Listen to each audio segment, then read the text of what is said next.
The myriad races have forcibly opened the starry path, descending upon Earth. The human race is in peril. The ordinary student Chuan unexpectedly acquires an ancient tome chronicling celestial delicacies, discovering that he can enhance his strength merely by devouring the beasts of various races. The Jiaolong clan, possessing formidable combat prowess and unparalleled physicality. Chuan, skinning and deboning, perfect for a hearty stew. The golden winged rock, with a flap of my divine wings, I can traverse 80,000 miles.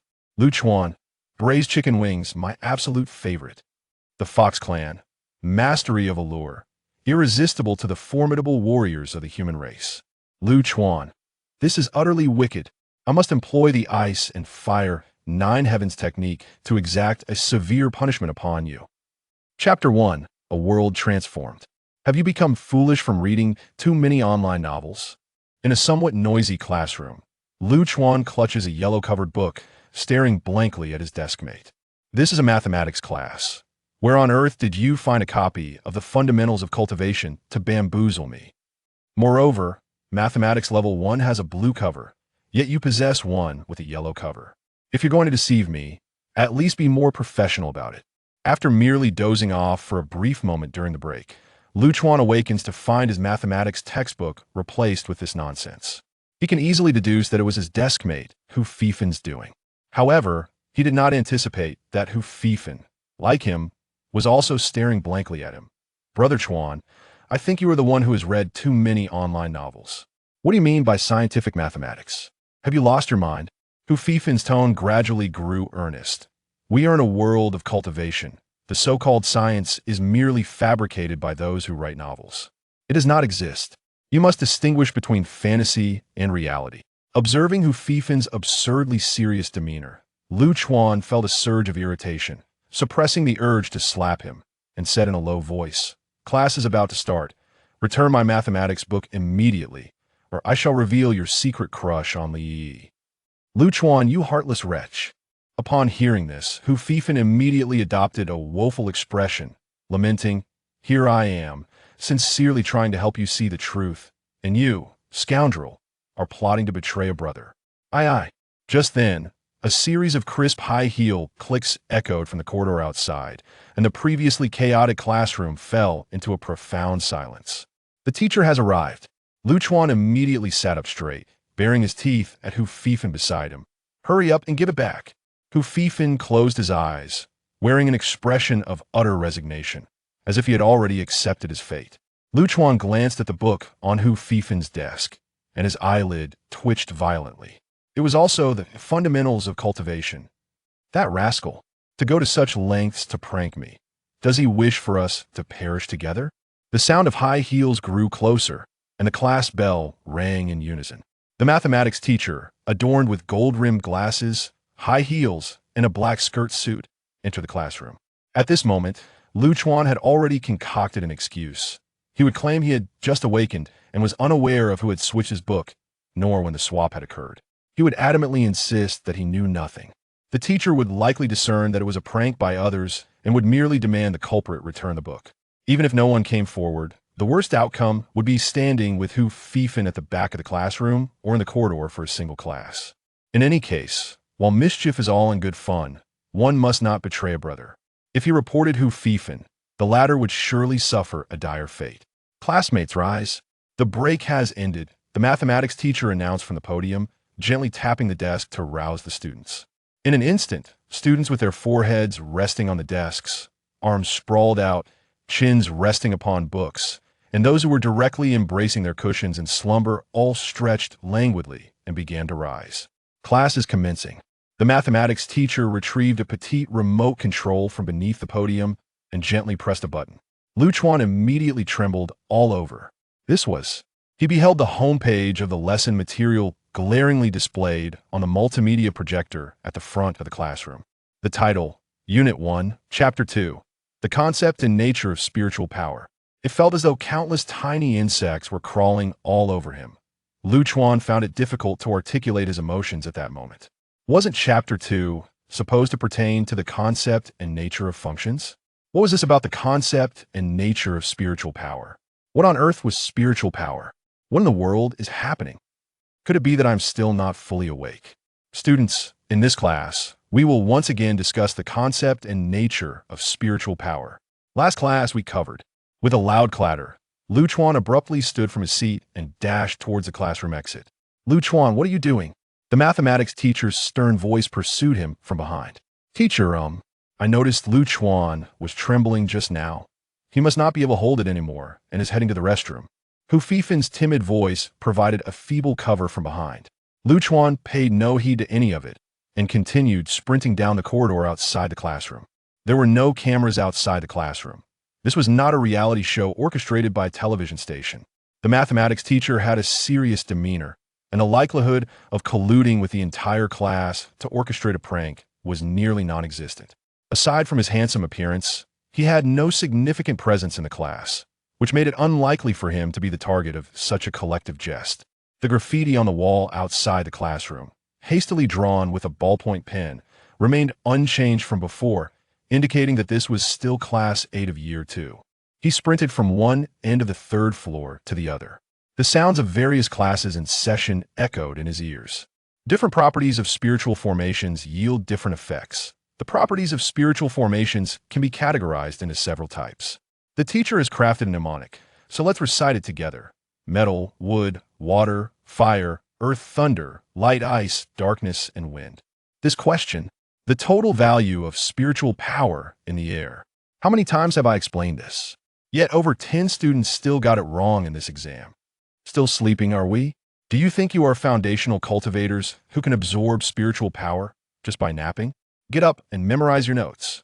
All right, students, take out 5 years of chi cultivation, 3 years of breakthrough. If you don't study the theory of cultivation diligently, when the time comes and you don't even have 100 points of spiritual power to enter the chi refinement stage, you will only have regrets. Do you think cultivation is for the teachers? I am a high-level chi refiner, here to teach you, driven by a meager salary of over 2,000 yuan. Memorize these diagrams of demonic beasts. If you can't memorize them, copy them 100 times. Chuan's scalp tingled. This is madness. Everyone has gone mad. The school remains familiar. The teaching building is still the same. Even the teachers' tones are identical. Yet everything has changed. There are no language, math, or foreign language classes. No physics, chemistry, or biology. Instead, it has been replaced by the theory of cultivation. Chuan, at the end of the corridor in the boys' restroom, splashed cold water on his face and gazed into the mirror, his mind in turmoil. He endeavored to calm himself, employing his rigorous logical reasoning to analyze everything before him. When one feels that the world has gone mad, there are two possibilities. The first is that one's own mind is troubled, possibly indicating schizophrenia. The second possibility, even more absurd than schizophrenia, is that one has crossed over. A prelude to schizophrenia is the sensation that the person in the mirror is not oneself. Chuan took a deep breath and earnestly regarded the youth in the mirror. This youth, though his face bore remnants of unwashed water, could not conceal the perfection of his features and the masculinity evident between his brows. Pray tell, in this world, aside from Chuan himself, who could possibly be this handsome? Indeed, without a doubt, this invincible heartthrob must be himself. The possibility of mental disturbance has been decisively eliminated. Therefore, it must be the second possibility. He has crossed over into a parallel world.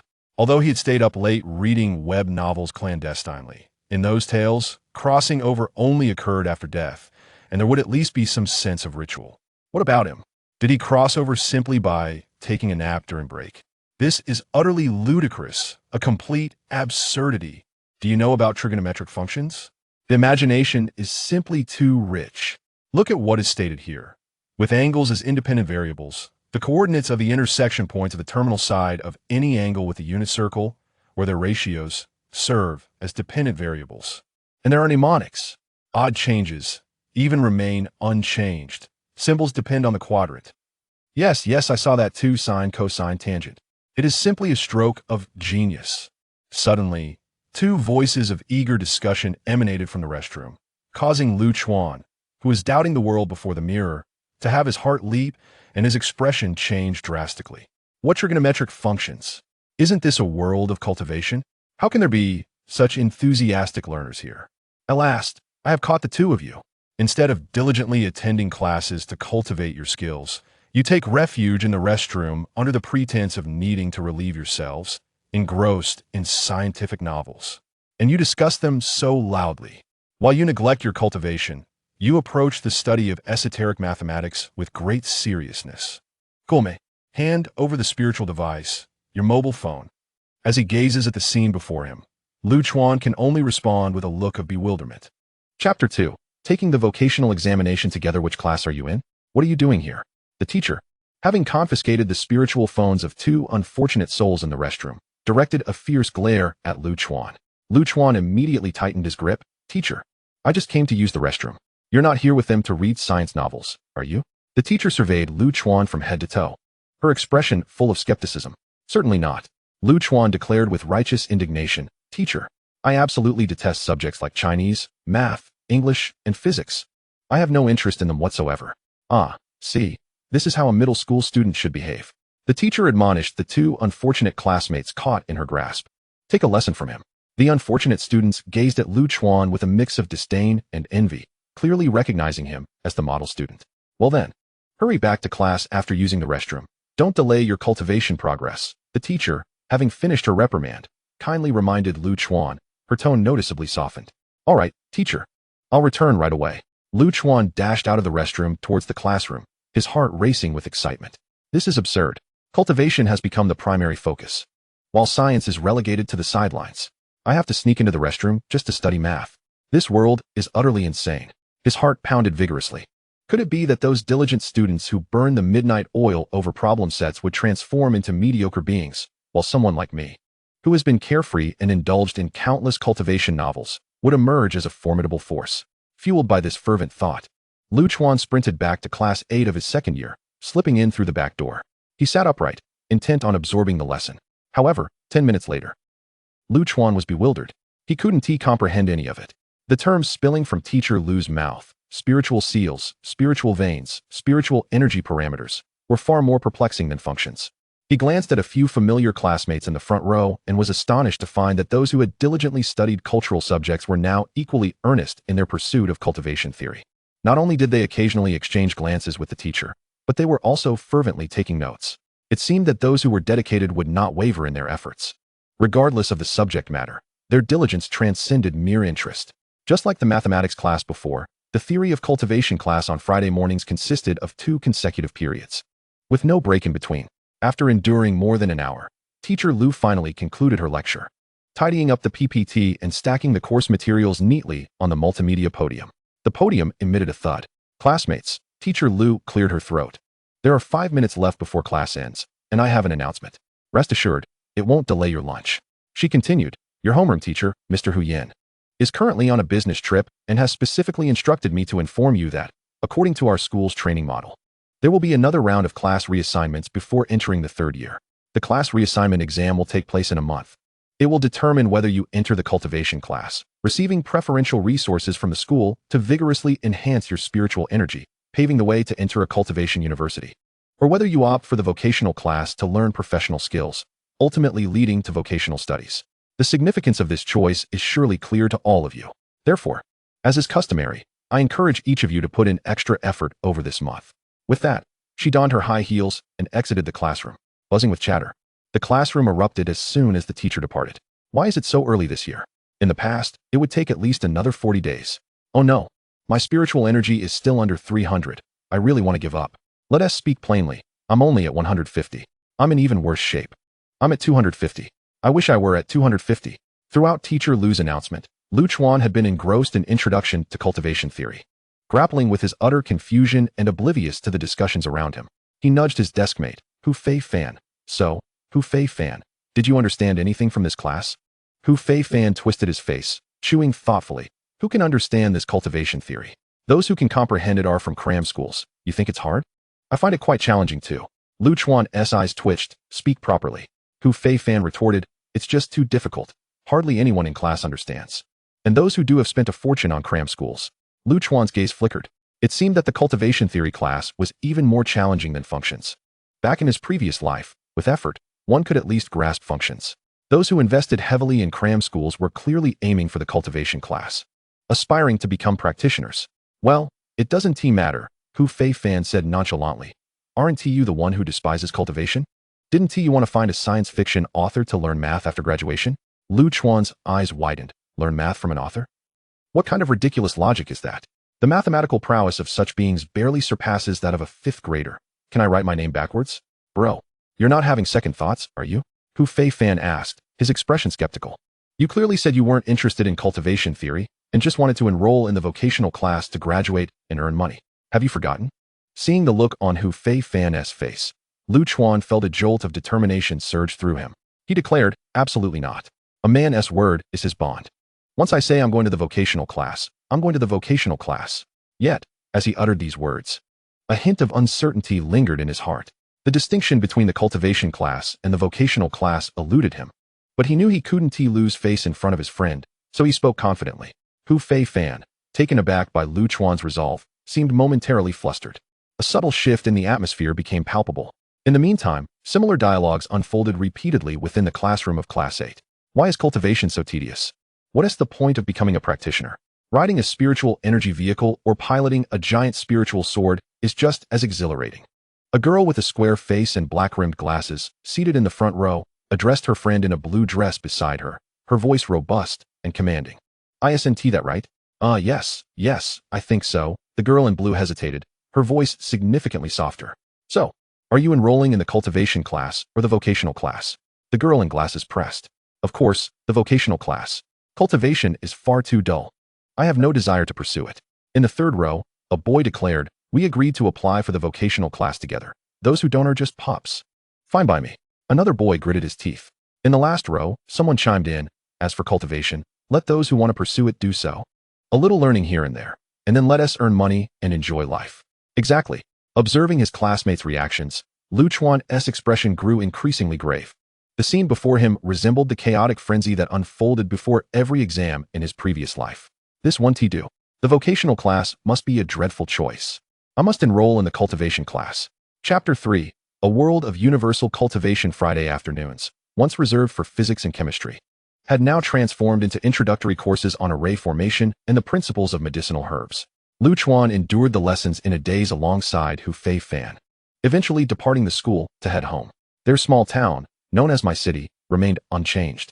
Yet the high school they attended had now become My City's first cultivation high school. As May begins to usher in a hint of sultry warmth, two figures stroll beneath the setting sun, clutching their discarded jackets, their silhouettes elongated against the pavement. Hu Feifan and Lu Chuan have been companions since their middle school days, continuing to share the same class in high school, where they remain the closest of friends. Throughout their walk, Lu Chuan remains largely silent. Lost in contemplation regarding the events of the day, he silently resolves to delve into research upon returning home, eager to unravel the intricacies of this world of cultivation. Arrived, Hu Feifan suddenly breaks the silence, snapping Lu Chuan back to reality. Looking up at the somewhat dilapidated entrance of their residential complex, Lu Chuan realizes they have reached home. Lu Chuan, remember to join me for some gaming between 8 and 9 tonight, Hu Feifan calls out as he heads toward another nearby complex. Today is Friday, not Saturday. Can you even play tonight? Lu Chuan starts to caution Hu Feifan, but then self-deprecatingly shakes his head, thinking, how absurd. Here we are, on the brink of cultivating immortality. And yet gaming still holds any allure? With that thought in mind, he strides toward his own home. With a swift motion, Lu Chuan retrieves his key from beneath the doormat and unlocks the door. He hastens to his room, seamlessly locating his phone, sinking into his bed as he opens the browser. With his parents still at work, he savors the solitude, ready to engage in some quintessential teenage pursuits. Stavrianos, A Global History, volume of Huaxia? He muses, selecting the ebook he had saved and beginning to peruse its contents. The more he reads, the brighter his eyes gleam. Although this world is also referred to as the Blue Planet, its developmental trajectory starkly contrasts that of the previous Blue Planet. In the past, it relied on the steam engine of the first industrial revolution and the electricity and internal combustion engines of the second to transition into modernity, culminating in an explosive internet era. This world, however, diverged dramatically. 2 millennia ago, a man named Zhang Daoling proclaimed that he had achieved the realm of Pengzu and was preparing to depart from this star, publicly ascending amidst a display of celestial grandeur. Following this, various regions in Huaxiao witnessed the emergence of Zhang Daoling's teachings, The Essentials of Cultivation, a fundamental guide that instructs individuals on perceiving the presence of spiritual energy in the air. This year marks the inaugural year of the Age of Cultivation, specifically the year zero of the Immortal Era. With the existence of foundational cultivation techniques, Huaxia entered an era of explosive growth in cultivation, witnessing countless individuals breaking through to new heights and realms, further developing the pathways of cultivation. The hierarchy became increasingly clear, beginning Qi practitioners, intermediate Qi practitioners, advanced Qi practitioners, foundation establishment, golden core, and nascent soul. Advanced cultivators wield profound knowledge of spiritual arrays and elixirs, possessing extraordinary mental faculties. While researching spiritual arrays, artifact refinement, and alchemy, they inadvertently illuminated a technological tree akin to that of the previous blue planet, resulting in services such as mobile phones, spiritual communication devices, televisions, spiritual visual devices, and multimedia projectors, spiritual projectors. However, these devices no longer operate on circuits and chips, but rather on diminutive spiritual arrays that are remarkably simple for array masters. Refrigerators are powered not by electricity, but by ice attribute spiritual energy. Vehicles run on fire attribute spiritual energy rather than gasoline. And warfare is no longer conducted with tanks and aircraft, but by formidable cultivators. In essence, within this world, the primary productive force is no longer scientific technology, but rather the enigmatic spiritual energy. Hence, the concept of science is regarded as an esoteric pursuit in educational institutions. For cultivators, who can attain near omnipotence through cultivation, find the notion of science rather trivial. How exhilarating!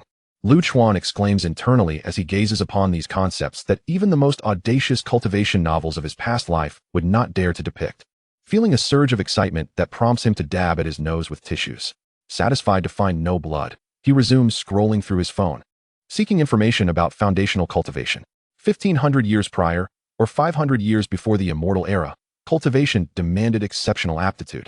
Only those with spiritual roots could embark on the path of cultivation, and such individuals were exceedingly rare.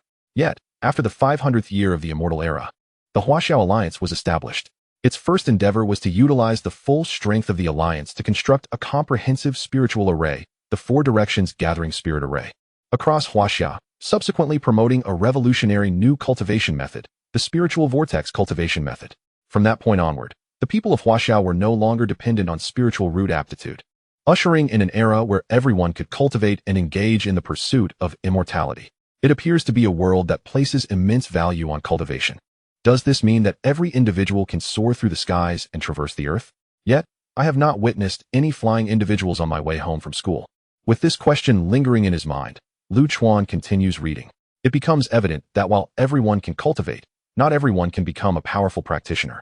The average individual's spiritual energy level hovers below 300, categorizing them as beginning Qi practitioners, capable at most of executing simple acceleration and deceleration techniques, rendering them somewhat healthier and more robust than their non-cultivating counterparts.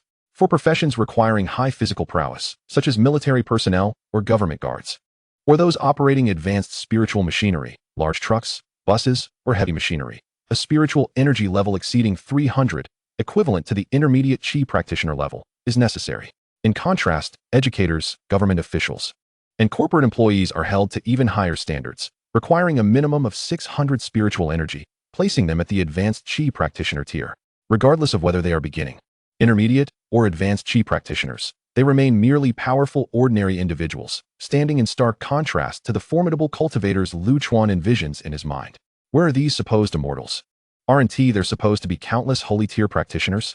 Chuan scoffs, realizing that those cultivation novels may have misled him. He once deemed the golden core to be insignificant. Yet today, the lord of my city, Lei Yi, who oversees millions of people, is merely a golden core practitioner. A foundation establishment cultivator already ranks among the upper echelons of the Huaxiao Alliance, enjoying special privileges and benefits.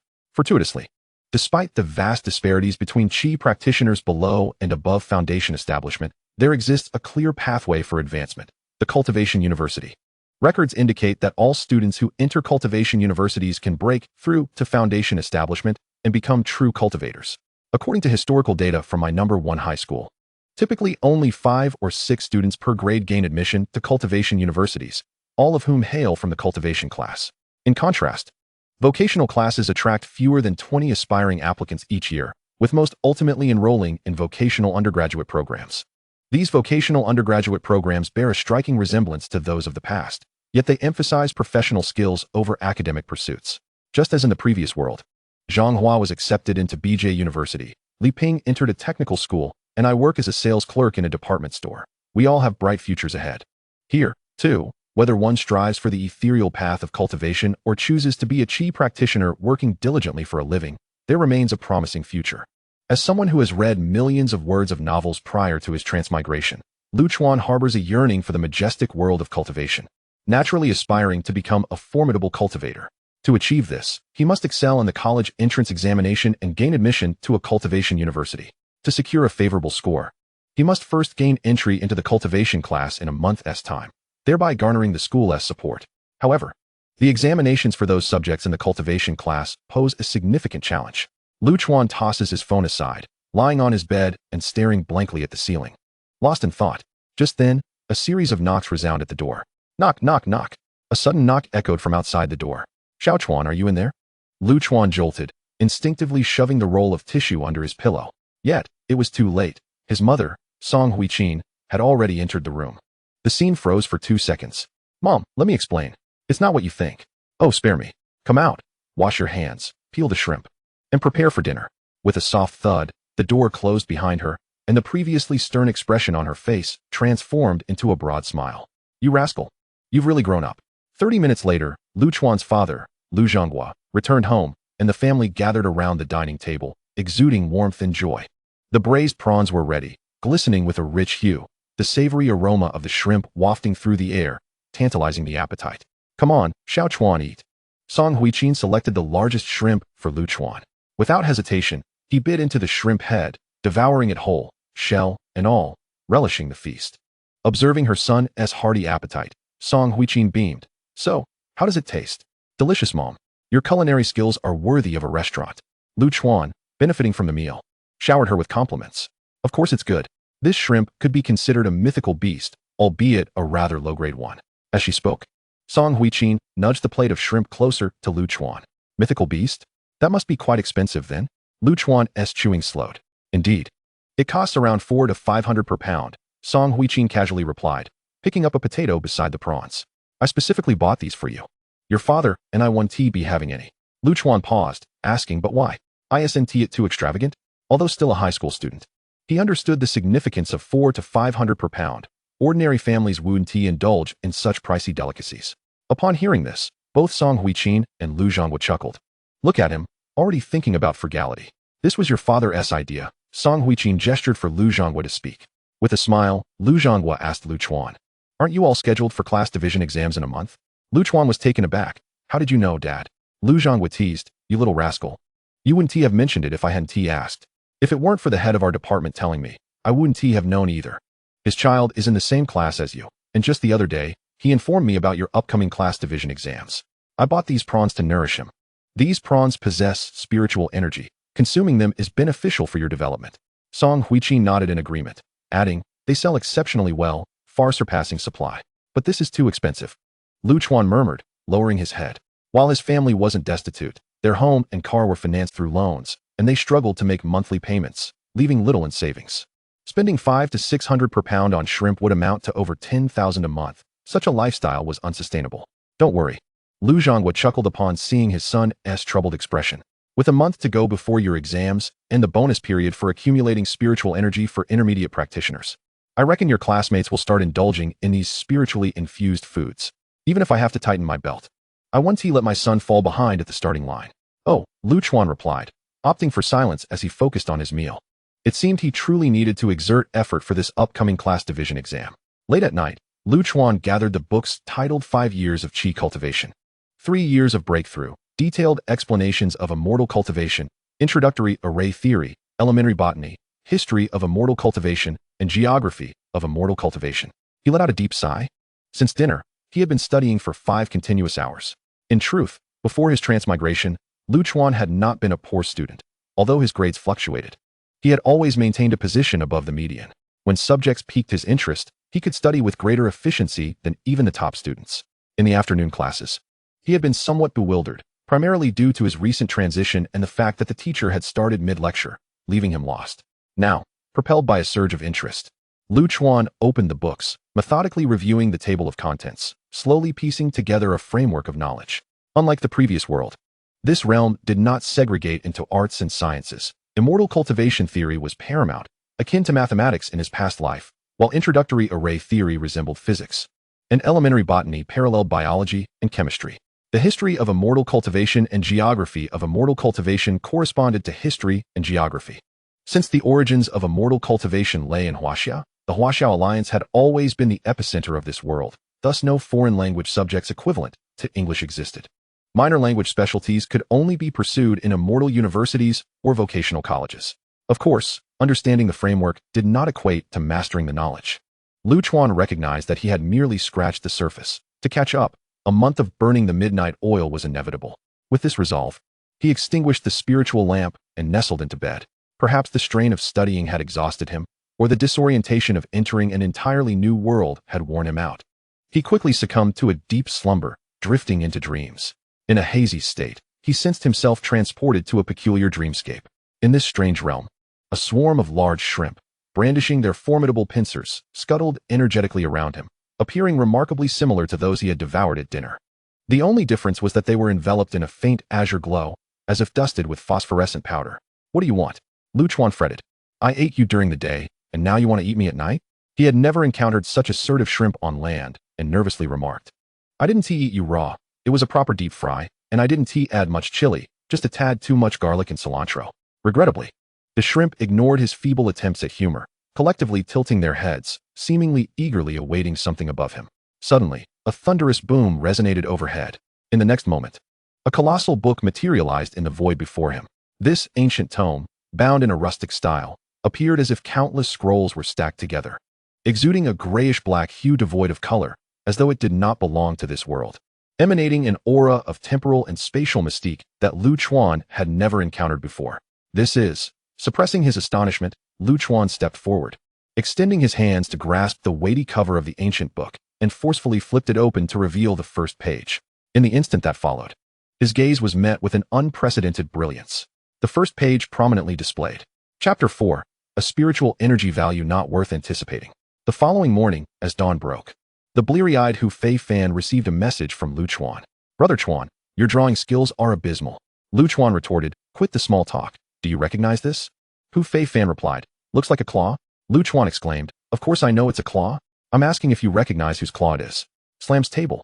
Hu Fei Fan responded, I don't know. We only memorized a little from the beast illustration in botany class, and I don't recall seeing this one.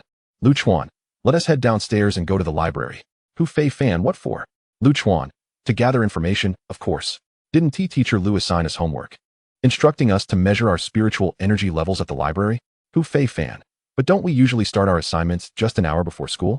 Why are you so eager today? Just say whether we're going or not. Chuan, we are. The central library of my city, a towering edifice, houses the most comprehensive collection of books in the city, alongside the most advanced spiritual energy instruments in the region. Among these, the most favored and frequently utilized device by both parents and students is known as the spirit measuring device. As the name suggests, this instrument can accurately gauge the spiritual energy contained within each individual. While the devices found in schools or for public use can also measure spiritual energy levels, they are, after all, mere instruments and may exhibit some discrepancies. Only the device at the central library guarantees absolute precision. With the class placement examination approaching in a month, and spiritual energy levels serving as a crucial reference for this assessment, teachers from various high schools typically remind their students to get measured at this time. Naturally, Lu, the teacher in charge of Class 8 of the second year, assigned this task to Chuan and Hu Fei Fan. Arriving early, they found only 4 or 5 individuals ahead of them at the spirit measuring device. Chuan, undeterred by the queue, meandered among the towering bookshelves. He had a more pressing matter to attend to than merely testing his spiritual energy. He needed to find a book. This urgency stemmed from a peculiar dream he had the previous night. In that dream, he encountered an ancient tome imbued with a sense of temporal disorientation. He attempted to open the book, forcefully turning to the first page. However, all he could discern was a hazy scroll-like illustration, its content obscured beyond comprehension. Just as confusion enveloped him, a group of azure prawns, seemingly dusted with phosphorescent powder, suddenly soared into the air, transforming into a faint azure mist that dove into the ancient tome before his eyes. Following this, a claw materialized on the first page, a beastly claw, with 5 menacing fingers and a golden hue akin to steel bristles, centrally positioned on the page. Aside from this claw, The rest of the page remained shrouded in mystery. Soon thereafter, Lu Chuan succumbed to slumber once more. Thus, the first thing upon waking was to invite Hu Feifan to the library. Otherwise, adhering to his usual habits, it would be impossible for him to complete the assignment any earlier than an hour before heading to school. His curiosity was piqued regarding the origin of the claw he encountered in his dream. What sort of mythical beast did it belong to? In this world, humans can cultivate to become practitioners, and animals can also attain similar prowess. Many creatures, regardless of their size, strength, or peculiar talents, surpass those from Lu Chuan's previous life, collectively referred to as demon beasts. The demon beast literature section boasts dozens of bookshelves, and Lu Chuan's gaze darted up and down, finally lighting upon a small book with a yellow cover. The title read, Master Teaches You to Read Demon Beast Palmistry. The title seemed somewhat absurd, reminiscent of a charlatan's guide. Yet for Lu Chuan, it was undoubtedly a perfect score assignment. Before he could leaf through the book, Hu Feifan dashed over, grabbing him. Chuan Gu, we need to hurry. A large group of girls is approaching the entrance. Lu Chuan instantly turned to the entrance, his face alight with excitement, only to have his expression dim. It was merely a large group of girls. He had anticipated something more significant. Well, that's no issue then. The two nimbly slipped from the thicket of bookshelves, swiftly merging into the queue. Meanwhile, the group of girls behind them gazed at Lu Chuan and Hu Feifan, now in the line, with a look of profound discontent. The spirit measuring device resembled a self-service ATM, its screen aglow with a faint blue luminescence. The first girl in line, sporting the standard short hairstyle of high school cultivation students, bit her lip tightly, clearly anxious. She placed one hand on the screen, where various colors flickered, revealing a number, 150. This figure, neither too high nor too low, indicated that the girl's spiritual energy level was 150, a median score among all high school cultivators. This world places immense importance on cultivation. According to the Cultivation Education Act enacted by the Huaxiao Alliance 1,500 years ago, it is strictly prohibited for any individual or institution to impart cultivation methods to minors under the age of 16, with violators facing the death penalty. Students aged 16 to 18 in high school may learn basic meditation, but their weekly meditation time is capped at 10 hours. Any principal who exceeds this limit will face a century of imprisonment. This is based on research by prominent figures in Huaxia, demonstrating that individuals under 16 have not fully matured physically, and engaging in cultivation at this stage could inflict irreversible harm to their foundational health. After 16, when bodily functions are mostly developed, students may begin basic meditation under the guidance of advanced practitioners at their high school. Though Lu Chuan and his peers are all 17 years old, they have formally been cultivating for less than 2 years. In this time, their practice has been limited to the most rudimentary meditation, with spiritual energy growth mirroring that of natural development. Consequently, spiritual energy levels typically range between 100 and 300. A score of 100 to 150 places one in the latter half of Lu Chuan's class. 150 is average, 200 denotes an upper middle position, and 230 signifies a top 5 rank within the class. Last Sunday, during their school's test, Lu Chuan and Hu Feifan recorded spiritual energy levels of 201 and 198, respectively, adequate, but not outstanding, yet certainly not poor. Moreover, since their weekly meditation sessions occurred on Sundays and today was Saturday, they had yet to begin this week's practice. Hence, no increase in spiritual energy could be expected. They had no anticipation for the results of this test, merely seeking a printout to submit for their assignment. Before long, the 5 individuals ahead completed their tests, most registering scores between 130 and 180. Although these ratings do not decisively influence class placements, the 2 girls who scored below 150 appeared somewhat disheartened. After the 5 girls finished, Hu Feifan stepped forward confidently, slapping his hand onto the screen.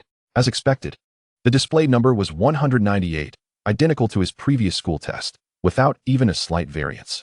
It's your turn, Chuan Gu, Hu Feifan retreated, gesturing for Lu Chuan to take his place. Lu Chuan pursed his lips, handing the book to Hu Feifan and placing his hands on the screen, feeling rather indifferent as he awaited the results, which held little promise.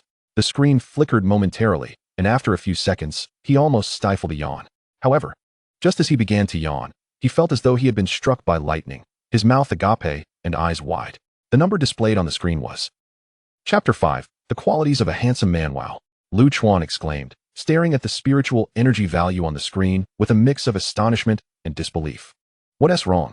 Is it too low? Hu Feifan leaned in to take a look. But in an instant, wow, he echoed, equally astonished. Phew. Lu Chuan exhaled deeply. Regaining his composure first, it is likely a malfunction of the machine. Let us conduct the test once more. With that, he operated the spirit testing instrument and placed his right hand upon it again. The screen of the device flickered with radiant light, and Lu Chuan's heart raced in tandem. Ultimately, the luminescence settled, revealing the number 239. Unconvinced, Lu Chuan tapped the screen for another attempt. Once again, it displayed 239. He exchanged glances with Hu Fei Fan, whose eyes were nearly bulging out. Should we try once more? Can you hurry up? We've been waiting for ages. Just as this remark escaped his lips, discontented murmurs arose from the crowd behind them. Just a moment. Lu Chuan hastily clicked the print button, generating a receipt of his spiritual power, and dragged Hu Fei Fan away. Throughout their journey, Hu Fei Fan muttered incessantly, articulating his astonishment. Brother Chuan, did you perhaps spend the last 10 hours meditating specifically for this spiritual power test? That is implausible. 10 hours of meditation cannot yield such a significant increase in spiritual power. This is nearly 40 points. This is the spirit testing instrument from the central library. It cannot be mistaken. So why is this the case? It's utterly perplexing. I simply cannot fathom it. Listening to Hu Fei Fan's ramblings, Lu Chuan's heart continued to pound. Before testing his spiritual power, he had been uncertain, believing that the ancient tome he had encountered the previous night was merely a dream. Yet, it now seemed that this was likely not a dream, but perhaps a manifestation of his newfound abilities as a time traveler, having inadvertently traversed dimensions during a nap in the first major break. Since this is indeed a boon, it must not be spoken of recklessly, not even to Hu Fei Fan. With this thought in mind, Lu Chuan cleared his throat, wearing a warm smile, and affectionately addressed Hu Fei Fan. What would you like for lunch, Fan Fan? Hu Fei Fan paused, his expression peculiar. What did you just call me, Brother Chuan? Lu Chuan feigned a different tone. I asked what you wish to eat for lunch. Fan. No. I want rice porridge with a rice topping. Hu Fei Fan's voice echoed in alarm. Rice porridge with a topping? What on earth is that? Heh. Brother, I'll take you to experience it. All right then. After their meal, Lu Chuan excused himself by claiming his parents were urging him to return home, declining Hu Fei Fan's invitation for a gaming session, and hastily made his way back. Although it was Saturday, his parents were absent, as the working class seldom enjoyed weekends. Lu Chuan dashed to his room in a few strides. Retrieving the book Master teaches you to read the Beast's palm from his bag, and began to peruse it meticulously. Chapter 1. The footprints of equine beasts resemble the moon. Chapter 2. The footprints of avian beasts resemble bamboo leaves. Chapter 3. The footprints of canine beasts resemble cookies. Chapter 4. The footprints of pachyderm beasts resemble large pancakes. Lu Chuan scratched his head, finding the table of contents somewhat catchy. Finally, after searching, Lu Chuan discovered the chapter that corresponded with the claw he had seen in the ancient book. Chapter 18. The claw prints of simian beasts resemble those of humans. The long-armed gibbon, five-eared monkey, water-holding prisoner, and powerful ape. Lu Chuan continued flipping through Chapter 18, and his eyes brightened as he found an image identical to the claw from his dream. The 5 fingers were menacing, with a golden fur akin to steel needles adorning the back of the hand. The swan and I, a simian beast, had undergone bloodline tracing by formidable individuals. Yet no corresponding ancient ferocious beast had been found.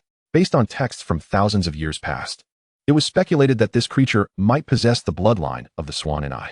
Lu Chuan's body trembled. The bloodline of the swan and I? The very same swan and I that is said to have 9 offspring? He continued reading. Unfortunately, even if the swan and I had indeed existed, the present era was far too distant, and the bloodline of the swan beast had long since thinned. Characteristics of the swan beast: possessing a physique more formidable than that of other beasts of the same rank, yet its strength is not remarkable. An ordinary swan beast is merely equivalent to a mid-level chi practitioner's mid-level beast. That doesn't seem very strong. Lu Chuan murmured in disappointment as he closed the book. Regarding beasts, the information Lu Chuan found online was scant. He only knew that powerful beasts dwelled in deep mountains or the depths of the ocean, posing a significant threat to humanity, while weaker beasts were confined to beast parks for urban residents to observe. Although he had yet to comprehend the efficacy of this ancient tome, it was evident that the images on its first page would be intricately tied to his cultivation, and the stronger, the better. Gurgle. Feeling somewhat peckish, Lu Chuan clutched his protesting stomach, bemused. He had noticed that his appetite had significantly increased since his traversal. The rice porridge with a topping he had for lunch with Hu Fei Fan, rumored to be a Japanese dish, contained no protein whatsoever, hardly fit for human consumption. Yet he had devoured 2 large bowls. It had barely been over an hour since his last meal, and he was already hungry again. In fact, he was so hungry that he found the bizarre beasts depicted in the book looking rather appetizing. Suddenly, the phone resting on the table emitted a notification. Interrupting his absurd thoughts, Lu Chuan glanced at it and discovered it was a group message from the second year 8 class, where a multitude of messages had already accumulated. Reaching 99. Hu Fei Fan wrote excitedly. Let me share a secret with everyone. Today I went with Lu Chuan to the library to test our spiritual power. Guess what my brother Chuan's spiritual power is? Wang Yin, how much? Do tell. Class monitor Yuan Menghan. I remember Lu Chuan's test result from last week was 201. Could it be that there was too much discrepancy in the school's results? And Lu Chuan's actual spiritual power is 211? Or judging by your astonishment, he has achieved 220 after a week of practice? Yang Ziheo, wow, 220. That should place him among the top 10 in the class. Wang Zhiwu, impressive. Lu Chuan has made tremendous progress. Zhang Mengdai, no wonder he is the most handsome boy in our class. He is really making strides. Chen Meng, indeed, look at Lu Chuan and Hu Fei Fan. They lounge in the back row every day, and yet their spiritual power is so high without visible effort. It's infuriating how some people are just naturally gifted. Hu Fei Fan retorted. Hee, you're all wrong. It's even higher than 220. It's 239. Wow, no way. That's incredible. This spiritual power seems to surpass everyone except for Zhao Yu's 253 and the class leader's 250, right? A surge of this magnitude in just a week. Did Lu Chuan consume some miraculous elixir? Lu Chuan, the person in question, quickly emerged. Send red envelopes. Send red envelopes. Send red envelopes. Lu Chuan hastily perused the 99 messages, the subsequent dozens all clamoring for red envelopes. Glancing at his wallet balance, which stood at a mere 0.37, he opted to feign ignorance. Simultaneously, he silently lamented, "It isn't that I'm stingy, but rather that I am genuinely out of funds." Chapter 6. Let me down. As the conversation in the class group shifted away from Lu Chuan, it eventually diverted to other topics, except for one peculiar detail. Whenever someone broached the subject of the cultivation class and vocational class enrollment issues, the topic was swiftly sidetracked. Seeing that the group had become uninteresting, no one was discussing him anymore. Lu Chuan pulled a textbook from the shelf and immersed himself in his studies. Uncertain if it was merely a perception, he felt that his study efficiency this afternoon surpassed that of the previous night. Many knowledge frameworks and difficult points were quickly lodged in his mind. This sensation of concentrating on a single task was quite delightful. Lu Chuan possessed an innate ability to summarize the rigid educational system of his previous life, coupled with an insatiable thirst for knowledge about this world. Before long, he found himself immersed in his studies for an entire afternoon. It was not until after 6 o'clock that the sound of a key turning in the lock echoed at the door. "Xiao Chuan, come out and peel the shrimp. It's time for dinner," called his mother, Song Huiqin, from the entrance, beckoning Lu Chuan. "All right," Lu Chuan exclaimed, raising his arms in a long stretch while responding with a melodious tone. He then scampered out to help, his stomach growling with hunger, eagerly anticipating the meal. Peeling shrimp essentially involved removing the shrimp's intestinal vein, a task easily accomplished with a pair of scissors and a toothpick. The large shrimp they had been consuming lately were quite substantial, and a pound yielded only a few. Thus, the task of preparing them was not overly burdensome. Inviting Lu Chuan to assist was more a matter of enjoying conversation than labor. This time, Lu Chuan examined the large shrimp with particular diligence. Their vibrant claws were striking, and the flesh was ample, rich in protein, perfect for braising, and could also be savored raw as sashimi, 1,000 times more delectable than Hu Feifan's rice porridge. Lu Chuan swallowed hard, increasingly convinced that these shrimp, apart from lacking the fluorescent sheen of blue light, were identical to those he had seen the previous night. "Xiao Chuan, where did you go to play today?" inquired Song Huiqin. "I went to the central library to measure my spiritual power in the morning and studied at home in the afternoon," Lu Chuan replied earnestly. Song Huiqin regarded him with skepticism. "Studied or played on your phone?" "Of course I studied." Lu Chuan immediately defended himself, convinced that a genuine day of study should not be dismissed lightly. "All right, I'll take your word for it," his mother began to chide. "The class demarcation exam is approaching. You need to put in more effort. The cultivation university is exceedingly difficult. I don't wish to burden you too much, but gaining admission to the cultivation class provides preferential access to resources compared to the vocational class. In this society, everything hinges on one's spiritual power. Advanced practitioners have significantly more job opportunities than intermediate ones. Your father, when he was in his second year, failed to qualify for the cultivation class due to inadequate resources and was stuck as an intermediate practitioner, which is why he can only work for others now and cannot advance. Do you understand?" I understand, Lu Chuan replied, listening to the familiar yet newly interpreted lecture with sincerity. Today you didn't brush me off, which shows you feel the pressure. By the way, what was your spiritual power measurement today?" 239, Lu Chuan responded swiftly. Song Huiqin's hands froze mid-task, pausing on the last shrimp. and she stared blankly for several seconds before forcefully removing the intestinal vein from the final shrimp. Go play for now. We'll start dinner when your father arrives. All right. Half an hour later, his father, Lu Zhonghua, arrived home punctually. By this time, the shrimp had been prepared, and Lu Chuan, who had been hungry since 1 o'clock, along with his mother, was seated at the dining table, engrossed in their phones and chatting while waiting. Dad, you're back. Upon seeing Lu Zhonghua, Lu Chuan's heart soared with joy. Finally, it was time to eat. However, Song Huiqin suddenly stood up and pulled Lu Zhonghua aside. Lu Chuan, holding chopsticks and gazing hungrily at the shrimp, was consumed by thoughts of food, yet he quickly sensed something was amiss. Quietly rising from the dining table, he tiptoed to the door of his parents' bedroom to eavesdrop. 239? That was the top score in my class when I was in school. Lu Zhonghua's voice carried through the door. Song Huiqin responded, with this score, it should be no problem to enter the cultivation class in a month. It's much better than my performance back then. Lu Zhonghua sighed. Ah, if only we had the money for supplements back then. You would have made it to the cultivation class too. 239, 239, Lu Zhonghua murmured repeatedly. I remember last week Xiao Chuan said his spiritual power was 201. To have increased by nearly 40 points in such a short time. Is it possible that it was due to the shrimp we ate yesterday? Song Huiqin replied. I just searched online and found that when a beginner practitioner consumes spiritual food for the first time, their spiritual power can increase by 15 to 515 points. An increase of more than 15 points indicates a stronger absorption capacity than average. Although subsequent increases won't be as high, they will still be approximately 20 points more than others. Xiao Chuan has always had a strong appetite. He likely possesses this enhanced absorption ability. The sound of Lu Zhonghua pacing in his slippers echoed in the room. After a while, there was a click as he lit a cigarette, frowning slightly as he murmured, How much money do we have left at home? I checked the bank account just now. After buying the spiritual shrimp, we should have about 35,000 left. Song Huiqin replied, I'll ask our department head tomorrow if there's anything better than the spiritual shrimp in terms of supplements. If there's even a slight chance that our child can gain admission to a prestigious institution, we, as parents, must provide support. We cannot let our child miss this opportunity. Agreed. Let's go eat.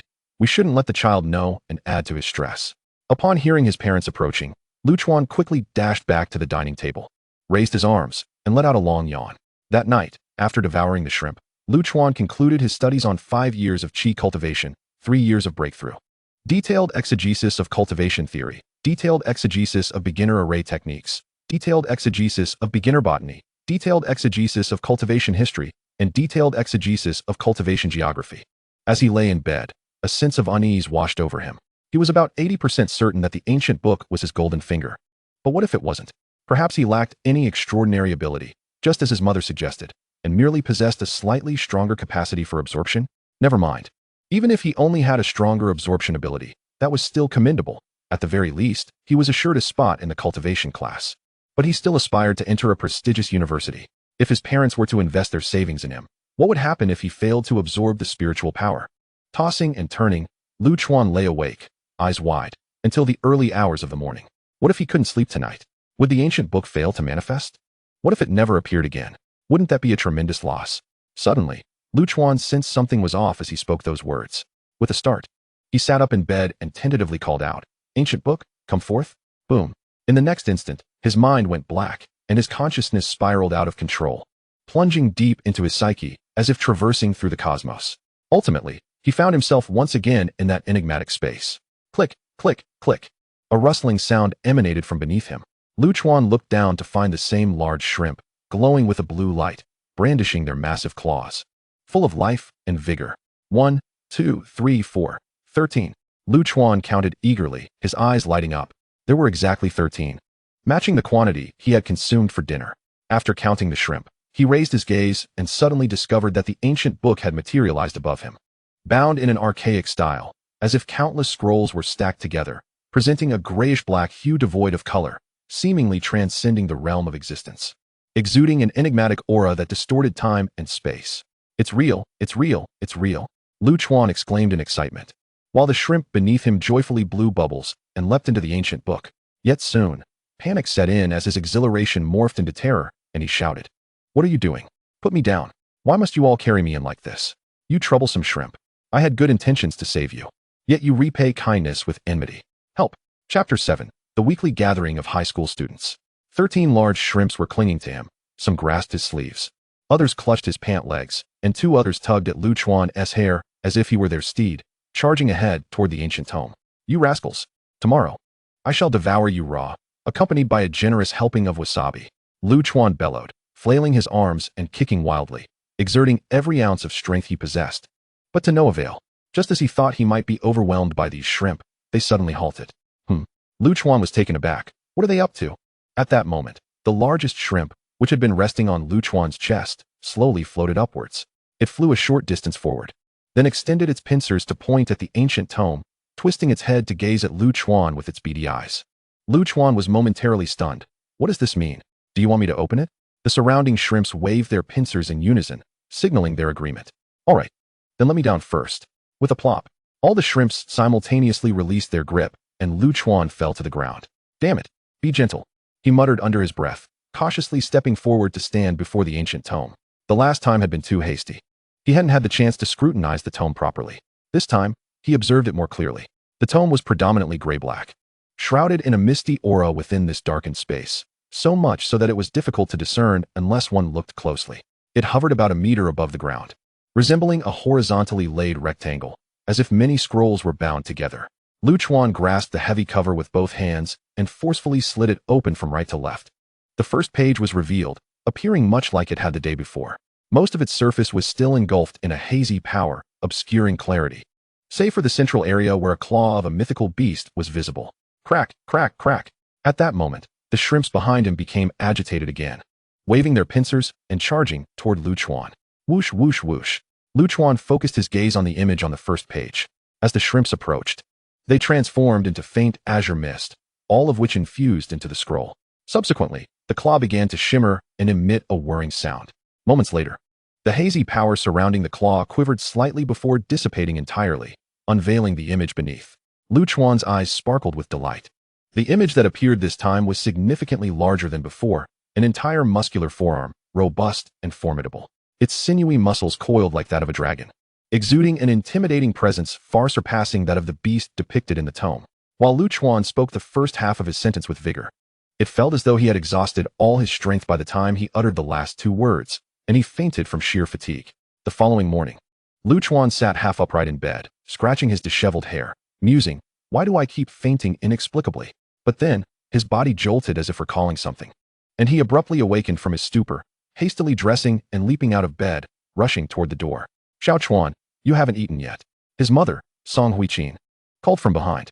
Ah, Lu Chuan exclaimed mid-run, turning back to grab 2 cartons of milk and 8 buns from the table, stuffing them into his backpack before dashing downstairs toward school.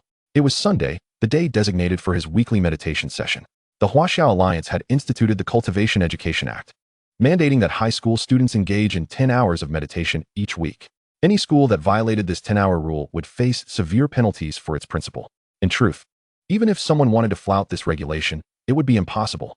All students' cultivation occurred within the protective confines of the Huaxiao Alliance's Four Corners Gathering Spirit Array, which heavily relied on this array. Even if a student wished to exceed the allotted meditation time, the array would detect and isolate them, rendering their efforts futile. Without the array's support, the efficiency of meditation would plummet, and exceeding 10 hours would yield diminishing returns. To some extent, this prevented the emergence of overachievers from previous generations. High schools dedicated considerable effort to ensure that students utilized these 10 hours effectively. From the first year onward, they strictly prohibited unauthorized meditation at home, mandating that students meditate in the specially constructed training rooms at school that cost a fortune to build. Only professional training rooms offered the highest efficiency. Meditating at home would squander those precious 10 hours and yield little benefit. Before long, Lu Chuan arrived at my city number 1 high school. His haste stemmed from an eagerness to ascertain whether the image from the ancient tome's first page had revealed more and if his spiritual power had increased yet again. Meditation commenced at 9 o'clock, and it was currently 8. Though not all students had arrived yet, many were already present in the classroom. Lu Chuan, you're early today. Indeed, Lu Chuan, you and Hu Fifan usually arrive around 8:50.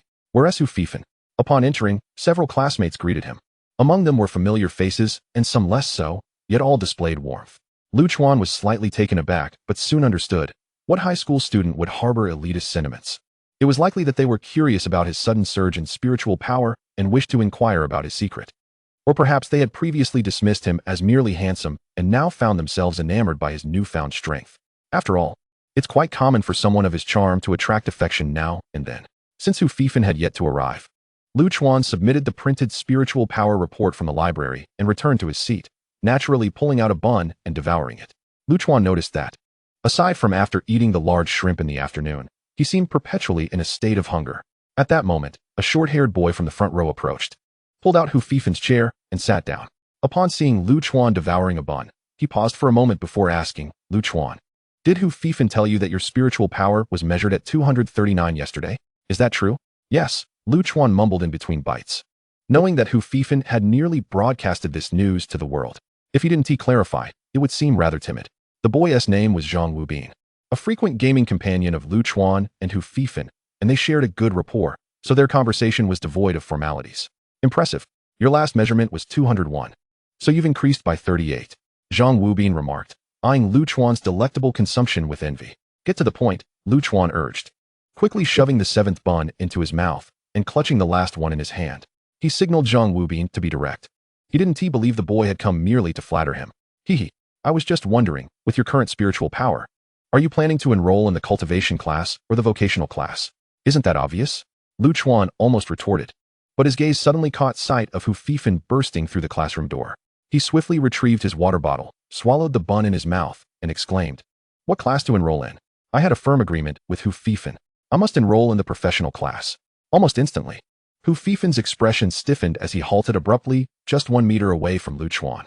In that moment, he recalled what his father had told him the previous night. If he registered for the cultivation class, he would receive the latest model of a smartphone. But if he chose not to, he would only get a new belt. His countenance became exceedingly complex. Chapter 8. The Treatment of Top Students. "Is everyone here?" Suddenly, the figure of the acting class teacher, Mr. Lu, appeared at the doorway of the classroom. The once vibrant classroom fell silent in an instant, as Zhang Wubin and others who were not in their seats quickly darted back to their places. Hu Fifan also fidgeted before taking a seat beside Lu Chuan. "I saw Hu Fifan rushing in from the office and thought everyone must be here, and indeed they are," Mr. Lu remarked with a smile, surveying the neatly arranged students in their seats. A ripple of good-natured laughter spread among the classmates. In every class, there are always a few students who are frequently teased by the teachers, and Hu Fifan is a quintessential example. After the laughter subsided, everyone's gaze converged on a stack of forms in Mr. Lu's hands, an inkling of what was to come dawning upon them. Noticing the attention, Mr. Lu continued, "Last Friday, I discussed the cultivation class and the professional class with all of you. I trust you have conferred with your parents at home. This is the class registration form. Please take a moment to fill it out before we commence meditation. Yuan Minghan, please distribute it." The class monitor, Yuan Minghan, accepted the registration forms and began handing them out. Mr. Lu added, "Zhao Yu, Lu Yan, Su Qianqian, Wang Han, and Lu Chuan, please follow me to the office." A hush fell over the class as all eyes turned to these 6 individuals, particularly focused on Lu Chuan. The first 5 had consistently ranked among the top 5 in spiritual power, always above 230, making them key candidates for development. Lu Chuan, called forth as well, was evidently acknowledged for his spiritual prowess, signifying that he too was considered a prime candidate. Feeling the envious gazes of his classmates, Lu Chuan maintained a stoic expression while secretly reveling in the attention as he followed the others to the office. "Please have a seat. The other teachers are absent, so you may take their chairs," Mr. Lu instructed as he settled down, gesturing for the students to sit. The group took their seats, their faces reflecting a blend of bashfulness and concealed delight, for sitting in the teacher's chair is a uniquely exhilarating experience for high school students. "Last night, I contacted the parents of each of you," Mr. Lu stated directly. "They have all agreed to your enrollment in the cultivation class." The other students remained silent, listening intently. "I am unaware if you were earnest last Friday when you proclaimed your intention to enroll in the professional class, but I feel compelled to reiterate a few points to prevent any immature notions from arising." As he spoke, Mr. Lu's gaze landed on a girl named Wang Han. Wang Han, with her square face and black-framed glasses, was the one who had loudly proclaimed that cultivation was uninteresting and had urged her deskmate to join her in enrolling in the professional class. Now her face flushed. She mumbled, "Teacher, that was just playful banter. I will definitely enroll in the cultivation class." "That's reassuring. I shall refrain from elaborating further on the significance of the cultivation and professional classes," Mr. Lu said earnestly. "You 6 have some of the highest spiritual power in our class. There is essentially no doubt you will be accepted into the cultivation class. I have called you here primarily to discuss the preparations you should undertake, both mentally and materially, during this 30-day bonus period." Upon hearing this, the students visibly tensed, focusing their attention. Before a cultivator's spiritual power reaches 300, During the initial stage of Qi training, they cannot consume spiritually infused food for extended periods. Prolonged use can disrupt their foundational training, resulting in adverse consequences. According to research conducted by the experts of the Huaxiao Alliance, during the initial stage of Qi training, one may consume spiritual food for a maximum of 30 consecutive days. Exceeding this duration incurs negative effects. Consequently, this 30-day span is termed the bonus period, during which all students will begin their preparations before the class division examination to ensure they are at their peak for the test. That Friday marked the beginning of this bonus period for all students, so they took Mr. Lu's mention of it very seriously. Mr. Lu nodded to himself. Now, as we are in the second semester of the second year, in 30 days, no, in 28 days, we will conduct the class division examination. In other words, 28 days from now, you will be third-year students. For those aspiring to enroll in a cultivation university, it is imperative to commence their sprint towards the college entrance examination as soon as the bonus period begins. As Mr. Lu spoke, Lu Chuan noticed a change in the expressions of Zhao Yu and class leader Lu Yan. You should be aware that the examination schedules for cultivation universities differ from those of professional undergraduate programs. Following the class division exam, we will grant the students in the cultivation class a 10-day break, after which, in 50 to 70 days, the admission examinations for the cultivation universities will commence. This means that if you wish to strive for admission to a cultivation university, factoring in the 28 days before the class division exam, you have at most 3 months remaining. This is the mental preparation you must undertake. Focus your thoughts. Gaining entry to the cultivation class should not be your goal. Rather, your objective should be to succeed in the college entrance examination for the cultivation university.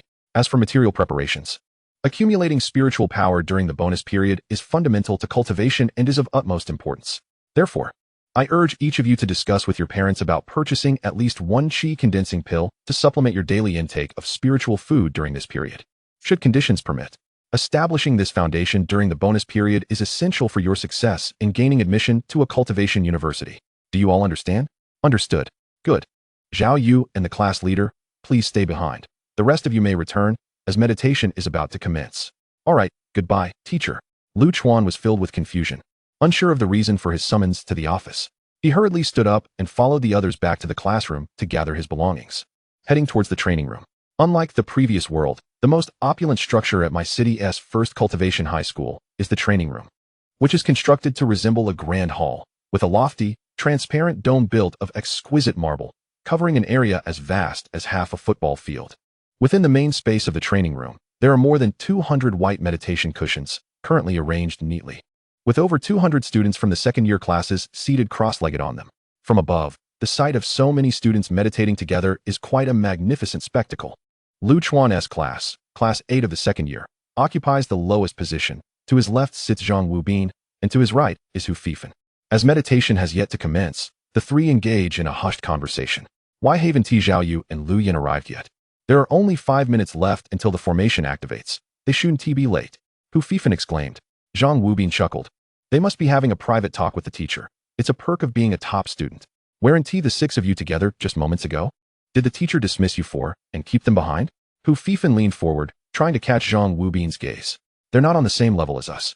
Zhang Wubin sighed. Last week, their spiritual power had already surpassed 270. After consuming spiritual food this week, they'll surely experience another surge and will likely break through to the intermediate Qi training stage soon. With such spiritual power, they already possess the potential to secure a place at a cultivation university. The teacher must have kept them behind to discuss some important matters. At this moment, Lu Chuan felt a twinge of confusion. Had not teacher Lu already provided us with 6 directives previously? Ha ha ha, Zhang Wubin chuckled. What teacher Lu meant by urging us to focus on the immortal cultivation university was merely a means of encouragement, not a directive aimed at us specifically. Among our class, only Zhao Yu and Lu Yan truly possess the qualifications to compete for a place in the immortal cultivation university. As for the rest, the 2 girls, Su Qianqian and Wang Han, whose spiritual power values were recorded at 251 and 250 during last week's assessment, have likely surpassed 260 after consuming the spiritual food. They may have a slight chance of catching up, but the odds are exceedingly slim. Regarding the 2 of us, while we rank 5th and 6th, my score is 240 and yours is 239, which pales in comparison to those ahead of us. Being called up is merely for the sake of numbers. Lu Chuan was taken aback. Is it really that harsh? Zhang Wubin did not respond, instead raising his chin and glancing aside. Look, they are here. Lu Chuan turned to see Zhao Yu and Lu Yan approaching with smiles. making their way from the entrance of the training room to sit on the front row of cushions. It's almost 8:59. The formation will activate shortly. Everyone, please prepare, the class monitor, Yuan Minghan, announced loudly. Simultaneously, the monitors from the other 3 classes also called out reminders to their peers. In an instant, the spacious training room fell silent, with all students seated cross-legged on their cushions, their expressions solemn. Buzz. A humming sound emanated from above the dome of the training room, as multiple streams of azure light converged from the surrounding walls towards the ceiling. Ultimately, the dome collected the azure light from all directions, which then pulsed vibrantly, emanating over 200 faint azure beams that enveloped all the cushions and the students seated upon them. At the same time, a voice resonated throughout the training hall. 4 directions gathering spirit array, affiliated with Yuanwu Prefecture, Pingyuan City, and my city's Immortal Cultivation High School, has been activated. The activation time is from 9 a.m. to 7:10 p.m., with a duration of 10 hours and 10 minutes. Students, please arrange your cultivation time wisely. Chapter 9. Astonishingly, the azure light enveloped every student on the cushions, including Lu Chuan, who felt somewhat dazed and waved his hand in front of his eyes. The azure light appeared akin to an extremely thin mist, swirling like smoke as he gestured. Stop fooling around, Lu Chuan, Zhang Wubin whispered urgently. Focus on monitoring your spiritual power growth. This surge from consuming spiritual food during the bonus period, alongside the increase from meditating, constitutes crucial data. Lu Chuan glanced around to see that his classmates had yet to begin meditating, and he continued asking Zhang Wubin, how much is a normal daily growth in spiritual power during the bonus period? Zhang Wubin replied, typically, a daily increase of 115 points is considered normal. You experienced a growth of 38 points on your first consumption of spiritual food, indicating a stronger absorption ability than your peers. In the future, you could very well reach 150 points a day. Although a growth of just 2 points is not out of the question. If you manage to achieve 2 points, that would be impressive. With 28 days of consuming spiritual food, combined with the growth from meditation, you might, before the class division exam, break through to the intermediate Qi refinement stage, akin to Zhao Yu and the others. Enough talk, enough talk. The classmates around you are about to begin meditating.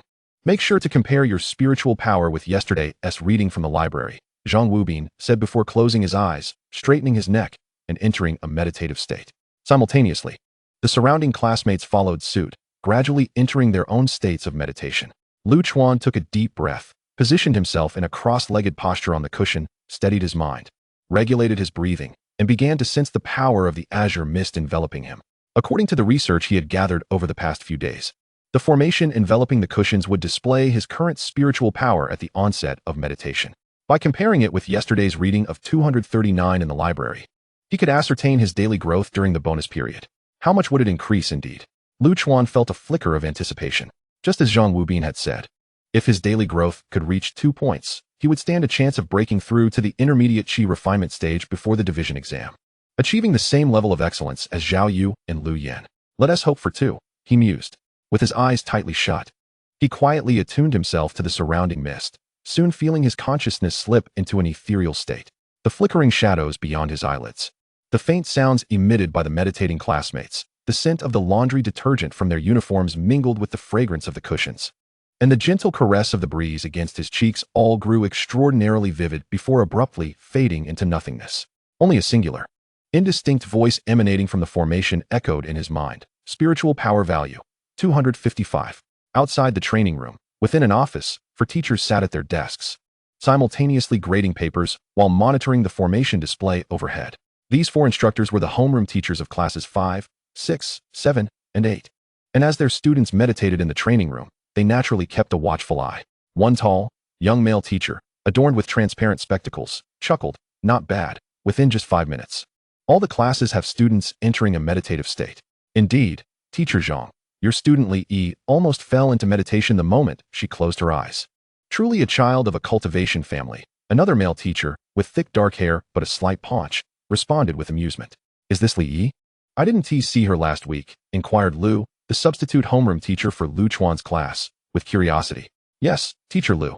You haven't previously substituted for class 8, and thus haven't witnessed their students meditating. It's understandable, the portly male teacher explained with a smile. Li Yi was absent last week. It is said that her father invited a friend from the cultivation world to assist her with meditation. Assisting meditation? Lu queried, puzzled. Could such assistance match the effectiveness of the school's training room? As one of the best cultivation high schools in my city, no. One high school benefited from the auxiliary support of the Four Directions Gathering Spirit Array. Lu found it hard to believe that any other method could rival the aid provided by this array. Teacher Zhang chuckled. Teacher Lu. This assisted meditation actually takes place within the Four Directions Gathering Spirit Array. It's just that those meditating together are not classmates, but rather students from cultivation families. Oh, I see, Lu realized. So it provides them with an opportunity for exchange? Precisely, Zhang affirmed with a smile. Lu's face displayed a hint of envy. I truly envy you, Teacher Zhang, for having such an exceptional student. This is the true seedling for the immortal cultivation university. Is it not? Ah, Zhang waved his hand dismissively, redirecting the conversation. Your students Zhao Yu and Lu Yin are quite remarkable as well. I saw them enter a meditative state within seconds on the formation monitor. By the way, what about that Lu Chuan? Zhao Yu and Lu Yin surely differ from Li Yi, but as he spoke, Lu was taken aback. Lu Chuan? He can also enter meditation in mere seconds? She scrutinized Lu Chuan closely but then sighed softly. It seems this Lu Chuan possesses a talent for meditation as well. What a shame. What a shame. The other teachers inquired with curiosity. Lu lamented, aside from his talent for meditation, this child also exhibits a higher absorption ability regarding spiritual food compared to ordinary students. On his first consumption of spiritual food, he achieved a nearly 40-point increase in spiritual power. But alas, his initial spiritual power value was far too low, only around 200. Upon hearing this, the other teachers also displayed expressions of disappointment. Indeed, that is rather low. Even if his spiritual energy growth during the upcoming period of prosperity reaches 2 points daily, supplemented by meditation and the assistance of 13 Qi condensation pills, his spiritual energy value before the class division examination would only reach around 300 points. This level of spiritual energy still falls significantly short of the threshold necessary to aspire to the prestigious realm of a cultivation university. It is indeed a lamentable situation for the child's innate talent. After a few teachers sighed in unison, Zhang Ning smiled and addressed Teacher Lu. In truth, for your first tenure as class advisor to have nurtured exceptional students like Zhao Yu and Lu Yin is already quite commendable. Teacher Zhang Ning. I have merely been acting as class advisor for 2 weeks. The credit for cultivating students like Zhao Yu and Lu Yin belongs to Teacher Hu Yin. Teacher Lu quickly clarified. Ha ha ha, Zhang Ning chuckled. Soon, Teacher Hu Yin will no longer be class advisor. Henceforth, you will take on the role for Class 8. The academic performance of Class 8 after the division will reflect your teaching achievements. Upon hearing this, Teacher Lu exclaimed in surprise. Could it be that Teacher Hu Yin has made a breakthrough?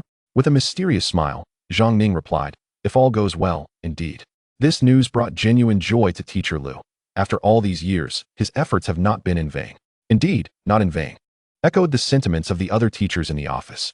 Within the cultivation room, the atmosphere had grown somewhat dim, yet the spiritual energy lamps remained unlit. By 7 o'clock in the evening, 10 hours had gradually slipped away in the students' practice. The top students, including Li Yi and Zhao Yu, had concluded their meditation. Having started a few minutes earlier than their peers, and thus finished slightly ahead, they dared not make a sound, fearful of disturbing the meditative state of others, and simply awaited the conclusion in silence. At that moment, Lu Chuan was nearing the end of his meditation. Following customary practice, in the final moments, the auxiliary formation would assist in detecting the spiritual energy value post-meditation.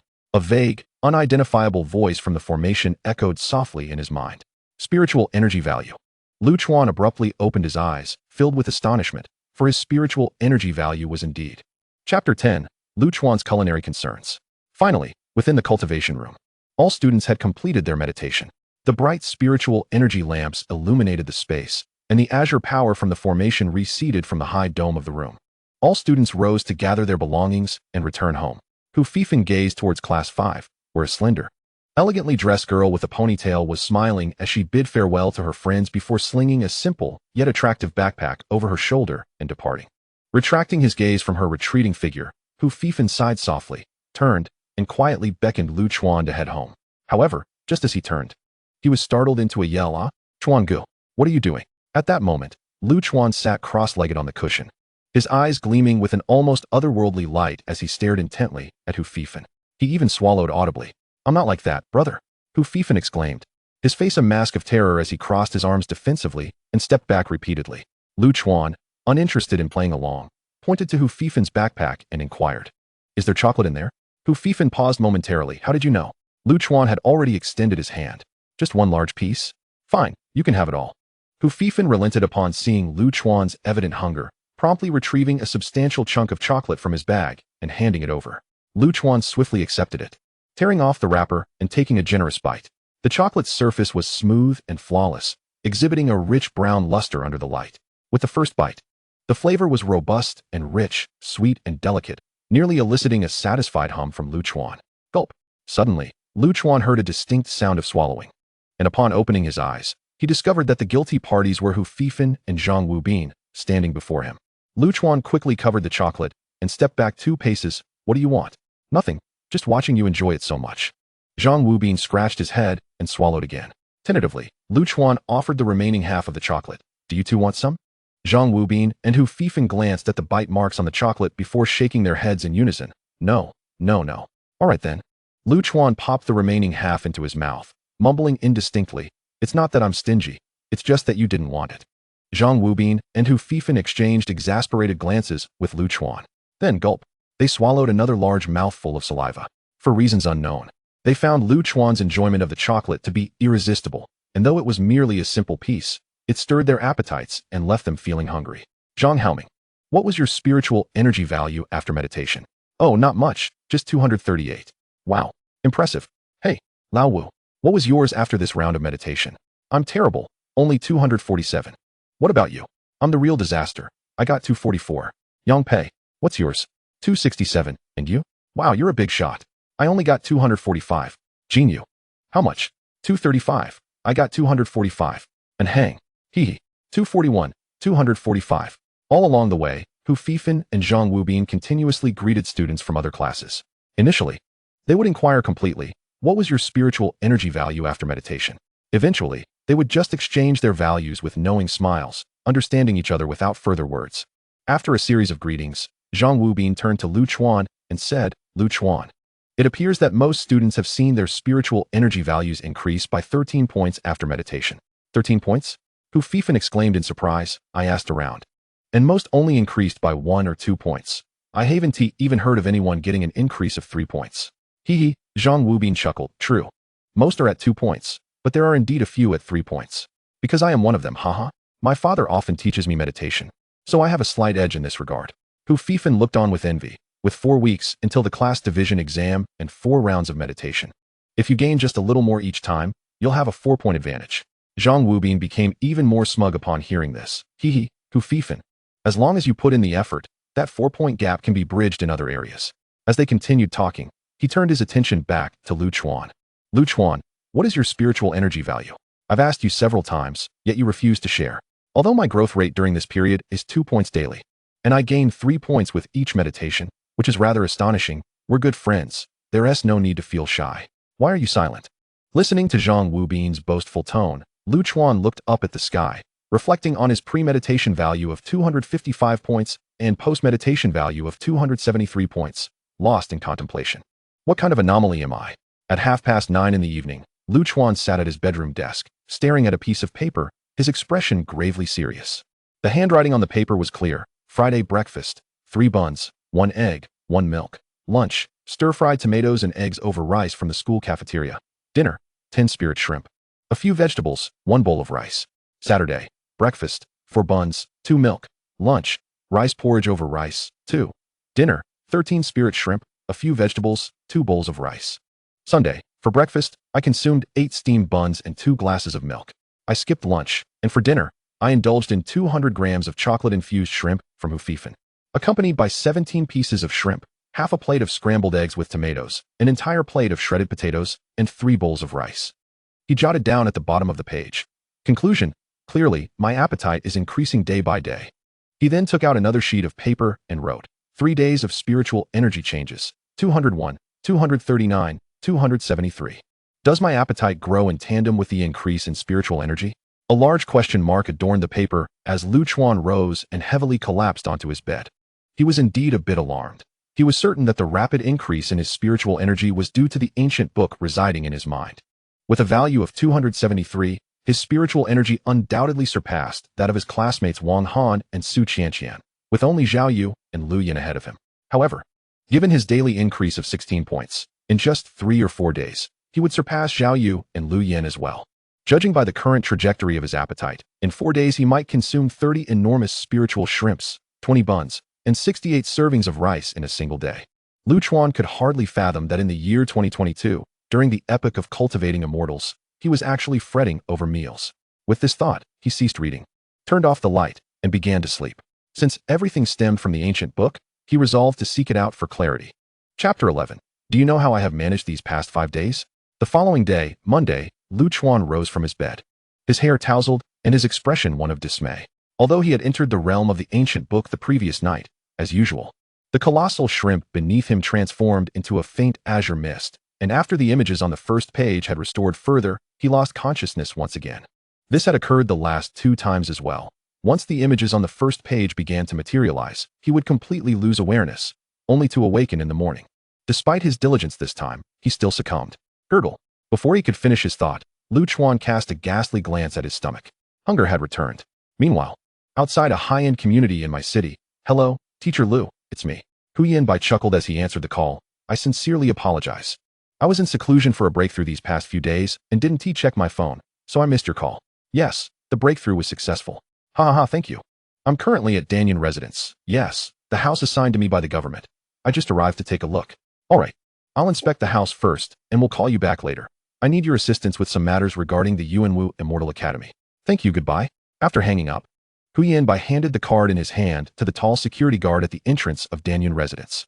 Upon seeing the card, the guard's eyes immediately filled with fervent respect as he saluted, "Esteemed cultivator homeowner, please enter." "Thank you," Hu Yanbai replied courteously, accepting the card and leisurely entering the community, leaving the guard behind to gaze at his retreating figure with a complex expression. Earlier, as the middle-aged man approached the booth while on the phone, the guard had assumed he was merely a casual intruder due to his plain attire and black-framed glasses, ready to eject him. Little did he realize, he was a foundational cultivator who had surpassed advanced chi practitioners. Truly, one should not judge by appearances. Unaware of the guard's thoughts, Hu Yanbai strode briskly toward his own villa. Danyan residence is the most prestigious community in my city, featuring only villas and no apartment units, hence the exorbitant prices, making it a residence for the city's elite. Having just achieved the foundational stage, he certainly didn't possess enough funds to purchase a house. The villa was a gift from the local government in recognition of his promotion. In this small city, every foundational cultivator is regarded as part of the upper echelon, revered by society. Thus, when news of his advancement reached the government, he was promptly bestowed a villa. Upon arriving, Hu Yanbai gazed at the 3-story standalone villa and the spacious courtyard, a smile of joy breaking across his otherwise weathered face. It has been a long journey. After years of perseverance, it was not in vain. His family now had a large home to inhabit. His partner could have a place to prepare herself. His daughter could have her own room, and he could finally have a private cultivation space as well. Just then, his phone rang once more. He glanced at the screen, his expression turning serious as he cleared his throat and answered, "Hello, Teacher LV. The inspection is scheduled for this week, Friday afternoon. It's essential to have student opinions as well. Understood, no problem. I'll wait for you at my home then. All right, goodbye. On Friday afternoon, at my No. 1 high school, class 8 of the second year." During the final period, a foundational course on plant principles was underway. The teacher was elucidating the medicinal properties of key plants while the students listened intently. With only 23 days until the class division exam, they had not allowed their rigorous cultivation of spiritual energy to impede their studies, as both spiritual values and academic performance were crucial reference points. Hu Fifan nudged Lu Chuan beside him. Chuan Gu. The teacher is discussing the leaf grass on page 92, not the beast illustration on page 9. Lu Chuan turned to glance at Hu Fifan, his gaze vacant and feeble, then resumed staring at the beast illustration on page 9. "I'm content," Hu Fifan said dryly.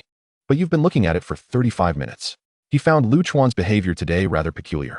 Earlier in the morning, during the history of cultivation class, Lu Chuan had been fixated on the food images in the textbook for the entire lesson. While that was unusual, it was even stranger during the previous foundational formation class, where they discussed a formation that could swiftly quarantine thousands of cattle on a ranch, conveniently accompanied by an image of a cow. Lu Chuan had then fixated on that cow for the entire period. Hu Fifan's imagination began to wander. He sensed that when Lu Chuan looked at these images, his eyes seemed to glimmer with an emerald light, reminiscent of the expression he had when he requested chocolate last week. No, Hu Fifan hastily shook his head. How could someone be tempted by a cow? Before long, the bell rang, signaling the end of class. As the foundational plant teacher exited, just at that moment, Teacher Lu strode in wearing high heels. "Students, I'll call a few names: Zhao Yu, Lu Yan, Wang Han, Zhang Wubin, Lu Chuan, and Hu Fifan. You all stay after class. We're going to visit Teacher Huyen. After speaking, she swiftly left the classroom. The classroom immediately buzzed with chatter as students fervently speculated. Hu Fifan asked Zhang Wubin in the front row. Zhang Wubin, do you know why we're going over there? Zhang Wubin shook his head. I have no idea. I heard Teacher Huyen has broken through to the foundational stage, and we're going to say goodbye. Teacher Huyen has broken through. Hu Fifan exclaimed, his eyes lighting up. That's quite an achievement. As he spoke, Hu Fifan poked Lu Chuan beside him. Brother Chuan, did you hear? Teacher Huyen has successfully broken through to the foundation establishment stage. However, Lu Chuan merely turned his head, asking weakly, it's already 5:30 in the afternoon. By the time we find Teacher Huyen, it will take a while. What about our dinner? Hu Fifan paused, realizing he had not considered dinner at all. Perhaps they could eat at Teacher Huyen's home? Lu Chuan pressed further, what will we eat? Hu Fifan speculated. Teacher Huyen surely understands that we are currently in a period of bounty and need to replenish ourselves. He will undoubtedly treat us to a feast. Yes, that makes perfect sense. Lu Chuan's eyes sparkled with renewed energy. What are we waiting for? Let us hurry over. Brother Chuan, Hu Fifan remarked, gazing at him with a peculiar expression. Ahem. Lu Chuan, realizing he had slightly lost composure, cleared his throat and steadied himself in his seat. I was merely too eager to see Teacher Huyen. Oh, is that so? Hu Fifan observed Lu Chuan sitting upright and found himself convinced. Yet, deep down, Lu Chuan bore a silent struggle. It had been 5 long days from Monday to Friday. 5 days. Can you fathom how I endured these 5 days? Chapter 12. Expansion of the Immortal University? 45 minutes later, 6 students, including Lu Chuan, boarded a brand new, luxurious van, led by Teacher Lu, and arrived at a villa in Danyanju. As usual, the unassuming Teacher Huyen, donning black-framed glasses, awaited them at the entrance. Teacher Huyen. They cheered in unison, excitedly leaping from the vehicle to greet him. Welcome to my new home, students. Come inside. Dinner is ready, Teacher Huyen said, his face lighting up with a joyful smile upon seeing his familiar students, gesturing for them to enter the villa. Fantastic. I'm starving, Hu Fifan exclaimed. Ha ha. Teacher Huyen is now a wealthy man. We must feast well. Zhang Wubin chimed in. The reunion, after 2 weeks apart, was warm and spirited. As they followed Teacher Huyen into the grand dining area, where an enormous table awaited them. On the table lay 6 large white porcelain bowls, each the size of a pot. The moment Lu Chuan laid eyes on these bowls, his eyes gleamed. He had sensed a familiar aroma as soon as he entered the room, emanating from these very bowls. Sea spirit shrimp. The dinner prepared by Teacher Huyen was indeed reminiscent of home, featuring those shrimp infused with a hint of spiritual energy. However, given the quantity he had to prepare, Teacher Huyen opted for a stir-fry method, generously adding rare spices, enhancing the flavor beyond that of braised dishes. Moreover, judging by the size of the bowls, each likely contained 3 pounds of spirit shrimp. It seemed they had made the right choice in coming today. The table was vast, and even with the 6 students and teachers Huyen and Lu, they occupied only a small fraction of it. Dear students, it's already mealtime. You must be famished. Let us eat and chat as we go, Teacher Huyen warmly invited, signaling them to begin. Then we shan't be polite. Hu Fifan was the first to grab his chopsticks, devouring the shrimp voraciously. Zhang Wubin followed suit, and soon Zhao Yu, Lu Yan, and the only female student, Wang Han, joined in. Surprisingly, Lu Chuan, who had been ravenous, was the last to start eating. He picked up a large shrimp, removed its head, and popped the meat, still in its shell, into his mouth. The shrimp shell was thin, having been stir-fried to perfection, which did not detract from the exquisite flavor of the meat. Instantly, he was enveloped by an unprecedented sense of satisfaction, feeling his starved cells rejuvenate with each shrimp consumed. Ah, what bliss!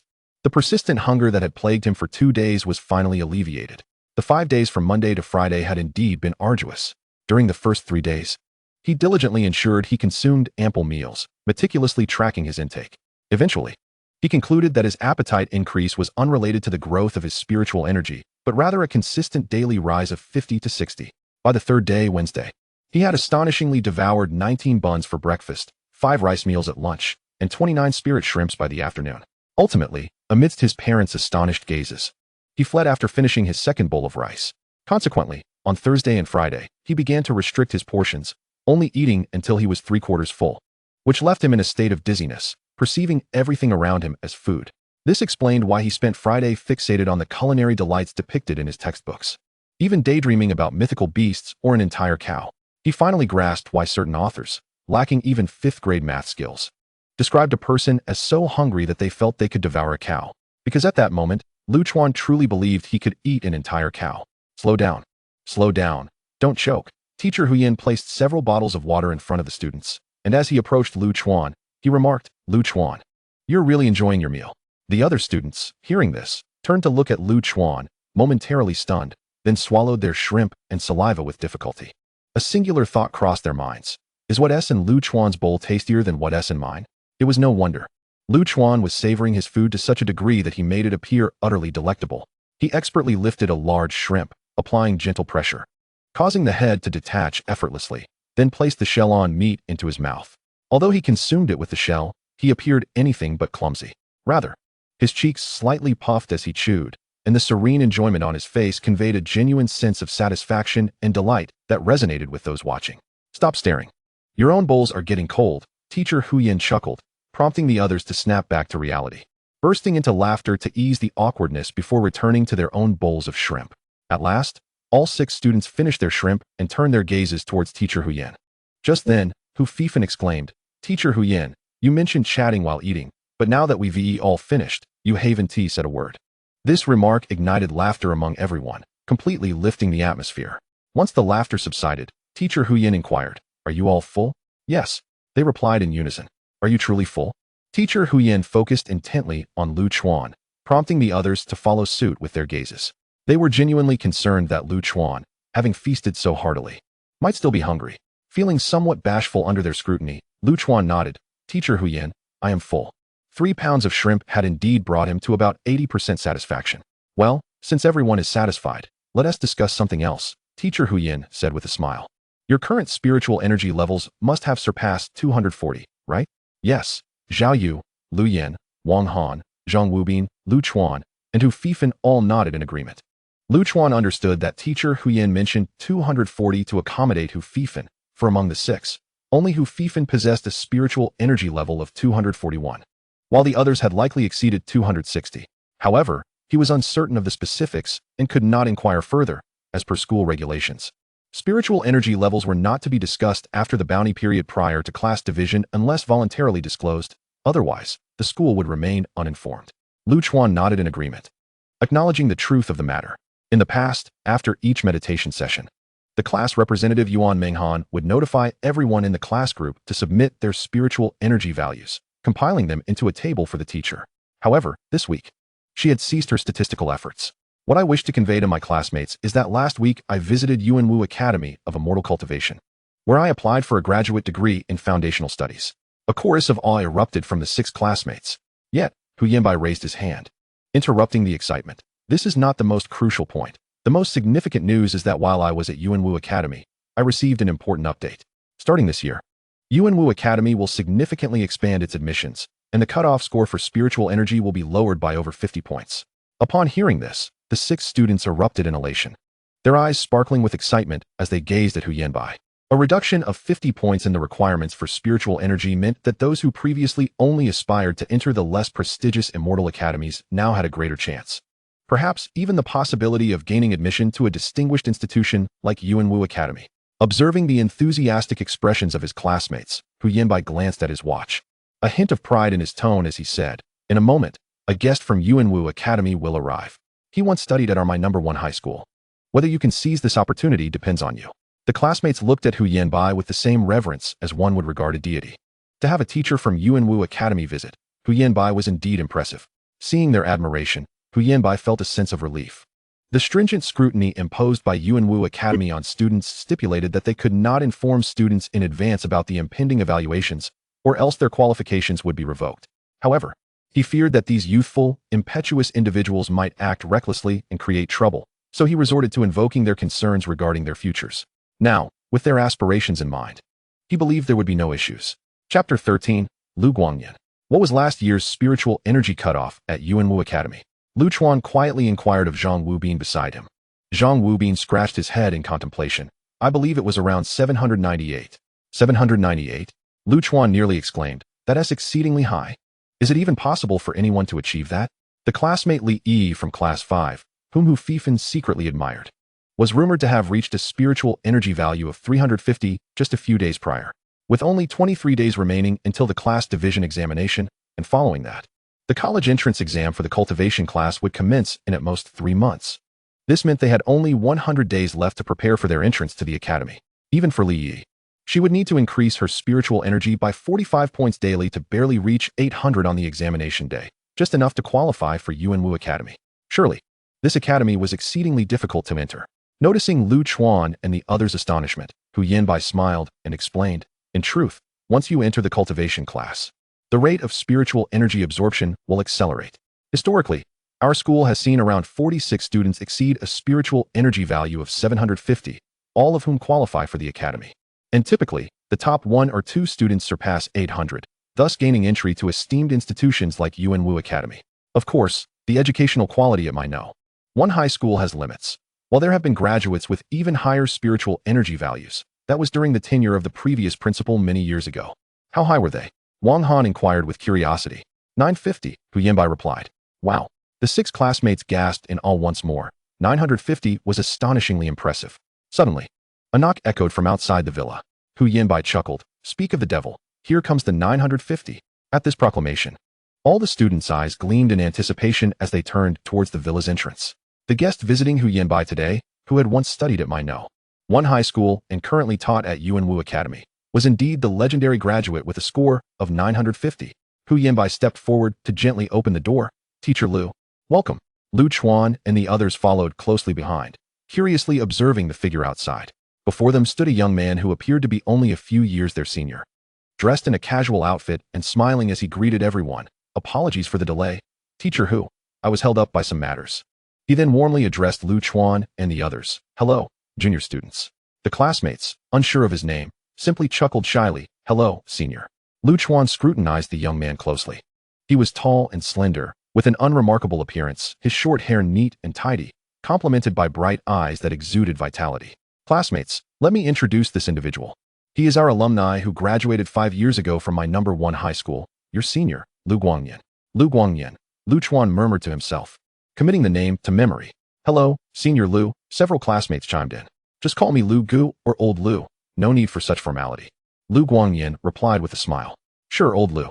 Hu Fifan exclaimed first, prompting a wave of laughter. Hu Yanbai observed the rapport between the classmates and Lu Guangyan. Feeling relieved, let us sit on the sofa and chat, he suggested. Today, I invited Teacher Lu specifically to address your questions regarding cultivation. He cheerfully led everyone to the plush leather sofa in the living room. Upon hearing this, Lu Guangyan's eyes twitched slightly. This teacher who certainly knew how to curry favor. He had come here under the pretext of an evaluation. Nevertheless, he decided to let it go, regardless. This evaluation was a necessary step, and if Hu Yanbai wanted to extend a favor, so be it. We were just discussing you, Lu Gu. The class monitor Lu Yan initiated, breaking the ice. I heard that when you graduated, your spiritual energy reached 950? Is that true? At this question, the others looked at Lu Guangyan with eager anticipation. However, Lu Guangyan merely chuckled. That was a long time ago, and it was only 950. It doesn't signify anything extraordinary. Pre-foundational? Lu Yan's curiosity was piqued. Is it possible for someone to reach pre-foundational status before the college entrance exam? You'll find out during the exam. Lu Guangyan seemed reluctant to elaborate further. Meanwhile, Lu Laoshi introduced, Teacher Lu, this is Lu Yan, and that is Zhao Yu. They are our class's highest achievers in spiritual energy, with hopes of entering the academy, so they tend to have more questions. Upon hearing this, Hu Yanbai quickly added, indeed. All the students present here are quite exceptional, with promising prospects for admission to the academy. Lu Guangyan glanced at Zhao Yu and Lu Yan, then shifted his gaze to Lu Chuan, his expression somewhat peculiar. Lu Laoshi assumed he was looking at Hu Fifan. Feeling a bit sheepish since Hu Fifan had the lowest spiritual energy among the 6 students, and his score was quite abysmal. As for Lu Chuan, he sensed Lu Guangyan's gaze and felt a stirring in his heart. Could it be that he could perceive his spiritual energy? Ha ha ha, since you all are so outstanding, I shall share a bit more. Lu Guangyan smiled and continued. In fact, every year there are several candidates who reach pre-foundational status before the college entrance exam. And some even attain foundational status, but they don't enter local immortal academies. Instead, they go directly to the 4 Directions Academy of Immortal Cultivation, which is under the direct jurisdiction of the Huaxiao Alliance. 4 Directions Academy of Immortal Cultivation? Lu Chuan asked in astonishment. Yes, indeed. It is the academy situated at the core of the largest spirit gathering formation in the 4 Directions. Lu Guangyan gazed at Lu Chuan and remarked, this is the most esteemed academy recognized by our Huaxiao Alliance. Lu Chuan inquired further, are all the candidates admitted here either prospective foundation cultivators or already formidable candidates? Lu Guangyan chuckled and replied, not entirely. In fact, My scores back in the day were sufficient for admission. However, the instructors at Yuanwu Academy approached me and presented me with a substantial monetary gift. Naturally, having accepted their generosity, I was unable to decline. Laughter erupted among the group, filling the villa with a joyous atmosphere. Half an hour later, several classmates departed from Hu Yanbai's villa, escorted home by teacher Lu driving the spacious van. On the way, Lu Chuan, seated in the back row, pondered Lu Guangyin's words from earlier. Sifang Academy requires at least a spiritual energy value of 950 to qualify. If I could ensure my meals are consistently sufficient, it wouldn't be impossible to gain admission. However, the challenge of securing adequate nourishment looms large. Chuan Gu. I just remembered something. Suddenly, Hu Fifan sat up, bursting with excitement. I meant to tell you this morning, but it slipped my mind until just now. What is it? Lu Chuan was drawn back from his thoughts of food. The claw you showed me last time. I found its owner. Hu Fifan exclaimed eagerly. Huh. Lu Chuan was taken aback. Hu Fifan pulled out his phone. Look at this poster. Lu Chuan scrutinized the screen with skepticism, but his eyes widened in shock the next moment. The poster's title boldly proclaimed, The Beast Pact. The mythical beast park in my city is set to showcase the pinnacle of ancient divine beast bloodlines, the Swan Beast at the Foundation establishment stage. The exhibition was scheduled for this Sunday, which was merely 2 days away. Chapter 14. The Curious Ticketing Practices of the Beast Park. Goodbye, Chuan Gu. Goodbye, Lu Chuan. At the entrance of the community, Lu Chuan exited the vehicle, and the other classmates waved their farewells. In the front row, teacher Lu smiled apologetically at Lu Chuan. I'm sorry, Lu Chuan. This vehicle is quite large, and it's my first time driving it. I couldn't maneuver it well in the community, so I won't be able to drop you off at your door. Just walk a bit. You're too kind, teacher Lu. Farewell. Goodbye, Hu Fifan, Zhang Wubin, Wang Han, Lu Yan Zhaoyu. Lu Chuan bid farewell to his classmates and took strides towards home. Given the distance, his old neighborhood was the closest to Danyan residence, making him the first to arrive home. It was already 8:30 p.m. when Lu Chuan strode up the steps, quickly reaching his house. The lights were on, and his parents were sitting on the sofa watching television, filling Lu Chuan with a warm sense of belonging. Xiao Chuan is back. Song Huiqin stood up, scanning Lu Chuan from head to toe with a smile. I was just worried about you and told your father to go pick you up, yet here you are. What is there to worry about? Teacher Lu drove me home, Lu Chuan replied, bemused by his mother's concern. Even at 17, she still treated him like a child. Teacher Lu is here? Where is he? You should have invited him in for a visit. Song Huiqin began to chatter. Mom. Several of us went to visit teacher Hu Yan, and teacher Lu was responsible for driving us home. After dropping me off, he still has other students to see. So please don't fuss over it. Just enjoy your television show, Lu Chuan said with a smile, gently pulling his mother down onto the sofa beside him. What impressions did you gather after meeting teacher Hu Yan today? Lu Zhanghua, his father, interjected, adopting a tone of inquiry. Not much to say, Lu Chuan responded dismissively. You little rascal, I refuse to believe that seeing teacher Hu Yan's grand villa didn't stir something within you, Lu Zhanghua teased, amused by Lu Chuan's indifferent demeanor. Well, I promise to study diligently from now on, and one day I shall break through to the foundation stage, ensuring that even the government grants us a grand villa. Lu Chuan replied with a hint of exaggeration. Lu Zhanghua sighed, realizing his attempts at moral guidance were futile, and began to change the television channel. Lu Chuan, feeling bored, allowed his thoughts to drift far away. Although meeting teacher Hu Yan felt familiar, and interactions with classmates remained unchanged, he sensed a palpable difference.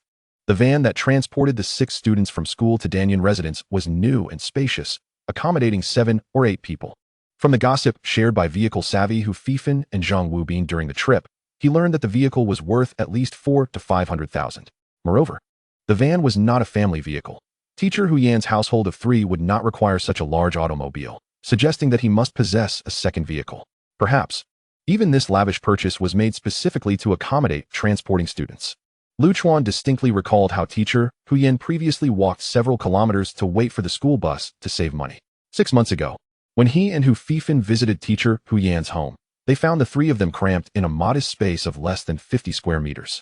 Now, however, they had been rewarded by the government with the finest 3-story villa in my city, lavishly decorated and completed long before.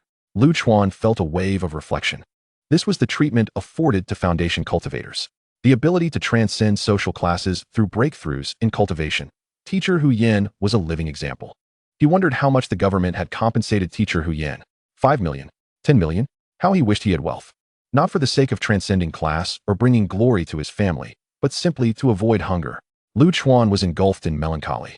Having observed his eating habits over the past 5 days, he deduced a pattern. provided he could fill his stomach at every meal. If a significant portion of his diet consisted of spiritual shrimp, his hunger would remain manageable. Conversely, if spiritual shrimp were scarce, his hunger would be acute. He estimated that if he consumed only spiritual shrimp, 4 to 5 gene would suffice to satiate him, divided across 3 meals. That equated to just over 1 gene per meal. Though substantial, it was not excessive. Moreover, it was likely that he would not feel hungry throughout the day.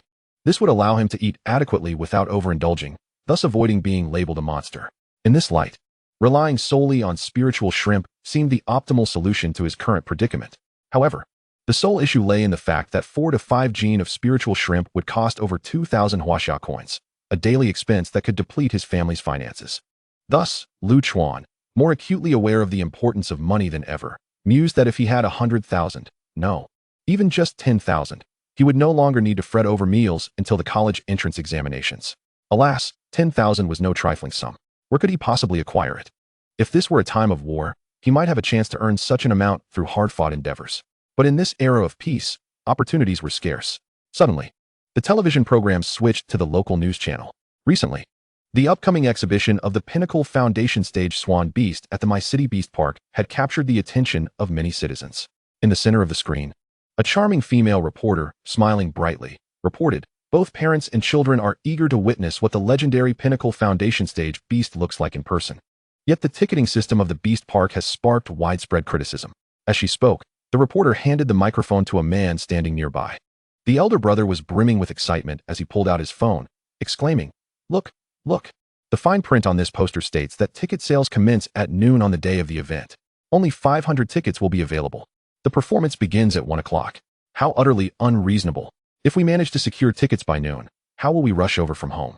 What if we arrive at the Beast Park only to find no tickets left? Their superiors must be reserving tickets for." The female reporter, sensing the growing frustration, swiftly seized the microphone and awkwardly smiled. It appears that there is considerable dissatisfaction regarding the ticketing policy. Now, let us connect with the staff at the My City Beast Park to clarify the specific reasons. In no time, the scene shifted to the Beast Park, where the reporter handed the microphone to a middle-aged man. He wore gold-rimmed glasses, had a pale complexion, was clean-shaven, and sported slightly discolored hair. With a smile directed at the microphone, he stated, "I completely understand everyone's sentiments. However, this exhibition of the Swan Beast is rather special." After discussions among the park's leadership, it was ultimately decided to implement this temporary ticketing method. For those unable to secure tickets, there is no need to leave. They may visit the other branches of the Beast Park.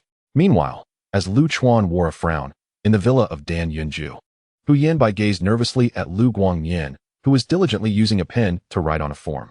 This form pertained to the critical matter of his future, the Foundation Establishment Graduate Assessment Form for Yuan Wu Cultivation University. Before long, Lu Guangyan paused, tucked the form into his pocket, and smiled, saying, "Teacher Hu Yan, I have completed my section of the assessment. The rest now lies in the hands of the university. Thank you for your hard work, Teacher Lu." At this moment, Hu Yanbai's gaze held far more respect than during his student days. He cautiously inquired, "I understand I cannot view that form, but I would like to hear your opinion. Teacher Lu, do you think I stand a chance?" Upon hearing this, Lu Guangyan quickly replied with a smile, "You are too kind, Teacher Hu. I, too, hail from my #1 high school. Although you weren't my instructor, you know that had you truly taught me, the school would not have sent me here." I understand, Hu Yanbai responded repeatedly. Though Lu Guangyan's words seemed vague, they conveyed a clear message. "As a fellow my #1 alumnus, I will certainly assist you within my capacity. However, you must remember that you are not the teacher who taught me back then, and my support can only extend so far, given that the university's supervision is no trifling matter. All right, Teacher Hu, I shall take my leave now. I have some matters to attend to and won't be departing immediately. If you have any questions, feel free to reach out." "There's no need to see me off." Lu Guangyan gently halted Hu Yanbai, striding away with purpose. Once outside Hu Yanbai's villa, Lu Guangyan entered a sleek black car, settling into the back seat with a smile. "Brother Lu, I appreciate your patience." "Not at all, Teacher Lu," replied a middle-aged man in the front seat, who had a round face and thinning hair. He continued, "The Swan Beast has already been transported to the park. While we anticipate they will not act until the day after tomorrow, just to be safe, I must trouble you to assist us tonight." "Ah." Lu Guangyan reclined his head back, chuckling. "Brother Lu, you are far too courteous. Since you have compensated me, there is no need to mention it as a trouble. Let us get going." Chapter 15. A determined entry into the Beast Park. At the Chuan residence, Our My City Beast Park is one of the largest among the 7 in the entire Plain region, dedicated entirely to the enjoyment of our visitors. On the television, the staff member from the Beast Park continued promoting the venue. Seated behind Lu Chuan, Lu Zhang suddenly chuckled, pointing at the screen. Isn't that Xiao Kuei? Song Huiqin leaned in for a closer look and also burst into laughter. Indeed, it is. Which one? Lu Chuan inquired with curiosity, sensing from his parents' tone that a friend had appeared on television. Lu father pointed towards the middle-aged man speaking into the microphone. See that one in the blue shirt? With the most hair? He was my high school classmate. After completing his degree, he went to work at the Beast Park, and it has been 20 years now. Lu Chuan followed his father's finger and indeed spotted a middle-aged man in a blue-collared shirt, around 40 years of age, directing several young staff members bustling about. Looks like a leader? Lu Chuan murmured. After 20 years, he has certainly become a minor leader, Lu Zhang chuckled. He is likely one of the key figures for this Swan Beast exhibition. Upon hearing this, Lu Chuan's interest peaked, and he donned a flattering smile as he turned to his father. Dad, what is it? Lu Zhang, who had been leaning back on the sofa, straightened up, instantly alert. Knowing his son well, he sensed something was amiss. Why are you so anxious? Lu Chuan approached, playfully thumping Lu Zhang's thigh. Isn't this the Uncle Xiao Kuei who came to our house for drinks and got tipsy, singing happily? Seeing this, Lu Zhang relaxed, leaning back against the sofa as he stretched his legs, squinting. I didn't expect you'd remember. Yes, that's him. What about it? Lu Chuan continued grinning. I was wondering, is it possible for me to visit the Beast Park to see the Swan Beast? Oh, Lu Zhang pondered, crossing his legs. Great. Lu Chuan eagerly took over with a grin, continuing to massage. Are you suggesting I could bypass the ticketing hassle and directly enter the Beast Park? Exactly. You truly are my father. Lu Chuan laughed. TSK, you are quite the smooth talker. Lu father chuckled. All right, it's getting late. I will give him a call tomorrow. It should be fine. All right. Thank you, Dad. Lu Chuan promptly stood, saying, I shall return to my room to do my homework and not disturb you too while watching television. Make sure to sleep early. With that, he dashed back to his room. Lu Zhang observed the casually discarded leg with a complex expression. This rascal, a typical troublemaker. He grumbled as he began to stretch the leg himself. Meanwhile, Song Huiqin watched the entire scene with laughter. Back in his bedroom, Lu Chuan picked up his phone to find a message from Hu Fei Fan. Brother Chuan, I have arrived home safely. Image. The promotion for this Beast Park exhibition seems to have started 2 months ago and was quite extensive. We didn't notice earlier. And now it appears to be too late for ticketing. A peak stage foundation establishment beast? That surpasses even teacher Hu Yan, Lu Chuan thought. Realizing the significance of such a presence in my city, missing the chance to attend such a prominent exhibition would be a pity. His eyes twitched as he recalled. Did you not see the television? Tickets for this exhibition can only be grabbed on the official website at noon on Sunday. Hu Fei Fan quickly replied, no way. The exhibition starts at 1 o'clock on Sunday afternoon, and tickets go live at noon. Are the Beast Park staff out of their minds? 10 seconds later, oh my goodness. I just checked, and it's true. Brother Chuan, Zhang Wubin, and I will help you grab tickets. 3 of us together will increase our chances. If we manage to get some, you can treat us to a meal. Seeing this, Lu Chuan's lips curled into a smile. Knowing that Hu Fei Fan had been seeking the Swan Beast and was eager to assist him. Everything is fine. My father used his connections. You can sneak into the Beast Park with me on Sunday, he replied. Is that for real? Hu Fei Fan exclaimed, his expression one of astonishment. I never knew you were one to take shortcuts. Chuan go? Lu Chuan's eye twitched in annoyance. Enough, Hu Fei Fan. He then switched off his phone and picked up his workbook, diving into the exercises. With only 23 days left until the class placement exam. Despite gradually catching up in his cultural subjects, he still felt somewhat lacking. Aspiring to join the immortal cultivation class seemed precarious. Therefore, aside from meals, his primary focus lately had been solving problems. As for the idea of sneaking into the Beast Park to see the Swan and I, Lu Chuan had already made his decision when he spotted Hu Fei Fan showcasing the poster in the car. Swan and I, Swan and I, Swan and I. The first page of that ancient book also depicted the Swan and I. Could there be a connection between the two? The Beast Park began promoting the Swan and I 2 months ago, and the first page of the ancient book fortuitously featured the same creature. Was this merely coincidence? Ever since unlocking the ancient book, his appetite had been increasing. Could it be related to the Swan and I? Would encountering the Swan and I provide a solution to his current predicament with food? All these questions could only be answered by witnessing the Swan and I firsthand. In the dead of night, Lu Chuan's consciousness was once again drawn into that enigmatic space. The mysterious ancient book hovered silently before him, and as usual, he forcefully turned to the first page. Beneath him, over 30 large shrimp brandished their pincers, rushing forth and transforming into faint azure light, which was absorbed by the first page. At that moment, The illustration on the first page vividly displayed the swan knee's muscular arms and its body covered in golden fur. As the 30-plus shrimp were infused, the image on the scroll shifted once more, revealing the swan knee's massive head, reminiscent of a monkey. However, atop this head sprouted two enormous, golden, pointed horns. Chuan stared intently, striving to glean more. But then, a thunderous boom erupted in his mind, and once again, he lost consciousness, departing from that space.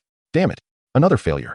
Late that night, at the Beast Park in my city, Lu Guangyan gazed skeptically at the enormous beast within the formation before him. Brother Lu, didn't you say this was a peak foundation establishment, Swan and I? Coughing slightly. The middle-aged man named Lu replied, well, that's just a marketing strategy. Tourists can't differentiate between a peak foundation establishment and a mid-stage one. They're all the same, all the same. Suddenly, Lu Guangyan's eyes sparkled as he noticed the short horns on the swan knee's enormous head, murmuring, so it truly has horns. Chapter 16. The Beast Park is quite safe. The following Saturday was a busy yet joyous day for Lu Chuan. He awoke early, first sending a message to teacher Lu to inform him of his plans to visit the Beast Park the next day, and then calling Hu Fifan to head to school together. Since he would miss the group meditation session in Class 8 on Sunday, he decided to arrive a day early to complete the 10 hours of meditation. For students needing to adjust their meditation schedules due to unforeseen circumstances, the cultivation room had designated spare cushions available. Lu Chuan and Hu Fifan smoothly joined classmates from classes 1 to 4 to finish their meditation. By the time they concluded, it was already past 7 in the evening. This time, Lu Chuan had prepared 2 pounds of beef jerky in his backpack, quickly replenishing his energy after meditation, avoiding the dizzying hunger he had experienced previously. Upon returning home, his mother, Song Huichin, informed him that due to the need for registration for the purchase of the ocean spirit shrimp, they had bought yesterday's shrimp even though he hadn't eaten them. So he needed to consume enough for 2 days today. Concerned about whether Lu Chuan could finish it, his mother expressed her worries, but he firmly declared that, as a good youth who values diligence and morality, he would never allow food waste in their home. He then painstakingly devoured a colossal pot of ocean spirit shrimp weighing 5 pounds. Afterward, clutching his stomach, he returned to his room and drifted into a blissful sleep. Meanwhile, for Lu Guangyan and the middle-aged man Lu, Saturday was a day filled with frustration. Since Friday night, they had been stationed at the location of the Swan and I exhibit in the Beast Park, without food or sleep, rushing even to the restroom. As the clock struck 10 and darkness deepened, the lights around the park began to extinguish. In the dimness, both men fell into silence. Lu fiercely inhaled his cigarette, while Lu Guangyan quietly observed the surveillance footage. After a long pause, he spoke softly. The enemy is far more cunning than we anticipated. We've been played, wasting an entire day. Damn it. Lu crushed his cigarette into the ashtray. These bastards. Are we alone here? No one knows, right? Lu Guangyan's expression shifted from its previous ease to a grave demeanor as he inquired. No. Besides the Immortal Cultivation Bureau, no one knows I'm still in my. With his hands rubbing his face, Lu felt the weariness from the lack of sleep numbing his features. If news has leaked, it means these cultists don't harbor grand ambitions. Their target is likely just the visitors of the day. As Lu Guangyan rose, seeming ready to depart, Lu pressed further. What if they come tonight? The most densely populated area around the Beast Park is the office buildings. If those brutes aren't foolish, they wouldn't strike at night. Lu Guangyan warned coldly, halting before the hidden door. Remember, tomorrow, the Swan and I exhibit will become the most dangerous place in all of my. If we haven't located the other cultists before the exhibition begins, we must cancel it immediately. With a resounding bang, he shut the concealed door behind him, leaving Lu staring at the surveillance array, caught in indecision. The next day, Sunday, Lu's mother, Song Huichin, was preparing breakfast for the family at the dining table when she suddenly heard a peculiar sound emanating from Lu Chuan's room. The laughter belonged to Lu Chuan, who had just awakened from a deep slumber, his eyes sparkling and a silly grin plastered on his face as he stared at the ceiling. This is wonderful. This is wonderful. Last night, just like before, he had once again entered the hidden space of the ancient book. After the powers of the ocean spirit shrimp were absorbed by the first page of the scroll, he concentrated fiercely, determined to observe the illustration. He had expected to lose consciousness as usual, but not last night. He didn't know how long his consciousness had lingered, but it had definitely been several seconds. Yet those few seconds were already a huge breakthrough, because within them, he had seen a crucial piece of information. He saw that in the upper right corner of the first page, there was an ancient, seal-like character written in a bold, archaic style, 3. It was already a major step forward, because this was the first time he had seen anything other than images in the ancient book. Although he still couldn't figure out what this 3 represented, 3 was, after all, just a number. As long as he asked around a bit or looked up some information, he would eventually be able to understand it. Of course, being able to make such progress, Chuan attributed it to the full meals he had on Friday and Saturday. He secretly made up his mind that after visiting the Demon Beast Park to see the Swan Beast, he had to find a way to make money. Only by eating his fill would he have the strength to keep breaking through and continue exploring the secrets of the mysterious ancient book. After washing up, Chuan sat at the dining table and started eating heartily. During this period, his mother, Song Huichin, had already noticed the change in Chuan's appetite. Not only had she increased the portion of spirit shrimp at dinner, but even breakfast was made several times larger than before. Chuan didn't say anything about it out loud, but his heart felt warm. Being a foodie raised by his parents was really great. But unfortunately, if he didn't find a solution soon, his parents would no longer be able to afford feeding him. Your dad already gave you your Uncle Xiao Kuei's contact information, right? His mother asked. Chuan swallowed the last egg and replied indistinctly. When you go to the Demon Beast Park today, be careful. Those are demon beasts. It's dangerous, his mother reminded him. Chuan swallowed the egg, grabbed his milk, slung his backpack over his shoulder, and headed for the door.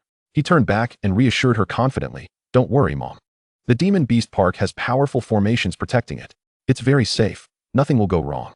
Chapter 17. Bloodline Power. Hello, Uncle Lu. I'm Xiao Chuan. Yes. We're at the staff entrance right now. All right.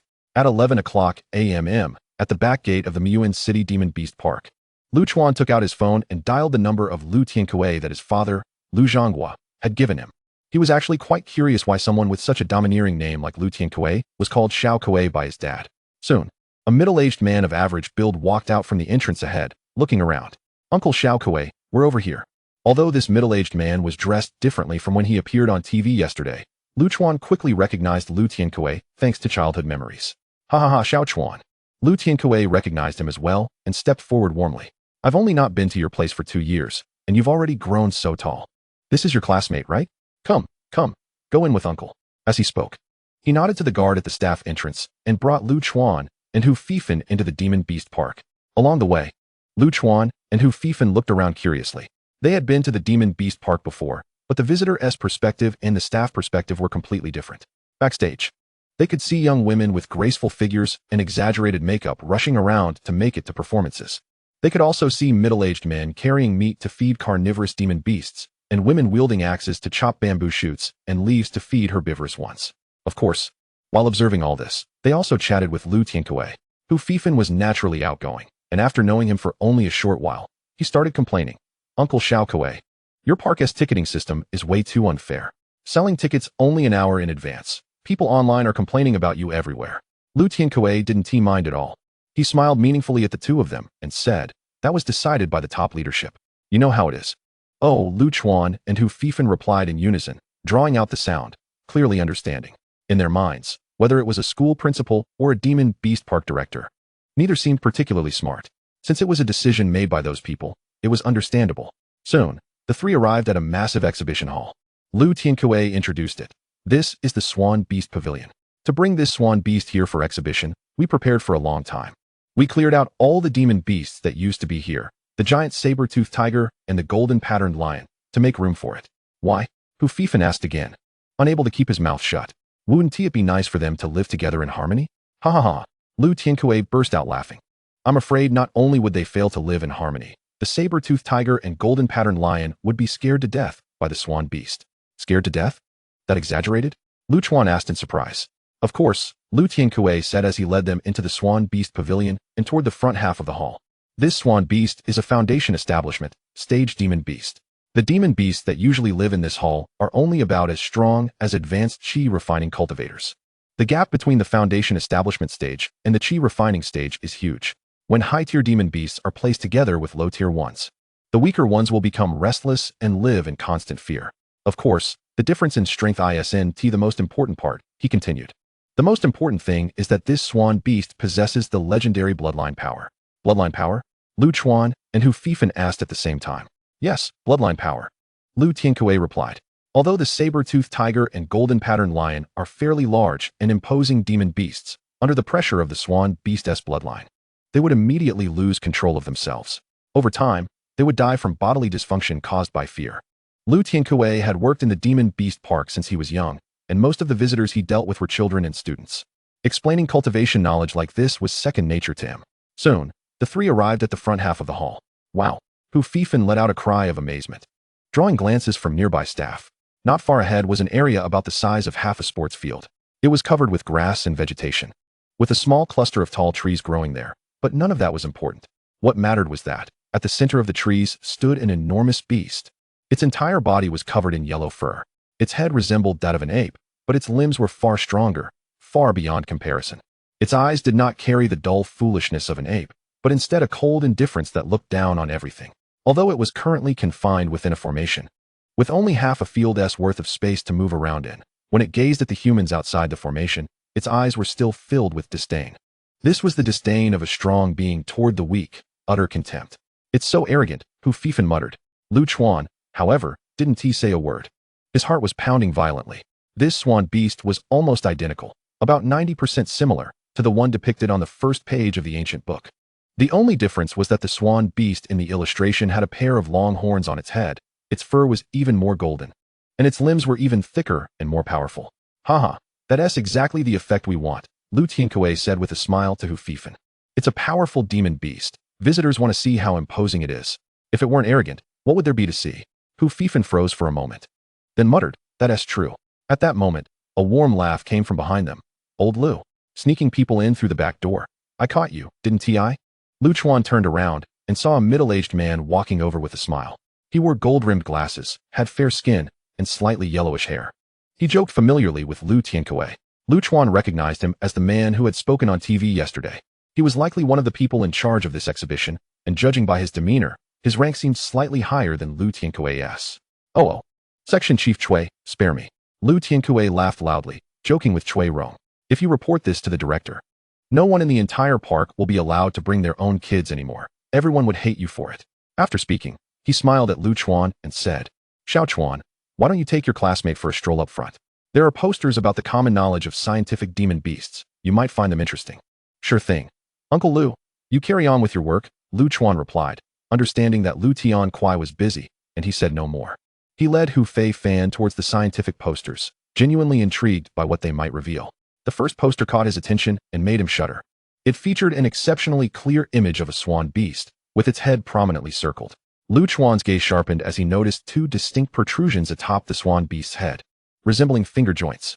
Beside it, an explanation read, "The bloodline power of simian demon beasts typically manifests as horn-like growths on their foreheads. This swan beast in the My City Beast Park possesses a first-tier bloodline power." At the very bottom, a large, ancient character resembling a seal was inscribed, clearly stating 1. In that instant, Lu Chuan felt a ringing in his head as everything fell into place. Chapter 18. The anger of Lu Guangyan outside the Swan Beast Pavilion. In a concealed dark corner, Lu Guangyan's figure re-emerged. After a few hours of rest the previous night, he had shaken off his fatigue, his eyes bright and full of vitality. Beside him, a middle-aged man surnamed Lu bore heavy dark circles under his eyes, clearly having not slept at all, having stared at the surveillance array throughout the night. What are they doing here? Suddenly, Lu Guangyan raised an eyebrow. Noticing Lu Chuan and Hu Feifan's figures on the surveillance array, he distinctly remembered this high school student, Lu Chuan, whom he had seen just the day before at Hu Yinzhua's home. At that time, Teacher Lu had particularly recommended Lu Yin and Zhao Yu, claiming they were the top students of their class. However, to Lu Guangyan, the spiritual power levels of those two seemed rather mediocre, barely qualifying for the lowest-tier cultivation universities. In contrast, Lu Chuan was different. Although Teacher Lu had scarcely acknowledged him, Lu Guangyan, being a peak foundation establishment expert close to breaking through to Golden Core, could easily discern that Lu Chuan's spiritual power was the strongest among the 6 high school students at that time, likely exceeding 300, placing him at the mid-tier level of Qi practitioners. As someone who had reached the position of assistant professor at Yuan Wuxian while still in the foundation establishment stage, Lu Guangyan was exceptionally astute. Having attended my number 1 high school himself and undergone the same training routine as Lu Chuan, he quickly deduced the truth. It was likely 2 months before the class division exams, and these students had just begun to experience the benefits of early-stage Qi practitioners. The reason for Teacher Lu's lack of attention towards Lu Chuan stemmed from the latter's previously low spiritual power prior to this period of benefit. It appeared that Lu Chuan possessed an exceptionally strong ability to absorb spiritual food to an extraordinary degree, leading to his recent rapid advancement in spiritual power.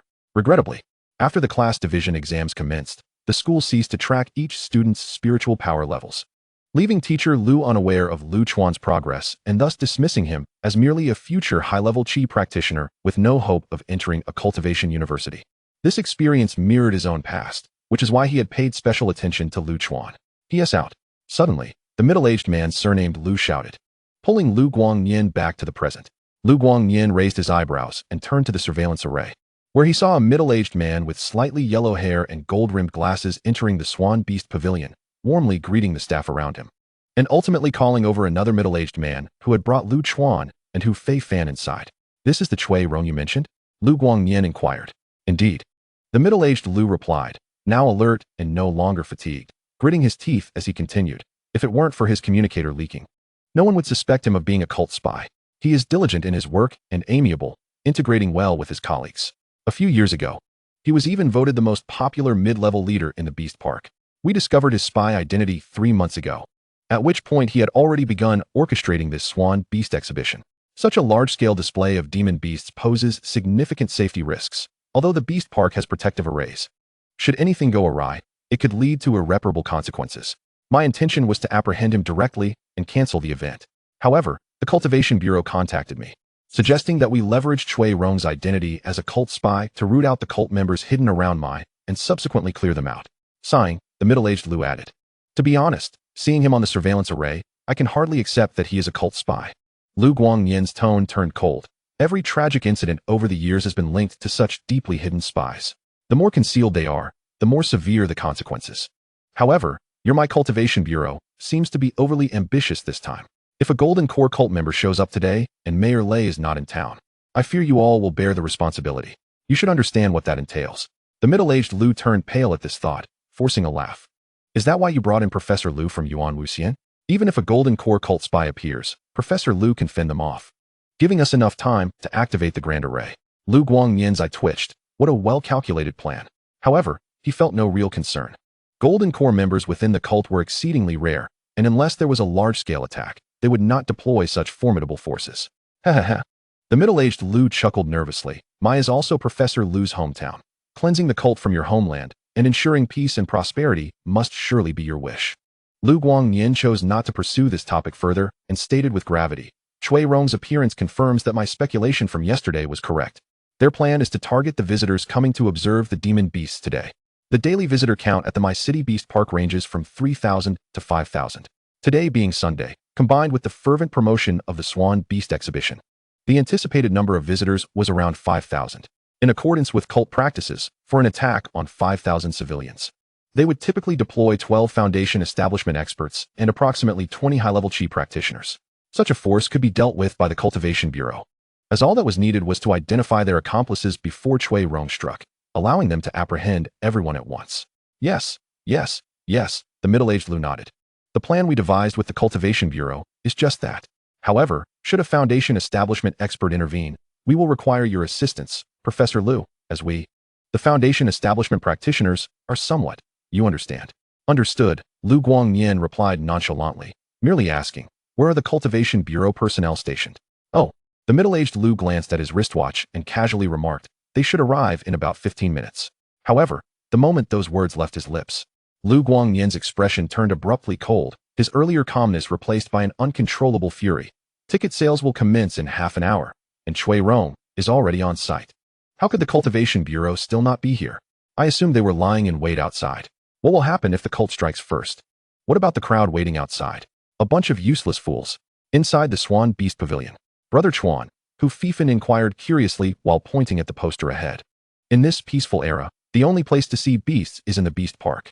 Why does this poster analyze the various body parts of the Swan Beast so meticulously, even highlighting its vital areas? Lu Chuan tilted his head, contemplating for a moment, ready to respond. However, he was suddenly interrupted by Lu Tiankuai's voice from behind. You too. Come over, it's time for lunch. Okay. Lu Chuan promptly set aside his thoughts and jogged to get his meal. Chapter 19. Cui Rong. At the mealtime of 11:40, many staff members at the Swan Beast Pavilion set aside their tasks to head to the cafeteria. Lu Chuan and Hu Feifan followed Lu Tiankuai and Cui Rong, obediently taking their seats while surveying the dining area of the Beast Park staff. Lu Tiankuai smiled at Lu Chuan and Hu Feifan. Aren't you two going to be taking the college entrance examination in a few months? Have you started eating spirit food yet? Yes, the exam is probably in 3 months, and I've been eating spirit food for over a week now, Lu Chuan replied honestly. Wait, I'll go buy you two something good, Lu Tianquai said with a mysterious smile, heading to the counter with Chui Rong. Moments later, Chui Rong approached with a large tray. Here, I decided to join you two for a good meal today. As he spoke, he began to serve the dishes from the tray. Braised spare ribs, hand-grabbed beef, sweet and sour pork, a whole steamed fish, mapo tofu, and stir-fried cabbage. Wow, so many dishes. Hu Fifan exclaimed. Lu Chuan, gazing thoughtfully at the meat on the table, asked, Uncle Lu, the meat in these dishes isn't ordinary meat, is it? Ha ha. You caught me, Lu Tianquai chuckled. This is all meat from slaughtered magical beasts. You should know that the beasts in the beast park come from various magical beast zones. Powerful cultivators capture these beasts and sell them to the Alliance government, which then distributes them to the beast parks in various cities. However, some of these beasts, having grown up in the human world, are too wild to tame and possess little exhibition value, so we deal with them directly, turning their meat into staff meals. Upon hearing this, Lu Chuan felt enlightened. After some time, he realized that the beast park was vastly different from a traditional zoo. While a zoo primarily serves to educate students about nature, emphasizing themes of harmony between humans and nature, as well as animal protection, the beast park starkly contrasts this narrative. Each beast's introduction includes a detailed anatomical diagram, explicitly outlining its danger and weaknesses, with specialists explaining methods to eliminate such beasts. There is no pretense in portraying these creatures as human adversaries. Thus, in the cafeteria of the beast park, Lu Tianquai naturally asserted that untamable beasts should be exterminated. Lu Chuan agreed with this perspective, but as he looked at the abundant spread before him, a pang of guilt washed over him. Surely, such a lavish feast must cost a considerable sum? He couldn't believe that the staff would be treated to magical beast meat for free. After all, this wasn't a slaughterhouse, and the availability of meat was limited. Uncle Lu, did you spend a lot? Lu Chuan inquired without picking up his chopsticks. Ha ha, this is nothing. My daughter is a few years older than you, and when she was preparing for the Immortal University entrance exam a few years ago, it drained my finances. Thankfully, she's doing well now, having been accepted into Immortal University and becoming self-sufficient. Otherwise, I wouldn't have the means to treat you. Don't be polite with me. I suspect your parents are struggling as well. Lu Chuan was momentarily taken aback, feeling a warm sensation in his heart, accompanied by a sense of urgency. Over the past few days, as his appetite grew, his mother had been preparing increasingly more spirit shrimp for him, with his daily intake reaching over 2 jin, at 400 to 500 a jin, that added up to over 1,000 yuan, an exorbitant expense for his parents to bear. A few days ago, he overheard their conversation, revealing that their savings were only around 30,000. Continuing this way, after his class division exam, his family would truly be drained. Lu Tianquai noticed Lu Chuan's expression and reassured him. We all go through this. When children are preparing for the Immortal University, parents will always support them. Eat up, financial matters shouldn't concern you young ones. Yes, brother Chuan, eat up if you don't. I will finish it all, Hu Fifan exclaimed, devouring his food eagerly. Lu Chuan, alarmed, retorted, leave some for me, and joined the fray with his chopsticks. At that moment, a figure appeared, smiling as he said, Old Lu, I've brought some dishes for the 2 kids and left them here. Oh, Director Chui, there's no need for such courtesy. I'm off. I have a few things to attend to, replied Lu Tianquai, as Chui Rong, the one who had brought the food, waved goodbye and hurriedly exited the cafeteria. Director Chui is truly kind, Lu Tianquai sighed, seemingly at a loss for words in the face of Chui Rong's generosity. Lu Chuan and Hu Fifan turned their heads in unison to look at Chui Rong's former seat, with Lu Chuan raising an eyebrow. Why did he only eat a couple of bites before leaving? Lu Tianquai explained. He has been spearheading the Swan Beast exhibition, and with the opening imminent, he is probably too worried to eat. Oh, Lu Chuan responded, returning to his meal. He couldn't comprehend the feeling of losing one's appetite due to anxiety. He believed that, regardless of the circumstances, one should never waste food, much like himself and Hu Fifan. Inside the Swan Beast Pavilion, Chui Rong entered through the back door, his pace quickening as he glanced around, seemingly searching for someone. Soon, he arrived at the formation for the Swan Beast and cleared his throat. Is anyone there? I brought lunchboxes. No one responded, and he released a deep sigh of relief, realizing that everyone had gone to eat. Without further hesitation, he swiftly made his way to a room outside the formation, the live feed room. This room, once designated for the food of saber-toothed tigers and golden-striped lions, now served to prepare food for the swan beasts. As he pushed the door open, a flock of sheep gathered around, mistaking Chui Rong for someone there to feed them. However, he ignored the little sheep and walked straight through the flock toward a deep iron cage. Inside was a small black sheep, emanating faint traces of spiritual energy. This black sheep was intended as an appetizer for the swan beast before the pavilion's opening. During the subsequent show, the feeding of the swan beast would involve a battle with other large magical beasts, but the swan beast had not eaten for several days and was in poor condition. Therefore, it needed this small black sheep, whose meat was minimal yet of exceptional quality, to stimulate its appetite and maximize its primal instincts for a successful performance. Without looking back, he took out a dark pill from his pocket and quickly tossed it into the black sheep's cage. The pill seemed to contain some enticing agent. As the moment it landed, the little black sheep eagerly approached to nibble on it. Seeing this, Chui Rong swiftly turned and left the live feed room. Chapter 20. There must be an issue. He has made his move. The surveillance outside the beast pavilion clearly recorded the moment when Chui Rong stealthily entered the live feed room and fed a black pellet to the little black sheep. In front of the formation, a middle-aged man surnamed Lu slapped his thigh in excitement and exclaimed, "After waiting for 2 days, he has finally begun to act." Just as we had surmised, Chui Rong would take advantage of his position to feed the frenzied beast powder to the beast, after which his accomplices outside would cooperate with him to disrupt the formation of the beast garden. The target this time was likely the visitors within the premises. They had been lying in wait since Friday evening, initially suspecting that Chui Rong and his cultist conspirators would strike on Saturday during the day, using the mid-stage Foundation establishment beast to attack the urban area of my city. However, to their astonishment, Chui Rong did not appear at all that day, only making his entrance on Sunday, the very day the exhibition commenced. Although Lu Guangnian had taken a few hours of rest in between, the middle-aged Lu had not closed his eyes even for a moment. Now, witnessing Chui Rong finally making his move, he was naturally overwhelmed with excitement. Lu Guangnian, however, did not share Lu's fervor. Instead, he directed his gaze towards another screen displaying the surveillance of the entrance to the beast garden. The scene showed a throng of people outside, with thousands waiting at the gate. Lu Guangnian's expression turned grave. Did they not only release 500 tickets? Why are there so many people?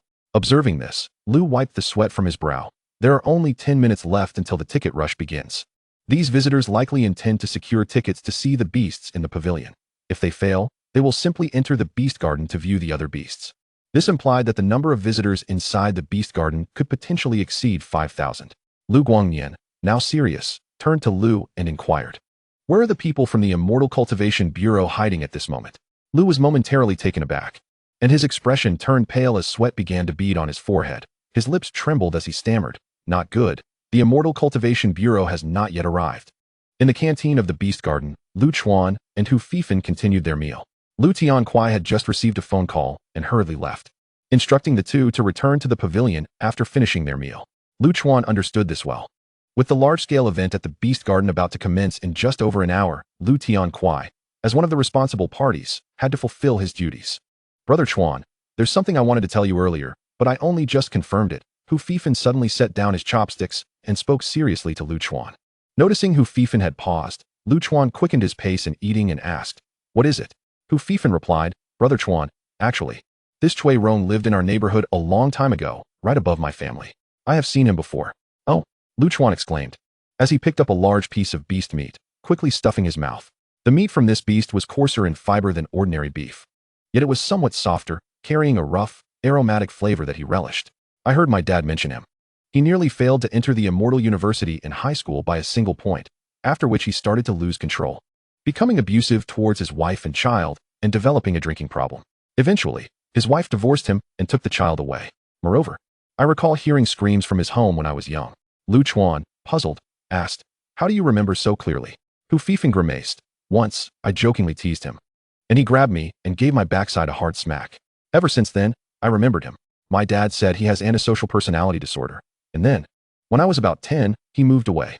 Lu Chuan slowed down his eating pace, but according to what Uncle Kwai said today and the encounters, he doesn't seem like such a violent person.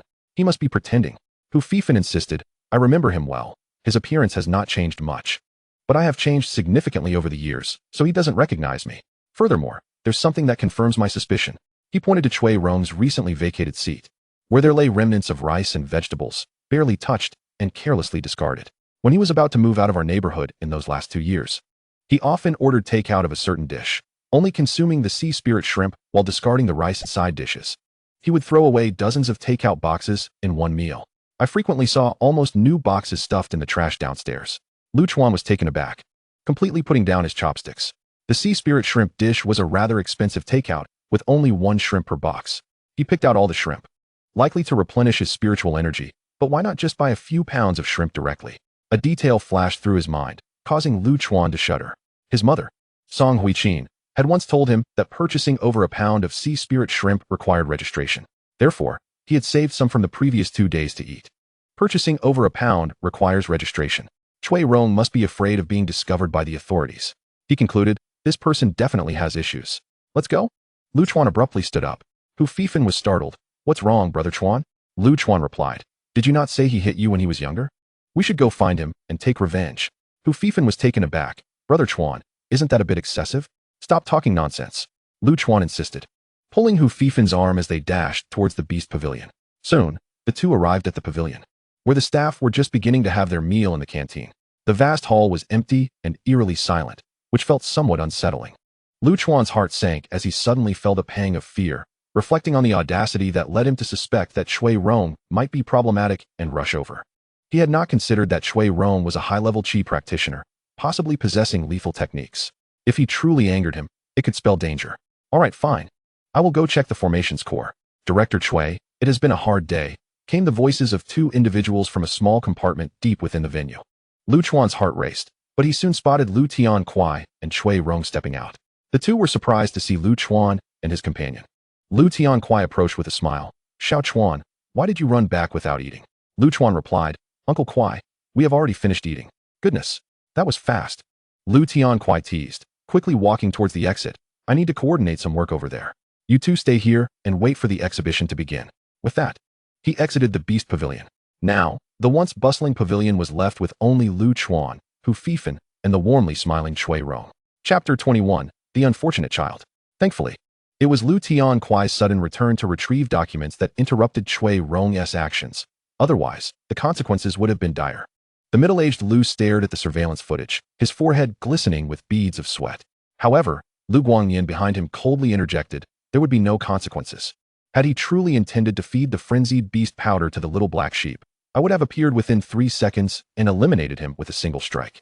Lu hesitated, but if we were to eliminate Chui Rong now, the other cultist spies lying in wait outside the beast garden would surely sense it and flee, rendering our carefully laid plans futile. Suddenly, a loud crash resonated from the table behind them, as Lu Guangyan shattered it with a single palm strike. His anger could no longer be contained as he spoke in a grave tone. Do you still have the audacity to discuss our plans? Shouldn't the personnel from the Immortal Cultivation Bureau be stationed outside the gate, vigilantly monitoring for the insidious spies of the cult lurking among the crowd? Yet, as Chui Rong prepares to take action, they have yet to arrive. If we continue to rely on the incompetence of you gluttons, not a single visitor entering the Beast Garden today will emerge alive. The middle-aged Lu, chastised by Lu Guangyan, dared not speak, muttering softly, I just contacted them. They claimed they had set out according to plan, but were halted by a leader from the Immortal Cultivation Bureau, who delayed them for a full 20 minutes. 20 minutes? Huh. Lu Guangyan's smile turned chilling as he replied, after today, events conclude. I shall report to the supervisory office of Pingyuan City in my capacity as Master Yuanwu Xian, and together we will thoroughly investigate this matter. No parasites shall escape my scrutiny.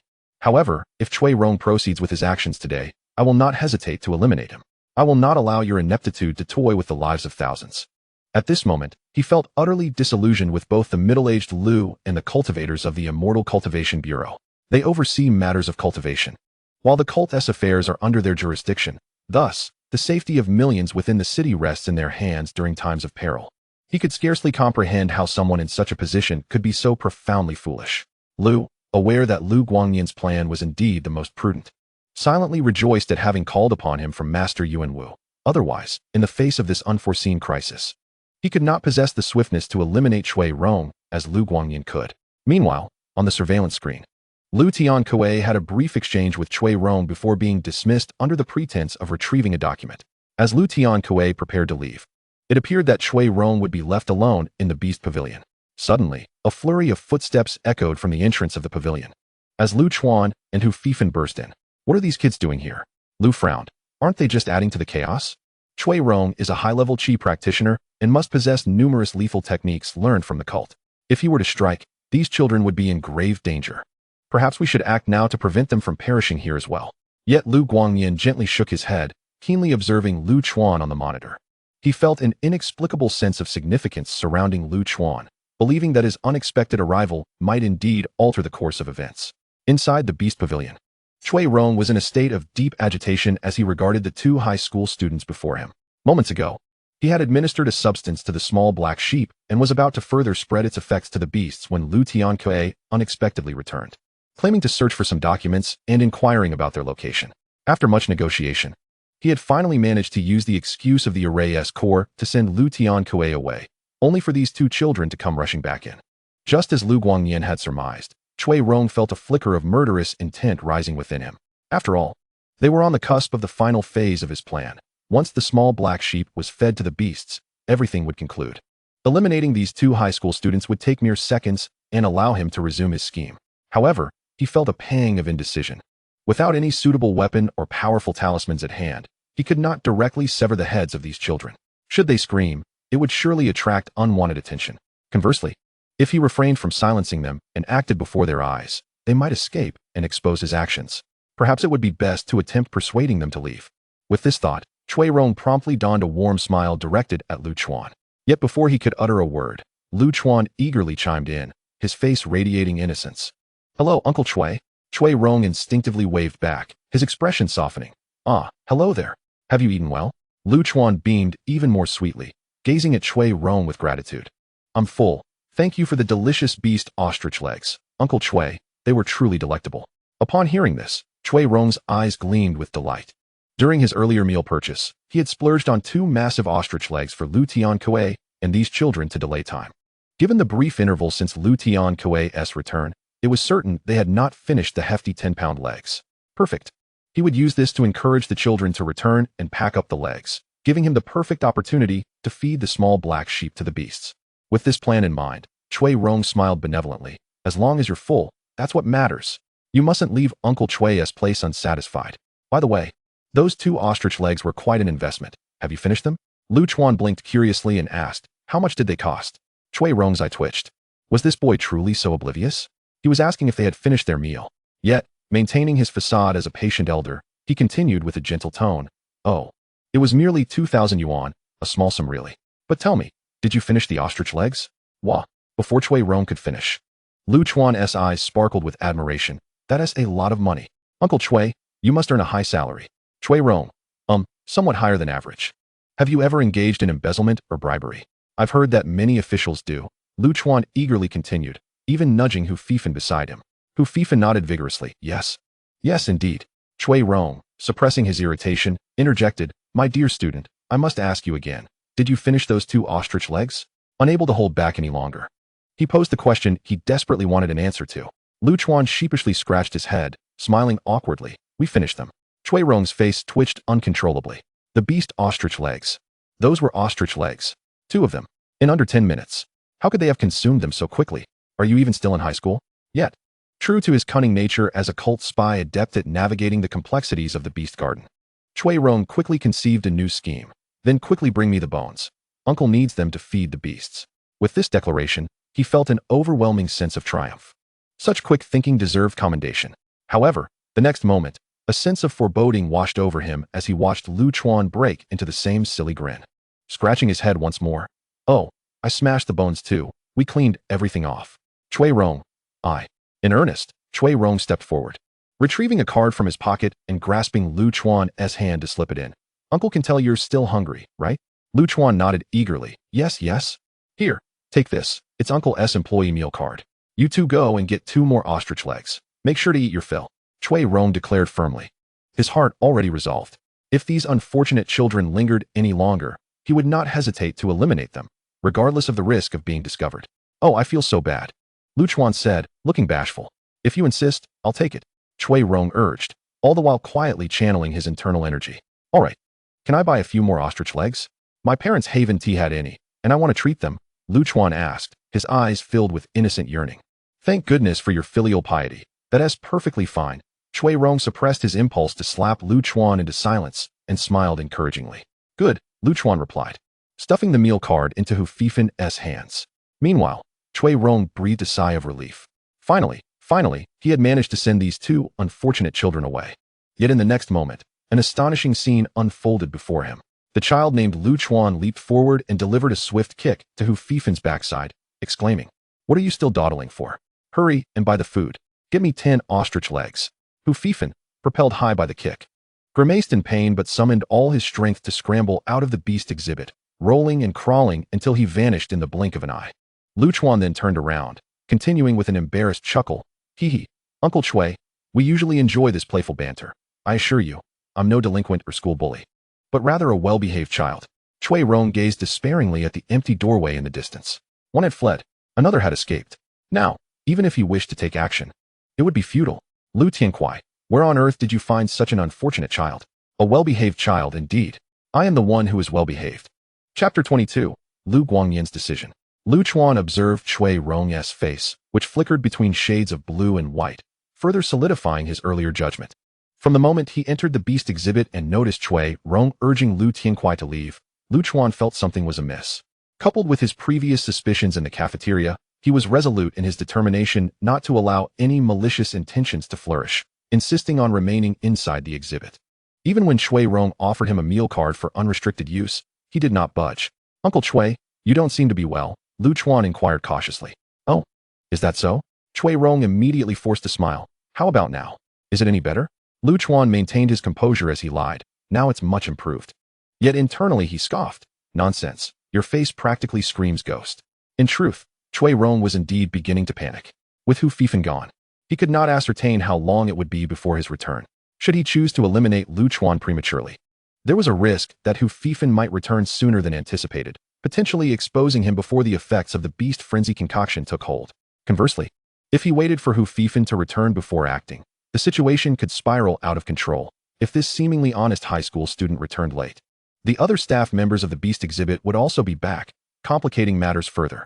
His mind raced tumultuously, utterly unprepared for the disruption caused by two hapless high school students to what had been a meticulously crafted plan. Just then, his phone vibrated at his waist. He picked it up, his expression shifting slightly. It was a message from an unknown number. "Why haven't you made your move yet? There are two high school students here.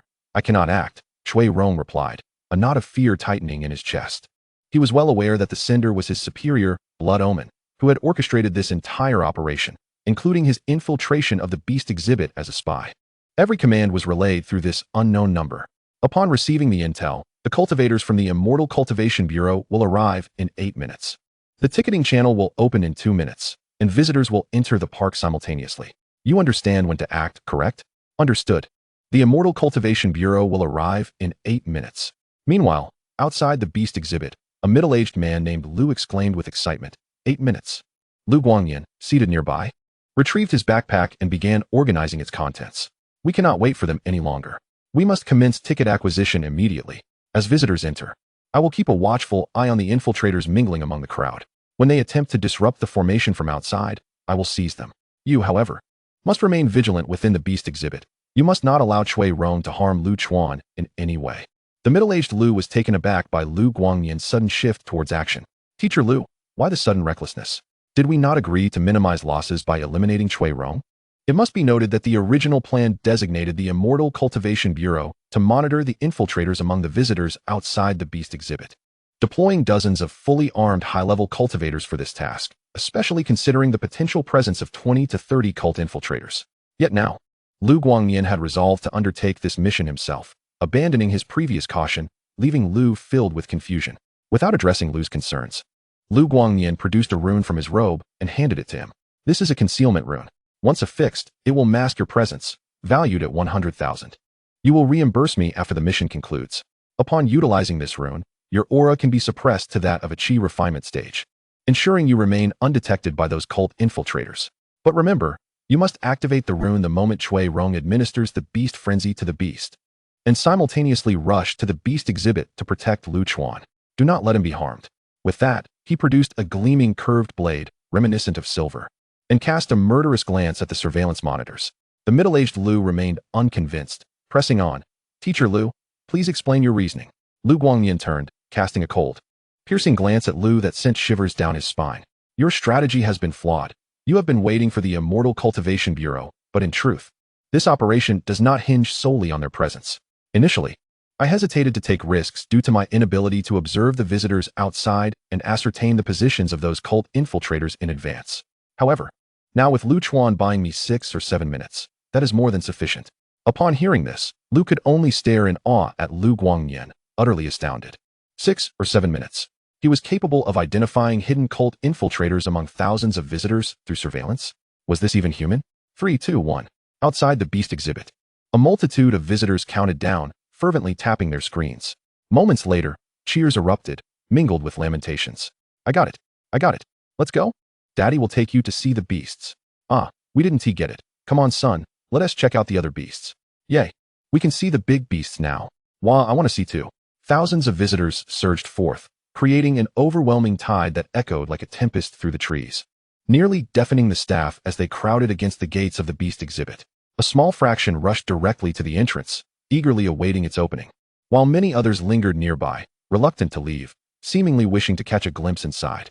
Amidst this chaos, some staff members who had been dining in the cafeteria returned to manage the crowd. The sheer volume of people was staggering, peering down from the steps. The scene was a sea of black, and without order, a stampede could easily occur. Inside the beast exhibit, Chui Rong observed the unfolding scene with a sense of relief. Thankfully, he had refrained from killing Lu Chuan, or else the swift return of others might have led to his exposure. Yet at that moment, Lu Chuan remained oblivious, entranced by the massive beast within the formation. Seeing Lu Chuan lost in thought, Chui Rong steeled himself, approached the live feed room, and lifted the cage containing the small black sheep, placing it onto the formation's conveyor belt. In an instant, the cage opened, and the small black sheep landed within the territory of the beast. Almost immediately, a loud crash echoed through the air. A colossal claw descended from the heavens, seizing the little black sheep and unceremoniously devouring it, accompanied by the grotesque crunching of bones. A few drops of fresh blood splattered onto the ground, leaving a faint trail at the corners of the beast's mouth. Lu Chuan observed the scene unfolding before him with clarity, yet he perceived it merely as a routine feeding, only lamenting the beast's brutality without giving it further thought. Meanwhile, Chui Yong, who watched the creature consume the black sheep with rapturous joy, retrieved a compact communicator from his pocket and whispered, "The effects of the drug will commence in 3 minutes. Prepare for action." At the very instant he uttered these words, dozens of faces outside the beast's lair froze, their eyes flashing with excitement before quickly resuming their calm demeanor. Was the time finally at hand to act? Chapter 23. The formation can no longer withstand. After feeding the beast, Chui Yong emerged from the live feed room, feeling a wave of relief wash over him, having accomplished his task. However, upon seeing Lu Chuan still staring vacantly at the creature, he couldn't help but mutter to himself. Had he known that the boy was so indifferent, he would have fed the beast right in front of them without hesitation, sparing himself the trouble. But he quickly shook his head. Just because Lu Chuan was silent didn't mean Hu Fei Fan would be as well. What if Hu Fei Fan shouted and drew the attention of others? After all, according to the original plan, the little black sheep was supposed to be fed before the visitors arrived at 12:30. Yes, his judgment was indeed sound. This was the right course of action. Regardless of how convoluted the process was, as long as he succeeded, it would amount to 100% victory. Chui Yong continually reinforced this notion in his mind, gazing with pride at Lu Chuan. At this moment, the Cultivation High School had yet to commence class divisions, yet this boy already possessed over 300 spiritual energy points. In such a state, he could surely gain admission to the Xuanda University, couldn't he? Huh, a mere glutton like him could make it to Xuanda? Why couldn't he back in the day? This sickly human society deserves its retribution. Chui Yong's cruel gaze fell upon the throng of people outside the beast's lair. Among them were parents with children, young couples, and groups of students, all wearing expressions of eager anticipation. Anticipation? Huh. Chui Yong's eyes turned maniacal. Do you truly deserve it? You all should perish here. He then turned and hurried toward a side door of the beast's lair. Outside the beast's lair, some visitors wore hats. Others used small advertising fans to shield their foreheads, while shorter guests without any sun protection sought refuge behind taller individuals. The weather had turned quite warm. The faces of the crowd already flushed from the sun, yet they remained patiently waiting. Suddenly, a child began to cry without warning. In the next moment, as if contagious, children nestled in their parents' arms began to wail loudly. Simultaneously, a dull thud echoed from within the beast's lair. Many visitors widened their eyes in shock. Was the ground shaking? An earthquake? Quick, run. Everyone, avoid the tall buildings. Staff members outside the lair immediately grabbed megaphones to warn the crowd, but mid-sentence, they froze in fear, wide-eyed at the sight before them. Among the chaotic fleeing visitors, dozens of figures surged forward, their bodies surrounded by shimmering spiritual light, advancing toward the beast's lair. This is bad. A young staff member glanced back at the entrance of the beast's lair, only to see a giant paw, resembling a car, and covered in needle-like yellow fur, reaching out from within. Boom. In the terrified gaze of the staff member, a powerful blue formation descended, erecting a barrier between him and the beast's colossal claw. Yet, he was engulfed in darkness, collapsing to the ground. Roar. The beast within the lair unleashed a furious roar. Boom. The earth trembled once more. And at this moment, the staff members standing outside the lair found themselves cornered. The figures enveloped in spiritual light were drawing closer, and each held a rune pulsating with dark energy, possessing unparalleled destructive power. They aimed to dismantle the formation. One staff member realized the urgency and shouted, "No, absolutely not. If the beast escapes the lair, all the visitors will perish. Yes, we must stop it. We must block them, even at the cost of our lives." Many staff members, who had greeted Lu Chuan that morning, now had bloodshot eyes, recklessly charging forward to confront the incoming assailants. Seeking death, the cult infiltrators, no longer concealing their identities, bore menacing expressions as they lunged toward the obstructing staff members.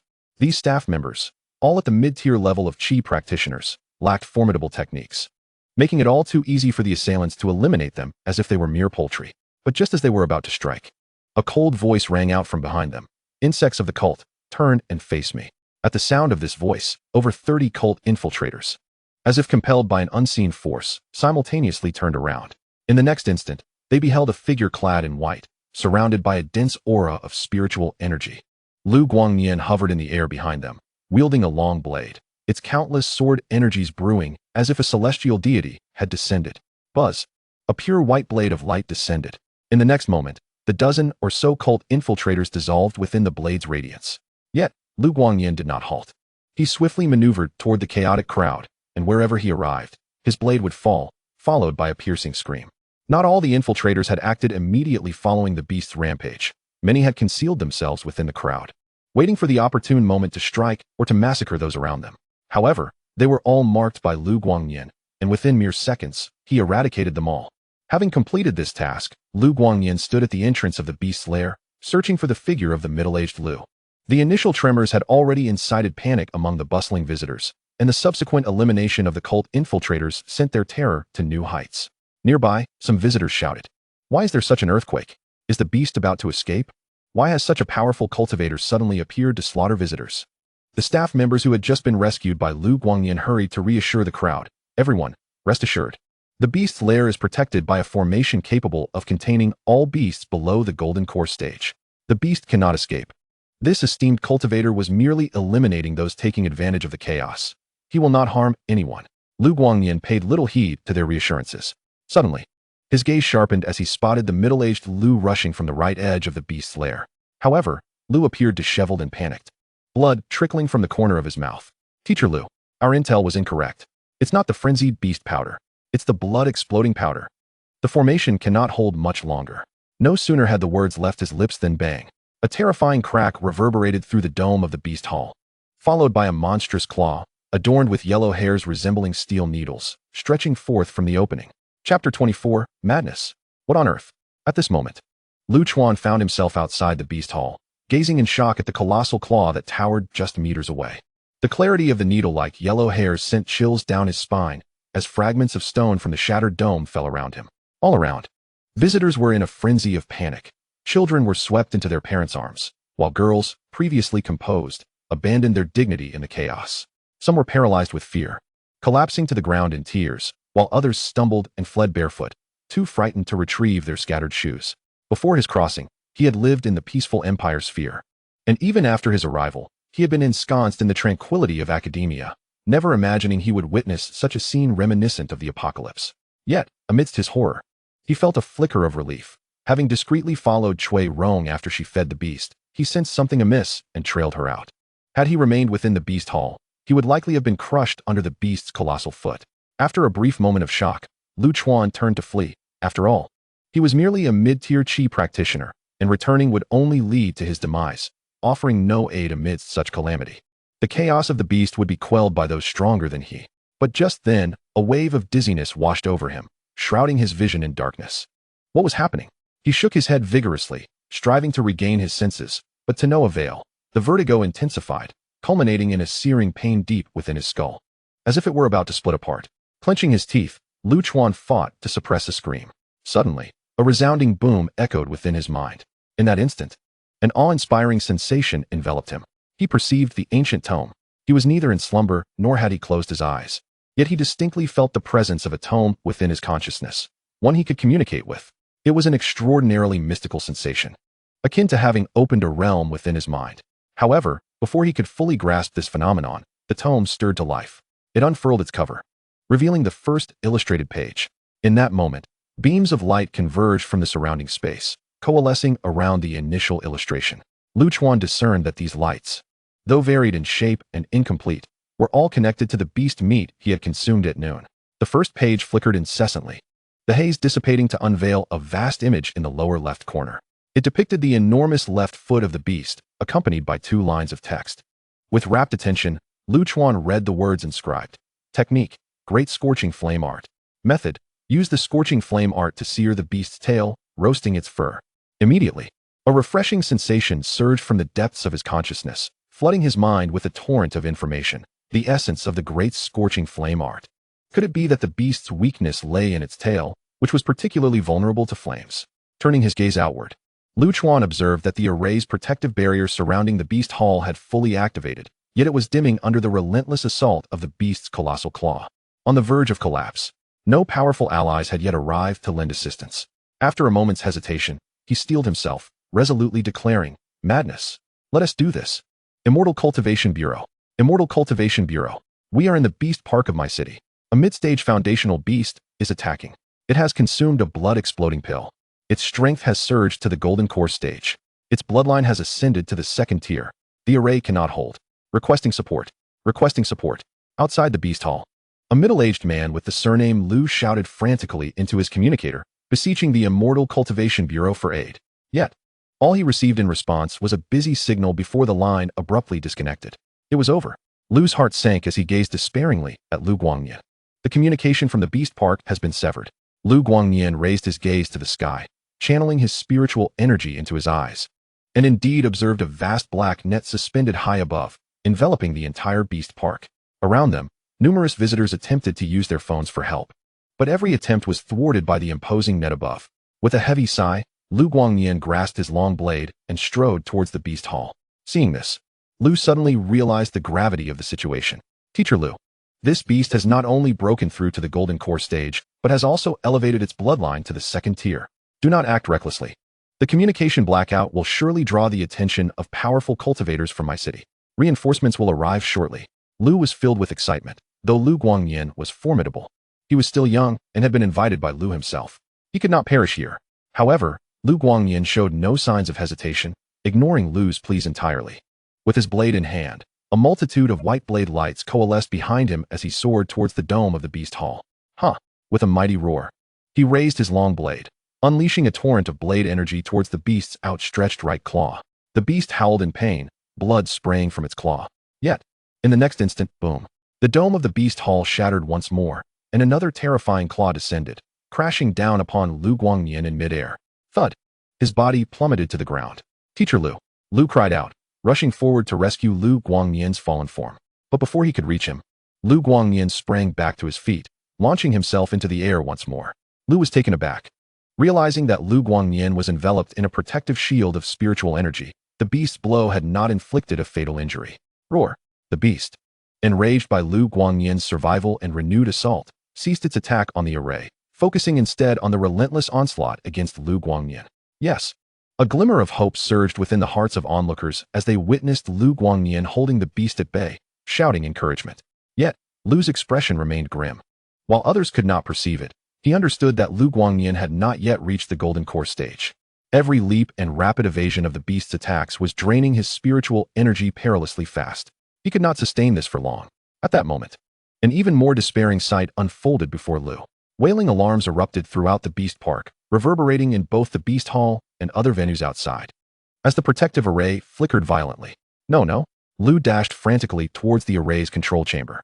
The flashing array and blaring alarms signified its imminent collapse. The beasts within the park were about to be unleashed.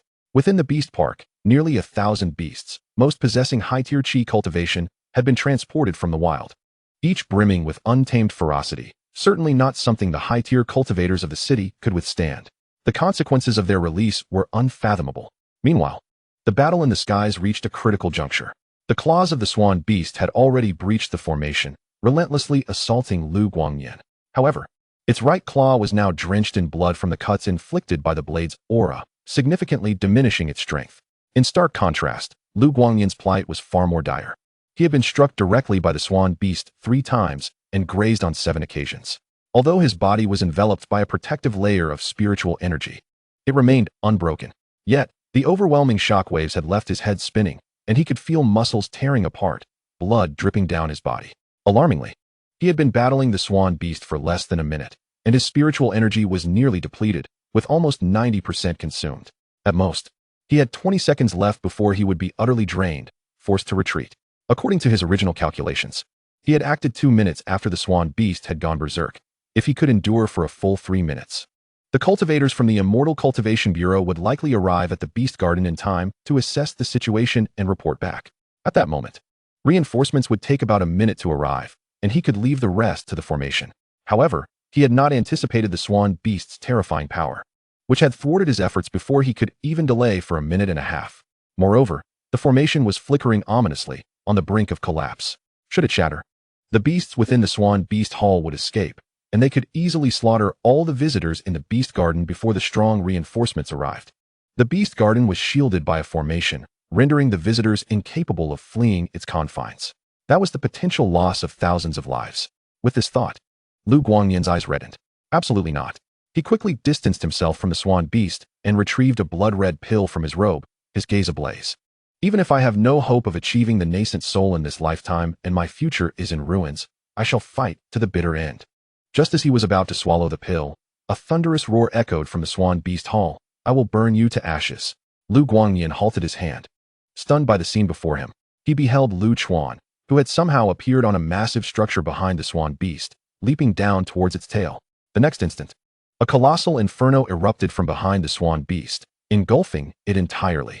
Flames raged across the hall, transforming the swan beast hall into a sea of fire. Chapter 25, the finale. Pain. Pain. Itchy. Itchy. Pleasure. Pleasure. At this moment, Lu Chuan had completely lost consciousness, unaware of his surroundings. All he felt was a chaotic mix of sensations, one moment experiencing pain, the next itchiness, and then a wave of pleasure. Frankly, this sensation bore a striking resemblance to a traditional craft, initially a bit painful, then slightly itchy, and eventually quite pleasurable. This traditional craft was ear cleaning. His consciousness drifted, at times recalling the ancient texts in his mind. After diligently consuming spirit shrimp over the past few days, coupled with a hearty meal at the Beast Garden, the images on the first page of the scroll had begun to manifest, revealing the complete upper body of the swan beast and one of its feet. However, these images only represented a small fraction of the scroll. A significant portion remained shrouded in obscurity. Based on his conjecture, even if the image of the swan beast were fully realized, it would occupy merely the center of the first page, with vast empty spaces surrounding it, possibly depicting other things. Of course, it was also possible that it contained written words, akin to what he had seen earlier, such as Great Blazing Flame Technique. He also thought of Lu Guangyan, recalling his surprise upon entering the Swan Beast Hall and witnessing Lu Guangyan engaged in battle with the Swan Beast. It was this very circumstance that had allowed him to climb onto a massive structure beside the beast, seeking the opportunity to leap down and scorch its tail. After all, the Swan Beast was colossal, and its tail hung 3 to 5 meters above the ground, far beyond his reach. He pondered over his parents, feeling a pang of regret. If he were to perish this time, how heartbroken they would be. Not only would they lose their son, but the money they had spent preparing him for the placement exam would also be in vain. Money. Alas, if only he had wealth. He wouldn't have to endure hunger daily. The gnawing hunger had become increasingly severe, nearly consuming the very essence of their home. Reflecting on this, he had come to the Swan Beast to alleviate his escalating hunger. Why had he chosen to play the hero and set it ablaze? Countless thoughts surged through Lu Chuan's mind, leaving him uncertain whether he was dead or alive, unconscious or merely dreaming. Time passed, though he could not tell how long. Chuan Gu, wake up, wake up, wake up. A familiar voice called beside him, beckoning Lu Chuan. He struggled to summon his consciousness, his entire being striving to move. Finally, his fingertips twitched, and he awakened. Damn! Though Lu Chuan felt incredibly weak, he could not help but exclaim. Before him was a face as black as coal, resembling the bottom of a burnt pot, with only 2 eyes swirling about. Chuan Gu, you finally woke up. I thought you were gone. The sooty visage belonged to Hu Fifan, who was now overwhelmed with excitement. He turned around and shouted into the distance, Lu Gu, Lu Gu. I found Lu Chuan. He's here. Alive. Whoosh. A figure appeared before Lu Chuan, equally covered in soot, but with a less exaggerated layer than Hu Fifan. It was Lu Guangyan, his expression serious as he meticulously examined Lu Chuan's condition. Finally, raising an eyebrow, he remarked in astonishment. After being buried under the ashes for so long, you have not sustained a single injury? Lu Chuan was taken aback, finally lifting his gaze to survey his surroundings. He discovered that he was still within the Swan Beast Hall, yet the interior had been entirely destroyed, now a darkened expanse. He was buried beneath a layer of black, fine ash, akin to sand. Strangely, a fragrant aroma lingered in the air. Realization dawned upon Lu Chuan. It seemed that the ashes were remnants of the swan beast's fur after it had burned. After igniting the beast's tail, he had sought refuge beneath the structure. But then darkness enveloped him, leading to his unconsciousness. The vast amount of fur that had burned had created a terrifying mound of ashes, burying him completely. Until Hu Fifan and Lu Guangyan had come in to unearth him. The soot on their faces was merely the ashes of the swan beast's fur. With this understanding, Lu Chuan comprehended that the crisis had been averted and curiously inquired, "What of the swan beast?" Lu Guangyan paused, his expression peculiar as he replied, "I was just about to ask you the same thing." "What do you mean?" "Lu Gu, you don't know?" Lu Chuan blinked in confusion. Lu Guangyan's eyelids twitched slightly, a hint of embarrassment creeping onto his face as he said, "When you set the swan beast ablaze, it went into a frenzy, flailing its arms wildly, and knocked me down with a single slap, causing me to lose consciousness. It was only later that a senior awakened me, and by the time I came to, the swan beast had vanished. I saw Hu Fifan here digging you out, so I came to assist." "Senior?" Lu Chuan asked with curiosity. "Indeed." Lu Guangyan replied with a smile. "A senior of at least the nascent soul stage, who likely responded to a distress call from the Immortal Cultivation Bureau and came to provide aid. You are indeed fortunate, otherwise, even if that swan beast had not crushed you, you would have perished in the inferno engulfing the swan beast pavilion. If you are unaware of the swan beast's whereabouts, it must have been taken away by that senior after dispatching you." Lu Guangyan expressed his frustration, saying, "I had thought that seizing the corpse of the swan beast from the beast garden would earn us a little money to share. But it seems that senior even spared no thought for that. Does this mean everything has concluded?" Lu Chuan inquired with excitement. "Indeed," Lu Guangyan sighed. "Once that senior arrived, the array was automatically dispelled, and the visitors were evacuated. Aside from the significant damage caused by the fire at the Swan Beast Pavilion, the Beast Garden suffered minimal losses." At this juncture, he solemnly regarded Lu Chuan. "I inquired with Director Lu of the Beast Garden, and the senior arrived merely 2 minutes after I fell unconscious. This indicates that your fire bought us at least 2 minutes of precious time against the Swan Beast. For this incident involving the Swan Beast's rampage and the attack by the cult, you, Lu Chuan, deserve the credit." "Credit?" Lu Chuan's eyes sparkled with excitement, and he blurted out, "Is there a reward?" "Ha ha." Lu Guangyan chuckled at Lu Chuan's directness. "Of course, there will be. That's wonderful." Lu Chuan laughed heartily upon hearing about the reward, but his mirth quickly turned into a fit of coughing as he inhaled the ashes swirling in the air. Embarrassed, he stood up and asked, "Brother Lu, you mentioned the cult. What is that?" Lu Guangyan, upon hearing this, did not respond but cast a peculiar glance downward. "We'll discuss that later. For now, can you find some clothes to wear?" Upon hearing this, Lu Chuan looked down and felt an overwhelming sense of embarrassment, realizing he was entirely nude amidst the ashes, with certain areas rather conspicuous. Chapter 26. Is your vehicle shockproof? The three exited the Swan Beast Pavilion. By now, the sun had lost its noontime ferocity, the light had softened considerably, and the air was no longer stifling. Outside the Swan Beast Pavilion, not a single visitor remained, as numerous staff members from the Beast Garden were diligently cleaning up the chaos left in the wake of the disaster.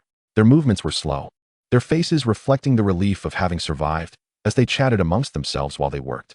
Lu Chuan realized with a start that he must have been unconscious for a considerable time, estimating at least 2 or 3 hours. Just then, a man in a black suit hurriedly approached from a distance, weaving through the staff of the Beast Garden to reach Lu Chuan and his companions. With a stern and serious demeanor, he inquired, "You three, have you just come out of the Swan Beast Pavilion?" "Yes," Hu Fifan replied somewhat apprehensively, feeling an oppressive aura emanating from the man in the black suit. "Then I must ask you to accompany me for an investigation." The man drew closer, intensifying his pressure. Lu Chuan felt a wave of discontent rising within him, about to voice his concerns when suddenly, a chilling voice interjected from beside him. "Leave." It was Lu Guangyan, his expression icy, on the brink of fury, as an aura of spiritual pressure far surpassing that of the man in black radiated from him. The once imposing figure of the man in the black suit turned pale, beads of sweat forming on his forehead as his legs trembled. This esteemed senior. I am merely conducting a routine procedure. Please do not take offense. Let us go. Lu Guangyin disregarded the man in black and gestured for Lu Chuan to leave. Yet, just as they were about to depart, he casually remarked, "Your negligence at the Immortal Cultivation Bureau today nearly resulted in a grave disaster. I shall report this to the inspection office in Pingyuan City and ensure a thorough investigation of your incompetence.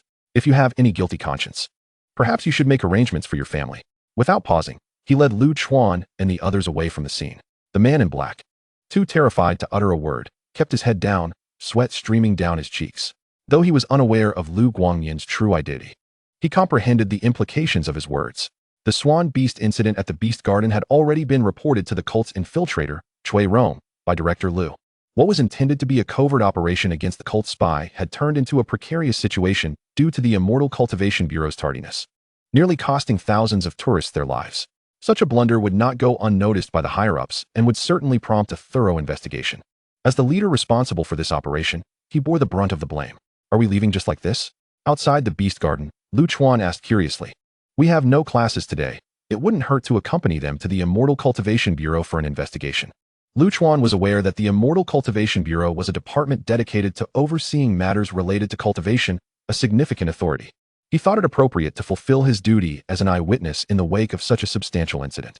Naturally, he would embellish his role in the extermination of the Swan Beast and the rescue of thousands, hoping to garner a fitting reward for his bravery and ingenuity. Seemingly reading Lu Chuan's thoughts, Lu Guangyin smiled. "Do not fret. Your reward will not elude you. For an affair of this magnitude, the authorities in Pingyuan City will send someone to handle it, and they will naturally bestow a reward upon you." "How much can they give?" Lu Chuan inquired with curiosity. "Who knows? Perhaps 100,000, or maybe 500,000. Lu Guangyin shrugged nonchalantly, scanning the street as if searching for a taxi. 500,000. Lu Chuan's voice pitched higher in disbelief. 500,000. That's an exorbitant sum. His parents earned only a few thousand each month. Receiving 500,000 in one go seemed utterly outrageous. In truth, he believed Lu Guangyin had played the most pivotal role in this incident, having confronted the Swan Beast head-on, while he himself had merely started a fire. To receive 500,000 seemed rather excessive. "You've hit the jackpot, Chuan Gu," Hu Fifan exclaimed, his face alight with joy and envy. At that moment, Lu Guangyin's phone suddenly rang. "Hello, looking for Lu Chuan?" Lu Guangyin answered the call, surprised. "All right. Lu Chuan, it's for you."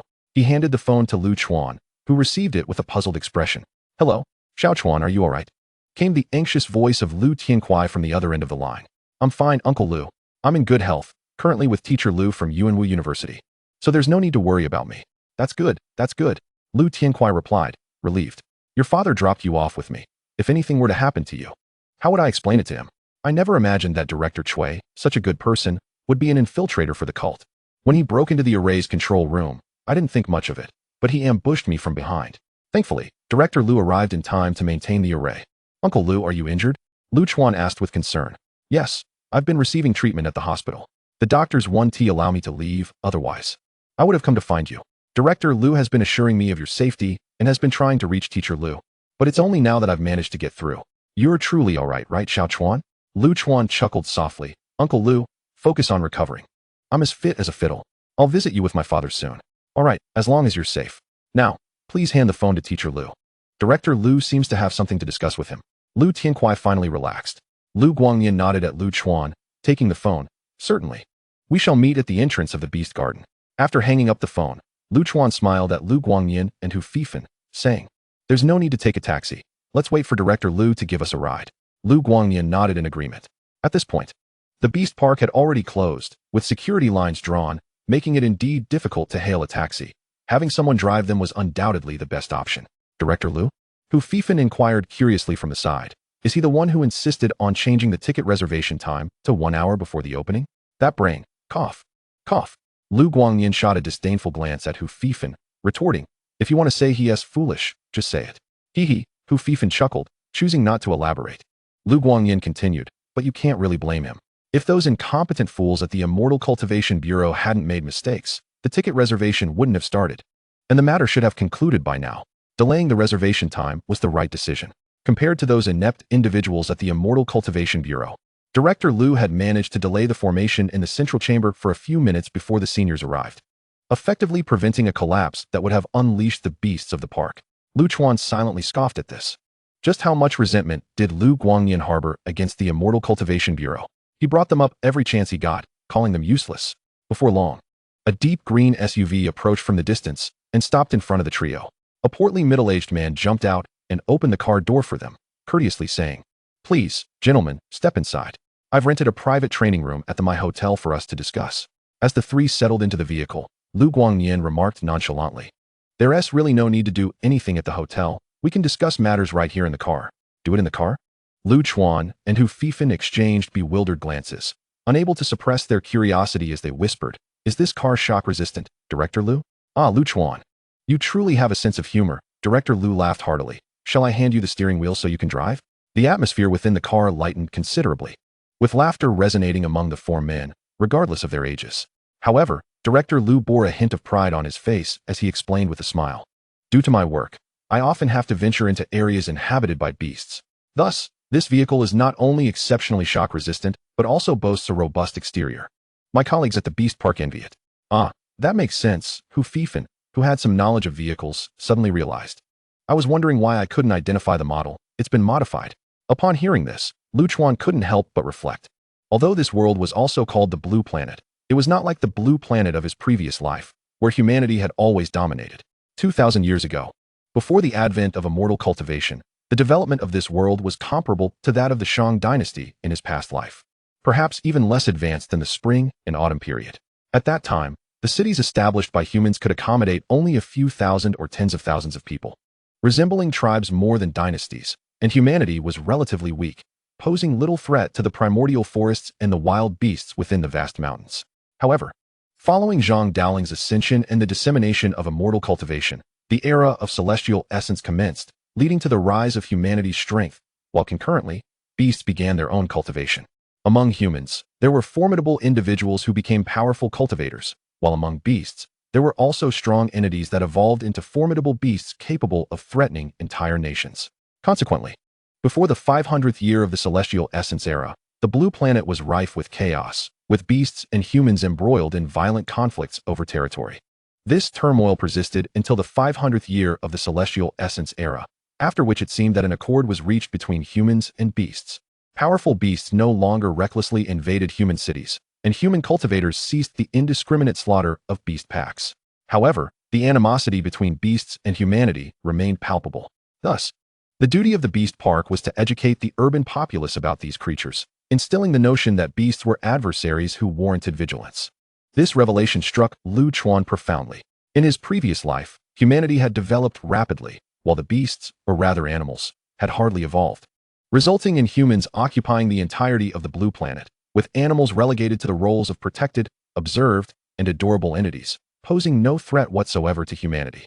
After a brief conversation, Director Lu cleared his throat, as though recalling something, and smiled at Lu Guangyan, saying, "Teacher Lu, this task is one I requested you for from Yuanwu Academy, so." He then presented a card, stating, "Here is your remuneration," which has been tripled from the original amount. Very well, Lu Guangyan accepted the card without hesitation. It suddenly dawned on Lu Chuan that the matter Director Lu had discussed with Lu Guangyan pertained to this. Lu Chuan, Director Lu suddenly turned to him with a smile. "Yes, Director Lu? What is it?" Lu Chuan asked curiously. "Had it not been for you today, the Beast Park in my city might have faced disaster. This card is a personal token of gratitude from me, Lu." With that, he handed Lu Chuan a card as well. "Ah?" Lu Chuan was taken aback, momentarily unable to accept it.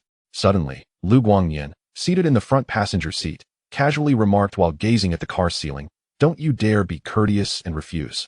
If you do, he'll just take it back." At this, Lu Chuan jolted in realization and quickly accepted it, exclaiming, "Thank you, Director Lu." Seeing Lu Chuan accept the card, Director Lu's smile broadened. But suddenly, he felt a chill run down his spine, realizing that Hu Fifan was staring intently at him, unblinking. This child. Director Lu's eye twitched as he rummaged through his pocket and produced a stack of vouchers, saying, "Here, student. You have one too, 10 complimentary tickets for the Beast Park. Take them." Hu Fifan glanced at the bank card in Lu Chuan's hand, then at the colorful vouchers in his own, his expression one of discontent. Why was there such a vast disparity between people? After the transactions were completed, Director Lu kindly drove the trio back. Lu Chuan had initially hoped to continue consulting Lu Guangyan, as he was a powerful figure who had taught at the Academy of Immortality and could certainly help clarify some of his doubts regarding cultivation. Moreover, he was eager to inquire about the religious sect Lu Guangnian had mentioned earlier, given that Lu Guangnian and Lu Chuan had forged a bond through their shared experiences. Their relationship had significantly deepened, and upon hearing Lu Chuan's request, he readily agreed. However, shortly thereafter, Lu Guangnian received a phone call, seemingly urgent, prompting him to hastily return to Yuanwu Academy. He bid farewell to Lu Chuan, leaving his phone number and assuring him that he could call if any questions arose. Lu Chuan understood this necessity. After all, the events of the day were no small matter, and Lu Guangnian, as a witness to the unfolding events and a teacher at Yuanwu Academy, certainly needed to report to the higher-ups. Goodbye, Hu Fifan. Goodbye, Brother Chuan. The sky was a brilliant blue as Lu Chuan exited the vehicle and waved farewell to Hu Fifan, rushing towards the gates of his residential community. Although he felt a tinge of regret at not being able to consult Lu Guangnian, it did not dampen his spirits. He clutched the bank card Director Lu had given him tightly, heading directly to the self-service bank branch near the community entrance. After inserting the card into the ATM and entering the password provided by Director Lu, the screen soon displayed the balance. 1, 2, 3, 4, 5. A total of 5 zeros.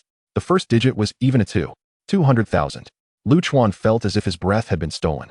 Director Lu had actually given him 200,000. He swiftly turned around and cast a glance, realizing that at this moment, the self-service kiosk was devoid of any other patrons, with only the overhead camera bearing witness to his presence.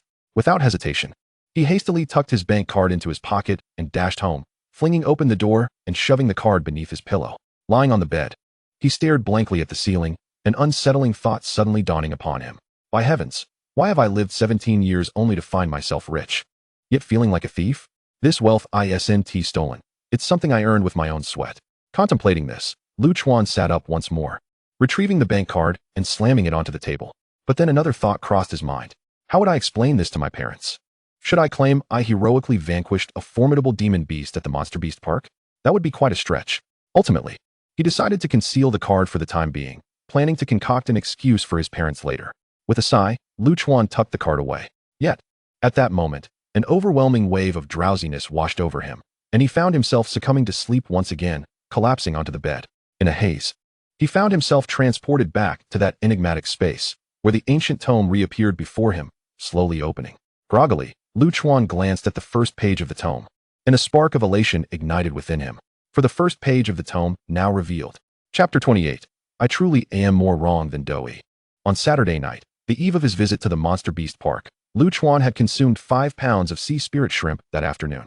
At that time, a portion of the first page of the tome had already been unveiled, displaying the upper body of the swan beast, including its head. Subsequently, he had indulged in a considerable amount of demon beast meat from the cafeteria at the Monster Beast Park, causing the bottom left corner of the illustration to manifest the swan beast's left foot and 2 lines of text regarding the Great Scorching Flame technique. From the day Lu Chuan acquired the ancient tome until that evening had been 9 days. Excluding other foods like buns and rice, he had consumed over 20 pounds of sea spirit shrimp alone during this time. The cost of more than 20 pounds of these exquisite delicacies had exceeded 10,000 huaxia coins.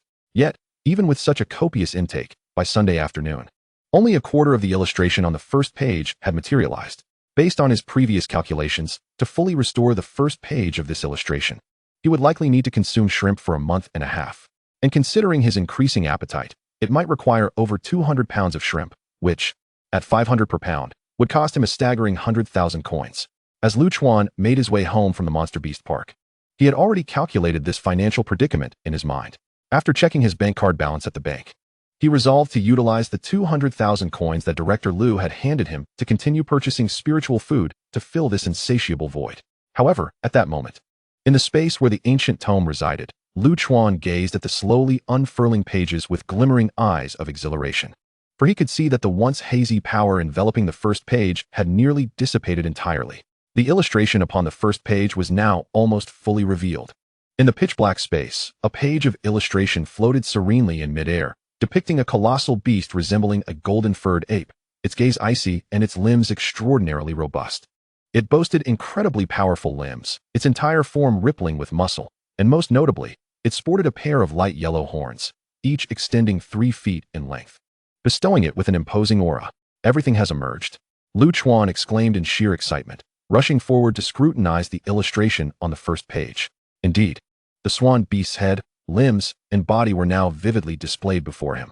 Its appearance bore a close resemblance to the foundation stage swan beast from the Monster Beast Park, albeit with even more lustrous golden fur and longer horns, exuding greater authority. This page of the illustration, aside from the depiction of the central swan beast, contained additional information. For instance, in the lower left corner, near the swan beast's left foot, there were inscriptions regarding the Great Scorching Flame Technique. Technique: Great Scorching Flame Technique. Method: to scorch the swan beast's tail with the Scorching Flame Technique, roasting its fur. In the upper right corner, adjacent to the swan beast's head, was an ancient character signifying bloodline rank. 3. The upper left corner bore no inscriptions, leaving Lu Chuan slightly disappointed. He had hoped for some valuable clues there. At this moment, the entire illustration, except for a faint lingering haze in the lower right corner, revealed itself. However, upon closer inspection, he could vaguely discern what appeared to be sketches of plants, though their exact nature remained elusive. Just as he rubbed his eyes, preparing to focus on the details of those plants, darkness enveloped him once more, and he lost consciousness again. What? Teacher Murong did not confiscate the swan beast's flesh. Simultaneously, at Yuanwu University, Lu Guangnian gazed at a middle-aged female instructor with silver-framed glasses, graying hair, and an air of elegance, his composure faltering. The lady smiled warmly at Lu Guangnian and softly inquired, "What? Are you attempting to evade responsibility?" Lu Guangnian's eyes widened in surprise, responding, "Director Lu, what do you mean by that?" "Enough." Director Lu rose from her chair, her tone gentle. "Your actions and my have eliminated numerous spies from the cult and spared thousands from suffering. Taking the flesh of a foundation stage demon beast is hardly a significant offense." "But, Director Lu," Lu Guangnian interjected anxiously, "I was unconscious at that time. It was Teacher Murong who revived me. I had no opportunity to transfer the swan beast's flesh." "Enough." Director Lu chuckled. "Feigning unconsciousness is child's play for you, isn't it?" Lu Guangnian attempted to protest, but Director Lu interrupted. "Focus on your cultivation. I will report this matter truthfully to the Pingyuan City Inspection Office. As students of Yuanwu Xian University, we should uphold integrity. Taking a mere foundation stage demon beast's flesh is inconsequential. What harm is there in admitting it? Do not hide behind excuses in the future." With that, her figure vanished before Lu Guangnian. Left alone, he stared blankly at the void before him for a while, then sighed heavily. "Teacher Murong, if you are going to save me, then so be it. Taking the swan beast's flesh is fine. But why act as if you know nothing and shift the blame onto me? I am truly more wrong than Doi." At the same time, in Pingyuan City, within a discreet conference room at the inspection office, numerous individuals were seated around a vast table, engaged in discussions. They were dressed formally, each exuding palpable waves of spiritual energy, indicating their formidable prowess. The events surrounding the attack on the Monster Beast Park had been thoroughly unraveled, and now they deliberated on the responsibilities that the Immortal Cultivation Bureau of my city should assume in this operation. A stern-faced middle-aged man at the forefront spoke softly. "Now, let us discuss the responsibilities." Just then, a sudden ringtone pierced the air from the other side of the conference table. The middle-aged man turned his gaze, annoyance flashing across his face, only to be replaced with a courteous smile upon recognizing the source, an elderly man with a snow-white beard and a balding head. "Teacher Murong, would you like to take that call first? We can resume the meeting upon your return." "It's that Director Lu from Xian University," Teacher Murong murmured, then smiled at the others in the conference room. "If you could kindly wait a moment, I shall be right back." Laughter echoed through the room as they replied. "Teacher Murong, you are too gracious. Please attend to your matters." Indeed, it is just the right opportunity for us to take a breather while you make your call," remarked the other staff members at the inspection desk, all sporting knowing smiles. Teacher Murong stepped out of the conference room and answered the phone. "Hello, Director Lu. What? You claim that I stole the corporeal form of that foundational beast and wronged your student? I, Murong Yanwu, am no less than a formidable presence. Who would covet that wretched foundational beast? Your student's words are considered truth, yet mine are not. Lu Jingxian, do not presume that just because you stand a half step above me, you can trample upon my dignity." With that, he forcefully ended the call, gritting his teeth as he muttered, "That little rascal, Lu Guangnian, a mere foundational beast's corporeal form is hardly worth my time. Yet he dares to implicate me. He had best refrain from enrolling in my courses in the future, or he shall face dire consequences." Chapter 29, Disparity. The following day, Lu Chuan awoke refreshed, rising from his bed and stretching languidly. Having returned from the beast garden the previous day, he had promptly fallen asleep and enjoyed a deep slumber until morning. The sensation of waking up fully rejuvenated was delightful. However, what was even more delightful was the realization that despite not having dined the previous evening, not even indulging in a spirit shrimp, He felt no pangs of hunger whatsoever. The persistent gnawing sensation that had plagued him of late had vanished entirely. This revelation filled Lu Chuan with even greater joy. After a quick wash and a few bites of breakfast, he hurried off to school. Today was Monday, a day for classes. Upon arriving at the Class 8 of the second year at the My School of Cultivation, Lu Chuan energetically returned to his seat. At that moment, Hu Fifan had already arrived and was animatedly conversing with Zhang Wubin. Upon noticing Lu Chuan's entrance, both turned their attention to him. Brother Chuan is here. You should ask him, Hu Fifan suggested. Zhang Wubin eagerly leaned in, inquiring, Lu Chuan, this morning, while having breakfast, I overheard my father saying there was an incident at the Beast Garden yesterday. Is it true? Taken aback, Lu Chuan glanced at Hu Fifan with a serious expression. Hu Fifan quickly reassured him, rest assured, Brother Chuan, I have said nothing. There was indeed an incident. It seems there was a problem with the array at the Beast Pavilion. Lu Chuan responded, adhering to the explanation provided by Director Lu the day prior. The matter concerning the Beast Pavilion was too intricate. Revealing the complete truth could incite public panic. Thus, the official statement was, the array outside the Beast Pavilion encountered an unexpected issue, posing safety risks. Consequently, the exhibition has been temporarily cancelled, and all visitors who successfully purchase tickets will be refunded within 72 hours. Wow, so it's true, Zhang Wubin exclaimed excitedly. I heard that the claws of the beast even extended from the pavilion. Is that real? Indeed, it is true. Hu Fifan and I even witnessed it, Lu Chuan replied. Hu Fifan added, absolutely. I envy you. Had I known, I would have gone too. Zhang Wubin mused. Imagine a claw overturning the venue. How spectacular that would be. Lu Chuan felt a twitch at the corner of his eye. Spectacular, my foot. At that moment, my legs nearly gave way from fright. This was an incident that could have resulted in the deaths of thousands. Yet, he refrained from elaborating further, engaging in light banter instead. Suddenly, Zhang Wubin's eyes lit up, and he addressed Lu Chuan. Lu Chuan, have you been consuming pills recently? The qi condensing pill? Lu Chuan was taken aback. Why do you ask? Zhang Wubin explained. When you first arrived, I didn't notice, but now that some time has passed, I can tell. Your spiritual power has undoubtedly increased significantly. You can sense my spiritual power? Lu Chuan inquired with curiosity. That is not the crux of the matter, Zhang Wubin replied earnestly. Lu Chuan, if you have indeed taken the pills, you must exercise caution. Our current spiritual power is still quite weak. We cannot withstand excessive potency. Premature consumption of pills may lead to a fragile spiritual foundation, adversely affecting future cultivation. But didn't teacher Lu mention preparing 1 to 3 qi condensing pills? Lu Chuan asked, intrigued. Alas, it seems you have truly taken them, Zhang Wubin sighed. Teacher Lu merely stated to prepare the qi condensing pills, but did not specify when to consume them. Lu Chuan blinked. Then why didn't she clarify? Ahem. Zhang Wubin coughed lightly and whispered to Lu Chuan. The 6 of us who were called to the office that day, apart from you, all come from well-off families.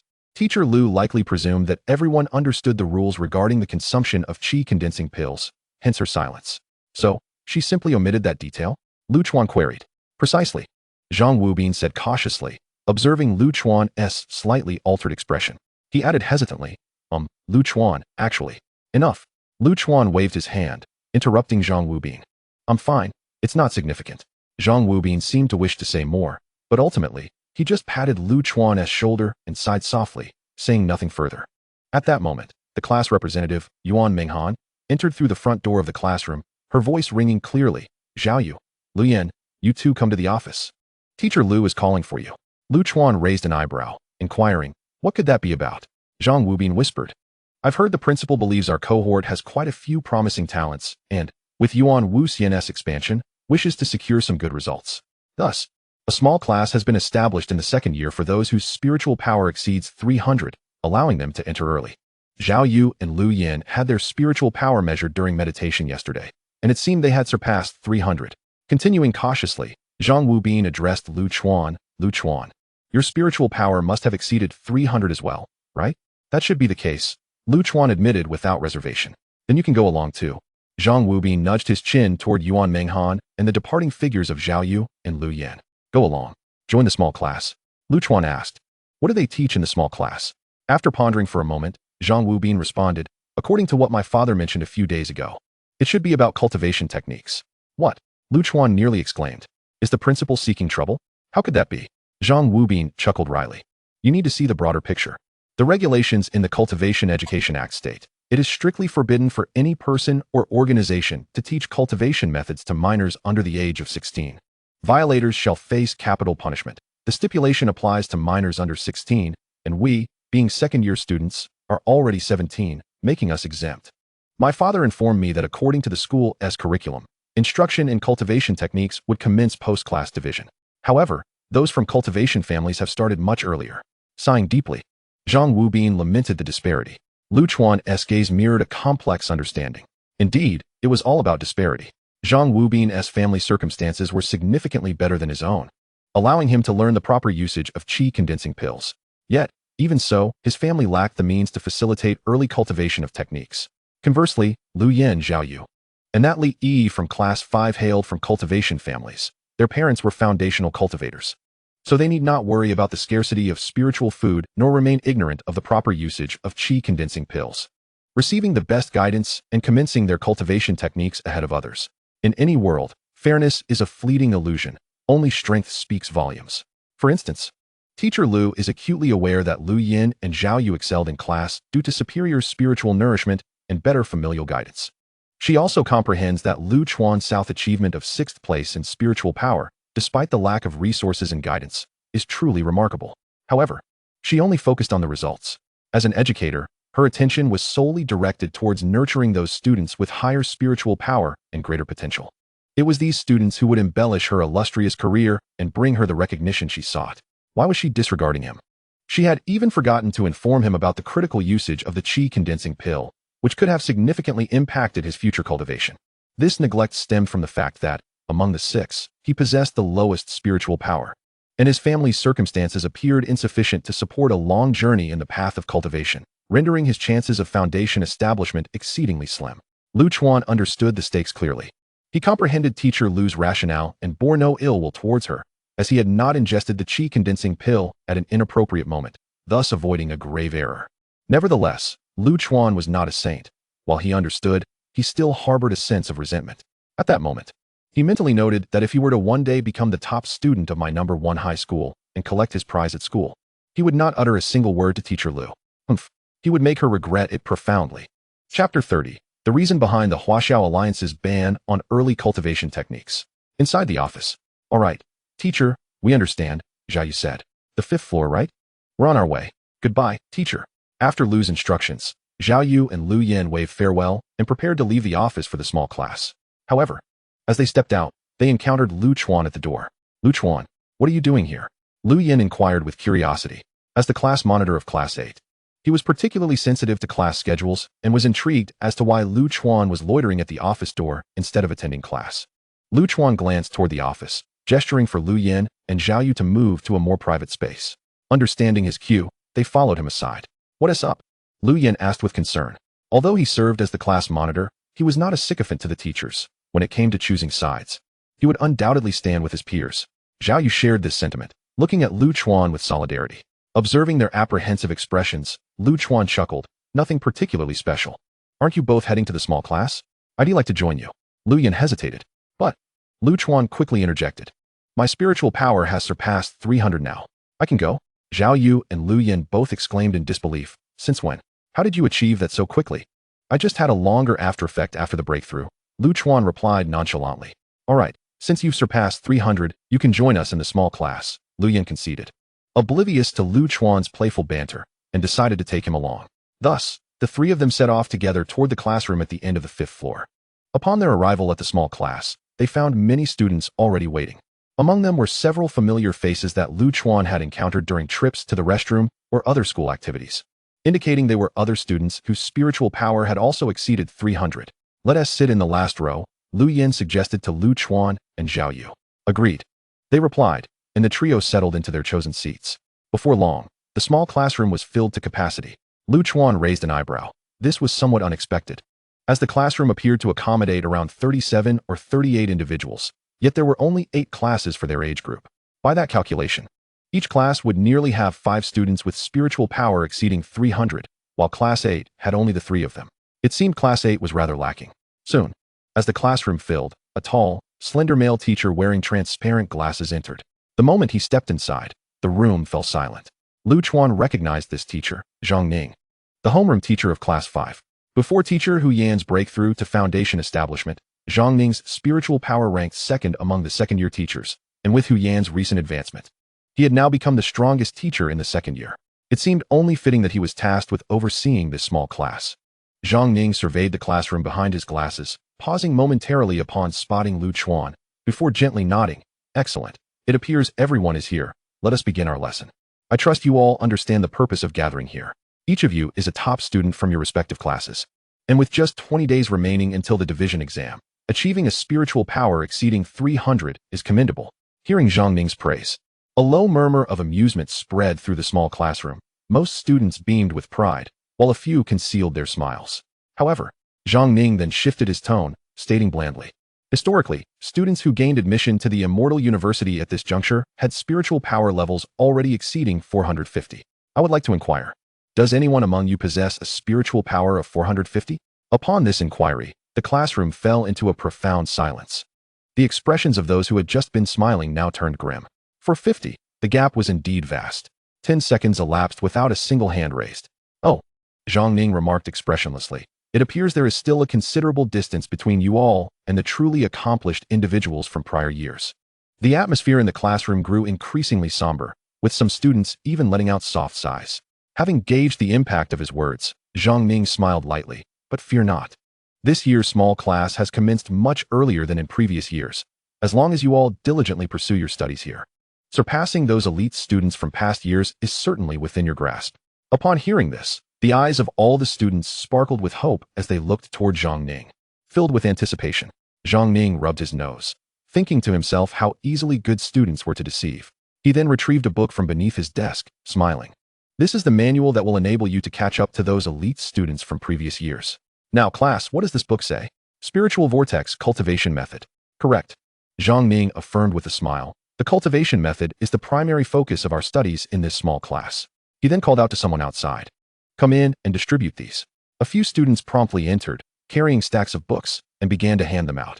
As Lu Chuan held the new book, he found himself momentarily lost in thought. The spiritual vortex cultivation method had been a cultivation technique vigorously promoted since the establishment of the Huaxiao Alliance 1,500 years ago. Unlike the novels he had read in his previous life, where cultivation techniques had to be fiercely fought over, here, as long as one was capable of cultivation, the Huaxiao Alliance would directly provide the methods. Among the cultivation techniques prior to the Golden Core stage, the spiritual vortex cultivation method stood as one of the most esteemed. Cultivation techniques. Was he finally about to commence genuine cultivation? Lu Chuan felt a surge of excitement. Truthfully, he had been practicing meditation for a while now. But aside from running a bit faster, possessing slightly more strength, and consuming more food, he had yet to experience the true benefits of cultivation. After delving into the cultivation techniques, perhaps he would finally grasp the wondrous aspects of cultivation? Alright. It seems all of you have received the spiritual vortex cultivation method. Please refrain from opening it just yet. I would like to clarify 2 points first. Is there anyone here who is under 16 years of age? No one spoke. Is there anyone with a spirit power below 300? No one spoke. Zhang Ning chuckled and patted his chest. If there were, you all would have uncovered this cultivation method, and I would surely be apprehended. Laughter erupted among the students once more. All right, let us turn to the first page, where we shall first clarify the function and significance of this cultivation method. Zhang Ning gestured for the students to open the cultivation text and began his explanation. Dear students, you have been practicing since the beginning of your freshman year, which amounts to 2 years now, over 700 days. Your spirit power has accumulated from 0 to just over 300. If we calculate this, your spirit power increases by merely 1 point every 2 days. Do you find this pace slow? Indeed, it's exceedingly sluggish, the students responded in unison. Zhang Ning then presented the spirit vortex cultivation method.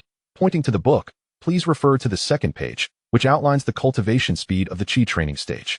Practitioners of this method can experience a daily increase of up to 510 points in spirit power. Had you all commenced practicing this technique from your freshman year, assuming the minimum increase of 5 points daily over 700 days, your spirit power would have undoubtedly reached the foundation establishment stage by now. But why has the Huaxiao Alliance legislated against this?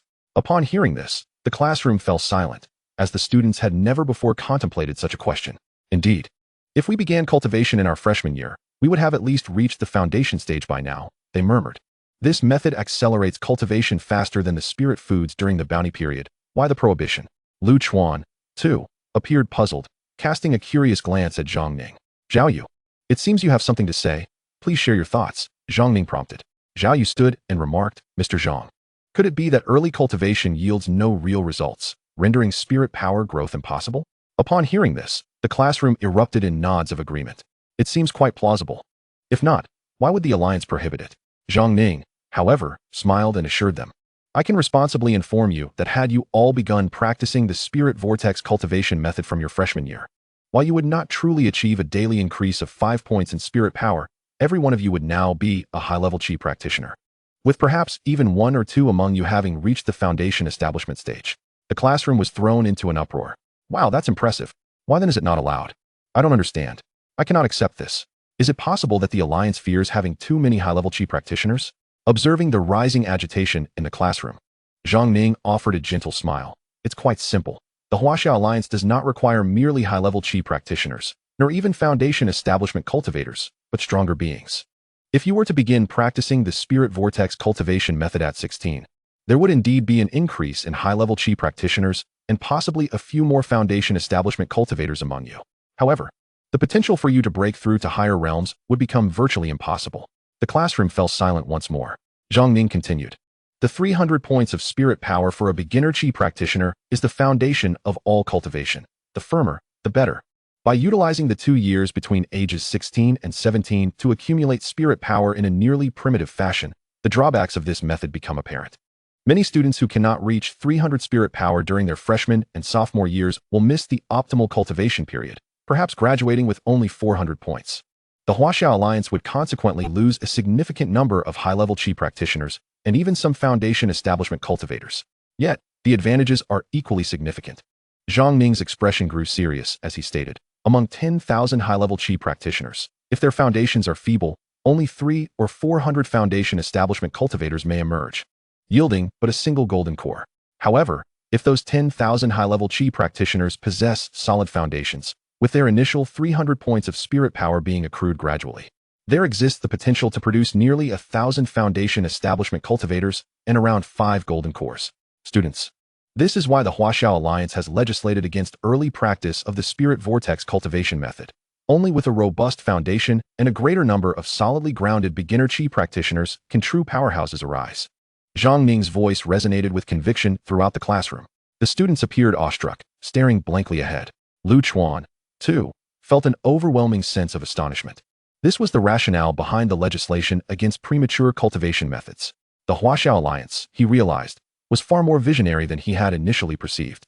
He could envision the chaos that would ensue if early cultivation were permitted, with countless parents disregarding their children's futures, pressuring them to practice the cultivation methods.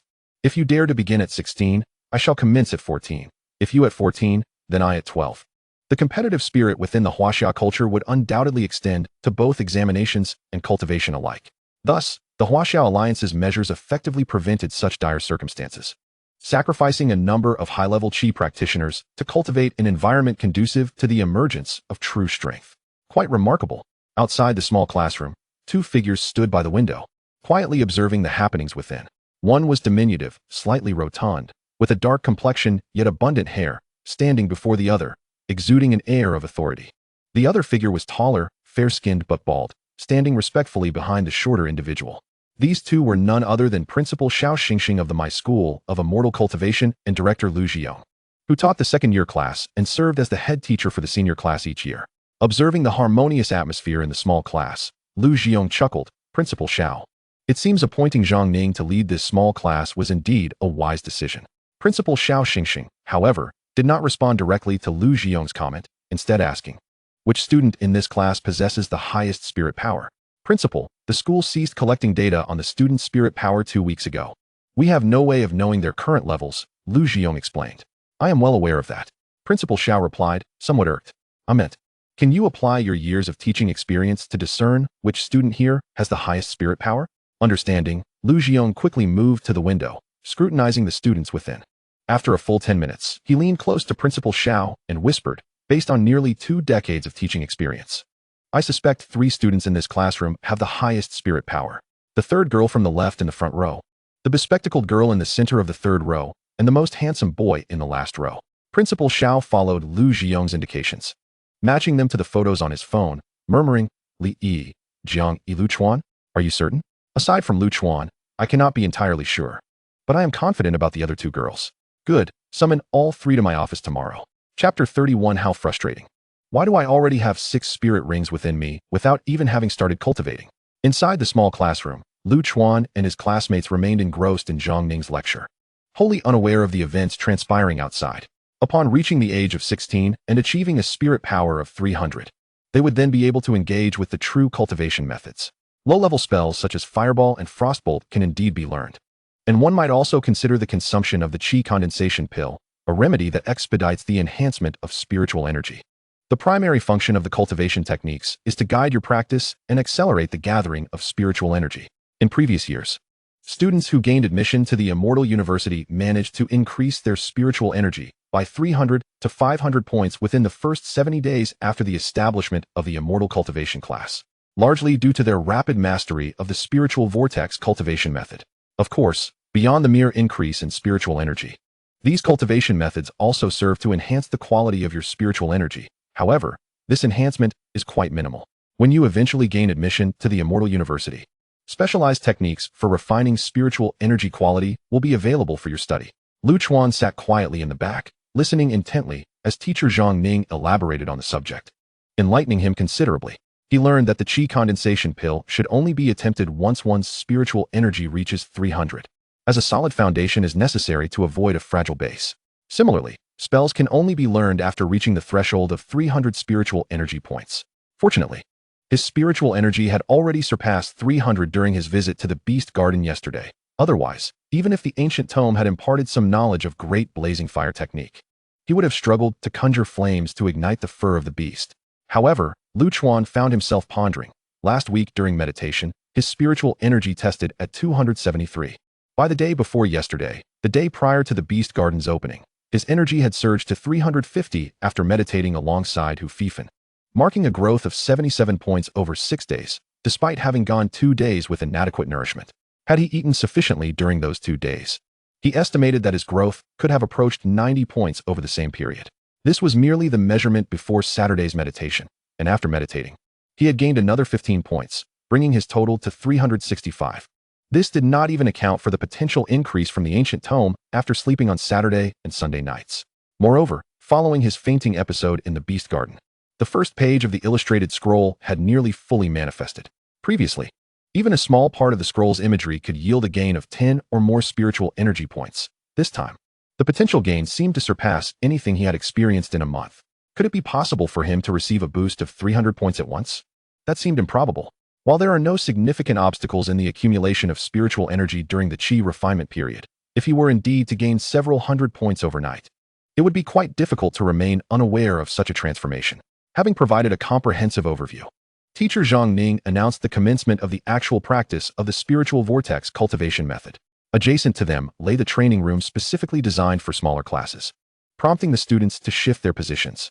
With a rustle, nearly 40 students rose in unison and swiftly made their way to the adjacent large classroom.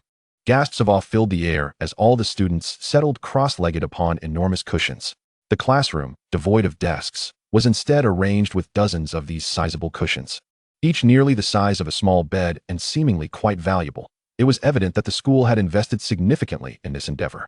Students, we shall now begin. Cross-legged upon your cushions, close your eyes tightly, and allow me to guide you inwards to sense the location of your dantian. The atmosphere grew solemn as the students immediately complied, closing their eyes to attune to their inner selves. The classroom fell silent, save for teacher Zhang Ning's soft voice that echoed through the space. Concentrate your energy, feeling it traverse your body. The pathway it follows is your meridians. As you perceive the flow of spiritual energy through these meridians, you will discover that all energy converges at a single point within your body. That is your dantian. Following Zhang Ning's guidance, Chuan swiftly sensed the convergence of energy at his lower abdomen, which appeared to serve as a pivotal juncture. Indeed, this was the location of his dantian. It seemed that all the students had grasped the concept of their dantian location. Let us now commence our initial cultivation exercise. Please, my dear students, follow the sensation of your dantian, allowing your consciousness to fully immerse within your body and endeavor to circulate your spiritual energy throughout your body, with the dantian serving as the endpoint of this circulation. Inhale while running the circulation, and exhale as you gather energy at your dantian. As Zhang Ning continued his instructions, the collective breaths of the students began to elongate, and amidst their inhalations and exhalations, the faintest wisps of spiritual energy began to circulate around them. Observing this, Zhang Ning's lips curled into a satisfied smile, mentally counting 1, 2, 3, 4, 5, 6. Upon reaching 6, several students suddenly turned pale and collapsed onto their cushions. Thankfully, the cushions were sufficiently large, providing a soft landing without injury and not disturbing the other students. Zhang Ning gestured for silence to those rubbing their heads and continued his silent count. 9, 10, 11, 12. Once again, a handful of students fell pale and fainted. 14, 15, 16, 17, 18. Another few students succumbed to the exertion. Zhang Ning nodded approvingly. It seemed this cohort of students was indeed remarkable, managing to complete a circulation every 6 seconds, with approximately 10 students still able to continue their practice. As the 4th circulation concluded, another 7 students, including Zhao Yu and Lu Yan, finished their practice. After their meditation, they instinctively glanced to the side, only to be astonished to see Lu Chuan still engaged in his inhalations and exhalations, continuing his circulatory practice. At that moment, only 3 individuals remained capable of performing the circulation in the entire classroom. Li Yi in the front row, Jiang Yi in the 3rd row, and Lu Chuan seated beside them. Wow! Zhao Yu and Lu Yan exchanged incredulous glances, their astonishment evident. Both hailed from families of cultivators and had received guidance on the circulatory practice long before this day, yet they could manage no more than 4 circulations at a time. Yet here was Lu Chuan, seemingly without any instruction, persisting through the 5th circulation, and he appeared poised to continue. Ultimately, as the 6th circulation drew to a close, Lu Chuan and Jiang Yi turned pale and concluded their practice, while Li Yi persevered until the 8th circulation before finally ceasing her efforts. Very impressive indeed. Zhang Ning's gaze swept across Li Yi, Jiang Yi, and Lu Chuan, filled with admiration and astonishment. His admiration was directed toward Li Yi and Jiang Yi, while his astonishment was reserved for Lu Chuan. With a smile, Zhang Ning reassured the students. There is no need for disheartenment. In truth, Li Yi had reached 300 spiritual energy points a fortnight ago. However, to avoid discouraging her peers, she had claimed she had yet to reach that milestone. It has taken her 2 weeks of cultivation to achieve 8 circulations in a single session. The students murmured in disbelief. Is this meant to be comforting? This only deepens our despair. They observed Zhang Ning's proud demeanor, as if he wished to emblazon the words Li Yi is my student upon his face. Zhang Ning, noting the pale faces of his students, spoke earnestly. Dear students, cultivating techniques differ significantly from meditation. They demand considerable energy and stored spiritual energy. Thus, we shall conclude today's lesson here. You may now return home, and be sure to consume some spirit food to replenish your expended energy and spiritual energy. Furthermore, you need not attend weekly meditation sessions anymore. You may directly practice cultivation techniques in this small classroom, which will also allow you to utilize the array of the 4 corners to assist in gathering spiritual energy. I hope you all strive diligently to manifest your spiritual rings within the week. Class dismissed. Having spoken, Zhang Ning exited the classroom. Zhao Yu and Lu Yan swiftly gathered around Lu Chuan, inquiring, Lu Chuan, has anyone previously instructed you in cultivation techniques? No, not at all, Lu Chuan replied honestly. Oh, Zhao Yu said, somewhat disheartened, that's impressive. The first time I practiced cultivation, I could only manage 3 cycles. It was only because my father insisted I practice that I eventually reached 4 cycles. You are truly remarkable, achieving 6 cycles on your first attempt. No, I merely stumbled upon it by chance. Lu Chuan hastily waved his hands in modesty. He then asked, by the way, what exactly is the spirit ring that teacher Zhang mentioned earlier? The spirit ring? Lu Yan chuckled. You should go home and study the spirit vortex cultivation method closely, and you'll understand. Typically, after 7 to 14 days of cultivation, a ring of spiritual energy will form within the dantian, which is the spirit ring. Indeed, Zhao Yu chimed in, however, the speed at which this spirit ring forms is related to your mastery of the technique. I suspect that Li Yi, after 2 weeks of cultivation, may have already formed 3 spirit rings. Lu Chuan, why are you daydreaming over there? Did you understand what we were saying? Lu Yan suddenly noticed Lu Chuan seemed preoccupied and patted him on the shoulder. Lu Chuan, returning from his introspection of the dantian, looked up at the classroom ceiling, feeling somewhat at a loss. Just moments ago, during his cultivation, he had discovered 6 peculiar rings of spiritual energy within his dantian and was puzzled about their nature. So, these were the spirit rings. However, why did he possess 6 spirit rings even before cultivation? What sort of anomaly was he? It was all rather vexing. Chapter 32. The function of the spirit ring. According to Zhang Ning, students in the small class could leave school after morning lessons due to the substantial energy expenditure from cultivating techniques. allowing them to return home, consume some spiritual food for rejuvenation, and perhaps indulge in a nap. Indeed, as he mentioned, the students in the small class, after several major cycles of practice, appeared extremely pale and required rest, especially those cultivating for the first time, resembling individuals who had just run 10 kilometers on the playground. In contrast to his peers, Chuan felt invigorated after his practice. Nonetheless, he did not linger with the teacher and departed directly home after class. After returning from the Beast Garden yesterday, Chuan had fallen asleep immediately. Later, his mother, upon preparing dinner, came to wake him, but he was so deeply asleep that he did not stir at all. Consequently, the sea prawns for dinner were placed in the refrigerator. Chuan opened the fridge, retrieved the prawns from the previous day, gave them a cursory heating, and resumed his meal. Although the overnight lobster lacked the freshness of a freshly cooked dish, the seasoning had thoroughly permeated, rendering it even more flavorful, a distinct delight. As Chuan savored the prawns, he flipped open the spirit vortex cultivation method he had brought back from school. He felt a pang of nostalgia, reflecting that had he applied himself as diligently in his past life, he would likely have secured the top position in his class long ago. As he perused the text's explanation of the spirit ring, Chuan gradually came to a realization. The formation of the spirit ring was, indeed, the crux of the spirit vortex cultivation method during the chi refining stage. The endpoint of the major cycles resides within the dantian, indicating that after the cycle's operation, spiritual energy would accumulate there. According to the techniques outlined in the spirit vortex cultivation method, this energy would condense into strands of spiritual energy. When these strands multiplied, they would amalgamate into a spirit ring. The greater the number of spirit rings, the more potent the efficacy of the spirit vortex cultivation method, resulting in accelerated progression in subsequent practices. Furthermore, it was pivotal for foundation establishment. The book Chuan held contained only the chi refining techniques, but also mentioned a breakthrough regarding foundation establishment. 9 overlapping spirit rings can form a spirit vortex, which is the spirit whirlpool, allowing a cultivator to become a foundational practitioner. Thus it was. Chuan withdrew a tissue to wipe his mouth and carried the plate to the kitchen to wash. While scrubbing the dishes, he suddenly froze. A thought struck him. Would the small class continue in this manner, gathering together under the teacher's guidance for cultivation and then being dismissed without any cultural lessons? Others might forego cultural studies, having diligently learned since the beginning of their first year, and even a month or two without study would be inconsequential, akin to a holiday. But he could not afford that. His foundation in cultural studies was already shaky. If he did not strive to learn, how would he fare in the upcoming examinations for the cultivation class? It would be a pity to be eliminated due to inadequate cultural knowledge despite meeting the spiritual energy requirements. With this in mind, Chuan hastily set the plate down, dried his hands, and messaged class leader Lu Yin to express his concerns. Soon, Lu Yin replied, "Don't worry, Chuan. I just asked a senior from the previous year." And he mentioned that he also struggled with cultural subjects but still managed to enter the cultivation class. When it came time for the examination at the Immortal University, cultural subjects were merely supplementary. As long as you passed, the real focus was on spiritual energy, and the school would not make it difficult for you. "All right, thank you," Chuan replied, feeling relieved. By the way, Lu Yin sent another message. "What is it?" Chuan inquired, puzzled. Lu Yin responded, "Did teacher Zhang not say in class that past candidates had achieved a spiritual energy level of 450 by this time? I asked our senior, and he said that was not the case.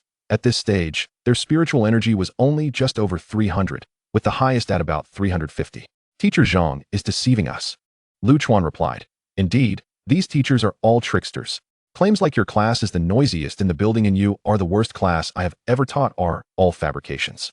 Throughout the afternoon, Chuan immersed himself in studying the spirit vortex cultivation method. During this time, he attempted to cultivate once more according to the method and discovered that he could indeed operate the cycles again, continuing to accumulate spiritual energy within his dantian.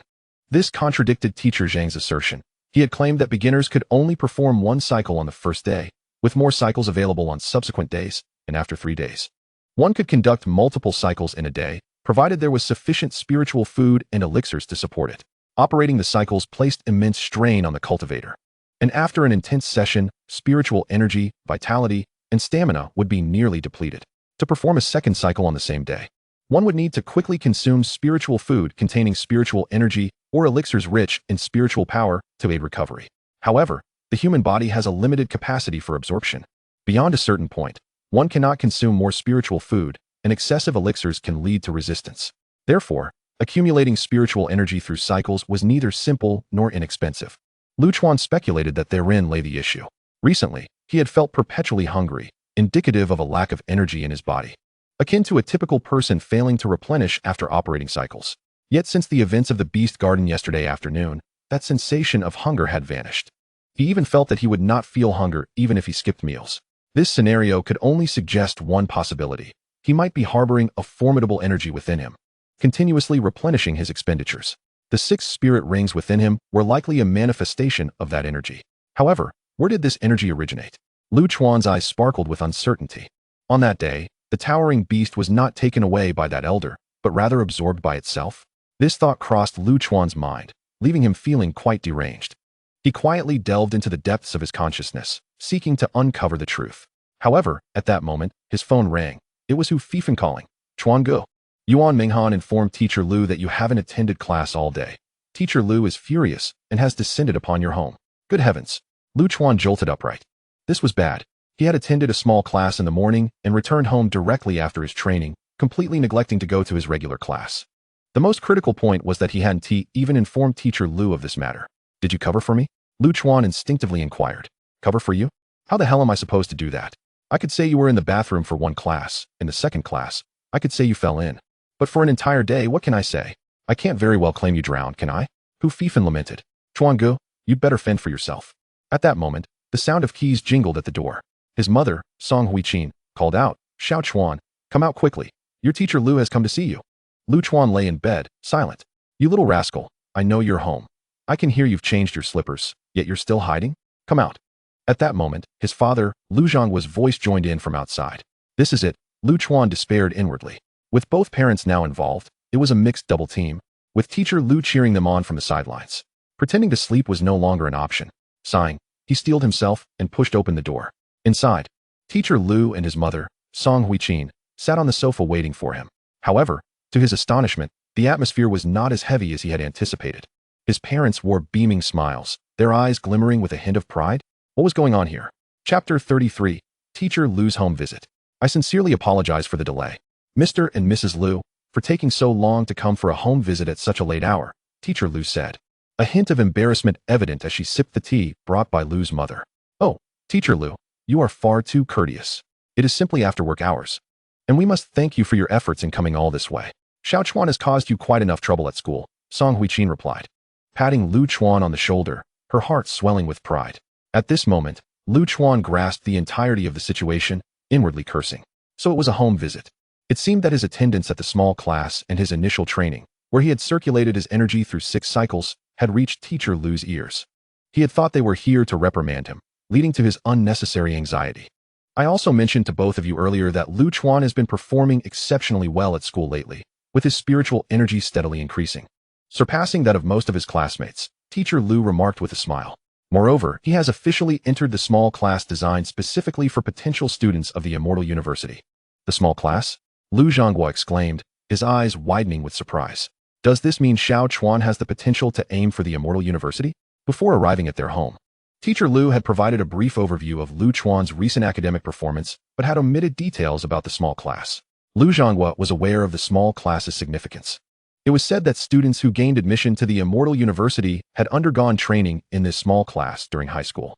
Previously, when Lu Chuan returned from the library after testing his spiritual energy, it was 239. This level was merely sufficient for the cultivation class, and the prospect of entering the Immortal University seemed exceedingly slim. Lu Zhanghua had exhausted all his savings to provide his child with the necessary nutrition, merely fulfilling his duty as a father, hoping to secure a future for his son. Yet now, it appeared that future had indeed materialized. The teacher had come to their home to inform them that their child had entered the small class. Thus, Lu Zhanghua was filled with immense joy. Indeed, Lu Chuan now possesses a considerable chance of gaining admission to the Immortal University. However, the magnitude of this possibility is contingent upon a certain matter. I kindly request both of you to respond candidly, Teacher Lu said earnestly. Teacher Lu, what is it? Lu Zhanghua, noting her serious demeanor, also grew solemn. Mr. and Mrs. Lu, during this time, have you purchased any qi condensation pills for your child? Teacher Lu inquired, carefully choosing her words. Upon hearing this, Lu Zhanghua felt a twinge of embarrassment and exchanged a glance with Song Huiqin, replying sheepishly, Rest assured, Teacher Lu. We have heard of the qi condensation pills and their great utility for high school students. We have been considering ways to acquire one for our child soon. Yes, the price of these pills is indeed quite steep. One costs 20,000, and we certainly need to gather the funds, Lu's mother added, offering an explanation. So, you're saying Lu Chuan has yet to consume any qi condensation pills? Teacher Lu's eyes sparkled with excitement, her voice elevating several decibels. Ah, yes, Lu Zhonghua responded, somewhat bewildered. Wonderful, Teacher Lu exclaimed, her smile radiating warmth.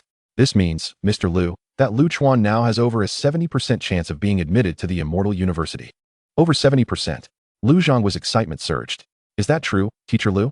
Absolutely. Today, when Lu Chuan practiced the technique for the first time and completed 6 cycles, it indicated that his comprehension of the method surpasses that of his peers significantly, as long as his spiritual energy was not artificially enhanced by the qi condensation pills. He has a substantial chance of gaining admission to the Immortal University. At this point, Teacher Lu seemed to breathe a sigh of relief as she glanced at Lu Chuan, who had immediately turned his gaze toward the television. Teacher Lu pondered for a moment, cleared her throat, and shifted the topic. Actually, besides delivering this good news today, I also have something to present to Lu Chuan.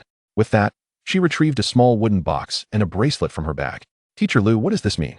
This is too much. You must take it back. Lu Zhonghua interjected immediately. Yes, indeed. Teacher Lu, we cannot accept your gifts, Lu's mother quickly protested.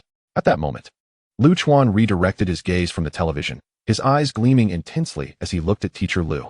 Teacher Lu, if you've come, then just come. Why bring gifts? Teacher Lu regarded Lu Chuan with a bemused expression. This mischievous lad, who had previously treated her with indifference, suddenly became so eager upon hearing of gifts. Simultaneously, she felt a sense of relief. Earlier that afternoon, upon hearing the class monitor, Yuan Menghan, report that Lu Chuan had skipped class for the day, she had been infuriated and intended to visit Lu Chuan's home to reprimand him. However, before she could set out, she had overheard her colleague, Teacher Zhang Ning, mention Lu Chuan's commendable performance in the small class.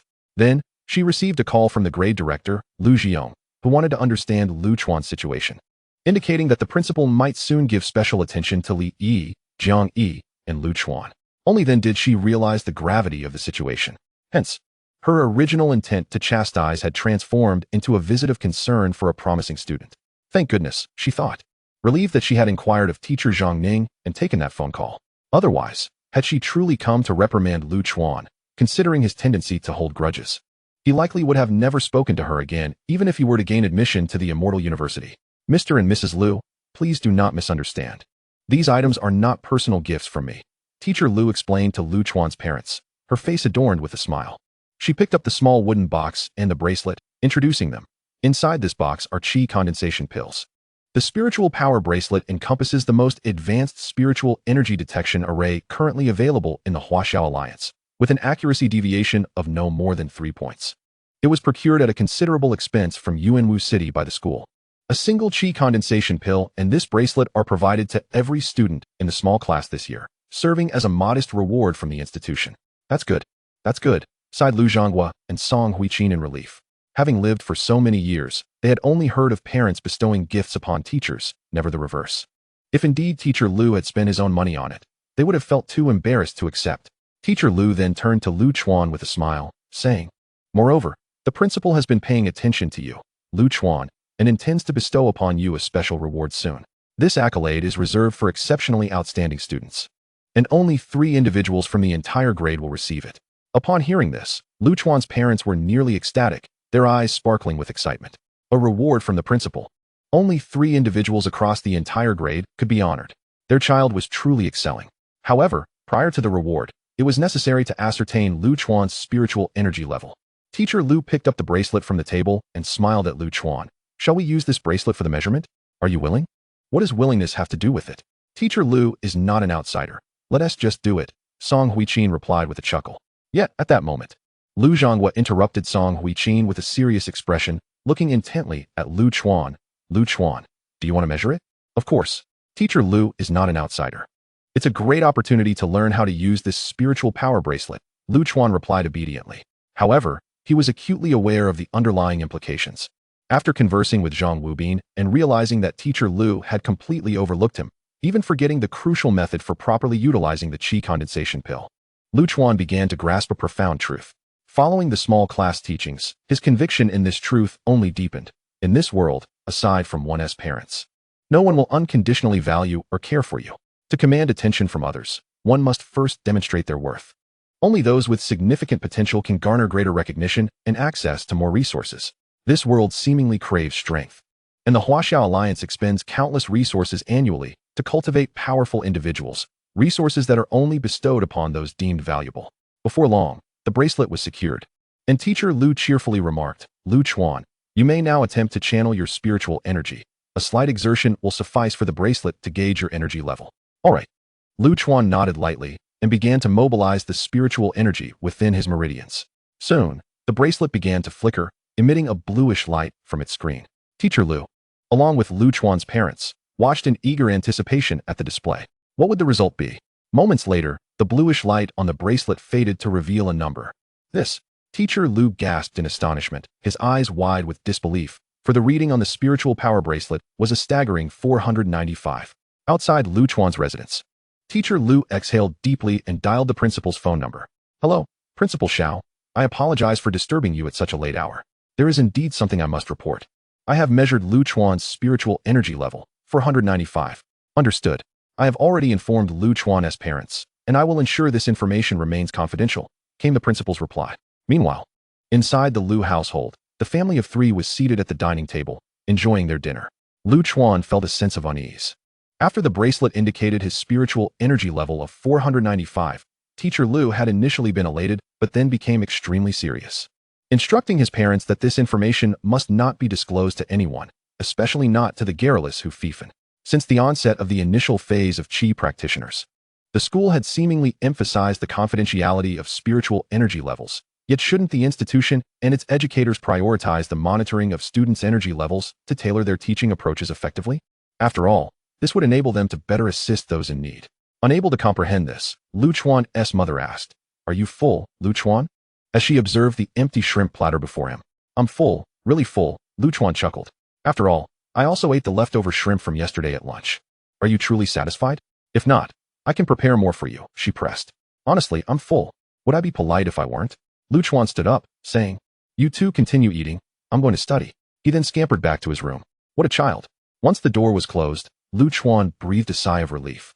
Teacher Lu's home visit had yielded almost immediate results. During dinner, his parents had offered him food countless times, their eyes brimming with pride. He donned the spiritual power bracelet left by Teacher Lu and tested his energy level twice more. The reading remained unchanged at 495. It appeared accurate. 495 it was. Lu Chuan felt a wave of relief wash over him as he mentally calculated. After meditating last Saturday, his energy level had been 365. Today was Monday. Considering he had activated the ancient book twice on Saturday and Sunday nights, with a daily increase of approximately 15 points, he expected his energy to be around 395.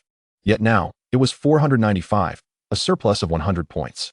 He was now certain that this additional energy was connected to the creature he had encountered that day. Taking a deep breath, Lu Chuan sat cross-legged on his bed, allowing his consciousness to gently delve into his mind. Soon, he located the ancient book within his consciousness. Since he had unlocked it during his visit to the Beast Park, it now appeared in his mind without requiring the night to fall. With his intent, the ancient book slowly opened, revealing the first page of illustrations. Lu Chuan stepped forward and scrutinized the content intently. Moments later, disappointment washed over him as he realized that the imagery on the first page was identical to what he had seen when he unlocked it on Saturday. At that time, aside from the indistinct plants in the lower right corner, all images had been revealed. Now, the same held true. This indicated that despite his daily consumption of several pounds of spiritual shrimp, the illustrations had not recovered in the slightest.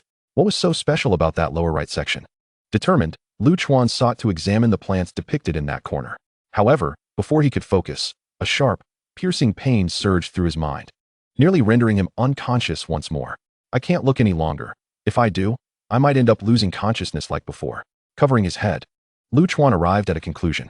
Previously, every time he had unlocked the ancient book, he had lost consciousness, likely due to his own recklessness in concentrating on the images beneath the hazy energy, causing a backlash from the obscure power enveloping the illustrations.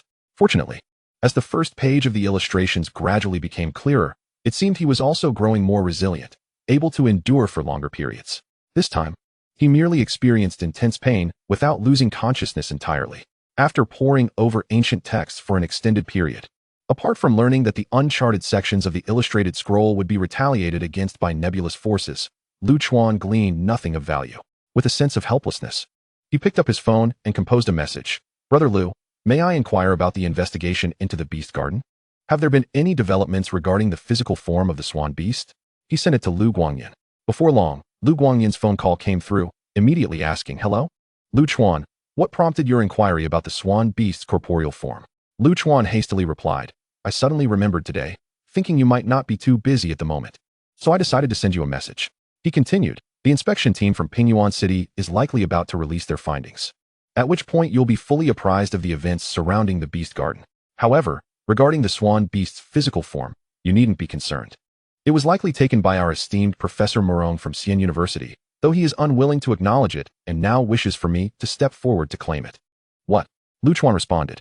"It's nothing." Although the Swan Beast had consumed the Blood Surge pill and temporarily ascended to the Golden Core realm, its bloodline had only briefly reached the second tier. Ultimately, it remains merely a foundational beast of little monetary value. Even if I were to inform the inspection team that I had taken it, it would pose no problem. Lu Guangyan stated nonchalantly. Understood.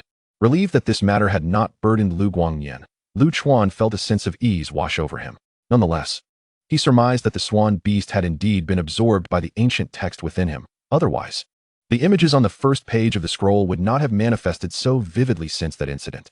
Nor would his spiritual energy have inexplicably increased by an additional 100 points.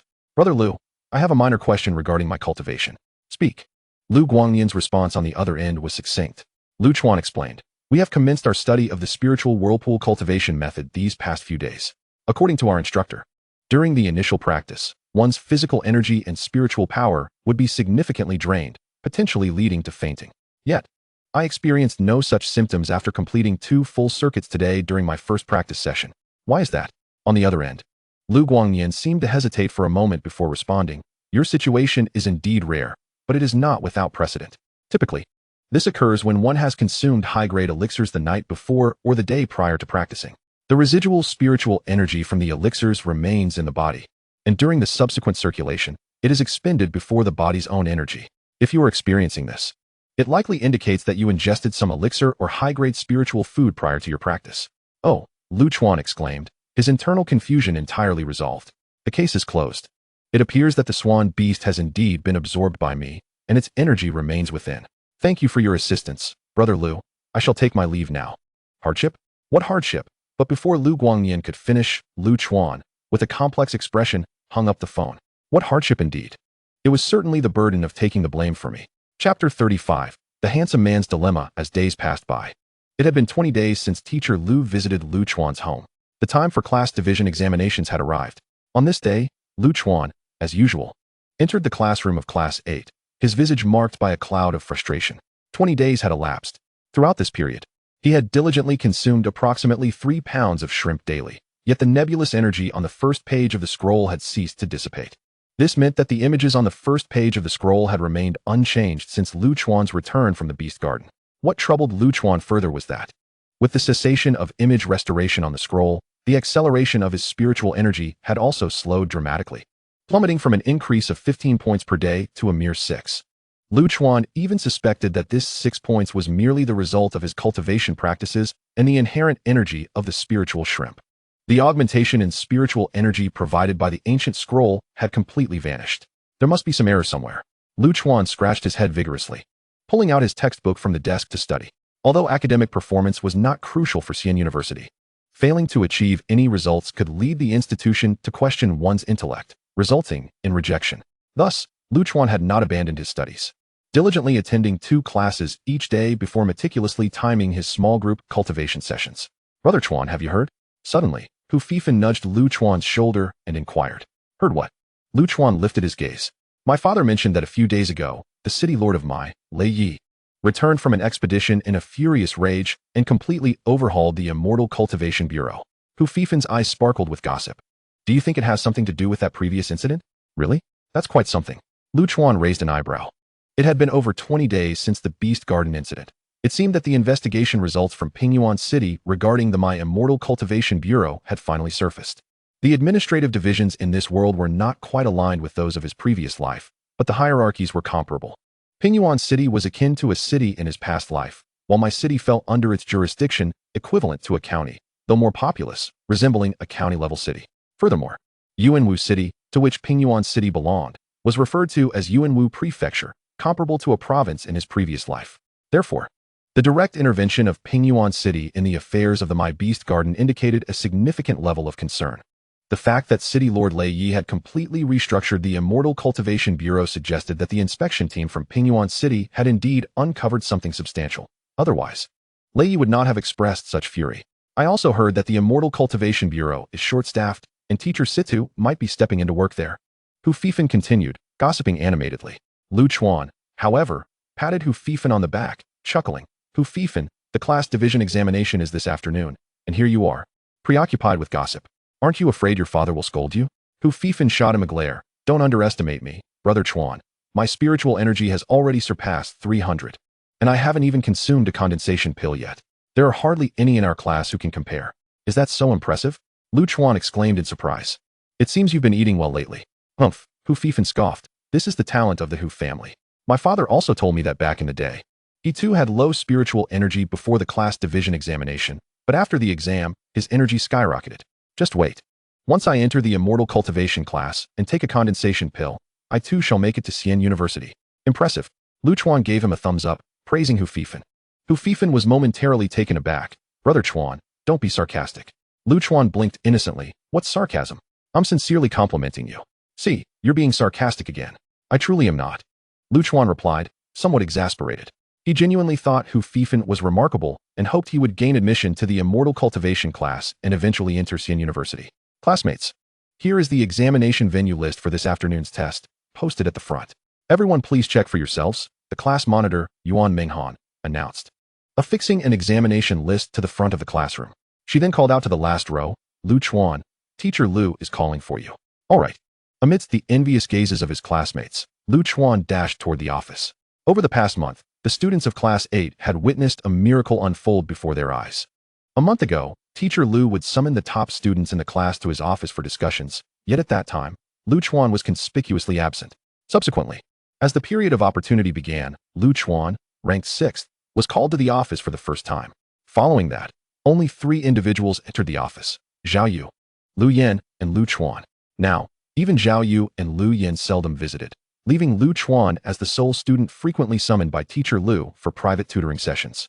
Upon arriving at the office, Lu Chuan was taken aback by the scene before him. A short, stout man with a dark complexion sat in Teacher Lu's chair, while Teacher Lu and several other teachers respectfully flanked him. This man was none other than Xiao Xingsheng, the principal of my school of immortal cultivation. Standing before Xiao Xingsheng were Li Yi, Jiang Yi, and a girl named Hu Mingyan, all of whom were familiar faces from the junior class. Upon seeing Lu Chuan enter, Xiao Xingsheng immediately smiled and welcomed him. Ah, Lu Chuan, come over. Hello, Principal, Lu Chuan greeted, taking his place beside Sha Tianliang. Excellent. All 4 of you are here, Xiao Xingsheng remarked with satisfaction, surveying the quartet. Soon, you 4 will accompany Director Lu to Pingyuan City, where I have arranged for a mentor to guide you. What about the afternoon class placement exam? Hu Mingyan inquired candidly. Her petite frame and sweet voice made her question sound particularly endearing. Ha! Xiao Xingsheng laughed heartily. You are all promising candidates from our school, aiming for the elite immortal university. There's no need to waste time on the class placement exam. Indeed, Director Lu Jiong chimed in, having remained silent until now. The teacher we are meeting in Pingyuan City is the best at Pingyuan School of Immortal Cultivation. He has numerous students who gain admission to top-tier immortal universities each year, and even some who have been accepted to Sifang Immortal University. He will undoubtedly be of great assistance to you. Do you 4 have any questions? While the principal is here, feel free to ask, he encouraged. The 4 remained silent. Since there are no questions, let us prepare to depart, Lu Jiong said with a smile, gesturing for Lu Chuan and the others to follow him. 10 minutes later, the 4 of them boarded a spirit-powered vehicle heading to my city. However, the seating arrangement was rather peculiar. Lu Jiong occupied the driver's seat, while Li Yi sat in the passenger seat. Meanwhile, Hu Mingyan and Jiang Yi took the back row on either side, effectively sandwiching Lu Chuan in between them. Logically, the spacious back seat of the school's spirit-powered vehicle should have easily accommodated them, as Hu Mingyan, though petite, wore a short skirt, and Jiang Yi, while tall, had a slender waist, so Lu Chuan should not have felt so cramped. Yet, in reality, Lu Chuan's arms continually brushed against those of the 2 girls, occasionally making contact inappropriately, which left him feeling quite flustered. With so much space available, why don't you 2 shift a little? He thought. Why is it that, in both past and present, I am always subjected to such treatment by girls? Is it simply because of my good looks? How bothersome. Chapter 36. Learning from the best Pingyuan city is not far from my school of immortal cultivation. It typically takes just an hour to reach. However, perhaps due to the presence of 4 students, Lu Jiong drove for a full hour and a half before they arrived at a small villa. We've arrived. This is Teacher Zhao's home. He has no classes today and is waiting for us, Lu Jiong announced as he parked the vehicle. The students began to disembark one by one, and Lu Chuan stretched his limbs, finally breathing a sigh of relief. After an hour and a half, he had narrowly avoided being crushed by the 2 girls, and his clothes had even absorbed their fragrance. At that moment, the villa's door swung open, revealing a square-faced man clad in a white training outfit, undoubtedly Teacher Zhao from my high. Please come in. All right, quickly follow me. Lu Jiong urged the 4 students as they entered the villa together. As they stepped into the living room, Lu Chuan's eyes widened in surprise. From the outside, the villa appeared luxurious, yet the interior was meticulously arranged with numerous meditation cushions, and the air was fragrant with sandalwood incense, creating a serene environment akin to a small cultivation chamber. Please take a seat. Zhao Jianpain gestured for the 4 to sit down, while Lu Jiong stood by, awaiting instructions. On the way here, Lu Jiong had advised them that Teacher Zhao had encountered many top students from Pingyuan School, so they should be respectful and avoid offending him. Consequently, the 4 sat quietly on their cushions before Zhao Jianpain, refraining from speaking. Now, let's begin by measuring your spiritual energy, Zhao Jianpain announced, raising a small device. Lu Chuan raised an eyebrow. A temperature gun? This scene seems all too familiar. Before entering school in his previous life, an elder would use a temperature gun to check each student individually. Thus, upon seeing Zhao Jianpain raise the device, he instinctively lifted his wrist. Zhang Yi was the first to be tested. The temperature gun lingered on her forehead for a moment before displaying a number. Spiritual energy value, 485. Not bad. Zhao Jianpain remarked casually. With this score, there is virtually no hope of gaining admission to a top-tier immortal university. But you should have a solid chance at Yuanshu Immortal University. Lu Jiong began to sweat profusely. He had thought that with only 80 days until the entrance exams, a score of 485 was commendable. However, Zhao Jianpain's assessment left him feeling disheartened. Zhang Yi's expression also soured. She had always been among the top female students in her grade, known for her beauty, and aside from Li Yi, was regarded as the most exceptional girl in the teacher's eyes. Thus, hearing Zhao Jianpain bluntly declare her prospects to be bleak was difficult for her to accept. Unfazed, Zhao Jianpain aimed the temperature gun at Hu Mengyan, quickly revealing her score, 513. A spiritual energy value of 513, with 80 days until the exams. If you can grasp the spiritual vortex cultivation method and complement it with mental strength training, you may very well have a chance at a top-tier immortal university. Now, let us measure your mental strength. Zhao Jianpain pressed a button on the temperature gun and aimed it at Hu Mengyan's forehead again. The numbers fluctuated before settling on 23. A mental strength value of 23. Quite impressive. You display some talent in this area. With proper nurturing, you have a strong chance of entering a top-tier immortal university. Zhao Jianpain stated flatly. Thank you, teacher. Hu Mengyan beamed at Zhao Jianpain, clearly delighted by his encouragement.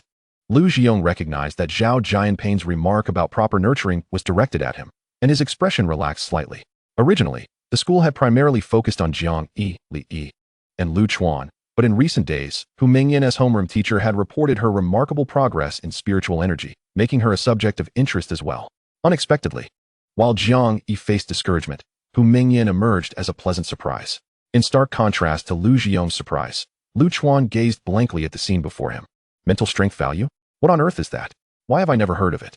As he pondered this in trepidation, Zhao Jianpain approached Li Yi. The temperature gun lit up gently before displaying a number. Excellent. This time, Zhao Jianpain's demeanor shifted from his previous indifference. A glimmer of astonishment danced in his eyes. Spiritual energy value, 618. With this score, you will undoubtedly meet the admission standards for a top-tier immortal university. It all hinges on your mental strength.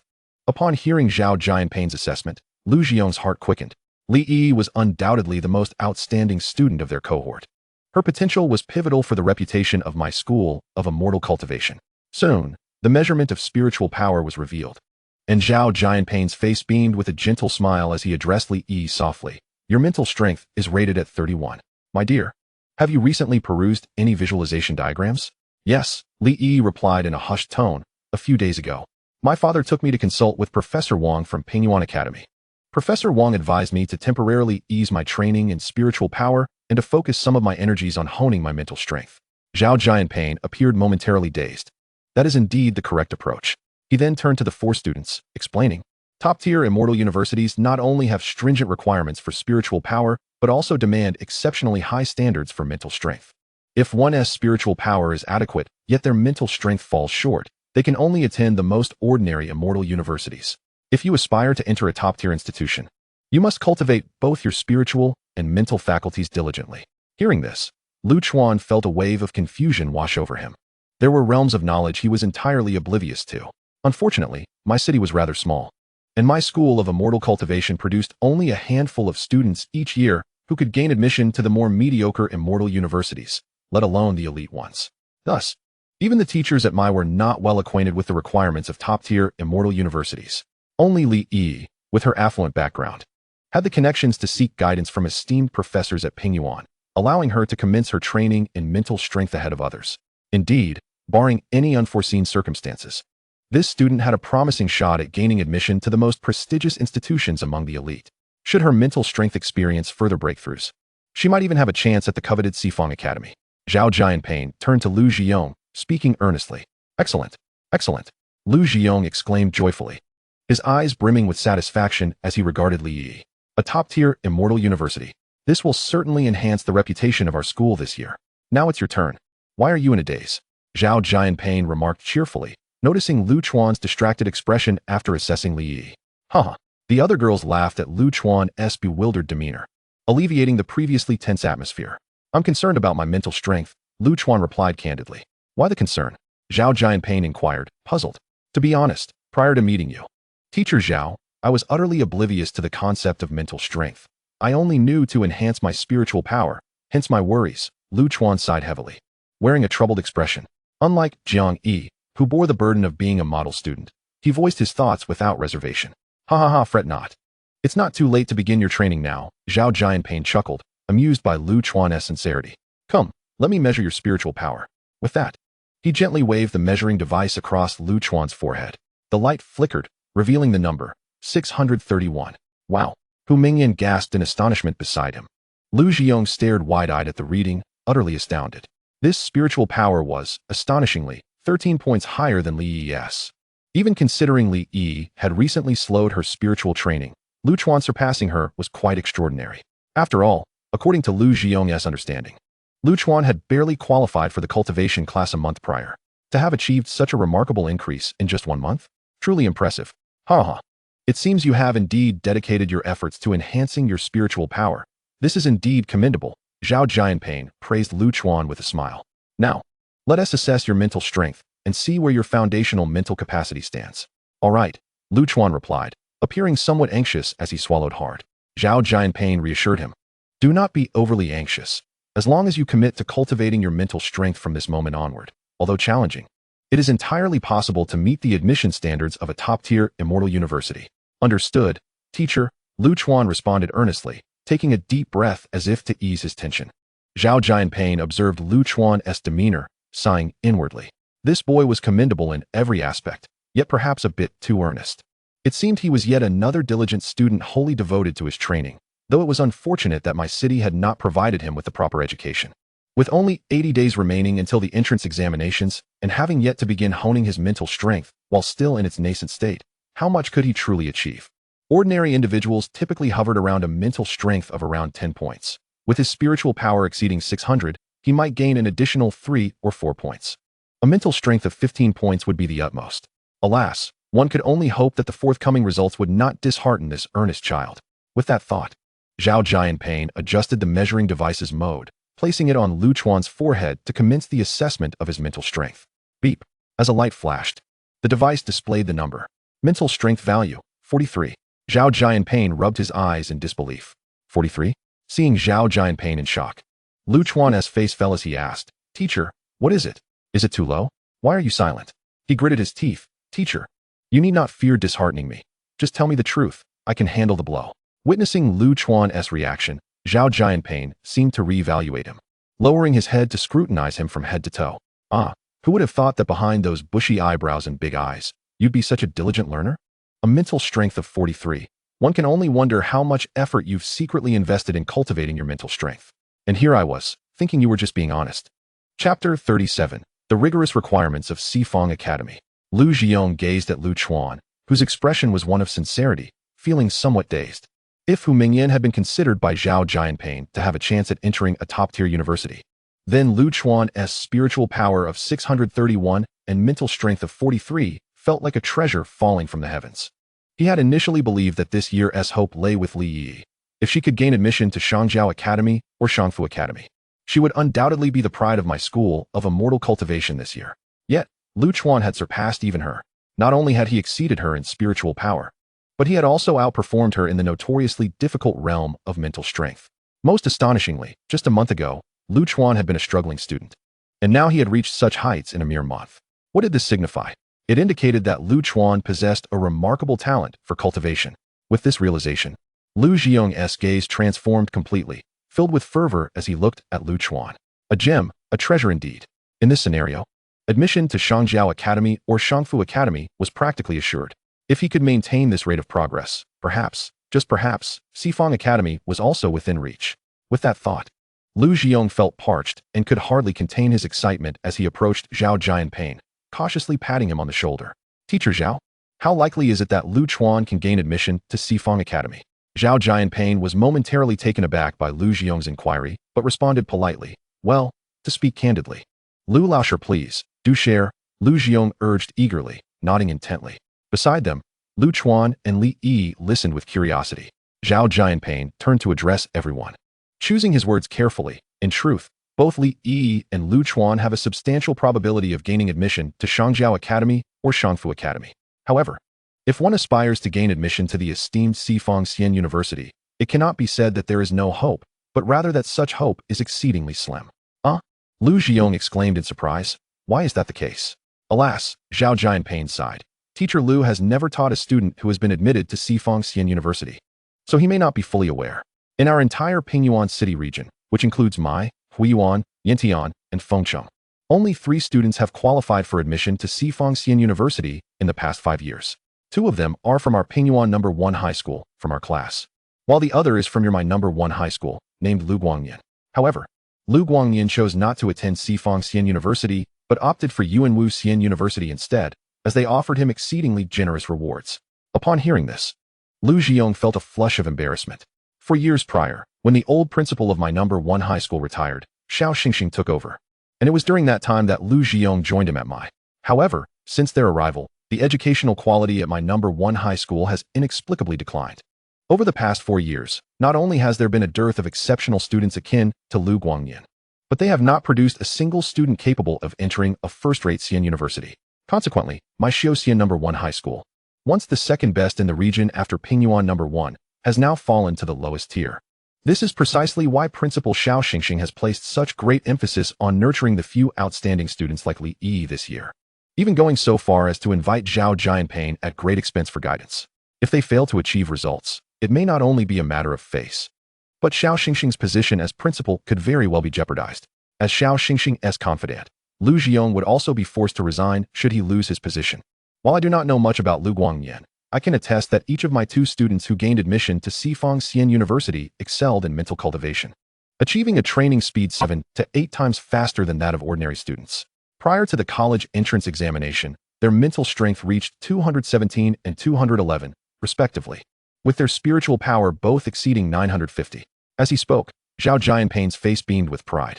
For first-rate Xian universities, while they do have specific requirements for mental strength in addition to spiritual power, they are not as exaggerated as those of Sifang Xian University. Generally, a mental strength of 20 suffices, though they prioritize spiritual power. In stark contrast, Sifang Xian University views a spiritual power of 950 as merely average. Only those with a mental strength of 200 can barely catch their eye. Is it truly that exaggerated? Hu Mingyan gasped in astonishment. Exaggerated? Not at all, Zhao Jianping chuckled. With a population of 3 billion in the Huaxiao Alliance, there exists but one Sifang Xian University, and only geniuses are deemed worthy of admission. If one's mental strength does not reach 200 prior to the college entrance examination, they are merely regarded as good students within their schools, unworthy of the title of genius. Observing the solemnity among the students, he added reassuringly, "Do not be disheartened, dear students. With your current levels of spiritual power, your admission to a first-rate Xian University and successful foundation establishment is virtually guaranteed. Foundation establishment cultivators, even in Yuanwu City, hold a respected position. Indeed, indeed. Lu Xiong quickly chimed in to comfort the students. You have all performed admirably. Those admitted to Sifang Xian University are outliers, unattainable comparisons. Hearing the esteemed teacher Lu Xiong refer to those geniuses as outliers elicited a chuckle from Hu Mengyan, lightening the atmosphere. Seizing the moment, Zhao Jianping continued. I shall now enlighten you regarding the admission requirements for various first-rate universities concerning spiritual and mental strength, as well as the specialties of different disciplines. I encourage each of you to contemplate your interests, whether in martial arts, artifact refinement, alchemy, runecrafting, or even the logistics of spiritual cuisine, as they all offer promising futures. Zhao Jianping began to introduce the flagship programs of the premier Xian universities, providing tailored advice. Yet, Lu Chuan found it difficult to absorb the information. A spiritual power above 950, a mental strength 7 to 8 times that of ordinary students, and exceeding 200 prior to the examination. Such prodigious students are merely seen as novices in the eyes of Sifang Xian University. With a population exceeding 20 million in the Pingyuan City region, only 3 students have qualified in 5 years. The difficulty of this endeavor surpasses even that of the prestigious Tsinghua and Peking University in my past life, Lu Chuan mused regretfully. If only my ancient tome had not encountered issues, I could have swiftly absorbed spiritual cuisine, increasing my spiritual power by 15 points daily, allowing me to focus entirely on mental strength, perhaps even securing a chance. However, now, after 20 days, the images on the first page of the scroll have ceased to restore after returning to the section of plants in the lower right corner. With this halt in restoration, the benefits the ancient tome once provided have vanished completely. It has indeed been 20 days. If I do not resolve this soon, it may come to pass, as teacher Zhao suggested, that my destiny lies solely in gaining admission to a first-rate Xian University and ultimately becoming a foundation establishment cultivator. Living out my life in such a manner, while a foundation establishment cultivator is commendable and can reside in a spacious government-assigned house, Lu Chuan feels it pales in comparison to the grand image of soaring through the heavens as a magnificent cultivator he has always envisioned. Chapter 38. The DNA stirred. In the office of the principal at my Xiaoxian No. 1 high school, Principal Xiao was on the phone, quietly listening to the voice of the director of the Education Bureau. Principal Xiao, this is a decision made by the Bureau. I hope you can understand. Recently, due to matters concerning the Xiaoxian Bureau, Mayor Lei Ye's fury has put all departments on high alert, hesitant to provoke trouble. Our school's performance over the past 4 years has indeed been subpar. As Principal Xiao held the phone, he straightened his posture, his heart pounding as he sensed the implication in the director's voice. Rest assured, Director, this year, our school's performance will undoubtedly exceed that of the previous 2 years. At the very least, I will ensure the emergence of a student who can gain admission to a first-rate Xian University. Oh dear. The director corrected him on the other end of the line. Principal Xiao, it is not just my school, it belongs to all of my.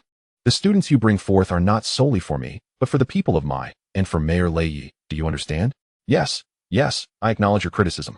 Principal Xiao responded hastily. One student gaining admission to a first-rate Xian University is certainly acceptable, yet it should not be considered a commendable achievement. It would be best to produce 3. If we could have students like Lu Guangyan from previous years, Mayor Lei would be exceedingly pleased. Understood. I shall strive diligently. After hanging up the phone, Principal Zhao's previously upright demeanor slowly slumped as he leaned weakly against his swivel chair. For years, the moment had finally arrived. Though the director's words were couched in politeness, how could Principal Xiao fail to grasp the underlying meaning? Mayor Lei Yi was utilizing the situation with the Xiaoxian Bureau to reform the entire my governmental system. If my no. 1 high school fails to produce results this year, it would surely face dire consequences. Moreover, 1 student admitted to a first-rate Xian University may not suffice. He must deliver even more to secure his position. 3 students admitted to first-rate Xian universities. Taking a deep breath, Principal Xiao stood up and retrieved his phone. Dialing Lu Xiong's number. Principal, Zhao teacher has finished teaching Lu Chuan and the others. We are on our way back and expect to arrive at the school in 30 minutes. Lu Xiong's voice came through promptly. Good. Drive carefully, and once you arrive, bring a few students directly to my office. Xiao Xingxing hung up the phone and walked cautiously into the small cubicle behind the principal's office. He carefully retrieved a foot-long Zeton box from the cabinet, dusted it off, and grimaced with a pained expression, muttering, "That little brat really got lucky." Lu Xiong, his trusted confidant, had informed him of the outcome of their visit to Zhao Jianping with just a few words over the phone. Lu had mentioned, Teacher Zhao has already finished teaching Lu Chuan and the others, rather than referring to Li Yi and the others or a few students. This indicated that, according to Zhao Jianping's assessment, among the 4 students, Lu Chuan was the most likely to achieve excellent results.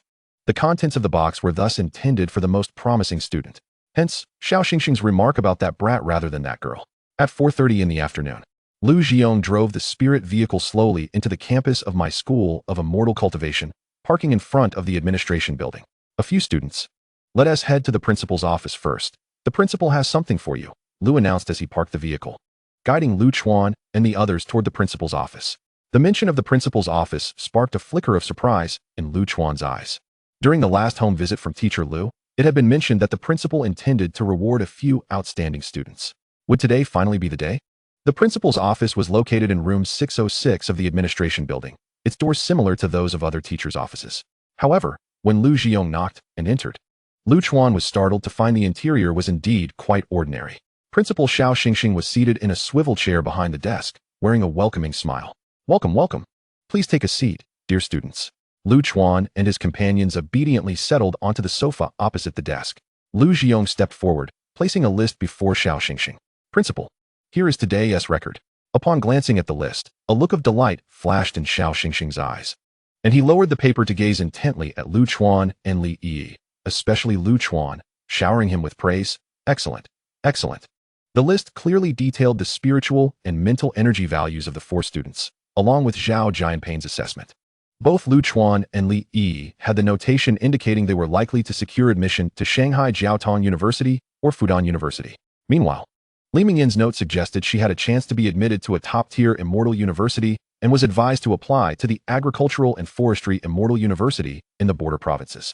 This effectively represented 3 top-tier immortal universities, and Lu Chuan and Li Yi were poised to enter the most prestigious institutions among them. Just moments ago, he had been troubled by the weight of his responsibilities, but now, the issue had seemingly resolved itself. You students have worked hard on your trip to Pingyuan City. To reward you, I have prepared some small gifts, Xiao Xingxing said, his heart brimming with joy as he spoke to Lu Chuan and the others while retrieving several exquisite items from the drawer beneath his desk. Upon seeing this, Lu Chuan immediately perked up, his nostrils flaring as he caught a whiff of the delightful aroma in the air. What is that? It smells so good. Why does it smell so fragrant if it's not food? Beside him, Hu Mingyan noticed Lu Chuan's puzzled expression and softly explained, Lu Chuan, this is a sachet. It contains precious spices, which is why it smells so wonderful. Understanding dawned on Lu Chuan as he nodded, yet he did not spare a glance at Hu Mingyan, continuing to gaze intently at the sachet in Principal Zhao's hand. Watching Lu Chuan's profile, Hu Mingyan felt a twinge of doubt. Was he really that aloof? Did being handsome make one exceptional? Come on, Jiang Yi, it's your turn to receive yours. Xiao Xingxing gestured for Jiang Yi to step forward and handed her a white sachet. Thank you, Principal. Jiang Yi said shyly as she took the sachet and hurried back to the sofa. Next, Hu Mingyan. Thank you, Principal. Hu Mingyan mirrored Jiang Yi's bashfulness as she approached. Now, Li Yi, it's your turn. Xiao Xingxing beamed at Li Yi. Lu Chuan noticed that the sachet given to Li Yi was evidently different from those presented to the previous 2 students. While they received white sachets, Li Yi's was purple. Thank you, Principal. Li Yi, coming from a distinguished background and receiving a different education, maintained a calm demeanor in the face of the principal's reward. This elegance elicited admiration and envy from Jiang Yi and Hu Mingyan. However, Lu Chuan was different. He was fixated on the last sachet on Xiao Xingxing's desk. It's my turn, it's my turn. Mine is different from Li Yi's. Mine is pink. A very delicate pink, indeed. But it's unique. I like it. Lu Chuan, come forward. Finally, a smiling Xiao Xingxing called him. All right. Lu Chuan stepped forward eagerly. This sachet is for you. I hope you continue to strive for excellence. Xiao Xingxing placed the pink sachet into Lu Chuan's hands with a serious expression, offering encouragement. Great. Lu Chuan grinned widely as he received the sachet. However, the moment he grasped it, he felt as though he had been struck by lightning, freezing in place. For at that instant, he sensed that the page of the ancient scroll, which had remained dormant for so long, stirred ever so slightly in the lower right corner where the plants were veiled in a hazy power. Chapter 39. Shall we light it up? Upon exiting the principal's office, Lu Chuan hurried home, only to be momentarily delayed by Hu Mingyan, who insisted on exchanging contact information. It moved. It moved. It finally moved. The ancient book that had been still for over 20 days was now alive. Lu Chuan sat at his desk, carefully examining the pink sachet in his hands. He then held it to his nose and inhaled deeply. Cough, cough, cough. The next moment, Lu Chuan was seized by a fit of coughing, tears streaming down his face. What on earth is this? He tossed the sachet aside, wiping his tears as he cursed. Earlier, when the principal had retrieved it from beneath the desk. It had emitted a delightful fragrance. But now, as he took a deep whiff, an intensely pungent odor surged forth, invading his nostrils and overwhelming his senses. In an instant, Chuan experienced what it meant to feel dizzy and lightheaded. Not only was his nasal cavity filled with the overpowering scent, but it seemed to invade his mouth, throat, and even his eyes and ears. 5 minutes later, after a thorough cleansing with tissues and water, Chuan regained his composure and picked up the sachet once more for examination. He discovered that if he didn't bring it too close to his nose, it indeed possessed a pleasant aroma, a refreshing scent. However, when he held it too close, it transformed into an unbearably pungent and irritating smell that was not only unpleasant, but also caused discomfort in his nasal passages. What on earth is contained in this sachet? Chuan pondered, recalling Principal Xiao's South instruction to place the sachet under his pillow upon returning home, as it would aid in enhancing their mental energy. Yet, Chuan was not inclined to follow this advice, for his experience in the office had been vivid. This sachet was undoubtedly linked to the plants depicted on the first page of the ancient scroll.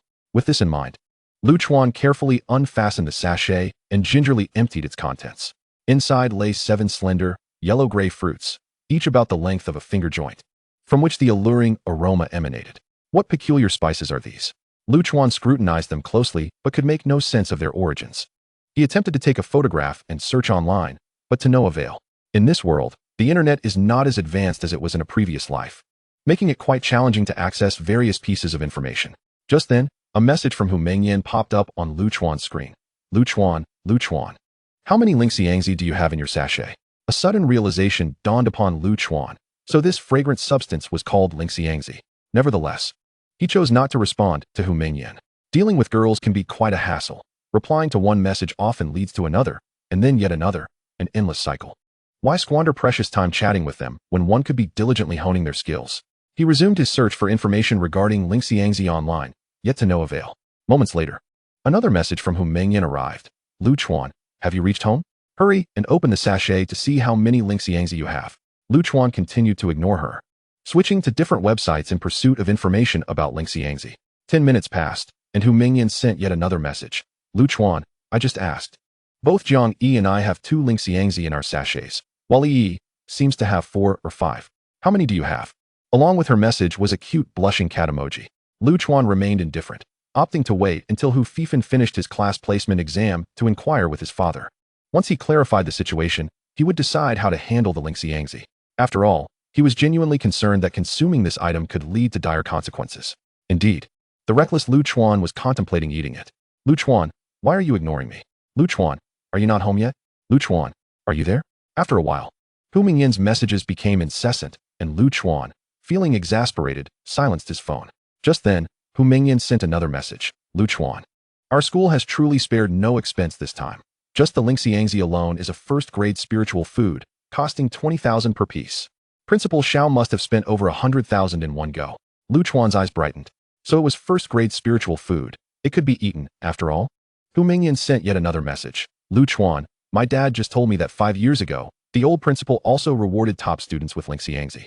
However, one student thought it was edible and consumed it directly, resulting in a 3-day coma before he was rescued. He was so foolish, haha. She accompanied her message with a laughing emoji. Chuan felt a twitch at the corner of his eye. Who was she calling foolish? Deciding to engage with Hu Mengyan, he picked up his phone and replied, oh. On the other end, Hu Mengyan responded. While Chuan deemed Hu Mengyan unreliable and prepared to visit Hu Fifan's home that evening to consult his father, or perhaps call teacher Situ or Lu Guangnian, he was suddenly interrupted by the voice of his mother, Song Huiqin, from outside. Xiao Chuan, come out and see what delicious food I brought you today. What is it? Chuan quickly opened the door, curiosity piqued, only to find his mother closing the door with a large bag at her feet. Upon seeing this, Chuan rushed over to help, carrying the bag into the kitchen. Song Huiqin smiled and said, last time we visited your uncle Lu Kuai in the hospital. He was soon to be discharged and promoted. Today, he drove over specifically to give me this beast's leg, saying it would help nourish your body. Chuan was momentarily taken aback. Following the incident at the Beast Garden, Lu Tiankuai's former superior, Cui Rong, who was a spy, had been taken away by the Immortal Cultivation Bureau. Given Lu Tiankuai's brave battle and injuries, he naturally inherited Cui Rong's position. That day, Chuan had fainted after dealing with the swan beast, but Lu Tiankuai was unaware of this. He likely felt guilty for not having looked after Chuan properly, and thus genuinely wanted to present something to make amends. Xiao Chuan, why are you standing there? Go fetch the barbecue grill your dad bought during the last camping trip. Let's have a barbecue on the balcony today. As Lu Chuan stood in a daze, his mother had already busied herself in the kitchen, directing him. All right. Lu Chuan turned and found the grill in the corner of the balcony, cleaning it meticulously before placing it in the center and opening the window. Xiao Chuan, his mother called again. Yes, he replied. Now go find that spiritual power flamethrower your dad bought last time, she instructed. What do we need a flamethrower for? Lu Chuan asked, puzzled. To burn off the hair still left on this beast's leg, his mother said matter-of-factly. However, the moment those words left her lips, Lu Chuan froze. Burn it off? Chapter 40, The Anomaly of the Ancient Book. Burn it off? At that moment, a flurry of thoughts surged through Lu Chuan's mind. In his previous life, he had watched numerous cooking videos by food bloggers who, when preparing pork, beef, or lamb legs, often encountered residual hair. Scraping it off with a knife was difficult. They typically used high heat to scorch it, with a flamethrower being one of the tools employed. After the flames had done their job, the remaining hair would be burned away, rendering the food more delicious and safe to eat.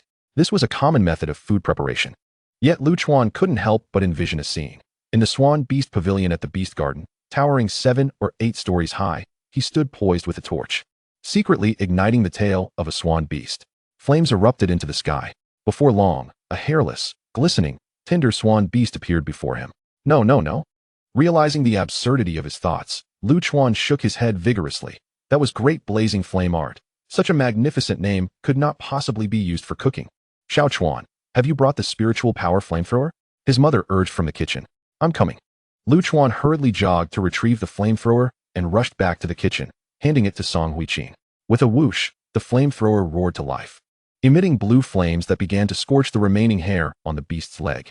The leg appeared to belong to a deer-type demon beast, with well-developed calf muscles and a notably thick thigh, promising a delightful feast of both lean and fatty meat. The flamethrower not only burned away the residual hair. The skin and muscle of the beast's legs sizzled under the intense heat, releasing an enticing aroma of cooked meat. Inhaling deeply, Lu Chuan savored the delightful scent. It smells so good. His mother smiled and replied, this is a demon deer leg. It inherently has no odor. Your Uncle Lu said he brought it to us fresh right after it was skinned, so there's no need for marination. We can simply place it on the grill. All right. Half an hour later, the charcoal glowed red, waves of heat radiating. The deer leg on the grill sizzled, its lean meat glistening with oil while the fatty portions turned a creamy white, with hot oil trickling down its surface, falling into the glowing embers below. The meat was fully cooked, and despite the balcony window being wide open, the rich aroma of roasted meat filled the entire room. Lu Chuan sat in front of the barbecue, eagerly watching and swallowing hard. Mom, can we eat it yet? His mother glanced at him with a smile. We're still missing one crucial step. What step? Lu Chuan struggled to shift his gaze from the deer leg to his mother. Though the deer leg had no unpleasant odor and was fresh enough to forego marination, seasoning was still necessary. Didn't we already sprinkle salt on it? Lu Chuan said impatiently. When it comes to flavor, it already tastes fantastic. I think we don't need to add any more seasoning. At that moment, the sudden sound of a door opening echoed from behind, as Lu Zhongguo returned home.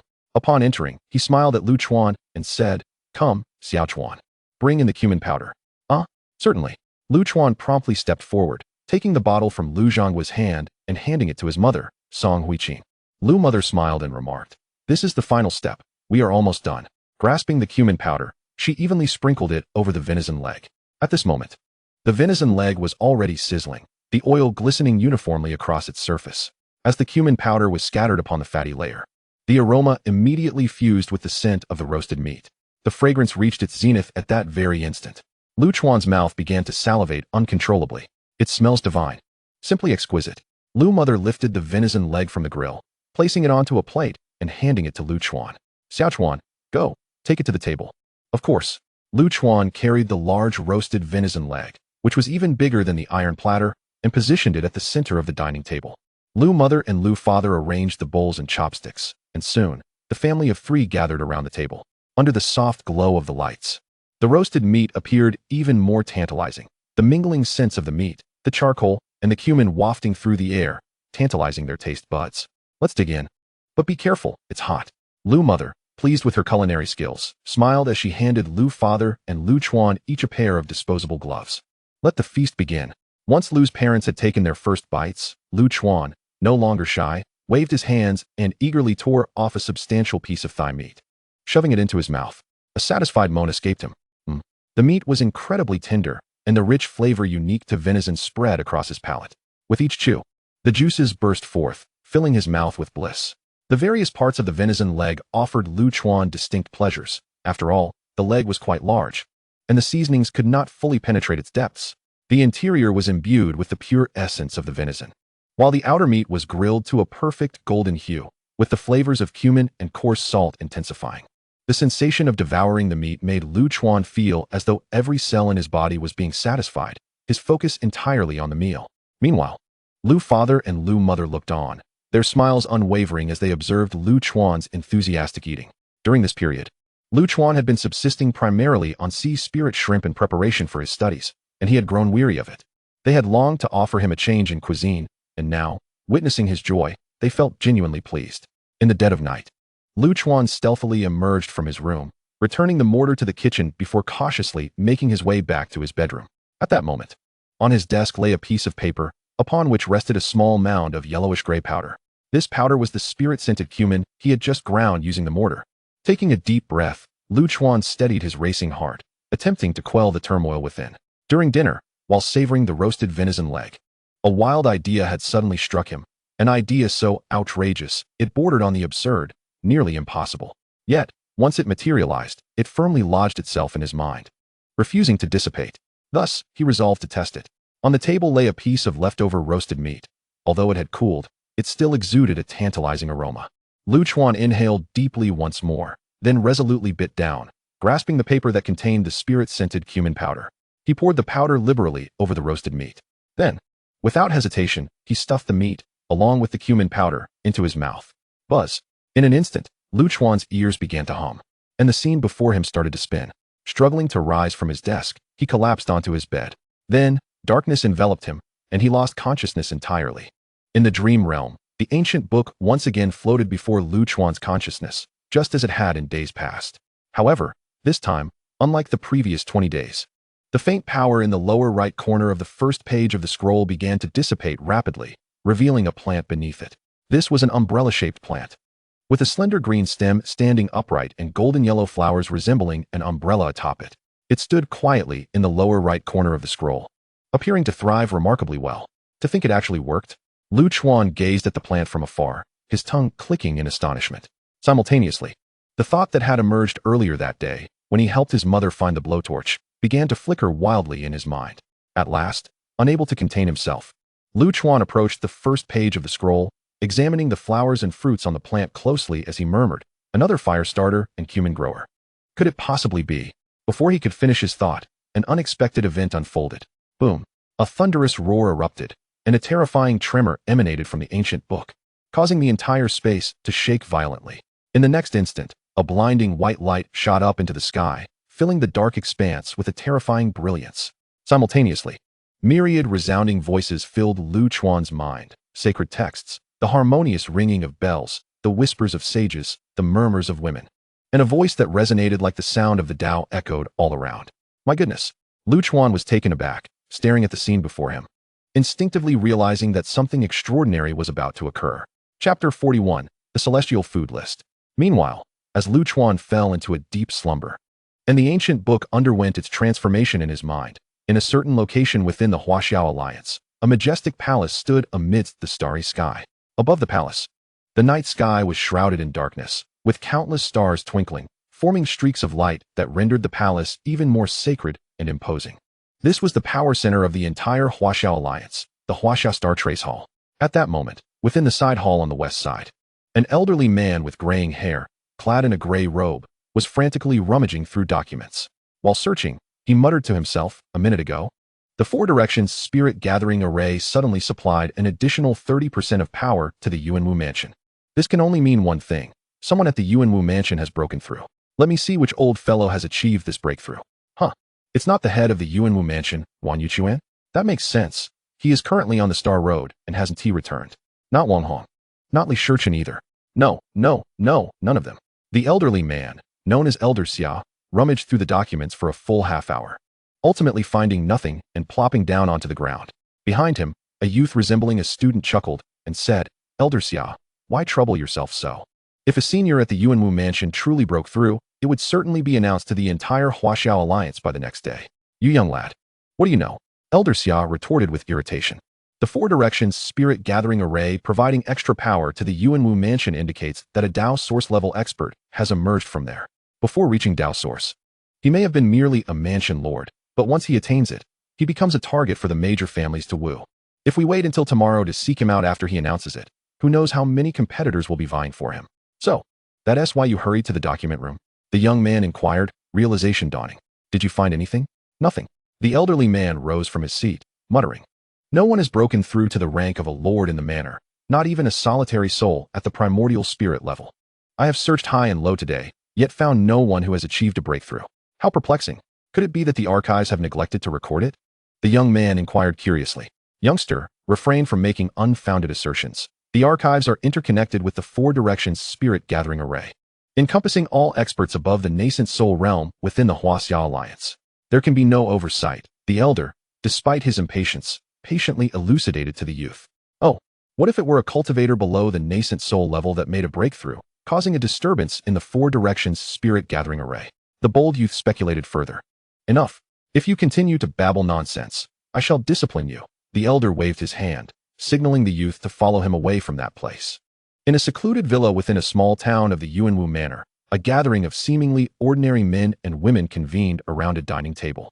The central figure was a middle-aged woman with cascading black waves and crimson lips. Her expression was grave as she addressed the gathered assembly. Esteemed colleagues, I have just received word from the headquarters of the divine sect that there has been an unusual fluctuation in the spiritual energy of Yuanwu City, with the Four Directions Spirit Gathering Array providing an additional 30% of spiritual power. Upon hearing this, the faces of all present fell in an instant. A hunched elder clad in black, his gaze dark and filled with malice, exclaimed, who would have thought, after merely 2 centuries, that Ruan Yuchuan has ascended once more?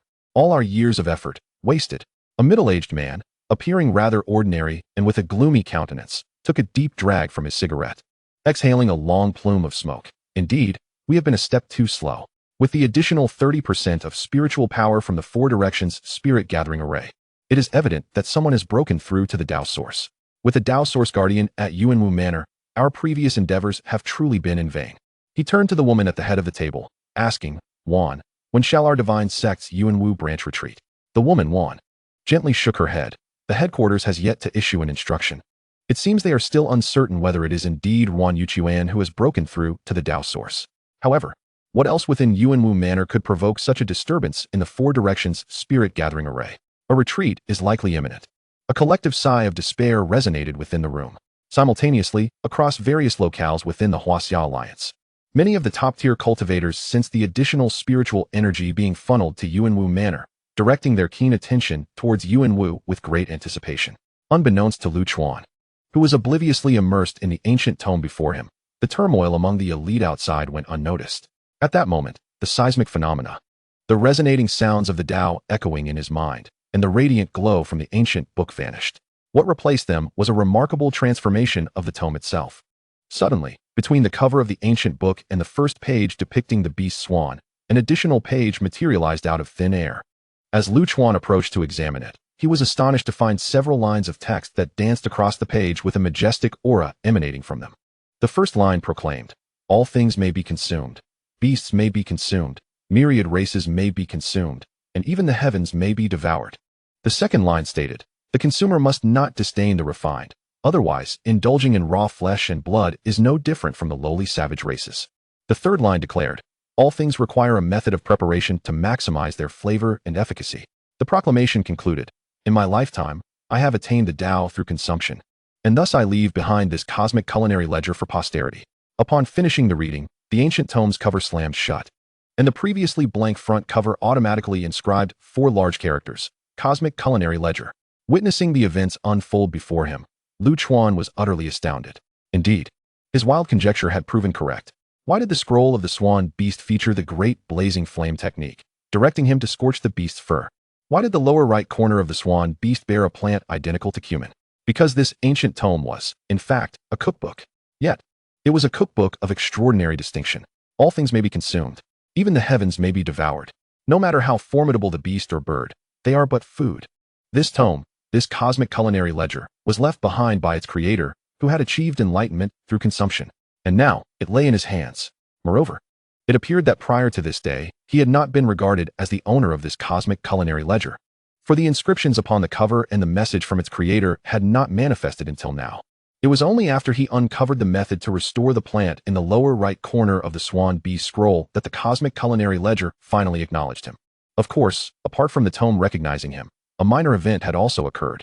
After the spirit fragrance cumin was absorbed by the first page of the scroll, Chuan felt his mental strength surging rapidly, likely surpassing the threshold of 50 from his original 43. This value of 50 precisely marked the first realm of mental strength, subtlety, for the Qi refinement stage. The accumulation of spiritual strength from 0 to 999 is merely a process of accumulation and does not count as a breakthrough. Therefore, the breakthrough to this subtlety realm could be considered Chuan's first true breakthrough in life. Indeed, it was merely the first breakthrough. Everything was just beginning. The following day, at Hu Fifan's residence, Chuan curiously examined the device before him that resembled a weighing scale. Is this what measures mental strength? Hu Fifan scratched his head, a hint of pride in his demeanor. Indeed, this instrument measures mental strength. While the accuracy is consistent, the types vary, categorized into handheld, standing, and preaching models, among others. Mine is the standing type. My father bought this specifically as a reward for my admission into the cultivation class. You bought it today after the class placement exam. Even before the results were released? Chuan was taken aback, realizing that such a specialized instrument for measuring mental strength must cost at least 10 to 20,000. Hu Fifan's father, a formation master, was indeed affluent. With my spiritual strength, is there any doubt about my acceptance into the cultivation program? Hu Fifan boasted as he activated the device, saying, "Come, Chuan, step up and give it a try. Yesterday, I measured a mental strength of 25. What? That's so high?" Chuan exclaimed in genuine astonishment. He was truly surprised. The last time he visited Zhao Jianping's home in Pingyuan City, the exceptionally gifted Hu Mengyan had a mental strength of only 23, and Li Yi had merely 31. How could Hu Fifan achieve 25? Absurd. Haha. Hu Fifan, seeing Chuan's astonished expression, became even more conceited. I owe it all to my father. Back when we had no understanding of mental strength, my father somehow procured a visualization chart and forced me to study it daily, laying a solid foundation. Saying this, he retrieved a rolled cloth from his drawer and handed it to Chuan. Here, take a look. Is this the visualization chart? Chuan inquired in surprise. The cloth depicted a massive saber-toothed tiger with its eyes like cages, a snowy forehead, and a gaping maw featuring 2 knife-like fangs. Though merely a drawing, it conveyed the fierce might of the saber-toothed tiger. Indeed, visualization charts are typically of beasts suitable for our lower-tier cultivators, often featuring large beasts from the Qi refinement stage, such as the saber-toothed tiger or the golden-striped lion. Upon concluding his words, Hu Fifan, exuding an air of mischief, remarked, "Brother Chuan, do not be deceived by my currently inferior spiritual energy. Once my mental fortitude surges, I shall surpass you in an instant." "Oh, is that so?" Chuan replied with a knowing smile, stepping lightly onto the device designed to measure mental power. A soft beep resonated, and the display illuminated with the figure, 52. Hu Fifan was momentarily taken aback, stuttering, 52? How is that even possible? I've been studying the visualization chart since childhood, and I'm only 25. As Chuan descended from the testing apparatus, he gently patted Hu Fifan on the shoulder, elongating his tone. "Ah, you are 25, while I stand at 52. Our mental capacities are equivalent. Hu Fifan, your mental strength matches mine. It is merely your spiritual energy that lags behind. With some effort, you shall soon eclipse me. So keep pushing forward." Hu Fifan observed the expression on Chuan's face, his eyes twitching with incredulity. "Surpass you? You insufferable weirdo." After nearly 10 minutes, Hu Fifan's astonishment began to wane, and he inquired, "Brother Chuan, my father said that upon reaching a mental power of 50, one attains the first realm of mental prowess, subtlety, marking a cultivator's initial breakthrough. So this was your first time?" Chuan cast a disdainful glance at Hu Fifan. He harbored a deep disdain for those who incessantly spouted foolishness. He nodded. "Indeed, my first time was just last night, during their previous instruction by Zhao Jianping. It had been elucidated that the essence of cultivating mental power lies in the simultaneous absorption of spiritual energy, as the internal forces within one's body must be sufficiently robust to command and harness the power of the mind. Thus, it is imperative to cultivate both spiritual and mental energies concurrently. The realms of mental power are classified into subtlety, object manipulation, mastery, transformation, and unity with nature. with subtlety requiring a mental power of 50 and object manipulation demanding 200. Currently, Lu Chuan had merely crossed the threshold of subtlety, still far from the 200 required for the 4 directions immortal. Therefore, he did not perceive his achievement as remarkable. It was merely the most rudimentary of breakthroughs. Brother Chuan, have you seen the news? Hu Fifan inquired, seemingly grasping for conversation. What news? Lu Chuan, accustomed to Hu Fifan's incessant chatter, asked naturally. The report claims that a formidable figure from our Yuanwu mansion achieved a breakthrough last night. Hu Fifan gossiped. Lu Chuan rolled his eyes. What does that have to do with me? Many speculate it to be Mansion Lord Wan Yuchuan's breakthrough, as numerous individuals noted the increase in spiritual energy concentration in the air this morning. Hu Fifan continued. However, Mansion Lord Wan has yet to publicly confirm the news, leading many to wonder if perhaps it was someone else who achieved the breakthrough. Lu Chuan shot him another disapproving look. And how is that relevant to us?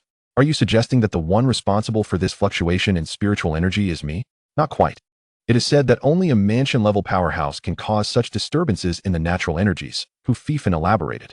Moreover, it is rumored that the number of admissions to the Immortal University correlates with the strength of the Mansion Lord, as our Yuanwu mansion is categorized as inferior. Our quota for the Immortal University is limited. If Mansion Lord Wan truly has achieved a breakthrough, perhaps we might secure additional slots. Oh, Lu Chuan raised an eyebrow. That indeed bears some relevance to us. Before he could delve deeper, his phone chimed with an incoming call from an unfamiliar number. Lu Chuan, albeit puzzled, answered the call. Hello, is this Lu Chuan? This is Xiao Xingxing. I obtained your number from Teacher Lu. I hope I am not disturbing you. Ah, not at all, Principal Xiao. What brings you to call me? Lu Chuan responded, astonished. Is the spiritual incense I provided you still sufficient? If not, I have about 10 more samples available. I'll send them your way in a few days. After all, our top student at my number 1 cannot lack resources, Xiao Xingxing inquired warmly. Principal Xiao, you've already rewarded me with 7. I feel overly indebted. Ha ha, Lu Chuan, you are quite the charmer, Xiao Xingxing chuckled heartily. Remember, after 2 years at my No.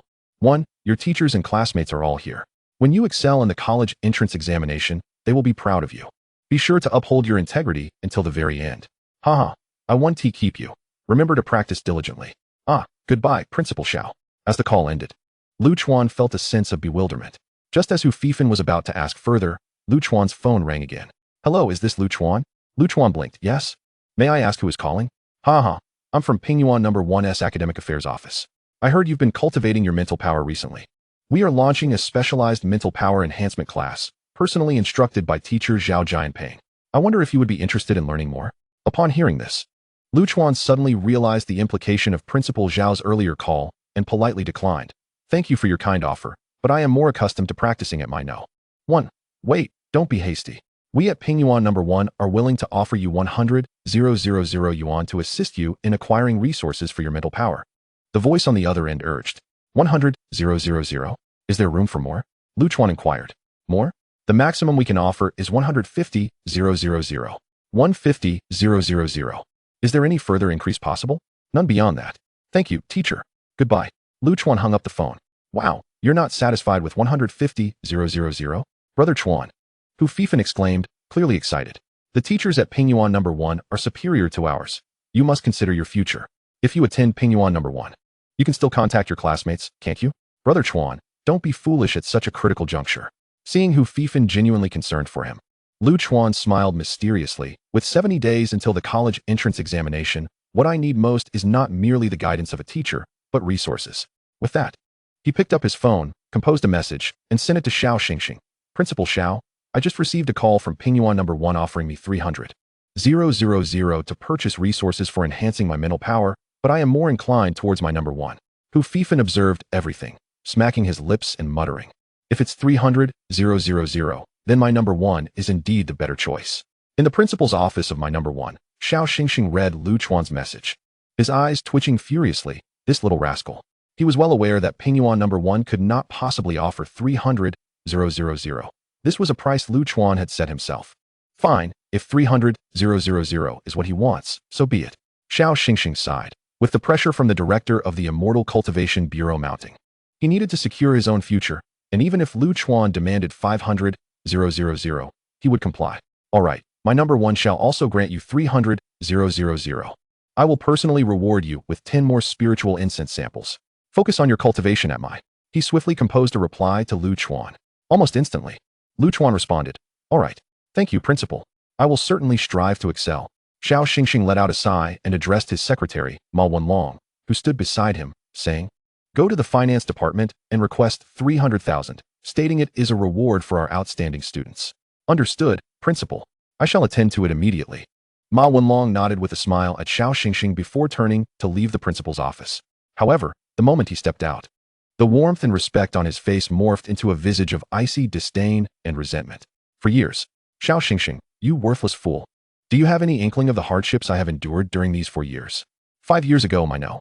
One high school was still the second-ranking high school in Pingyuan City, and at that time, I was assigned here by the church to gather intelligence on talented students.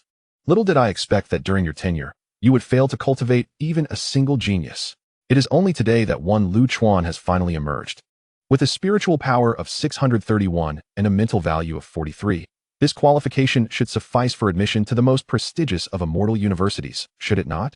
Although he still falls short of the standards set by LV Guangyan 5 years ago, such talent is nonetheless worthy of the church's intervention." Chapter 43, The Frustrated Spy.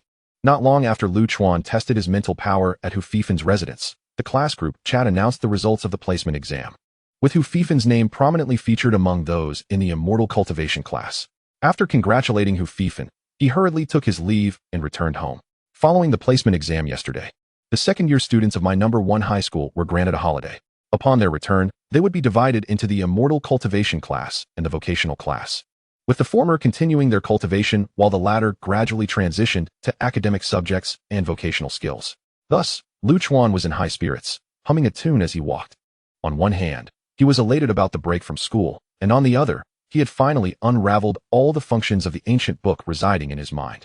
The ancient tome, titled Celestial Cuisine, was not only vast, but also astonishingly thick, filled with illustrations of various mythical beasts.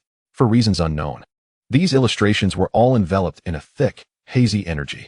As long as he could find a way to dispel this haze and restore the images of the mythical beasts, this celestial cuisine would reward him with spiritual power. Restoring the plants depicted in the beast illustrations would, in turn, enhance his mental power. For instance, after daringly consuming a spirit fragrance zizi yesterday, a plant illustration of the spirit fragrance zizi in the bottom right corner of the beast image was restored. Consequently, his mental power surged from the original 43 points to 52 points. Click. Lu Chuan routinely retrieved the key from beneath the doormat and unlocked the door to his home. Upon entering, he made a beeline for his bedroom, pulled out the spirit fragrance zizi from beneath his pillow, gritted his teeth, closed his eyes, and swallowed it whole. Half an hour later, Lu Chuan awoke feeling rejuvenated. As anticipated, the plant in the bottom right corner of the beast illustration had once again restored a portion of its image. He also sensed that his mind had become significantly clearer, and when he glanced out of his bedroom window, he could even see a man and woman on a balcony approximately 700 or 800 meters away. Goodness! Lu Chuan quickly covered his eyes. These adults have no shame, daring to engage in such activities in broad daylight. Nevertheless, this also confirmed his hypothesis. Being able to discern minute details from such a distance indicated that his mental power had indeed progressed. After contemplating for a moment, he approached and drew the curtains. In the past, he had been oblivious to such matters due to his lack of refined mental power, but now that he was more attuned, he realized the importance of privacy. After all, if he could see far-off places, it was entirely possible that someone from a distance could also catch sight of him. If someone were to witness him consuming spirit fragrance zizi in his room daily, that would be dire. He had his principles and could refrain from spying on others, but he could not guarantee the same for others. Did he really close the curtains? Has he sensed my presence? Approximately a kilometer away from Lu Chuan's home, a black sedan contained a man who let out a soft exclamation. This shouldn't be happening. I am merely observing him from here. The man appeared to be in his late 20s, of average build, with faint freckles on his face and thinning hair, yet not quite balding. He was Ma Wenlong, the secretary of Xiao Xingxing from my number 1 high school. Shaking his head, Ma Wenlong took out his phone and dialed Lu Chuan's number. "Hello, is this Lu Chuan? I am Secretary Ma from the principal's office." "Ah, yes, I'm here to deliver some funds to you. I'm currently at the entrance of your community. Could you please come down?" After hanging up, Ma Wenlong drove the car from the parking space to the entrance of Lu Chuan's community.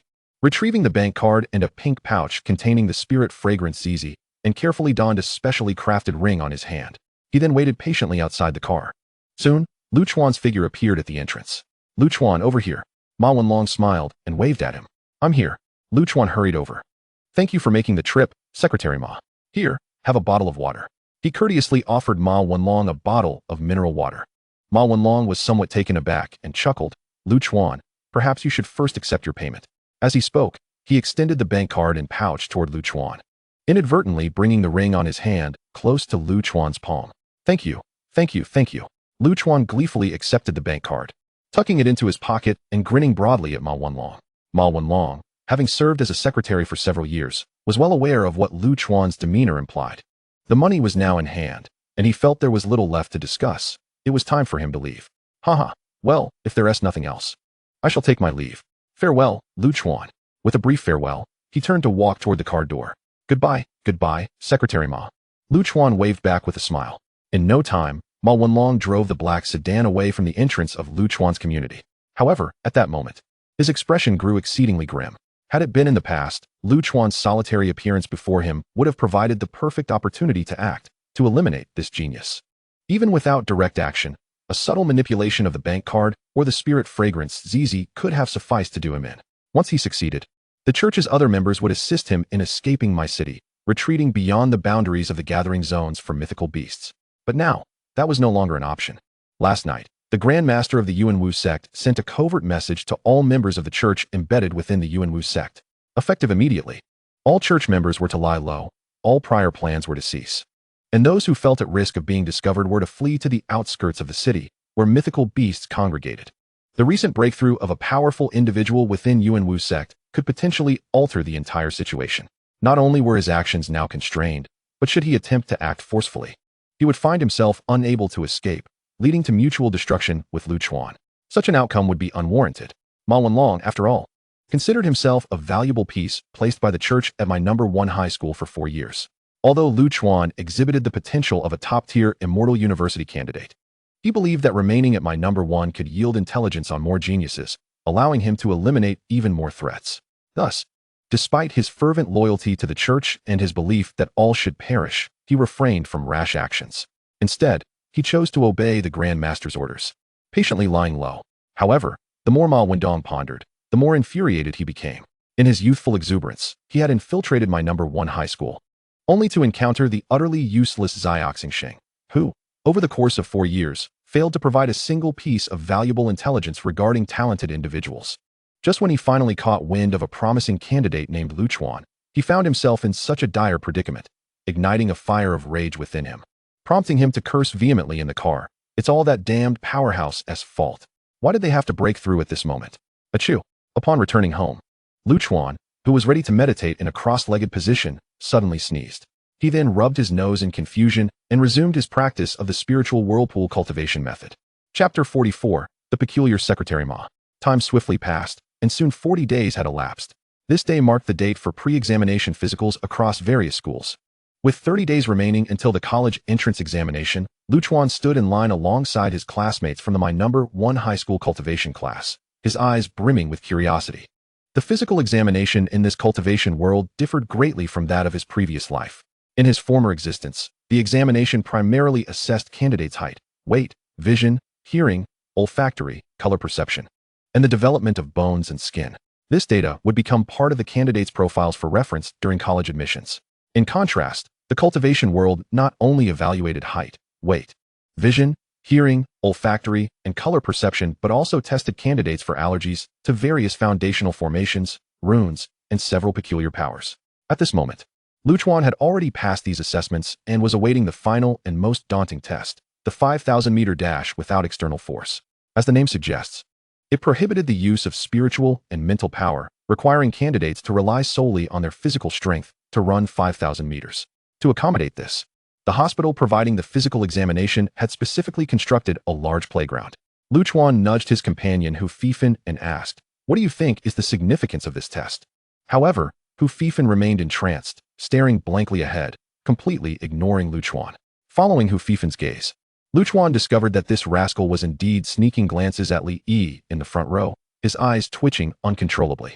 Since entering the cultivation class, Lu Chuan had not perceived much difference in life. Both Zhang Wubin and Hu Fifan had also been admitted to the cultivation class alongside him.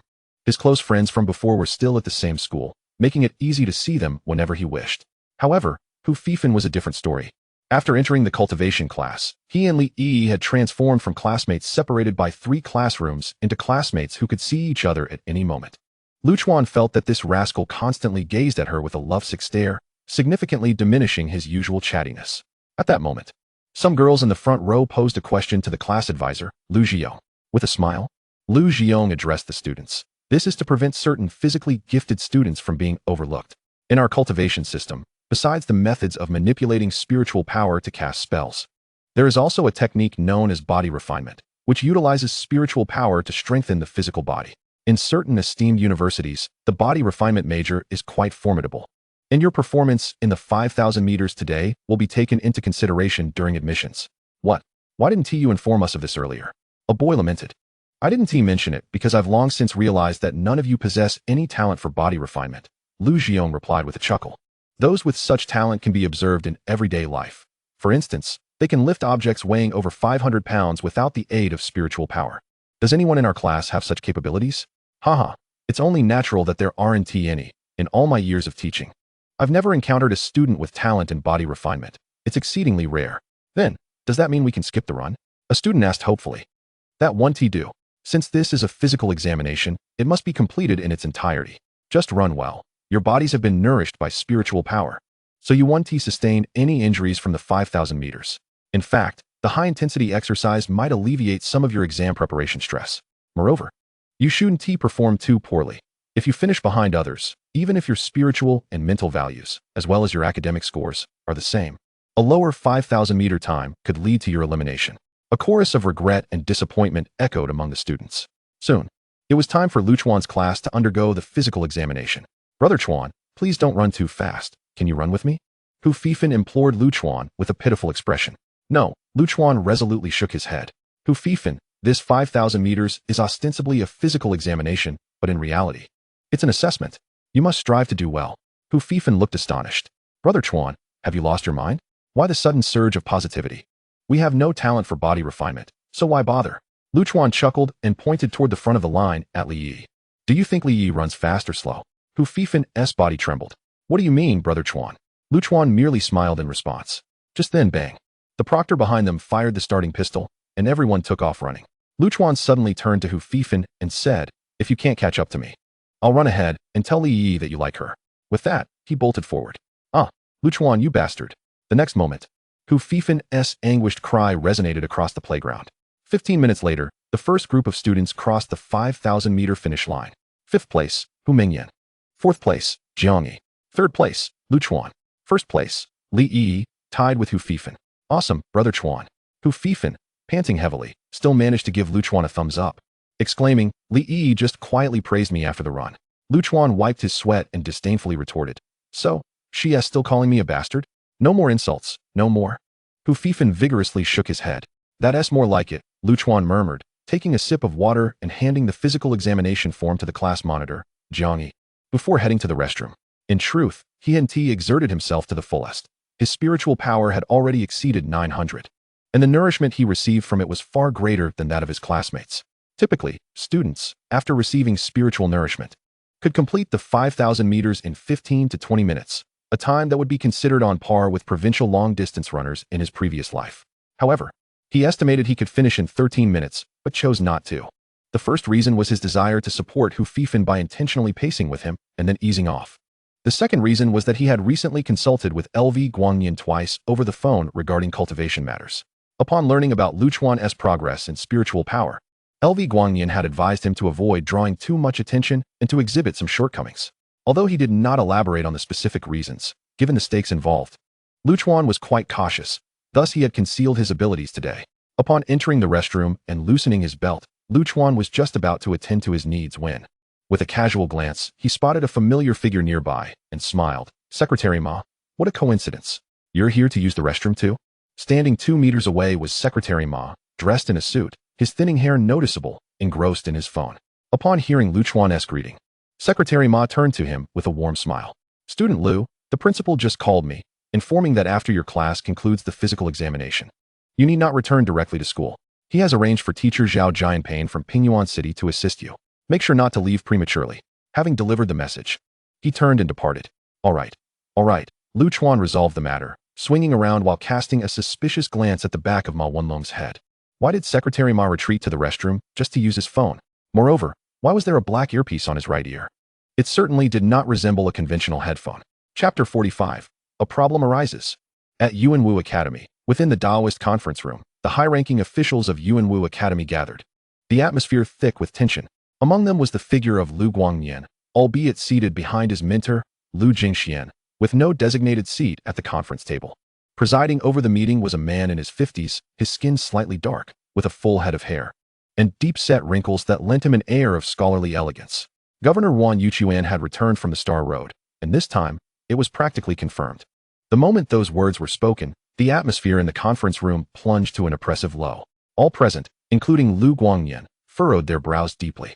Indeed, as Professor Han from Sifong Fairy Academy had speculated last time, the Star Road had expanded, and the path guarded by Yuanwu Academy would be elevated from the general level to the royal level. The presiding man's voice resonated clearly throughout the conference room. This implies that our Yuanwu Academy must dispatch a Dao source-level powerhouse to oversee the situation. Otherwise, if a royal-level entity emerges from the Star Road, it would spell disaster for Yuanwu Academy. Principal Li, wasn't there a rumor a while back that Governor Wan Yuchuan had broken through to the Dao source realm?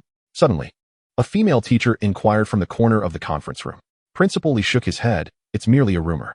Although Governor Wan has returned from the Star Road with enhanced strength, he is still one step away from the Dao source realm.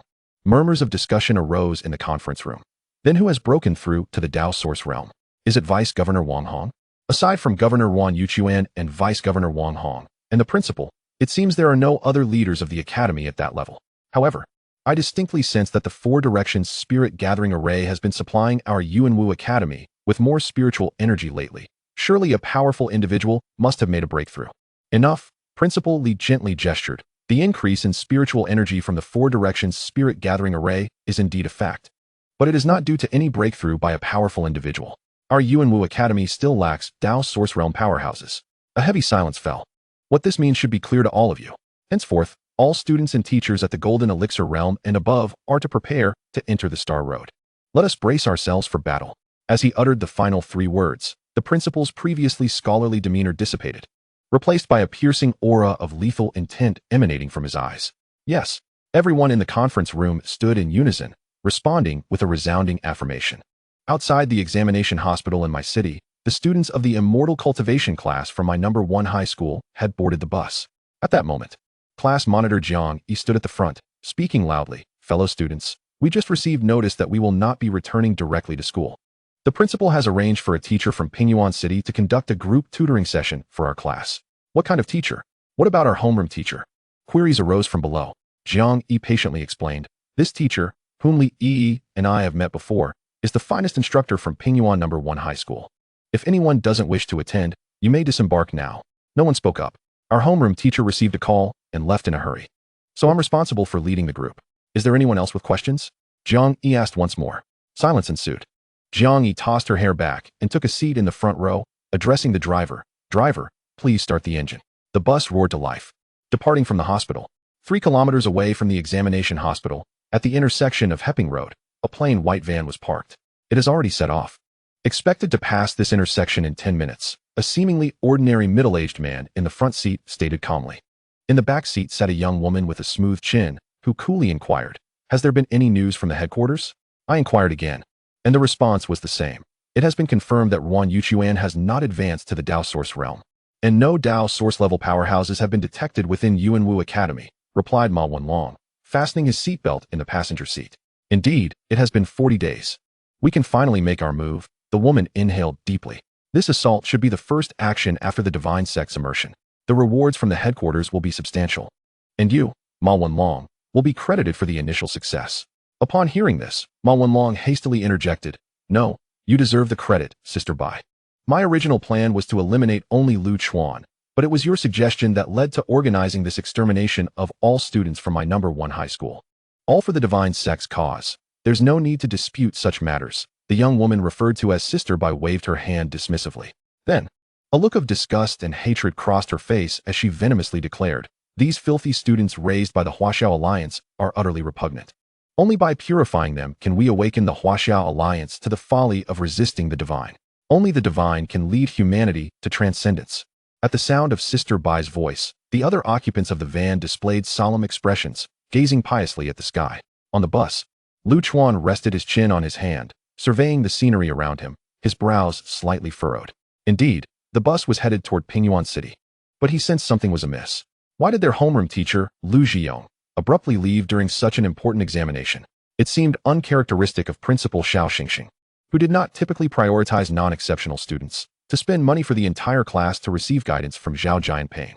After all, Zhao Jianping was one of the best high school teachers in Pingyuan City, and his fees must be exorbitant.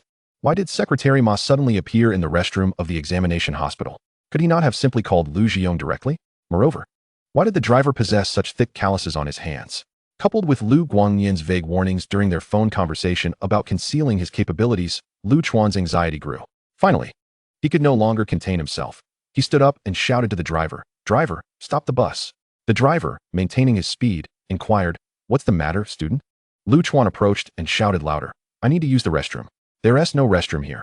Just hold it for a few more minutes." The driver calmly replied as he expertly turned on a Hepping road. "Are you deaf? I said I need to use the restroom." Lu Chuan's voice erupted in fury, his eyes turning a frightening shade of crimson. His outburst startled the previously boisterous students at the back of the bus into silence, all eyes now fixed on Lu Chuan. Yet the driver remained unfazed, saying, "We'll be there shortly. Just up ahead is Hepping Road, where we can stop and there's a restroom." But Lu Chuan was fixated on the driver's profile, ominously stating, "I just utilized my mental power in that shout. Why were you unaffected?" The driver momentarily froze. Then his expression twisted into a menacing snarl as he slammed the accelerator, recklessly honking the horn and charging forward. "You truly are problematic." A torrent of heat surged towards Lu Chuan's head, and instinctively, he launched himself forward, delivering a powerful kick to the driver's temple. Chapter 46, Life and Death Crisis. Bang! A thunderous sound erupted as the driver's head collided forcefully with the bus's glass, rendering him unconscious. Simultaneously, the bus's steering wheel spiraled out of control, careening wildly down the street, the shrill screech of the brakes mingling with the frantic screams of the crowd. The classmates seated behind the bus had never witnessed such chaos and were momentarily frozen in shock. Yet Lu Chuan swiftly yanked the driver from his seat, bellowing, "What are you standing there for? We need someone who can drive." "Right." Hu Fifan was the first to react, rushing from the back row, vaulting over the unconscious driver to seize the steering wheel. "Brother Chuan, where are we headed?" "Make a U-turn, back to school." Lu Chuan squinted, spotting a white van navigating through the tumultuous traffic ahead, driving against the flow. In the passenger seat of the van sat the unmistakable figure of Ma Wenlong. "We can't turn around. The surrounding cars are blocking the way," Hu Fifan exclaimed anxiously. At that moment, the van halted 300 meters from the bus, and 5 individuals had already disembarked, swiftly approaching. "Get out, get out, get out." Lu Chuan turned, his eyes bloodshot as he urged his classmates behind him. "Get out, run." Though he was uncertain of the intentions of these approaching figures, his instincts screamed danger. Something terrible was about to unfold. The front and rear doors swung open. Yet the classmates inside the bus merely stared blankly at Lu Chuan, paralyzed into inaction. "I'm getting out." Lu Chuan seized Hu Fifan from the driver's seat, intending to escape through the front door. He had no intention of sacrificing himself to defend those who did not believe in him against the impending threat. "If you don't run, I will." "Brother Chuan, look at what they're holding." Suddenly, Hu Fifan pointed ahead. In the next instant, Lu Chuan felt his skin prickle with dread as he saw a woman sprinting towards Ma Wenlong, clutching a weapon that glinted ominously with a blood-red hue, poised to explode at any moment. Just as Lu Chuan feared for his life, a commanding voice echoed from ahead. "It's the bus." Following this, a flurry of whistling sounds pierced the air as 7 individuals clad in black uniforms, enveloped in a faint azure light, appeared at low altitude, swiftly cutting through the chaotic traffic towards Lu Chuan's bus. The moment they materialized, Lu Chuan witnessed Ma Wenlong and his group of 5 change their expressions drastically, quickly altering their course and vanishing into the crowd. The 7 uniformed figures swiftly surrounded the bus, and among them, a young woman with a fierce countenance brandished a short blade, shouting at Lu Chuan, "Hands on your head, get out." In the interrogation room of the Xiaoxian Bureau in my city, Lu Chuan sat obediently in a chair. The young woman, Shen Mei, who had brought him in, faced him across the table. After listening to Lu Chuan's account, she spoke slowly. "So, this is why you suddenly attacked and injured Zhao Tailin?" Lu Chuan nodded yes. "I suspected he intended to kill me." "I see. Zhao Tailin indeed has issues. We possess criminal records from 10 years ago. He is a fugitive living under an alias. It seems he was experiencing a mental breakdown on the bus and sought to retaliate against society. Thus your action against him does not constitute a crime. Xinmei sighed and waved her hand gently. You may leave. However, Lu Chuan remained seated, a cold smirk on his lips. Are you attempting to fool me? I was nearly killed, and now you wish to dismiss me so easily? Xinmei frowned. Is there something else you are dissatisfied with? What about Ma Wenlong? Didn't I just inform you that Secretary Ma Wenlong and 3 men and 1 woman were preparing to blow up our bus? Why have you not investigated him? Lu Chuan locked eyes with Xinmei, his intensity unwavering. Do you believe that, including this bus driver, a total of 6 individuals were plotting to attack your classmates? Xinmei's expression remained calm as she stood. However, the Xiaoxian Bureau just spoke to Ma Wenlong, who provided an alibi. During the chaos, he was in the Jindao meditation room in my city, and the owner has testified on his behalf. I clearly saw him. Lu Chuan argued vehemently. All right, Lu Chuan. Under duress, individuals may experience hallucinations. You claim you saw Ma Wenlong preparing to attack the bus, but what of the Ma Wenlong in the meditation room? Xinmei opened the door to the interrogation room. Your principal is waiting for you outside. You should go. Her demeanor was icy, as if dismissing a guest. This time, Lu Chuan chose not to speak further. Instead, he turned his gaze to Xinmei, scrutinizing her from head to toe, and stated deliberately, I will remember you. He then pivoted and exited the interrogation room. Xinmei gazed intently at his retreating figure, her eyes profoundly inscrutable. Outside the interrogation room, Principal Xiao Xingsheng was indeed waiting, and upon seeing Lu Chuan emerge, he hurried forward. Lu Chuan, that person didn't make things difficult for you, did he? No. Lu Chuan replied tersely, then fell silent as he entered the car with Xiao Xingsheng, inquiring, Principal Xiao, does Secretary Ma often practice at a place called the Jindao Library? Principal Xiao, unaware of Lu Chuan's previous mention of Ma Wenlong to the Xiaoxian Bureau, was taken aback by the question and replied with a smile. Yes, his spiritual power has been stuck around 900 for quite some time, and he has been eager to break through. Thus, he spends most of his monthly salary at the meditation room. Have you ever seen the owner of that Jindao meditation room? What do they look like? Lu Chuan pressed on. I think I've seen him once, but I have no particular impression. He seemed like an ordinary middle-aged man, just like many others on the street. The image of Ma Wenlong and his group rushing forward flashed in Lu Chuan's mind, with Ma Wenlong at the rear, a young woman in the lead. 2 burly men on the left, and on the right, yes. On the right was a middle-aged man, one who appeared exceedingly ordinary. Hu Fifan and the others are safely home now. I rushed over as soon as I heard you were brought in for questioning. Our students at No. 1 high school must not be bullied by those Xiaoxian Bureau thugs. Principal Xiao rambled in the front seat. Yet, in the back, Lu Chuan seemed to have made a resolute decision, suddenly saying, Principal Xiao, could you take me to buy some spiritual incense before dropping me off at home? Xiao Xingsheng paused. Sure, no problem. 20 minutes later, Lu Chuan and the principal exited a tall building named Lingxi Commerce. Curiosity piqued, Xiao Xingsheng asked, Lu Chuan, why did you buy so much spiritual incense? Earlier, Lu Chuan had made a purchase of 200,000 worth of incense in front of him. Lu Chuan turned, fixing the principal with an unusually serious gaze, for self-preservation. Xiao Xingsheng was momentarily taken aback, then chuckled, Lu Chuan, you're quite the jokester, huh? Let us get in the car. Lu Chuan said nothing further as he boarded Xiao Xingsheng's vehicle, heading towards his residential complex. He glanced at his watch. 3:45 p.m. His parents typically arrived home after 6:30 p.m. There were still 2 hours and 45 minutes to go. Principal Xiao, may I invite you to come up to my apartment for a bit? Lu Chuan leaned against the back seat, inquiring. Come up? Lu Chuan, is there something on your mind? The perceptive Xiao Xingsheng noticed something amiss and softly asked. Lu Chuan fell silent for a moment, refraining from directly addressing Xiao Xingsheng's inquiry. Instead, he pondered aloud. I feel as though my spiritual energy is on the verge of a breakthrough. I hope, esteemed principal, that you could provide me with some protective guidance. It need not be for long, just an hour will suffice. Ha ha, I thought it was something significant, such a minor issue. Xiao Xingsheng replied with alacrity. 15 minutes later, the two entered the house together. Principal Xiao, please take a seat in the living room. I shall retreat to my bedroom to cultivate. If I do not emerge after an hour and a half, please come in and rescue me. With that, he slammed the bedroom door shut. Ah, very well, Xiao Xingsheng responded, somewhat bewildered by Lu Chuan's directives, yet he complied. Inside the bedroom, Lu Chuan gazed at the 10 spirit incense seeds in his hand, a flurry of thoughts racing through his mind. Ma Wenlong must be implicated. There is no way I could be mistaken. The Immortal Cultivation Bureau does not believe me, and having eliminated one of their associates, they will not let this matter rest. Xiao Xingsheng cannot linger for long. Once he departs, they will undoubtedly strike to eliminate me. My parents will return in 2.5 hours, and before that, I must vacate this home. Regardless of whether I live or die, I cannot entangle my parents in this affair. Resolute, Lu Chuan bit the bullet and swallowed all 10 spirit incense seeds. His survival now hinged on these 200,000 spirit incense seeds. Chapter 47. The Natural Treasure Technique of the Swan Beast, Mountain Technique. 40 days prior, after familiarizing himself with all the functions of the Starry Sky food list, Lu Chuan had been consuming the spirit incense seeds obtained from Shaoxingxing to enhance his spiritual energy. He had received a total of 17 spirit incense seeds from Shaoxingxing, consuming one each day for 17 days.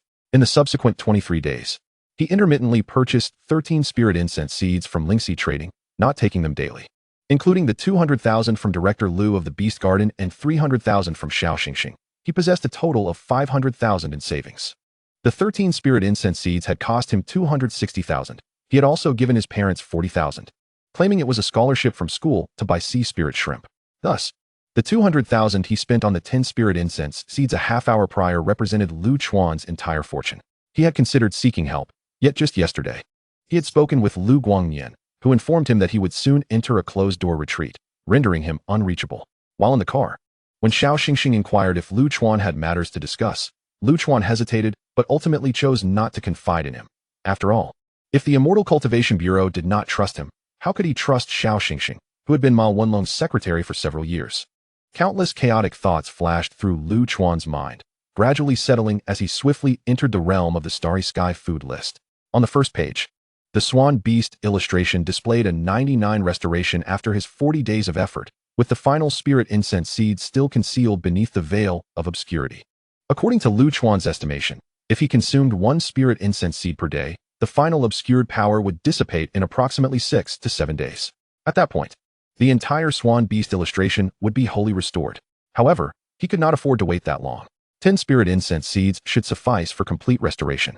Lu Chuan murmured as he stood before the Swan Beast illustration, gazing at the formidable creature adorned with twin horns. Let me see what surprises a fully restored Swan Beast illustration can bring me. Will it grant me a path to survival?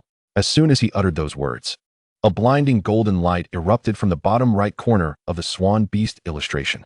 In an instant, Lu Chuan's surroundings transformed into an entirely different realm. Outside Lu Chuan's residence, amidst a cluster of private vehicles, a brand new black Benz stood parked. Inside, Ma Wenlong, a young woman named Bai Jia, the owner of the Jin Dao training room, a seemingly ordinary middle-aged man named Jin Kongning, and two burly, unknown men sat quietly, observing their surroundings. How did Shaoxingxing manage to follow us? Jin Kongning inquired, his brow furrowed. Perhaps he has matters to discuss with Lu Chuan's parents. He won't be long. Ma Wenlong replied. Shall we eliminate them altogether? Jin Kongning proposed. No, Bai Jia interjected, shaking her head. Though Shaoxingxing is merely a foundational-level cultivator, he has been at it for over a decade and likely possesses some hidden means of survival. If he were to delay us, it would spell disaster. Our target is solely Lu Chuan. Eliminating him alone is sufficient for us to complete our mission and claim the substantial rewards from the Grandmaster. We must exercise caution. Ha ha ha. Indeed, Jin Kongning chuckled, unable to suppress a laugh. Who would have thought that after our plan to attack all the students in the immortal class of Minot, one high school failed, we stumbled upon Lu Chuan, who has been concealing his true abilities. With at least 900 units of spiritual energy and around 170 units of mental energy, he is a prodigy with a high probability of gaining admission to the Four Directions Immortal University. Taking his life is worth far more than an entire busload of students. Ma Wenlong chimed in. We should also thank our colleagues in the Immortal Cultivation Bureau. If not for their assistance in absolving us, we would have had to withdraw due to their investigation. Indeed, however, this plan involves the cooperation of all members of the divine cult hiding in my city, and thus, the credit will be shared with them as well. Jin Kongning gazed at the entrance of Lu Chuan's building, his face displaying a sickly anticipation. Now, we simply await Shaoxingxing's departure. There are not many geniuses of this caliber in the entire Yunwu prefecture. I eagerly anticipate the look of despair on his parents' faces. After painstakingly nurturing a prodigy, to have him perish at our hands, how delightful. What is this? Lu Chuan wondered as he surveyed the scene before him. The thick Starry Sky food list had been replaced by a towering stone mountain. Surrounding the mountain and atop it lay no vegetation, merely the exposed, yellow-black, hard rock. The air was gentle, devoid of wind. Lu Chuan estimated the mountain to be about 150 meters high. Suddenly, a long roar echoed, and a terrifying gale swept through the realm, sending swirling sands into the air. The next moment, Lu Chuan was nearly paralyzed with fear as he beheld a colossal beast standing amidst the ferocious winds and sands. This beast, its fur the color of golden sand, towered at the same height as the stone mountain. A pair of noble long horns adorned its forehead, and its indifferent eyes surveyed the world. It was the swan beast, identical to the one depicted in the swan beast illustration. At that moment, Chuan stood beneath the beast, feeling as minuscule as an ant. Yet he dared not utter a sound, fearing to disturb the terrifying creature. However, the swan beast seemed to deliberately cast a glance at Chuan before raising its right paw and striking towards the peak of the mountain. Bang! The summit of the mountain exploded into fragments, its structure disintegrating into powder in an instant. Chuan was left dumbfounded. The swan beast merely cast a deep gaze downward before its figure vanished from the realm. With the swan beast's disappearance, the stone mountain and the desolate surroundings also faded from Chuan's view. Simultaneously, a torrent of immense information surged into Chuan's mind. The swan beast's innate treasure technique, mountain technique. Function: upon completion, it allows the body to transform into a mountain, with a form as solid as rock, immovable as a mountain, and divine power capable of shattering 1,000 armies. It is divided into 3 tiers.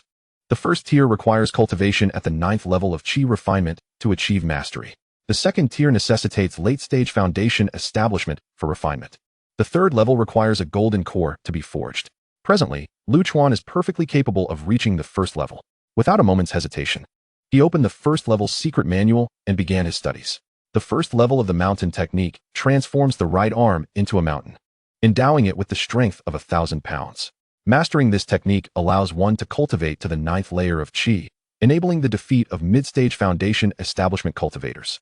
Indeed, the beast in the Swan Beast Pavilion seemed to wield this very power, as it was able to shatter the formation outside the pavilion with a single claw. In the space where the Starry Sky food list resided, Chuan's eyes sparkled with clarity. He followed the guidance of the information in his mind, combining it with the practice he had witnessed in the illusion and the performance of the beast from the Monster Beast Garden, progressing rapidly in his learning. An hour later, he took a deep breath, pushed open the door, and called out to Xiao Xingsheng, who was dozing on the sofa. "Principal Xiao, it's time to hit the road." Xiao Xingsheng was startled by Chuan's sudden appearance, his eyes snapping open to see Chuan stepping out of the room.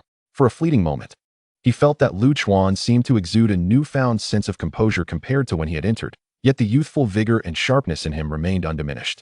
Catching Xiao's attention, "Chuan, have you broken through?" "Sort of," Chuan replied vaguely, pulling the door open and leading Xiao Xingsheng downstairs. "Principal Xiao, may I hitch a ride with you? Could you drop me off at the Jiangshanyu community?"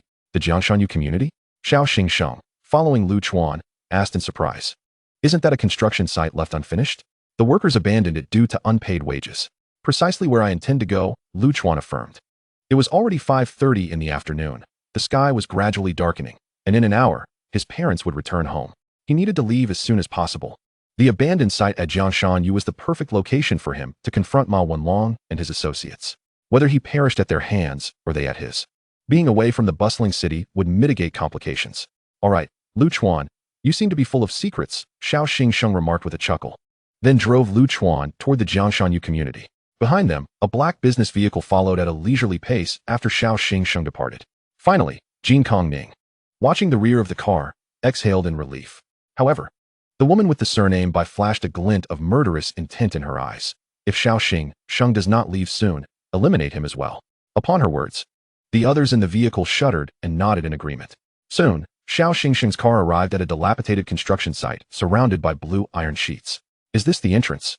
Chuan surveyed the towering blue sheets and the desolate site peeking through the gaps, nodding. "Yes, let's enter through this gate. Please open the door for me." As the door swung open, a breeze swept in, carrying the scent of sand. "Goodbye, Principal Xiao." Turning to bid farewell to Xiao Xingsheng, Chuan stepped into the construction site. He found a massive stone slab to sit upon, waiting in silence. In that moment, myriad thoughts flooded his mind. He pondered that if he were to die, he would miss out on today's sea spirit shrimp. His parents would undoubtedly be heartbroken, followed by Hu Fei Fan, Zhang Wubin, and his classmates. Principal Xiao would also be deeply saddened, as his college entrance exam results were likely tied to Zhao's career, otherwise, as a principal. His attentiveness during this time would seem excessive. Teacher Lu would surely mourn as well, given that he was currently among the top students. Who else might grieve? Perhaps all the girls in the school, for the fall of a handsome figure in their dreams would surely evoke their lamentations. He also considered whether his decision-making had faltered. After all, it seemed highly improbable that he alone could contend against 5 opponents. Should he have made a scene at the Immortal Cultivation Bureau, calling Hu Fei Fan to testify that he had indeed seen Ma Wenlong? Yet, would the Bureau believe him? Perhaps there were already infiltrators among them. Ma Wenlong and his associates likely belonged to that deranged organization known as the Divine Sect. After the incident at the Monster Beast Garden, he should have mustered the courage to inquire with Lu Guangyin, but his resolve faltered, and seeing Lu's evasiveness, he refrained from pressing further. Perhaps he ought to seek Xiao Xingsheng's assistance. Maybe he would believe him. Alas, that was merely a possibility. He doubted his credibility. For he was merely a 17-year-old student, while Ma Wenlong had been his secretary for 4 years. He rubbed his temples, realizing that ultimately, he must confront this situation alone. It appeared he had anticipated their move, thus unwittingly selecting his own grave.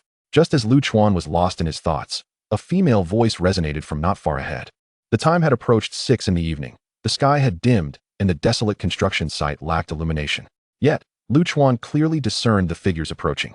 5 individuals, identical to those he had seen at noon, 4 men and 1 woman. Among the men stood Ma Wenlong, followed by an unremarkable middle-aged man and 2 imposing figures clad in black, who were not particularly conspicuous. They appeared ordinary, yet their faces bore an exceedingly cold demeanor.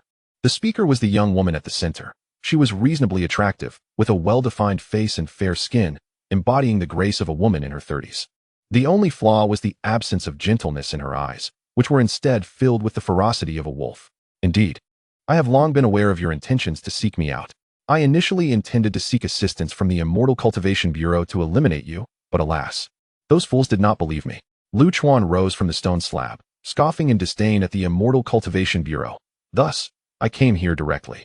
The woman, taken aback by Lu Chuan's demeanor, inquired, "What do you mean, boy?" "What I mean is quite literal. I am thoroughly disappointed with the Immortal Cultivation Bureau. Despite my impending demise, those fools remain oblivious to the gravity of the situation." Lu Chuan tilted his head slightly, reiterating his sentiment. "Humph."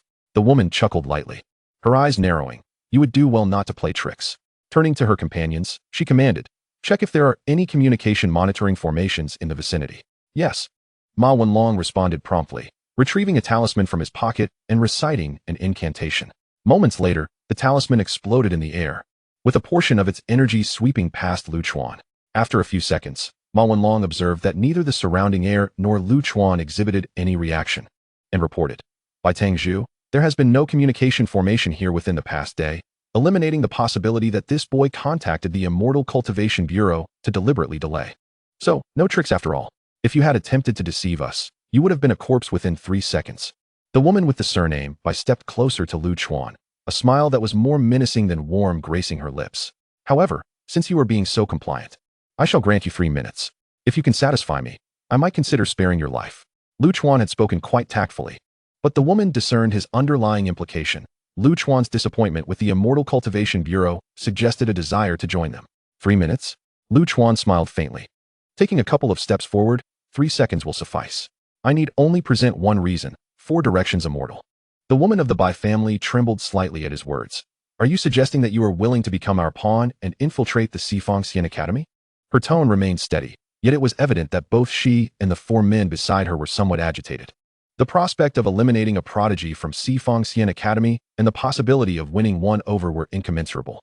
The rationale presented by Lu Chuan was immensely alluring. Indeed, observing the expressions of the 5, Lu Chuan recognized that half of his plan had materialized, and he smiled as he continued, "But before we proceed, you must enlighten me about your true intentions." At this, the 5 individuals standing before him exchanged bewildered glances, taken aback.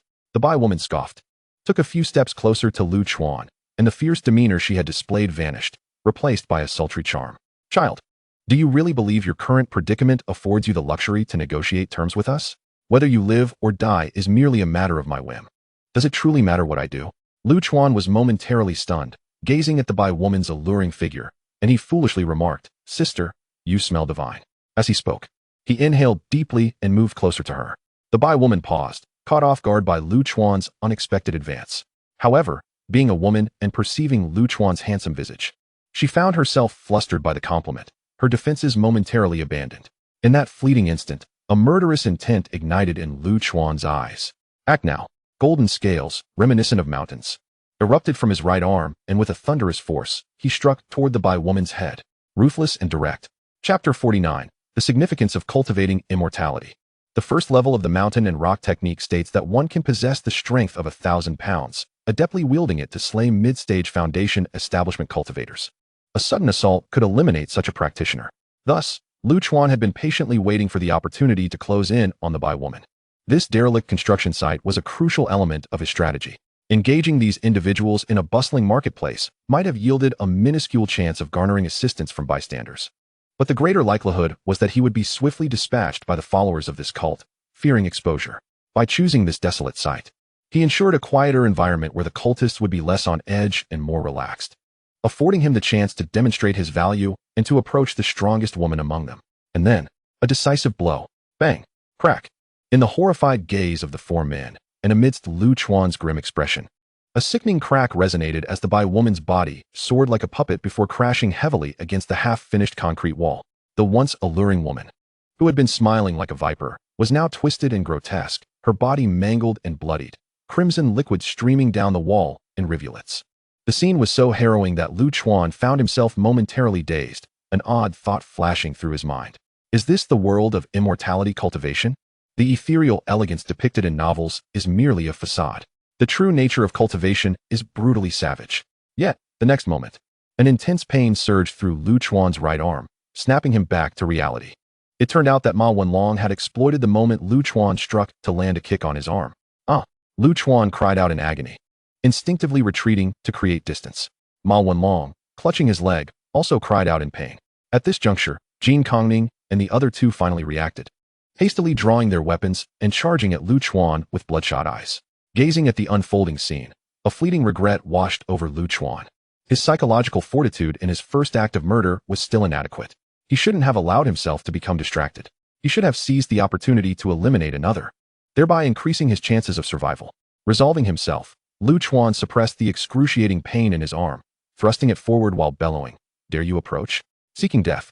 Ma Wenlong and his companions, seeing Chuan's distorted and menacing expression, hesitated momentarily, as the residual terror from his earlier strike against the Bai woman lingered in the air.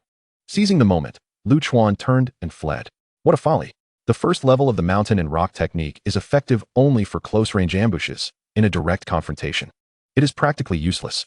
Moreover, apart from that singular technique, Chuan possessed no other skills and lacked combat experience. His success in dispatching that woman had been sheer luck. A case of a blind cat stumbling upon a dead mouse. At this moment, Chuan's spiritual energy had surpassed 900. He believed that, nourished by this energy and in his youth, he could run approximately 13 minutes for 5 kilometers, easily evading the 4 middle-aged men behind him. However, within mere seconds, regret flooded him anew. He noticed that the 4 men did not pursue him immediately. Instead, one of them retrieved a green talisman from his pocket, murmuring incantations before slapping it onto himself. Instantly, ethereal blue light enveloped them, akin to the wind, surging towards Chuan. Chuan screamed, mustering all his strength to run. At this moment, he seemed to grasp the essence of cultivation. Besides its inherent brutality, it also entailed the art of oppression. I possess a talisman, and you do not, thus I shall dominate you. Yet, presently, he found himself the target of such oppression. Kid, prepare to die. The voice of Jin Kongning drew perilously close. In a panic, Chuan executed a sharp turn and leaped into an unfinished building, hiding behind a wall. He activated the mountain and rock technique, ready to strike. There was no escaping now. He would fight to the bitter end. However, he estimated that due to the depletion of his spiritual energy and his injuries, he could likely only utilize the mountain and rock technique once more. It seems he can no longer run. Ma Wenlong's voice echoed from outside the building. Go in and kill him. Although Sister Bai is dead, the rewards from the leader will not diminish at all. We stand to gain by eliminating one more competitor for the spoils. Jin Kongning's raspy voice chimed in from another side. Let us all enter together. I will approach from the doorway, Boss Jin from the balcony. And you two will enter through the windows. That kid's close-range attack is formidable, but it is only effective when he catches us off guard. Remain vigilant. And do not afford him a moment to react. Engage him immediately upon sight. Understood. The sound of their footsteps rustled as they swiftly approached the 4 corners of the unfinished building. Inside, Chuan listened intently, a sense of despair washing over him. He could only orient himself towards the door, preparing to take down Ma Wenlong before meeting his end. He was certain that this scoundrel had orchestrated the attempt on his life, and he intended to drag him down with him in death. Click. The door creaked open. Bang. Bang. Bang. The heavy footsteps of 3 men echoed as the 2 who climbed through the window and Jin Kongning from the balcony joined forces. In this small room, 4 men intent on his demise converged. Clenching his teeth, Lu Chuan held his breath, steeling himself for a desperate struggle. But just then, a sharp sound sliced through the air. Following that, more sharp sounds echoed. A series of 4 rapid, crisp sounds reverberated through Lu Chuan from various directions. Ultimately, a resounding thud echoed as 4 lifeless bodies fell to the floor simultaneously. The twilight sky cast a somber hue, rendering the surroundings eerily silent. Save for the lingering echoes of the 2 sounds from earlier, which resonated in Lu Chuan's ears for an extended moment. He had been rescued. Just moments ago, those 4 individuals had met their demise at the hands of a mysterious and formidable figure. Supporting himself on his knees, Lu Chuan rose and stepped out from behind the wall, casting his gaze towards the living room of the dilapidated building. Eager to glimpse the visage of the one who had saved him, under the dim light of the night, only a faint moonbeam filtered through the windowless openings, illuminating the interior in a lackluster glow. Yet, Lu Chuan could still discern the identity of the woman within the living room. It was she, the very same woman who had questioned him earlier that day at the Immortal Cultivation Bureau. In an instant, his expression became a tapestry of conflicting emotions, bewilderment, a flicker of relief, but predominantly, a surge of anger. It became evident that the agents of the Immortal Cultivation Bureau were not foolish. Rather, he had been manipulated all along. What, then, was the true essence of cultivating immortality? Perhaps, this was merely one facet of it. Chapter 50, An Era of Peace? How is it that I saved your life, and you merely stare at me without uttering a word of thanks? Beneath the faint moonlight, Shun Mei stood tall, her figure slender and her features striking, wearing a smile that was almost sardonic as she regarded Lu Chuan. He chose silence and strode towards the exit, intent on leaving. I concede that I may have been somewhat rude to you earlier, but it was merely a performance for the spies within the Immortal Cultivation Bureau, Shinmei interjected softly. Positioning herself in Lu Chuan's path, Lu Chuan attempted to circumvent her. Shinmei gazed at his retreating silhouette, remarking coolly, "It is no wonder you are a genius pursued by the spies of the entire my city.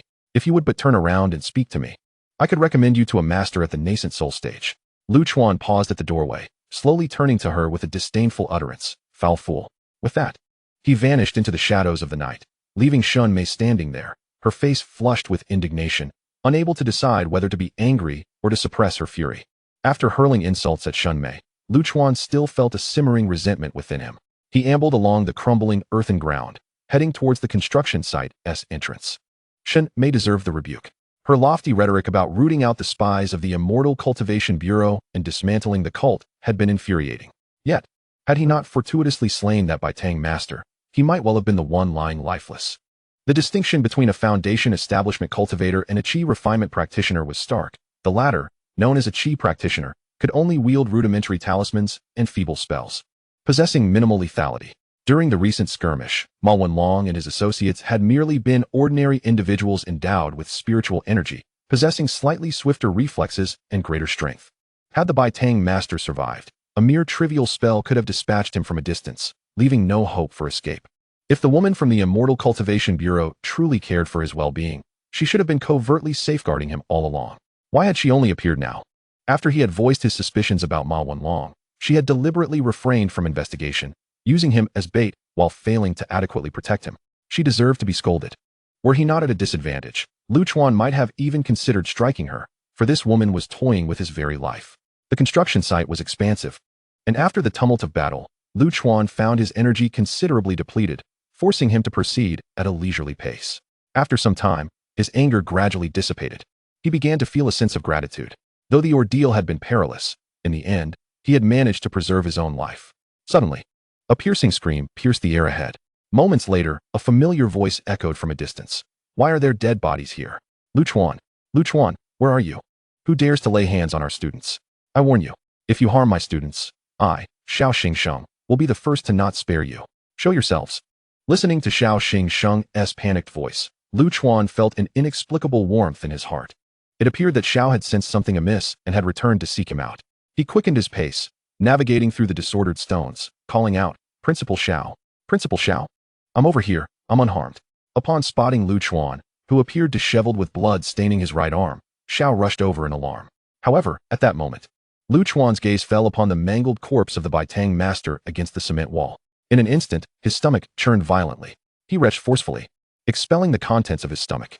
During the battle, adrenaline had coursed through him, dulling his senses to the horror of the Baitang master's fate.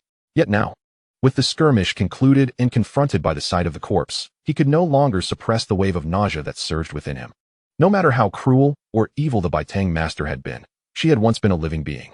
And that living being had just moments ago met her end at his hands. He had taken a life. Xiao Xingxing stood about a meter away, watching Lu Chuan bent over and retching, his expression filled with concern. He had rushed over in a frantic attempt to assist Lu Chuan, never anticipating such a reaction. His clothes were now in a wretched state. Alas, this was my wife's freshly laundered clothing. I shall surely face her wrath. At 8 o'clock that evening, Lu Chuan donned a freshly purchased outfit and pushed open the door to his home. "Dad, Mom, I'm back." The familiar scene greeted him. His parents were seated in the living room, engrossed in the television. Upon seeing Lu Chuan return, his mother immediately rose, concern etched on her face as she inquired. "Xiao Chuan, why are you home so late? I was just worrying about you and told your father to go look for you." Her nagging was identical to before, but now it resonated differently in Lu Chuan's ears. He lowered his head, forcing a casual smile as he replied, "Oh, there was nothing to worry about. I'm fine. That's good. The shrimp is still warm. Go eat," his mother said with a smile, patting him on the shoulder. "All right." Lu Chuan chose a seat at the dining table, facing away from his parents as he began to eat. At that moment, his father spoke up, asking, "Xiao Chuan, where were you before? Why are you home so late?" Lu Chuan found himself momentarily at a loss for words, struggling to concoct an excuse. However, his mother timely intervened, coming to his aid. "What are you asking for? The child is grown. Can't he have some personal space? I'm merely worried about him." "There's nothing to worry about. We live in an era of peace. What could possibly happen?" Lu Chuan's mother interrupted his father, casting a sidelong glance and muttering in a hushed tone, "Did you not notice he's wearing new clothes? He must have gone out on a date with a girl from his class." Lu Chuan, engrossed in his meal, was oblivious to his parents' whispered exchange. Instead, he stared blankly at the shrimp before him. An era of peace? Could it truly be so? Chapter 51, Truly My Son.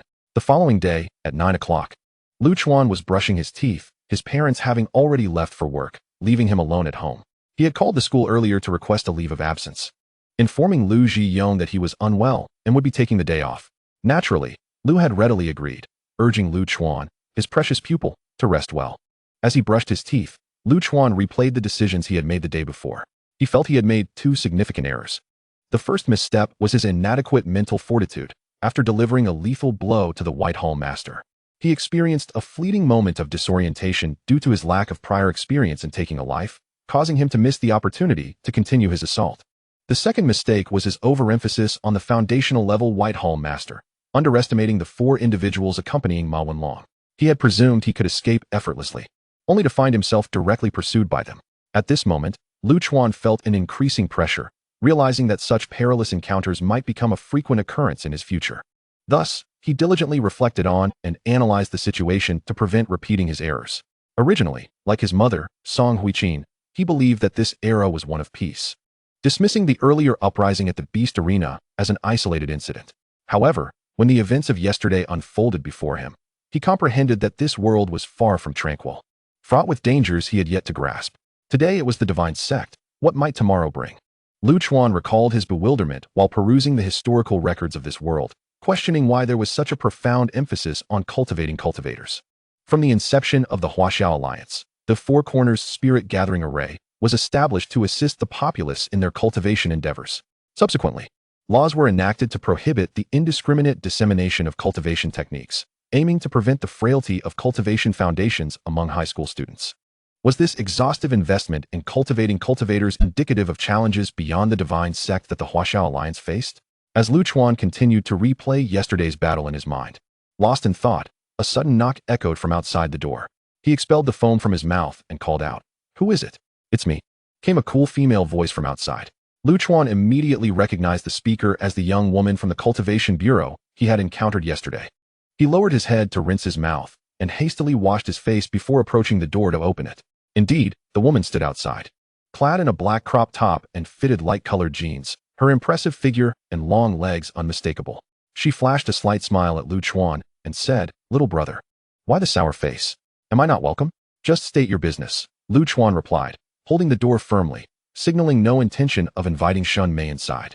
"All right then, I shall speak," Shin Mei replied, her expression a blend of amusement and seriousness. "However, my voice carries quite well, and should your neighbors overhear and relay it to your parents, I cannot be held accountable." "Come in," Lu Chuan relented, stepping aside. Shunmei entered Lu Chuan's home and leisurely settled onto the sofa, speaking as if to herself. Actually, I am not affiliated with my cultivation bureau. Lu Chuan remained silent, taking a seat on another sofa and gazing at Shunmei quietly. I hail from Yuan-Wuxian University, she stated earnestly, observing Lu Chuan's reaction, seemingly anticipating a shift in his demeanor. However, much to her disappointment, Lu Chuan, while surprised internally, maintained a stoic exterior. He was no longer the naive high school student from 2 months prior. He had interacted multiple times with the assistant professor Lu Guangyan from Yuan-Wuxian University and was not overly astonished by Shunmei's identity. Seeing no change in Lu Chuan's expression, Shunmei decided to be direct. My name is Shunmei, and I am a student at Yuan-Wuxian University. Recently, some events transpired at my cultivation bureau, prompting Lord Lei Yi to replace most of the bureau's personnel in a fit of rage, resulting in a severe shortage of manpower. Consequently, we students from Yuan-Wuxian University were dispatched to assist. Therefore, my presence at my cultivation bureau is merely a task. Lu Chuan nodded gently, acknowledging that the events Shunmei referred to were indeed related to the Beast Arena incident. However, after arriving at we formed a hypothesis that Lord Lei Yi's call for us was not solely for assistance. His fury in replacing the personnel likely stemmed from a previous incident. He must have sensed the presence of a mole within the cultivation bureau, one occupying a significant position.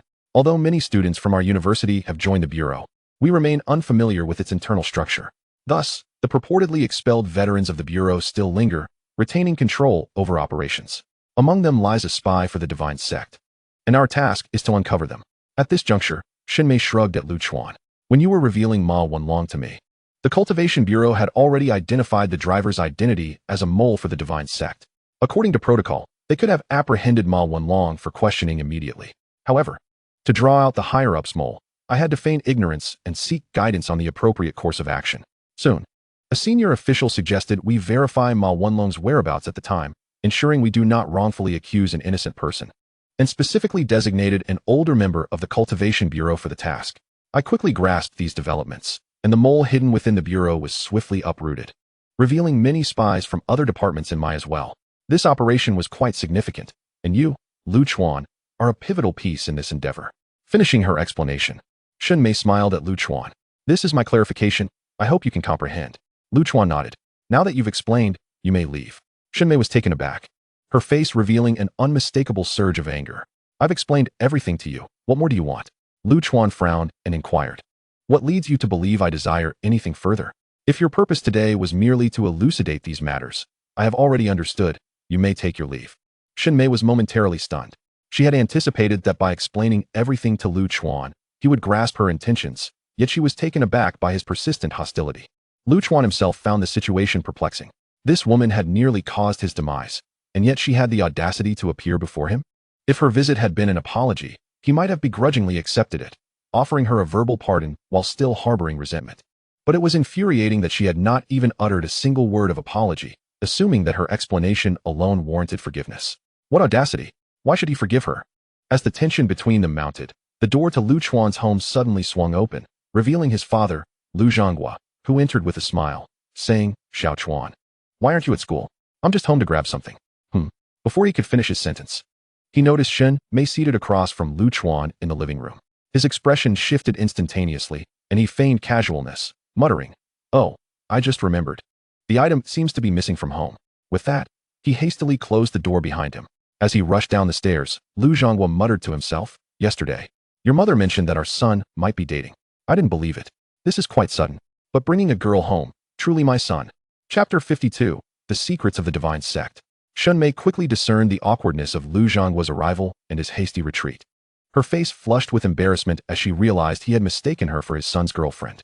Although Lu Chuan was handsome and possessed considerable talent, he was still just a child in the chi refinement stage, while she was already in her mid-20s.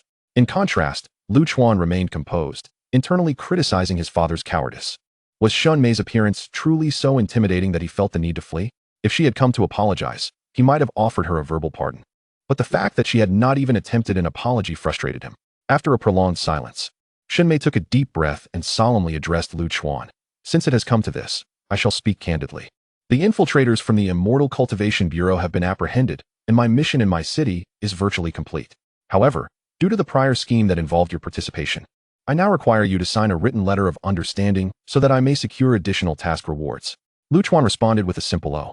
Noticing Lu Chuan's nonchalant demeanor, Xinmei felt a twitch at the corner of her eye. She had not anticipated that this high school student would pose such a challenge, constantly keeping her on her toes.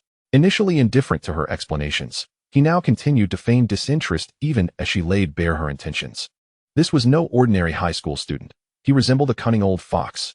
Forcing a smile, she implored, "So, Lu Chuan, might I request your assistance in drafting this written letter of understanding?" Lu Chuan chuckled in response. "Draft a letter for you? On what grounds should I oblige? Just because you asked? That's quite presumptuous." Xinmei quickly interjected. "Please refrain from speaking so harshly, Lu Chuan.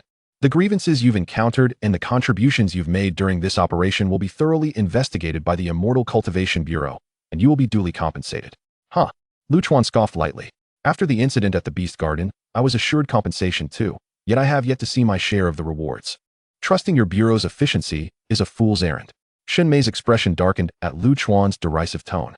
In that moment, she fully grasped the futility of coaxing this youth into signing. She would have to make concessions. "Let us negotiate," she stated, dropping the pretense and leaning back on the sofa. "Good," Lu Chuan noted with a sense of appreciation as Xinmei finally abandoned her deceptive smile. "Now, answer me this question," he began. "Very well," Xinmei replied, showing no hesitation. "What is the divine cult?" Lu Chuan inquired, voicing a question that had long lingered in his mind. "The divine cult?" Xinmei regarded him with astonishment. "You were unaware until now?" Lu Chuan shook his head. "I had my suspicions, but lacked understanding. The divine cult," Xinmei deliberated before choosing her words carefully, "is a cadre of fanatics, formerly known as the cult of the many gods. They firmly believe that humanity is destined for annihilation and that only the deities can save us. They incessantly attempt to propagate their distorted teachings, secretly spreading their doctrine among the populace while orchestrating attacks to incite fear and draw societal attention. Their presence is not only felt within the Huaxiao Alliance. The entire Azure Star is plagued by their activities, with the other 4 alliances suffering similarly. In fact, the situation within Huaxia is among the most favorable of the 5 alliances." Lu Chuan's brow furrowed in realization. Indeed, they were a cult. Yet, as he pondered further, his eyes narrowed as he posed a crucial question. If they exist throughout the Azure Star and cannot be eradicated, who is supporting them? At this, a flicker of panic flashed in Xinmei's eyes as she whispered, "I cannot divulge that information. Once you gain admission to the Immortal University, you will understand." Lu Chuan discerned that Xinmei was not lying, nodded in acknowledgement, and refrained from pressing further. Instead, he ventured his second query. "Secondly, I wish to inquire about the requirements for admission to the Xifang Immortal University, aside from a spiritual power of 950 and a mental strength of 200. With his spiritual power reaching 935 and mental strength at 195, he was increasingly focused on this matter. "Xifang Immortal University?" Xinmei expressed surprise. "I reviewed your records. 40 days ago, your spiritual power was barely over 600, and your mental strength was just above 40. How do you expect to gain admission?" This puzzled Xinmei, as she believed Lu Chuan's talents should secure him a place at Shangjiao Immortal University or Shangfu Immortal University in my city, both of which were commendable. Yet, he still seemed far from the threshold of true genius. Why, then, did the divine cult persist in their pursuit of him? One attack had not sufficed. They were intent on a second? Lu Chuan, disinterested in explaining further, urged, "Just share what you know." Achieving a spiritual power above 950 and mental strength above 200 are merely the basic requirements. Beyond that, one must master a destructive spell and possess a certain level of combat capability. Otherwise, even if one meets the admission criteria, they will be regarded as useless, merely capable of cultivation without any combat prowess, and subsequently expelled from Xifang Immortal University. Lu Chuan was taken aback. "Useless? Isn't that a bit harsh?" Xinmei retorted with a cold laugh. "If one can only absorb spiritual energy but cannot fight, what else can they be called? The Immortal University benefits from the resources of the Huaxiao Alliance and does not accommodate the inept. Xifang Immortal University is the most prestigious of all. And what about those who possess talent in formations, alchemy, or talisman crafting?" Lu Chuan queried, intrigued. "Would they also be deemed useless due to their lack of combat skills?" "You are overthinking," Xinmei replied. "Students with true talent in those areas are exceedingly rare. On the first day of enrollment, they are swiftly snatched up by the major sects, treated as treasures, and do not require training in combat spells." Lu Chuan nodded, enlightened. 30 minutes later, Xinmei departed Lu Chuan's home, her face flushed with humiliation. Meanwhile, Lu Chuan sat on the living room sofa, clutching a bank card, his expression brimming with delight. He had laid down 3 conditions for Xinmei. First, to elucidate the divine cult. Second, to clarify matters regarding the Immortal University. And third, a sum of 1 million. Of course, Shinmei did not actually provide him with $1 million. After some bargaining, they settled on 60,000. The bank card in his hand contained exactly that sum in Huaxia currency. Lu Chuan felt no remorse for having taken advantage of her. Shinmei's willingness to part with that 60,000 indicated that the reward she anticipated from the letter of understanding far exceeded that amount. It was merely a transaction. Moreover, he had exhausted his funds to navigate the crisis posed by the divine cult. The first page of the Starry Beast Codex, featuring the restored image of the Swan Beast, was now fully intact, and the second page was ready to be unveiled. At this juncture, he required funds to serve as startup capital. He picked up the phone and dialed the number of Director Liu from the Beast Garden. Hello? Director Liu, it's me. I would like to purchase some beast meat. Preferably of a higher tier. For cultivation purposes, of course. Initial foundation stage? But without bloodline power? That will suffice. You'll deliver it? Wonderful, thank you. After hanging up, Lu Chuan's face radiated anticipation. Following the complete restoration of the Swan Beast image yesterday, he had taken a glance at the second page. But it remained shrouded in a haze of obscurity, rendering it utterly indecipherable. Thus, Lu Chuan planned to consume high-grade beast meat directly, which would enable him to restore a specific aspect of the beast depicted on the second page, allowing him to deduce what kind of creature it was. He would then strategize further.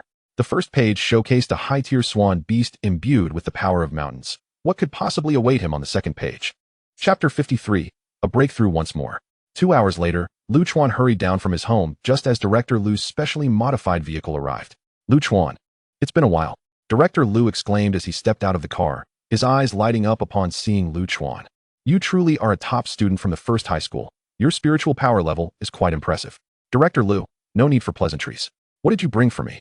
Lu Chuan asked impatiently. Haha, Director Liu chuckled. Just a moment, let me retrieve it. He then pulled a paper bag from the passenger seat and handed it to Lu Chuan. Here you go. Lu Chuan was momentarily lost in thought. This, indeed. Is this the flesh of a foundation stage demon beast? Heh, it's even better than meat. Otherwise, would I dare charge you 50,000? Director Liu smiled mysteriously, placing the item into Lu Chuan's hands. Take it. Do you think I would deceive you? Following this, he produced a book and handed it to Lu Chuan. I noticed that you seem quite interested in demon beasts, so this book, titled The Spiritual Power Transformation of Demon Beast Bloodlines, is also a gift for you. Thank you, Director Liu. Lu Chuan replied as he accepted the book, feeling grateful. This book was precisely what he needed. All right, I have matters to attend to, so I shall take my leave. You can transfer the 50,000 to me later. With a smile, Director Liu bid farewell and hurriedly departed in his vehicle. Lu Chuan turned to head home. His curiosity piqued as he gazed at the paper bag in his hand. He had anticipated that the flesh of a foundation stage demon beast would be enormous, akin to the legs of the previous deer beast or the thigh of a savage beast. To his surprise, it was contained in such a modest paper bag, and it didn't seem particularly heavy either. However, upon opening the bag, Lu Chuan felt a sense of relief. Inside, it was stuffed with soft, shock-absorbent cotton, and at the center lay a palm-sized white egg. A demon beast egg, Lu Chuan murmured to himself. This must be worth far more than 50,000.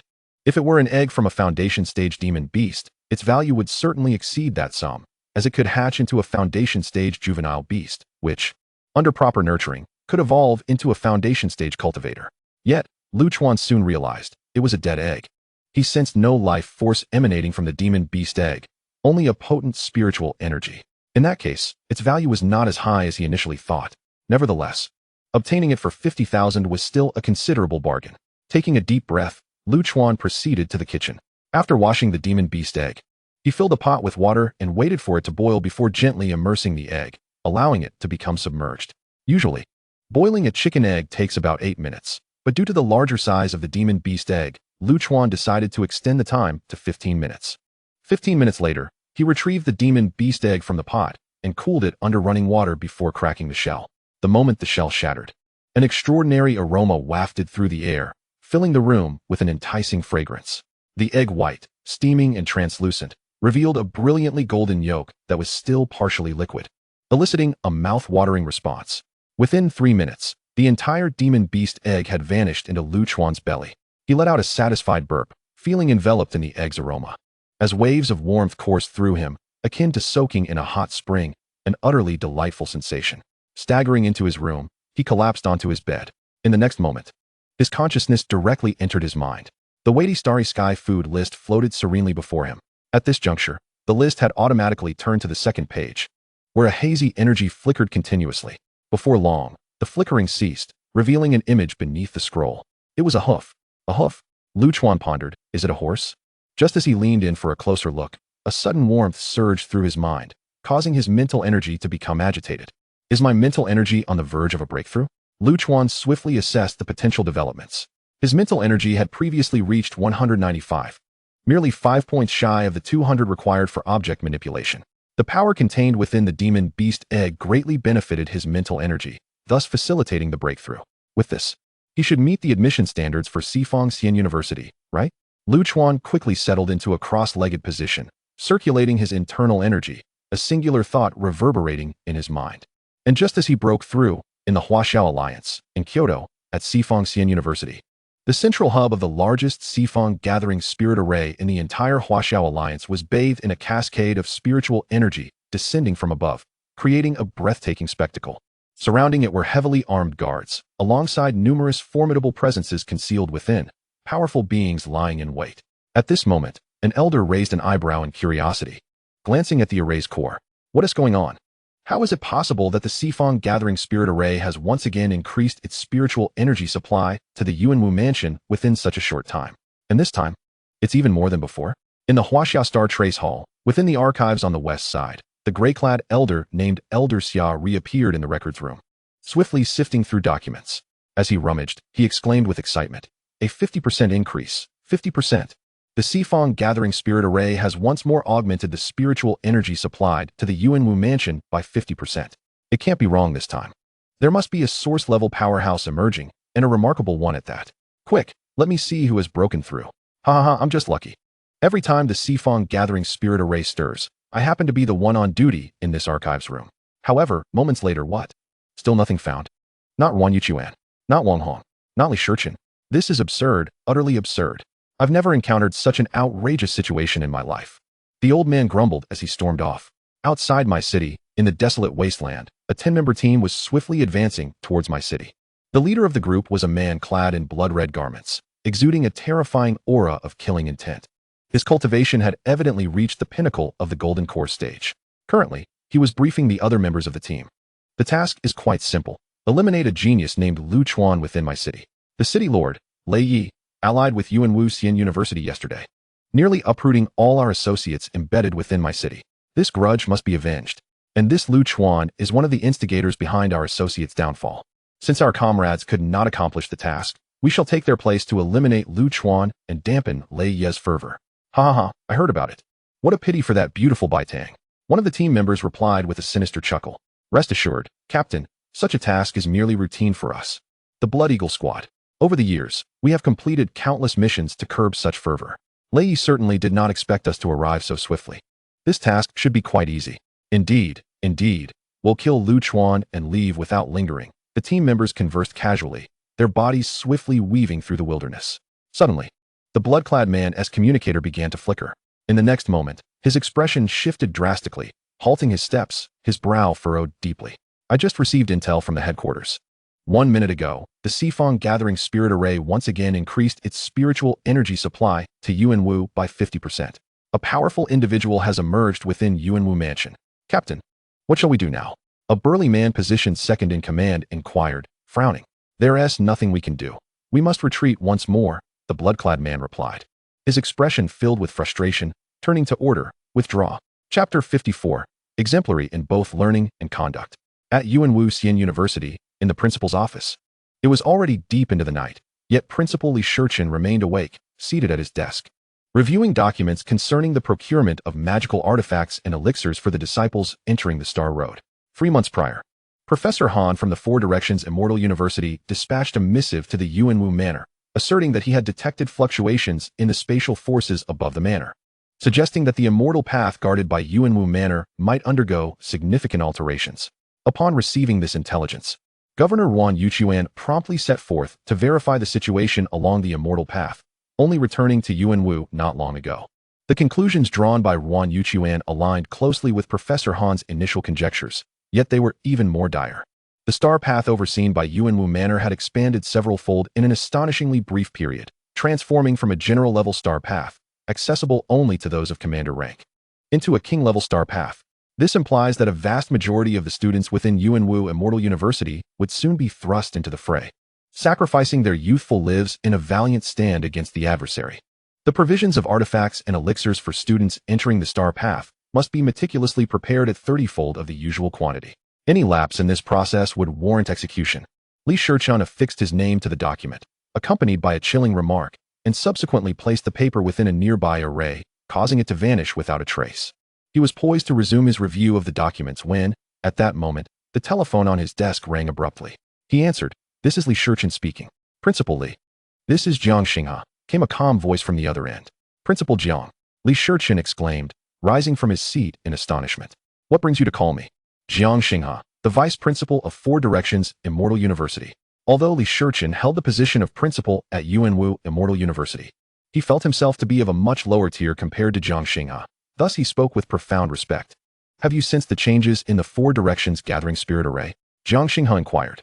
Upon hearing the mention of the array, Li Shichun focused his mental energy to perceive his surroundings, and in the next instant, his expression morphed into one of utter shock. The Four Directions Gathering Spirit Array supply of spiritual energy to Yuanwu Manor has increased by 50%? "It seems you are also unaware of the reason," Jiang Xinghe replied. "Just now, I entered the Star Trace Hall to examine the records of all formidable practitioners above the primordial spirit realm within Yuanwu Manor, only to discover that none had achieved a breakthrough today. Yet, the Four Directions Gathering Spirit Array has indisputably provided an additional 50% of spiritual energy to your manor." "Just like last time," Li Shichun murmured. "Indeed, but I must emphasize that the current concentration of spiritual energy within Yuanwu Manor has reached that of a superior manor, qualifying it to establish a branch of Four Directions Immortal University." "A branch?" Li Shichun's eyes sparkled with brilliance. Meanwhile, Lu Chuan, having consumed the monster egg gifted by Director Lu, plunged into a deep slumber, oblivious to the bustling world outside. He slept soundly until 7:30 the following morning. Upon awakening, Lu Chuan immediately sat upright, raising his right hand and directing it towards the book titled The Spiritual Power Transformation of Monster Bloodlines on his desk, channeling his mental energy with fervor. In the next moment, a remarkable scene unfolded. The hefty tome levitated from the desk and soared towards Lu Chuan's outstretched hand. His face lit up with joy. He had achieved the object control realm. Yet, before he could revel in his triumph, the floating book wobbled in midair and plummeted to the ground with a thud. As the book fell, Lu Chuan's expression turned pale, a wave of dizziness washing over him, nearly causing him to faint again. "Am I truly this weak?" Lu Chuan muttered, stumbling off the bed, taking a considerable time to regain his composure. He then extended his left hand, attempting to concentrate all his mental energy to manipulate the thick volume. However, moments later, he realized that even his left hand could not lift the book. "Right hand works. Left hand doesn't." Lu Chuan scratched his head in confusion. "But I usually favor my left hand." "Never mind, I'll ask Lu Guangyan later." After pondering for a while, Lu Chuan decided not to dwell on it. Being able to use mental energy to control objects off the ground was already a clear indication that he had reached the object control realm. As for the nuances to be noted after achieving this realm, he could simply consult Lu Guangyan once he concluded his seclusion. With this thought, Lu Chuan gathered his belongings and prepared to head to school. Having taken leave yesterday, he felt it would be excessive not to return today. As an exemplary student, Lu Chuan had already mapped out his study plan for the day. In the morning, he would study Master Teaches You to read monster palmistry to locate the owner of the hoof. In the afternoon, he would delve into the spiritual power transformation of monster bloodlines to investigate which monster he should consume to best aid his recovery of the images on the starry menu. Upon exiting the community gates, he encountered Hu Fifan, who was waiting there. Chuan Gu, over here." Seeing Lu Chuan, he waved excitedly. "Oh," Lu Chuan teased.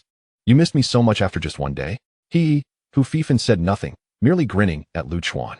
"Chuan Gu, do you notice anything different about me?"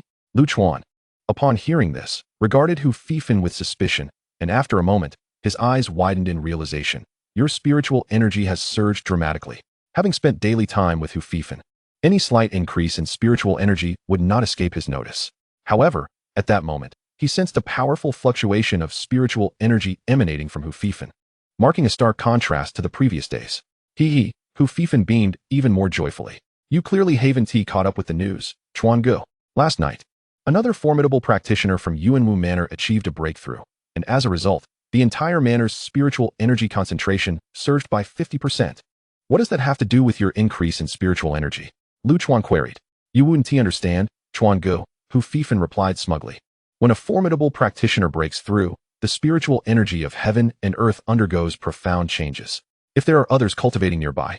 The mystical spiritual energy will also favor those diligently training around the breakthrough practitioner. Last night, I happened to consume a chi condensation pill and was operating the spirit whirlpool cultivation method to harness the pill's potency when I suddenly sensed that mystical force. Thus, I achieved my own breakthrough. Not only did my spiritual energy exceed 500, but my mental energy is also on the cusp of entering the micro realm. This morning, I saw on the forum that at least several hundred people in the entire Plain City felt that mystical energy last night, yet fewer than 10 successfully broke through.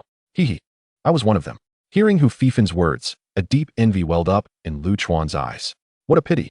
I fell asleep yesterday afternoon and missed the opportune moment. Chuan go, it's all right. Though breakthroughs among formidable practitioners are rare, there will be opportunities in the future, Hu Fifan reassured him, patting Lu Chuan's shoulder with earnest sincerity.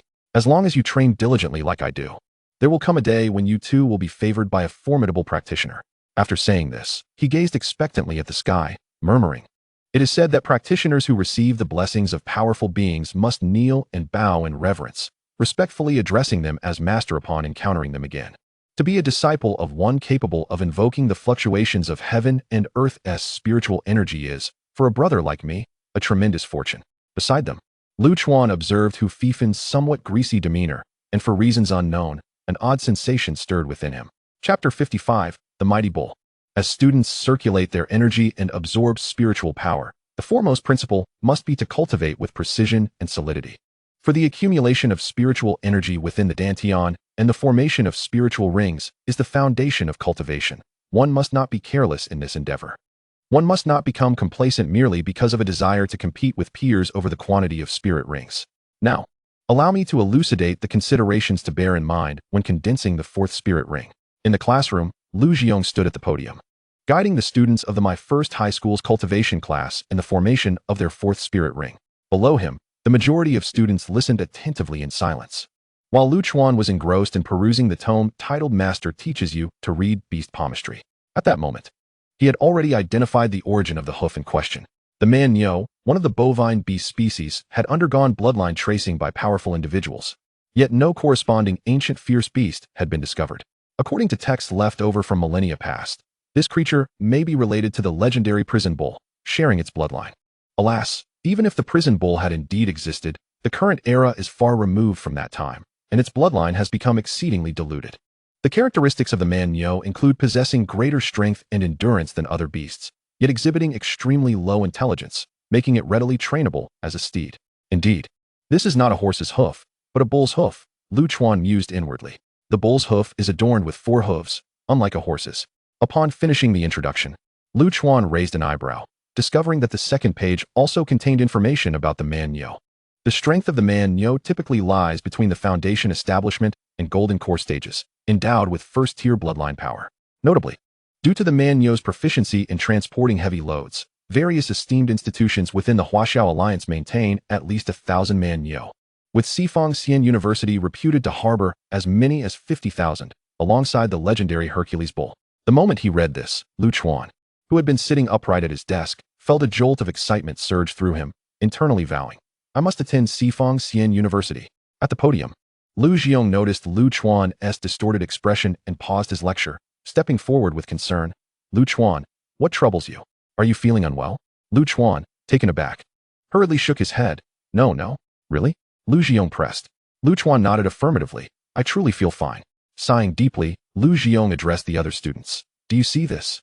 Classmates, why has Lu Chuan, who initially struggled to enter the cultivation class, managed to elevate his power level to the forefront in less than 2 months? This is the reason. No matter how arduous or exhausting, even when unwell, he perseveres in attending class. This spirit of endurance and hard work is something we should all strive to emulate." Applaud.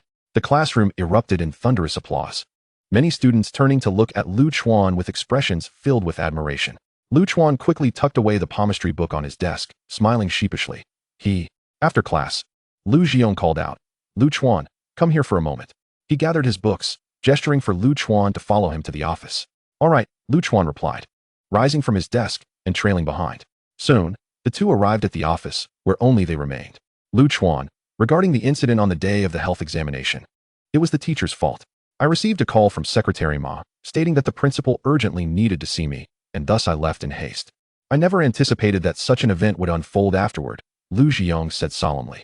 Had you not injured the driver, preventing further calamity, I would likely regret it for a lifetime. Lu Chuan quickly waved his hand. Teacher, please do not say that. Such things are unforeseeable. No. Lu Ziyong firmly shook his head. Such incidents have occurred at Yizhong before. 10 years ago, the old principal took a student, rumored to have the potential to enter Xian University, but then, his home mysteriously caught fire, and his entire family perished. Since then, our school has implemented a strict confidentiality plan, prohibiting the disclosure of students' spirit power levels, especially those of exceptional students, to anyone other than the principal and class teachers. We fear that if a student possesses talent during this critical period, it might be inadvertently revealed. At this juncture, Lu Ziyong inquired. The matter concerning the divine cult has been communicated to you by the Cultivation Bureau, correct? Lu Chuan nodded. Yes. That's good. That's good, Lu Ziyong sighed. In any case, the previous events were a miscalculation on the part of the principal and me. Upon learning the sequence of events from the Cultivation Bureau, I was both shocked and regretful. The principal appeared even more astounded than I. Lu Chuan pondered. Indeed, the principal had witnessed the corpse of Master Bai firsthand and was among the few who knew he had been responsible for Master Bai's demise. Your decision to conceal your abilities and not disclose your spirit and mental power levels was wise. Otherwise, their initial assault would not have been directed at the bus, but rather at you and your family. Lu Ziyong placed a reassuring hand on Lu Chuan's shoulder, speaking softly. Suspecting that you might be approaching the standards of Xian University, I specifically consulted teacher Zhao Jianpain multiple times. He informed me that, in addition to the requirements for spirit and mental power levels, one must also master a combat spell. With that, he retrieved an envelope from his drawer. As a teacher, my duty is to educate, and I am not well versed in combat techniques. However, a high school classmate of mine now serves as a spell instructor at the Cultivation Bureau. You may take my recommendation letter to consult him. Lu Chuan contemplated asking why not to call directly, but realizing that Lu Ziyong had his reasons for providing a recommendation letter, he refrained from further inquiries and merely nodded. Your spirit and mental power levels should be close to meeting the standards of Xian University. If you can master a combat spell to perfection, then admission will truly be within your grasp, Lu Ziyong remarked, his gaze towards Lu Chuan imbued with encouragement and hope, coupled with a hint of youthful envy. Forge ahead, a bright future awaits you. All right, thank you, Teacher Lu, Lu Chuan said, nodding in acknowledgement, feeling the sincerity emanating from Lu Ziyong. From now on, prioritize your cultivation of spells. The school's classes are not essential for you. Just make occasional appearances to ensure your classmates do not forget you. Lu Ziyong chuckled, waving him off. Go on, go on. As Lu Chuan exited the office, he glanced back at Lu Ziyong. In his past impressions, this teacher had merely seemed like a sycophant to the principal, yet today, he sensed an unparalleled sincerity emanating from him. Shaking his head to dispel his overly sentimental thoughts, Lu Chuan began to contemplate his dinner plans for the evening. Earlier, before delving into Master Teaches You to Read Beast Palmistry, he had completed reading the transformation of Beast Bloodlines gifted by Director Lu, gaining a preliminary understanding of Beast Bloodlines. He had already formed initial hypotheses regarding what to eat to maximize recovery of the Man-Yo image and decided to experiment upon returning home. Chapter 56, Classification of Beast Bloodline Levels. Departing from the school at 11:30, Lu Chuan did not head straight home. Instead, he first visited the building housing the Lingxi Commercial Association. The Lingxi Commercial Association building is one of the finest shopping venues in the small city of Mai, with merchandise typically aimed at cultivators above the foundation establishment stage, thus quite distant from the lives of ordinary citizens. However, Lu Chuan was no stranger to this place, as he had previously purchased the Lingxi incense here after consuming the supply provided by Xiao Xingxing. He navigated the building with ease, arriving at a luxurious counter. Behind the counter, a stunning woman with a slender waist and long legs, adorned in a uniform, stepped forward and greeted Lu Chuan with a smile. Hello, sir. Will you be purchasing Lingxiangzi again this time? Lu Chuan was momentarily taken aback, recognizing her as the enchanting attendant who had assisted him 2 days prior when he bought 20 pieces of Lingxiangzi. I won't be buying Lingxiangzi this time. I would like to procure some beast meat. Do you have any here? Lu Chuan inquired with a smile. Beast meat? Certainly, the beautiful attendant responded, initially surprised, before leading Lu Chuan to another counter. Pointing at the exquisitely packaged products within, she cheerfully asked, May I inquire which type you are interested in, sir? I would like some manticore beef. Do you have that? Lu Chuan asked. Please hold on. I shall check, the attendant replied, stepping forward to consult a device. Lu Chuan, intrigued, gazed at the items displayed. Contrary to his expectations, he had imagined the establishment selling beast meat would resemble a butcher's stall, but he was pleasantly surprised to find such a refined counter. Bags of sealed beast meat were meticulously arranged, with labels indicating upper tier or lower tier, and a rare few marked first tier.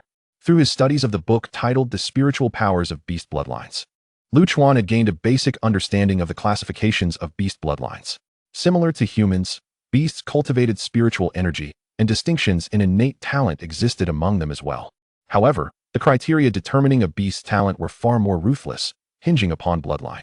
A beast born of noble lineage, endowed with a powerful bloodline, was destined for exceptional talent, ensuring a relatively smooth path in cultivation and superior combat prowess compared to ordinary beasts. Conversely, a beast of lowly birth with weak bloodline power would find its cultivation arduous, and even among peers of the same realm, its strength would be significantly inferior. Moreover, as its lifespan extended, it would likely become prey for more formidable beasts. According to the book, a beast possessing first-tier bloodline power could at least cultivate to the foundation establishment stage, with a strong probability of advancing to the golden core stage. Beasts with second-tier bloodline power could effortlessly progress to the golden core stage, and the likelihood of achieving the nascent soul stage was markedly higher than that of other beasts. Of course, these beasts with bloodline power remained distant from cultivators like Lu Chuan, who had yet to establish a foundation. The beasts Lu Chuan typically encountered were predominantly unranked. Yet even among these, distinctions in bloodline power existed. For instance, the sea spirit shrimp was the most rudimentary beast, raised with spiritual energy, barely crossing the threshold into the realm of beasts, and had yet to reach the first layer of chi refinement, classified as a lower tier among unranked beasts. In contrast, the giant toothed tiger and the golden striped lion he had observed in the beast garden were large, typically possessing spiritual energy levels akin to high-tier chi refiners, and had the potential to break through to foundation establishment, classified as upper tier among unranked beasts. The value of these two types of beasts was evidently disparate, with the energy contained in upper-tier beast meat being approximately 2 to 3 times that of lower-tier beast meat. Additionally, the meat of a beast with first-tier bloodline power contained energy roughly tenfold that of lower-tier beasts. "Sir, I have located the information," the attendant soon announced, lifting her gaze from the device with a smile. "Really? How much per pound?" Lu Chuan asked with curiosity. The attendant, maintaining a professional smile, responded, "Would you prefer manticore beef from the foundation establishment stage or the golden core stage? There's golden core beef as well." Lu Chuan exclaimed in surprise. "Could you please inform me of the prices for both?" "Certainly," the attendant replied with a smile. "The market price for foundation establishment manticore beef is 200 huaxia coins per tael, which amounts to 2,000 huaxia coins per pound. The golden core variant is 2,000 huaxia coins per tael, totaling 20,000 huaxia coins per pound. Is it calculated by taels?" Lu Chuan exclaimed incredulously. "What kind of joke is this?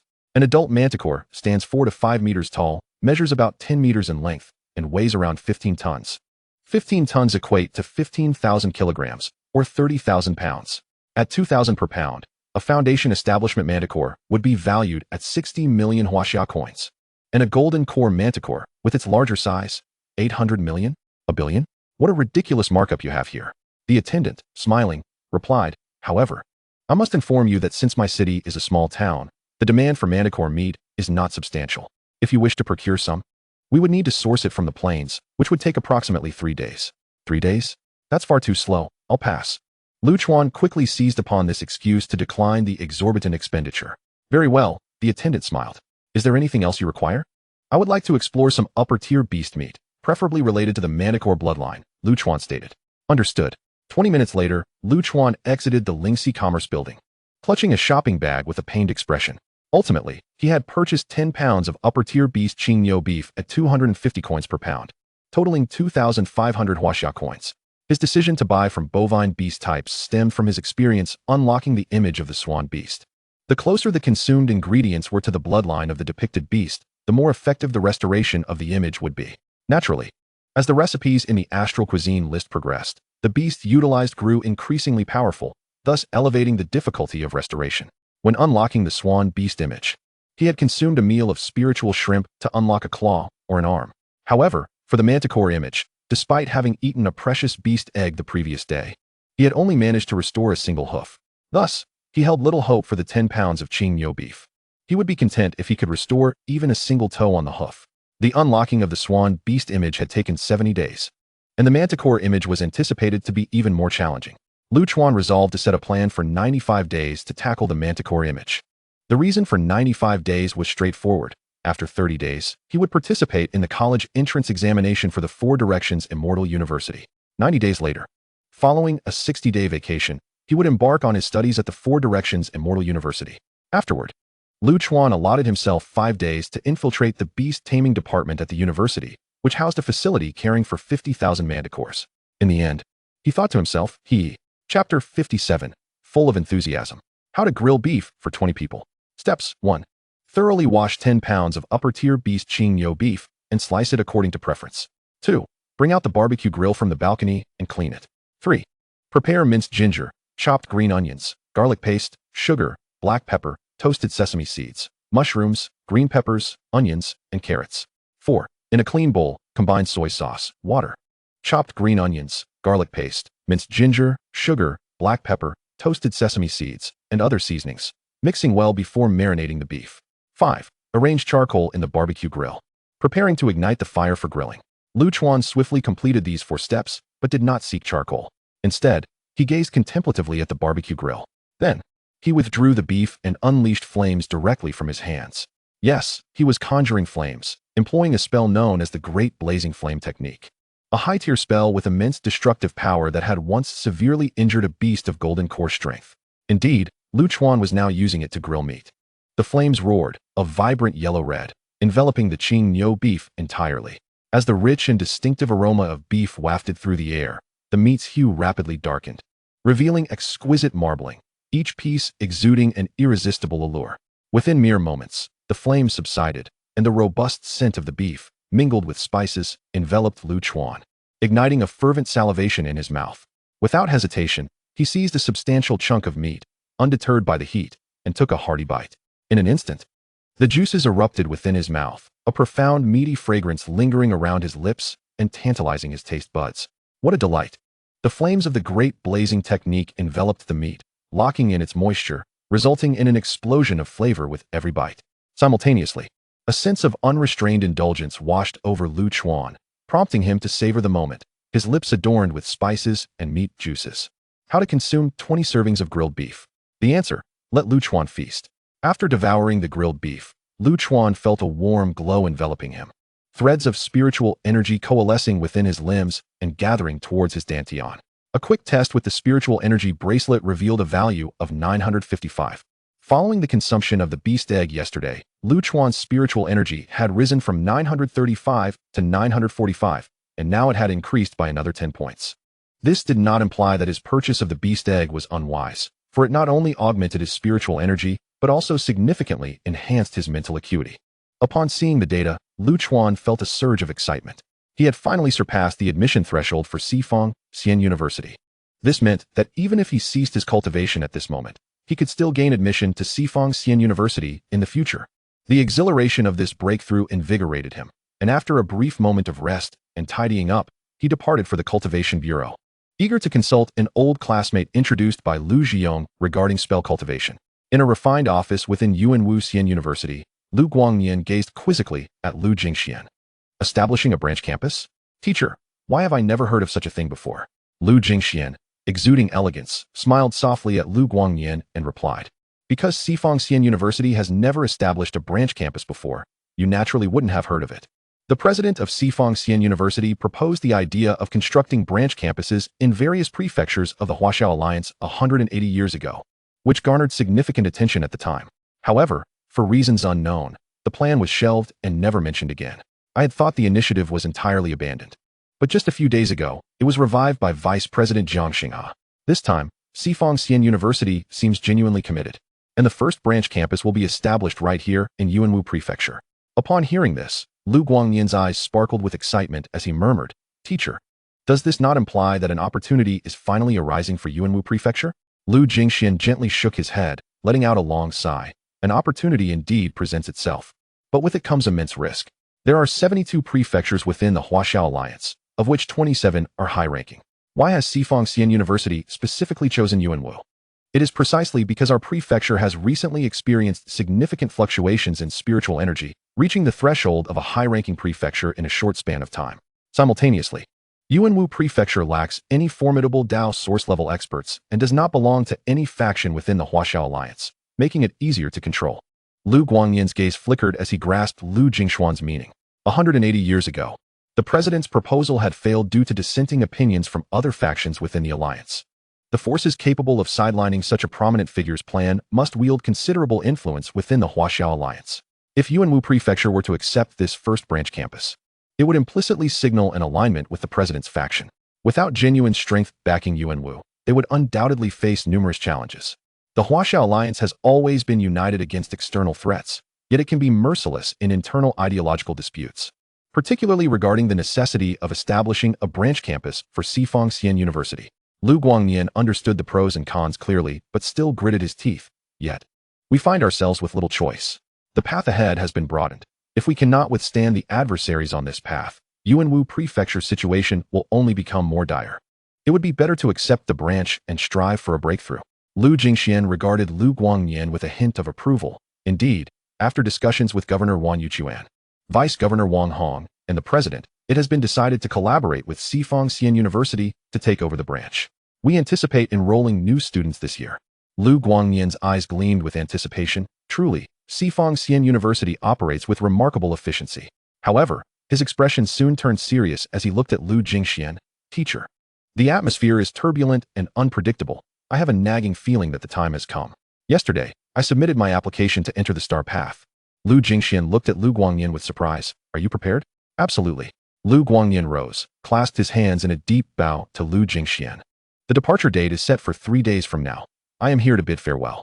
Lu Jingxian, gazing at the youthful Lu Guangyan, was engulfed in myriad thoughts, but ultimately nodded with emphasis. Very well. Chapter 58. The Beaten Dummy, the Gentle Instructor, and the Anticipated Journey of Learning Combat Spells. Lu Chuan. Welcome, welcome. At the Cultivation Bureau, Lu Chuan presented his recommendation letter to the staff on duty, immediately being ushered into an office by a middle-aged man who greeted him warmly with a handshake. Lu Chuan regarded the man, somewhat puzzled. Clad in a black short-sleeve shirt, the man was robustly built, appearing to be in his 30s. Yet, Lu Chuan had never encountered him before. Why was he so enthusiastic without even glancing at the recommendation letter? Do you know me? Lu Chuan inquired, perplexed. Ha! The middle-aged man laughed heartily. Of course I know you. I was involved in the matters surrounding the Beast Garden and those earlier incidents with the cult spies. Both of these were significantly influenced by your actions. I hold you in high regard and have long wished to meet you. As he spoke, the man tightened his grip on Lu Chuan's hand and even patted his shoulder with a broad hand. Lu Chuan found the pat a bit overwhelming and quickly responded. Excuse me, sir, may I inquire your name? Referring to anyone as teacher would not be inappropriate, the man chuckled. I am an old classmate of your teacher Lu Jiang. My name is Li Lianxiang. Pleasure to meet you, teacher Li Lianxiang. I look forward to your guidance in the future, Lu Chuan replied courteously. Guidance? Li Lianxiang looked quizzically at Lu Chuan. What guidance? Lu Chuan blinked in surprise. Teacher Li Lianxiang, perhaps you should take a look at the recommendation letter first. Li Lianxiang opened the letter, and his expression turned peculiar. Your teacher Lu Jiang wishes for me to teach you combat spells? Lu Chuan nodded obediently and said, Indeed. Teacher Lu Jiang informed me that for many years he has devoted himself to teaching and nurturing students, with relatively little focus on the study of combat spells. However, you have been serving as a spell instructor at the Immortal Cultivation Bureau, and I hope you can impart your knowledge to me. Li Lianxiang muttered. But there is no precedent for such matters. Moreover, wasn't Bai Jie killed by you? Do you still need to learn this? Bai Jie? Lu Chuan was momentarily taken aback. Yes, she is indeed the head of that cult, Li Lianxiang remarked, casting a curious glance at Lu Chuan. Lu Chuan, why does your expression appear so peculiar? Lu Chuan struggled to maintain his composure and waved his hand, saying, No, it's nothing. I was just surprised to learn the name of Bai Tangzhu. The fact that he managed to slay Bai Tangzhu was merely a stroke of luck. In truth, he had little understanding of genuine combat spells. I see. Li Lianxiang pondered for a moment, and then earnestly addressed Lu Chuan. Lu Chuan, based on my character, if teacher Lu Jiang had approached me directly, I would have outright declined. However, since he presented a letter of recommendation in the name of your school, and given that you have assisted our Immortal Cultivation Bureau significantly, I am willing to extend my help to you. Really? Lu Chuan exclaimed with delight. Thank you, Teacher Li. Don't call me teacher. If you were to study spells under my guidance, you should refer to me as Instructor Li, just like the other team members, Li Lianxiang replied with a smile. All right. Instructor Li. Lu Chuan responded eagerly. In that case, please proceed to the training ground behind and wait for me. I will call our superiors and request some resources for you. Li Lianxiang gestured toward a direction, indicating that Lu Chuan should go ahead. Resources? Lu Chuan's eyes sparkled with excitement. Of course. With this official letter of recommendation, all expenses for practicing spells under my guidance will be covered by your school and our Immortal Cultivation Bureau's finance department, Li Lianxiang explained. Wonderful. Lu Chuan wasted no time and hurriedly left the office, making his way to the training ground. Meanwhile, he silently rejoiced that Lu Zhiyong's insistence on using the letter of recommendation had indeed proven beneficial, saving him a considerable sum of money. The training ground was vast, situated at the back of the Immortal Cultivation Bureau. As Lu Chuan navigated through the premises, he encountered 3 staff members who initially stopped him, but after some explanation, they allowed him to proceed. The 3rd staff member was a beautiful lady in her mid-20s. Sensing that Lu Chuan might be stopped again, she personally guided him to the training ground. Thank you, miss. My mother was right. Beautiful people have kind hearts. Goodbye. Lu Chuan sweetly bid farewell to her. Afterward, he scrutinized the training ground carefully. It resembled a playground, equipped with running tracks and physical training equipment. However, in the middle of the track stood not a soccer field, but a facility akin to a shooting range, with numerous dummy targets resembling human figures. Clearly, this is where spells are practiced. Lu Chuan mused as he stepped into the target area, noticing various labels inscribed on the dummies. Beginner Offensive Spell Dummy. Beginner Defensive Spell Dummy. Intermediate Fire Attribute Spell Dummy. Intermediate Water Attribute Spell Dummy. Advanced Metal Attribute Spell Dummy. Advanced Earth Attribute Spell Dummy. The dummies appeared to be crafted from special materials, gleaming with a hard sheen. Though some bore dents and signs of damage, they must be worth quite a lot, Lu Chuan assessed. With dozens of dummies in the training ground, their combined value surely amounted to several million, aimed at enhancing the combat capabilities of the Immortal Cultivation Bureau. Indeed, combat prowess is of paramount importance. He deduced that these dummies were meant to absorb blows in order to test the efficacy of spells. Alas, poor dummies, he thought. Not long after Lu Chuan had been exploring, Li Lianxiang arrived, holding a bag and wearing a courteous smile. Come, Lu Chuan, here are the training protective gear. Try them on. Sure thing, instructor. Lu Chuan replied excitedly, thinking how considerate Li Lianxiang was to provide protective gear for a mere training session with the dummies. Such a gentle instructor for a target that only takes hits. He began to anticipate his journey into the study of combat spells. 15 minutes later, a scream echoed as Lu Chuan, clad in thick protective gear, was blasted away by a fireball, crashing violently out of the training field. Gritting his teeth, Lu Chuan prepared to rise slowly. Yet, before he could get up, he thought, I couldn't even dodge such a simple spell. I need to practice more. A booming voice approached, and Li Lianxiang stepped forward, delivering another kick that sent Lu Chuan back into the training field. Get back in there and continue fighting. You aren't allowed to leave until you've lasted 30 minutes. Lu Chuan cried out as he fell back into the training ground. The moment he landed, the white dummy immediately pursued him, quickly conjuring another fireball.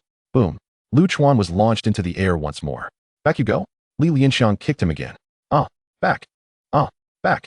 The cycle repeated countless times until Lu Chuan finally endured for 30 minutes, at which point Li Lianxiang pulled him out of the training field. As he unfastened the heavy protective gear, Li Lianxiang, with a gentle smile, inquired, Lu Chuan, how does it feel to engage in your first spell battle? Though he had not sustained any injuries due to the protective gear, Lu Chuan's body and spirit bore immense strain. He did not respond to Li Lianxiang's inquiry, merely gazing blankly at the sky, the dummies that take hits, and the gentle instructor. Such absurdity. Chapter 59, More Intense Than Daylight. After giving Lu Chuan a thorough drubbing, Li Lianxiang commenced teaching him the essentials of spellcasting. Combat spells, as they are known, exist solely with the intention of vanquishing foes. Of course, due to the complexities of combat, spells are categorized into offensive spells, defensive spells, and mobility techniques. Yet, regardless of their variations, their singular purpose remains to eliminate the adversary. Naturally, sometimes the objective may also be to avoid being killed by the opponent. You neither possess mobility techniques nor defensive spells, and you certainly cannot obliterate a dummy upon entering the field. Hence, you were defeated 45 times within 30 minutes, Li Lianxiang stated. Spells must be learned one by one.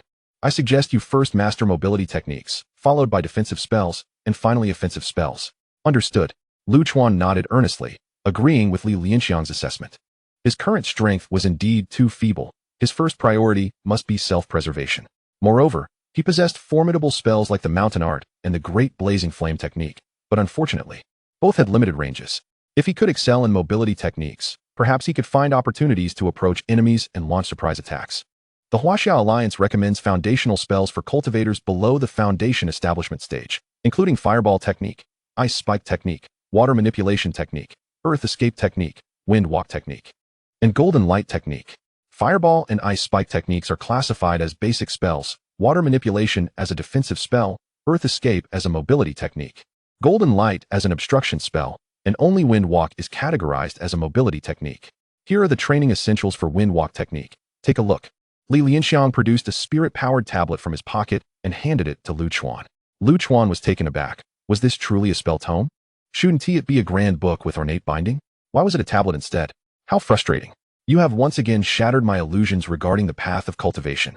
The essence of the windwalking technique lies in perceiving the flow of spiritual energy within the cosmos and utilizing the spiritual energy core to propel one's body forward, enabling rapid movement over a brief span of time. This technique is categorized into 4 realms: initiation, minor accomplishment, major accomplishment, and perfection. At the initiation stage, one can swiftly attain a state akin to flowing clouds and flowing water, while upon reaching major accomplishment, one can evade any attacks from foundational level practitioners that do not reach the major accomplishment tier. The specifics of the spellcasting operation are as follows. Upon reaching this point, Lu Chuan curiously inquired, "Instructor, what is the spiritual energy core?" Li Lianqi displayed a look of bewilderment. "You do not even know this? Did your instructor not cover it in class?" "No," Lu Chuan shook his head, honestly replying. "Our teachers generally do not discuss topics that are not part of the college entrance examination syllabus." With a wry smile, Li Lianqi remarked, "Then let me explain it to you.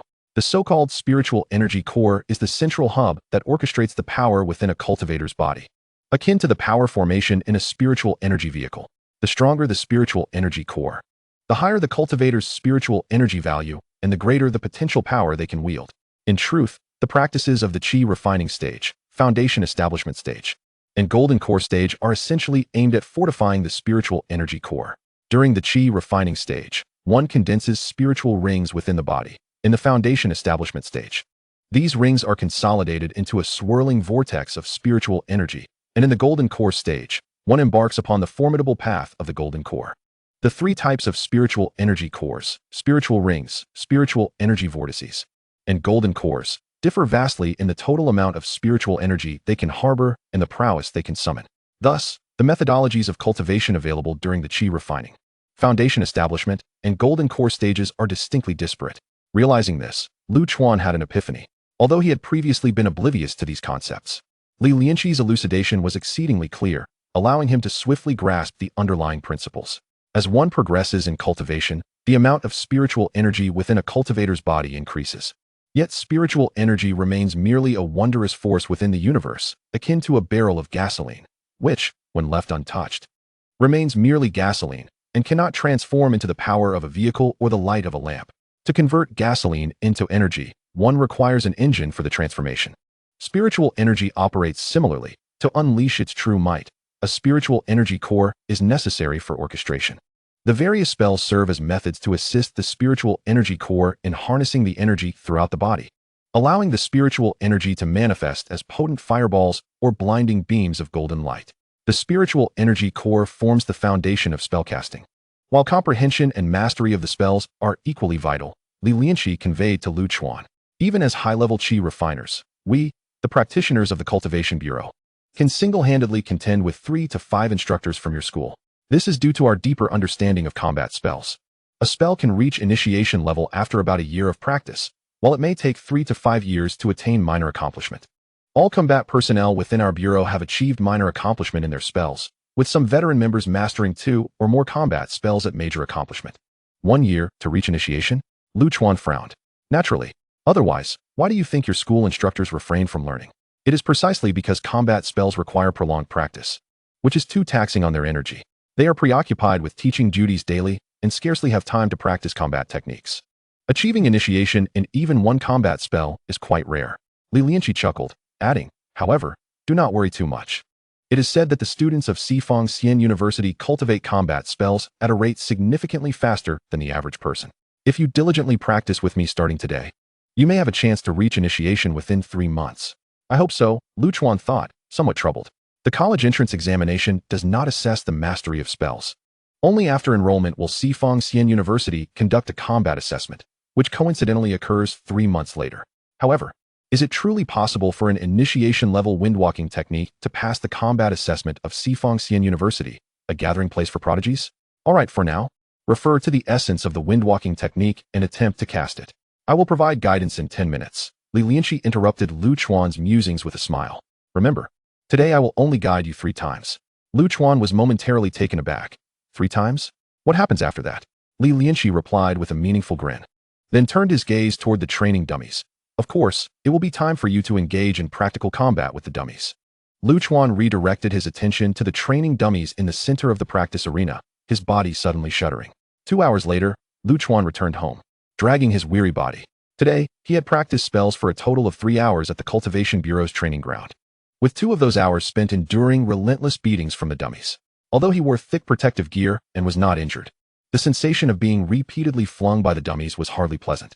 According to Li Lianqi, only after reaching initiation level in the windwalking technique could he evade the fireball spell cast by the beginner fire attribute spell dummy. Upon attaining minor accomplishment, he would be able to avoid attacks from intermediate dummies. Major accomplishment was even more astounding. It was said that at that stage, all the dummies in the training ground would be unable to harm him simultaneously. How could one rapidly increase the proficiency of their spells? That night, Lu Chuan lay in bed, sinking into a deep slumber. In the stillness of the night, as if in a trance, dreams once again descended upon him. In his dream, Lu Chuan perceived himself towering dozens of times taller, his body covered in golden fur, with massive hands, transformed into a mythical beast.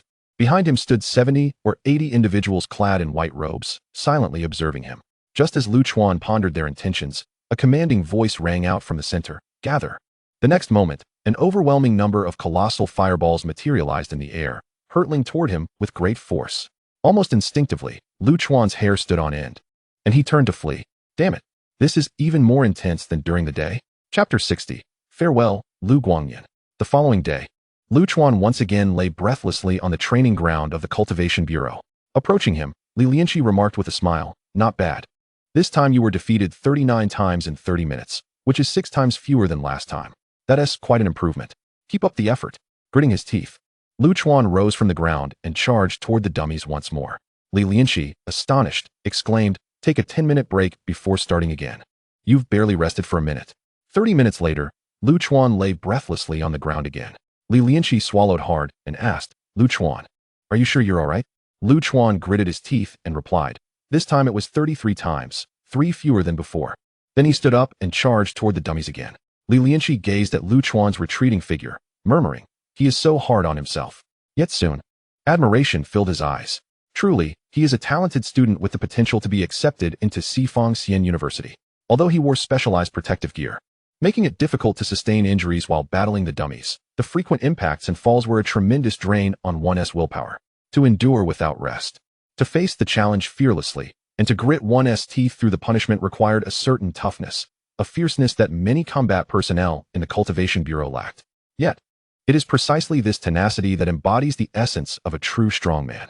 In fact, Lu Chuan was even more relentless than Li Lianqi had imagined. Not only was he tormented by the dummies in the training ground during the day, but at night, he also faced the torment of those individuals in his dreams. Being pursued by dozens of fireball-wielding assailants, this dream must belong to the memories of the mythical beast depicted in the imagery of the beast. However, now it has transformed into Lu Chuan's nightmare, for the sensations within the dream are strikingly vivid. He cannot evade the fireballs and must endure the agony and despair of being struck by them. Thus, Lu Chuan can only employ the wind-walking technique, desperately evading the attacks. For 5 consecutive days, he has endured torment from dummies by day and dreams by night. 5 days later, within the training grounds of the Cultivation Bureau, Li Lianqiang gazed in horror at the scene before him. There stood Lu Chuan, enveloped in azure spiritual energy, deftly dodging the dummies' assaults, his speed fluctuating between rapid and slow. When the dummies attacked, he would swiftly evade. When they did not, he would reduce his pace to observe their movements. Good heavens, Li Lianqiang muttered, his local dialect slipping out. Who would believe this? After 30 minutes had elapsed, Lu Chuan, adorned in protective gear yet untouched, jubilantly leaped from the training ground, exclaiming, "Coach, I have finally grasped the wind-walking technique." Indeed, indeed, Li Lianqiang responded with enthusiasm, stepping forward with a smile. "Not bad, not bad. Your progress is commendable, but your foundation is still somewhat shaky. You must continue to strive." A shaky foundation? Lu Chuan paused, his expression turning serious. "Thank you for your guidance, coach. My foundation in the wind-walking technique is indeed lacking, and I shall endeavor to improve." With that, he resolutely redirected his focus towards the intermediate dummies. The sounds of cries echoed once more within the training grounds. As Li Lianxiang regarded Lu Chuan with a complex expression, "Alas, I truly cannot discern any faults in you, but if I do not say something, where shall I place my dignity as a coach? I can only remark that your foundation is not particularly solid." 8 more days passed. Boom, boom, boom. Within the training grounds, the explosions of the fireball technique resonated, while Lu Chuan agilely darted around the dummies, even leaving phantoms in his wake. 30 minutes later, as Lu Chuan exited the training ground, Li Lianxiang approached him before he could speak, clapping a hand on his shoulder. "Well done. Your training speed has reached a commendable level, but your foundation still requires reinforcement. Keep pushing forward." "Understood." Lu Chuan nodded gravely and charged towards the advanced dummies. Li Lianxiang sighed as he watched Lu Chuan's retreating figure. He quickly consulted the spiritual energy tablet for precautions after achieving minor success in wind walking technique and how to master wind walking technique. He felt compelled to review ahead of time. Otherwise, he feared Lu Chuan might one day pose a question he could not answer. Time flew by as Lu Chuan immersed himself in rigorous spell practice. In the blink of an eye, over 10 days had slipped by, and only 3 days remained until the college entrance examination. On this day, Lu Chuan concluded his spell practice early and exited the cultivation bureau, entering a cafe. At a window-side table, a tall, slender young man with short hair and bright eyes awaited him. Upon seeing Lu Chuan enter, he waved, "Lu Chuan, over here." "Lu Gu." Lu Chuan grinned and promptly took a seat. This young man was none other than Lu Guangnian, a long-lost contact. Ever since Lu Guangnian had mentioned he needed to enter seclusion, Lu Chuan had been unable to reach him. It was only yesterday that Lu Guangnian called, inviting him to meet at this cafe today. As Lu Chuan settled across from Lu Guangnian, he raised an eyebrow, sensing something amiss, and exclaimed in surprise, "Lu Gu, have you broken through? You can tell? Your spiritual perception training is quite impressive," Lu Guangnian replied with a raised brow, smiling as he handed Lu Chuan the menu. "Order whatever you like, it's on me." "Ha ha, then I shan't be modest. I must indulge in a lavish drink since it's my first time enjoying the beverage of a Golden Core Grandmaster." Lu Chuan quickly scanned the menu and ordered a coffee that looked particularly enticing. Continuing with his inquisitiveness, he asked, "By the way, Lu Gu, was your seclusion solely for the purpose of breaking through?" "Not entirely," Lu Guangyan chuckled. "After our phone call, I entered seclusion to break through, which took only a few days. The following month, I undertook a mission." "Ah, so you are now a Golden Core Grandmaster in the early stage. Just like the Lord of my city?" Lu Chuan mused. Last time in the Beast Garden, Lu Guangnian had been at the pinnacle of the foundation establishment stage. Now that he had broken through, he must be in the early Golden Core stage. The Lord of my city, Lei Yi, was also a Golden Core cultivator, leading Lu Chuan to think Lu Guangnian would soon be a figure of similar stature. However, Lu Guangnian shook his head, smiling as he clarified, "I am not in the early Golden Core stage. After my breakthrough, I completed a perilous mission, and now I am in the mid-Golden Core stage. Additionally, the Lord of my city, Lei Yi, is at the peak of the Golden Core stage. His Golden Core is rather unique, making me quite different from him." Lu Chuan nodded in understanding, realizing that although Lu Guangnian was formidable, there was still a gap between him and someone like Lei Yi, given that one was at the peak and the other at the mid-stage. Yet, the next moment, Lu Guangnian regarded him with a half-smile and said, "Once I reach the late Golden Core stage, I should surpass him a bit." Lu Chuan, understood. All right, Lu Guangnian chuckled. "I didn't come to boast about my Golden Core. There's something else of great significance I wish to discuss." "What is it?" Lu Chuan inquired, his curiosity piqued. Lu Guangnian took a deep breath and asked earnestly, "Are you aware of the Four Directions Immortal University branch?" "Four Directions Immortal University? Branch?" Lu Chuan questioned, puzzled. "What is that? I have only heard of the Four Directions Immortal University. What is this branch?" Noticing Lu Chuan's confusion, Lu Guangnian smiled slightly. "Have you not ventured into the Cultivator Forum? The discussions have been rampant over the past month." "The Cultivator Forum?" Lu Chuan's eyes widened in bewilderment. "Hu Fifan has mentioned it a few times. I have a vague understanding of what it is, but I have never seen it." Lu Guangnian laughed. "It seems Hu Fifan hasn't informed you about the Four Directions Immortal University branch either. With the college entrance examination approaching, everyone has been busy preparing. And Hu Fifan's father must have confiscated his phone." Lu Chuan chuckled. "But wait, why is it that Hu Fifan can access the Cultivator Forum and frequently finds all sorts of strange information and gossip? I often browse the internet for information too, yet I have never stumbled upon this Cultivator Forum." "Because the Cultivator Forum has stringent qualifications for users," Lu Guangnian explained. "Generally, only cultivators above the foundation establishment stage are permitted to use it. Although Hu Fifan's father is not a foundation establishment cultivator, he is a formation master, which is a special case, allowing him access to the forum. Hu Fifan must be using his father's account. Ah, I see, Lu Chuan realized. But he promptly steered the conversation back. Lu Gu, please elaborate on the Four Directions Immortal University branch. There's no rush. There is much to discuss regarding the Four Directions Immortal University branch, and I cannot convey it all at once. You can check the forum for yourself, Lu Guangyan suggested. Seeing Lu Chuan still puzzled, he added, for cultivators below the foundation establishment stage, if they are recommended by cultivators at the Golden Core stage or above, they may also gain access to the forum. Well then, they are waiting for me here, Lu Chuan exclaimed with a grin at Lu Guangyan. Soon, under the guidance of Lu Guangyan, Lu Chuan successfully received a recommendation and accessed the cultivator forum via his mobile phone. At that moment, the cafe attendant brought their coffees. Lu Guangyan picked up his cup, leaned back against the chair, and remarked nonchalantly, first, familiarize yourself with the matters concerning the Sifang Xian Academy's branch through the forum. And then we shall converse further. Understood. Lu Chuan promptly began to peruse the posts within the forum. The topics were diverse and varied. Yet the discussions surrounding the Sifang Xian Academy's branch predominated. Sifang Xian Academy is about to establish a branch in Yuanwu. Has anyone heard the news? It is rumored that representatives from Sifang Xian Academy arrived at Yuanwu Academy yesterday and have already commenced construction on the branch. The Sifang Xian Academy branch is already completed. It is located 100 kilometers behind Yuanwu City. Detailed analysis. The historical reasons and developments behind the establishment of the Sifang Xian Academy branch. Interested parties, take a look. Leveraging the trending topic of Sifang Xian Academy. I have a second-grade magical artifact to transfer. Is anyone interested? I've posted for 2 days with no responses. So I resorted to writing the coattails of a trending topic. Admin, please don't delete. Capitalizing on the trending topic of Sifang Xian Academy. I am about to break through to the late foundation establishment stage. Is there anyone who wishes to venture into the beast zone with me? On the trending topic of Sifang Xian Academy, I recently read a novel that was particularly captivating, authored by someone named Erdeo Mao. The title is rather silly, but the content is exceptional. I absolutely loved it and highly recommend it. Lu Chuan swiftly bypassed the posts clamoring for attention, pausing only briefly at the one recommending the novel. He then began to explore the informative posts regarding the Sifang Xian Academy branch. Half an hour later, a realization dawned upon him. So that was it.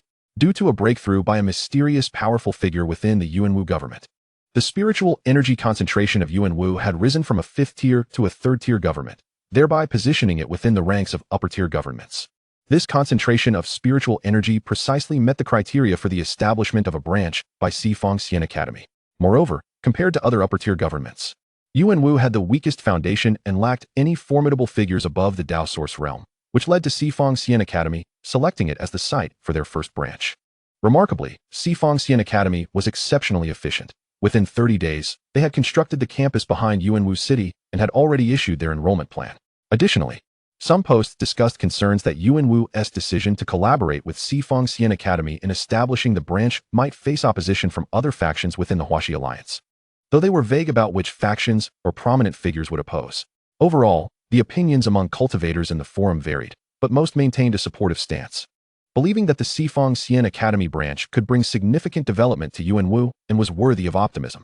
Conversely, a portion of cultivators expressed concerns that Sifang Xian Academy might excessively deplete Yuanwu's resources and provoke other factions within the Huaxia Alliance, ultimately being detrimental to Yuanwu's growth. Pondering these thoughts, Lu Chuan tucked away his phone and glanced at the meditative Lu Guangyan across from him. Just as he raised his head, Lu Guangyan opened his eyes and smiled. Finished reading? Lu Chuan nodded yes. Lu Guangyan continued.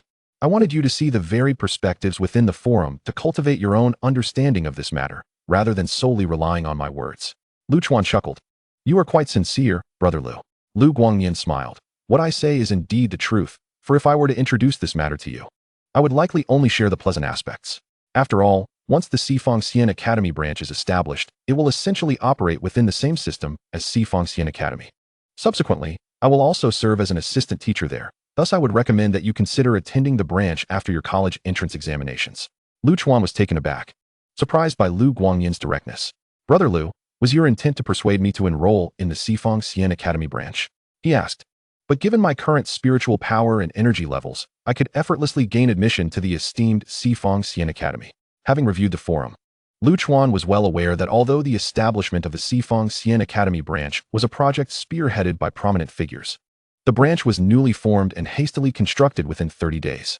Therefore, its teaching resources could not possibly compare to the venerable campus in Sifang City. which had stood for 1,500 years.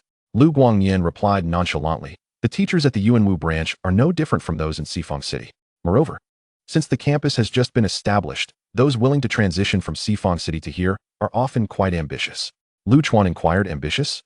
What do you mean?" Lu Guangyan explained, 1,500 years ago, at the inception of the Huaxiao Alliance, Xifeng City was established as the capital. Now, with a millennium and a half elapsed, the families and factions within Xifeng City have become deeply entrenched. The same applies to Xifeng Xian Academy.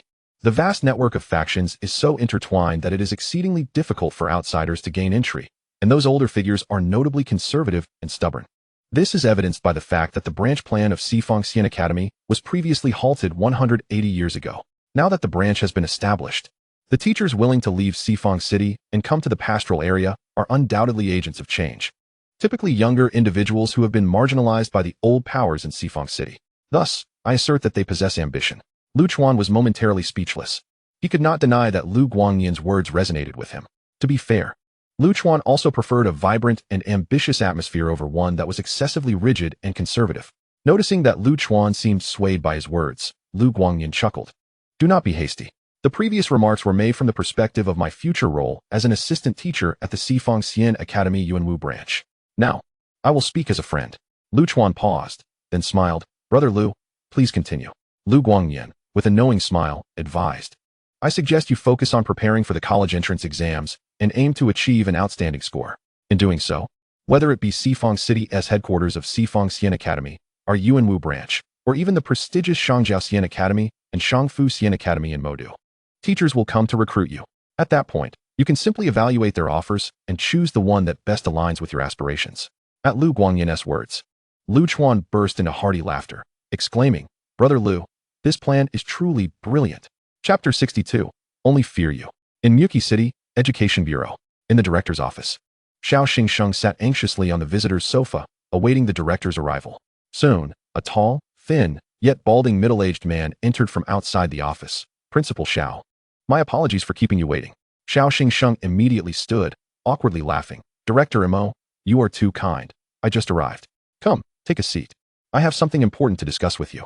Director Mo Simon closed the office door and gestured for Xiao Xingsheng to sit down. "All right." Xiao Xingsheng settled back onto the sofa, rubbing his hands nervously on his thighs. "Principal Xiao, I will be brief. I just returned from a meeting at the City Lord's office, and I have some rather unfortunate news to share with you." Director Mo Simon took a seat in his office chair, cradling a thermos cup infused with spiritual energy, his complexion slightly pale. "Please go ahead." Xiao Xingsheng swallowed hard and responded. "Do you recall our last phone conversation, where I mentioned that this year, the first high school must cultivate 3 first-rate Xianda? Have you forgotten?" Mo Simon inquired. "Director Mo, I have not forgotten. This year, First High School will undoubtedly accomplish this task. We may even aim for 4 first-rate Xianda." Xiao Xingsheng quickly replied. "Ha." Mo Simon, however, shook his head, emitting a low, cold chuckle.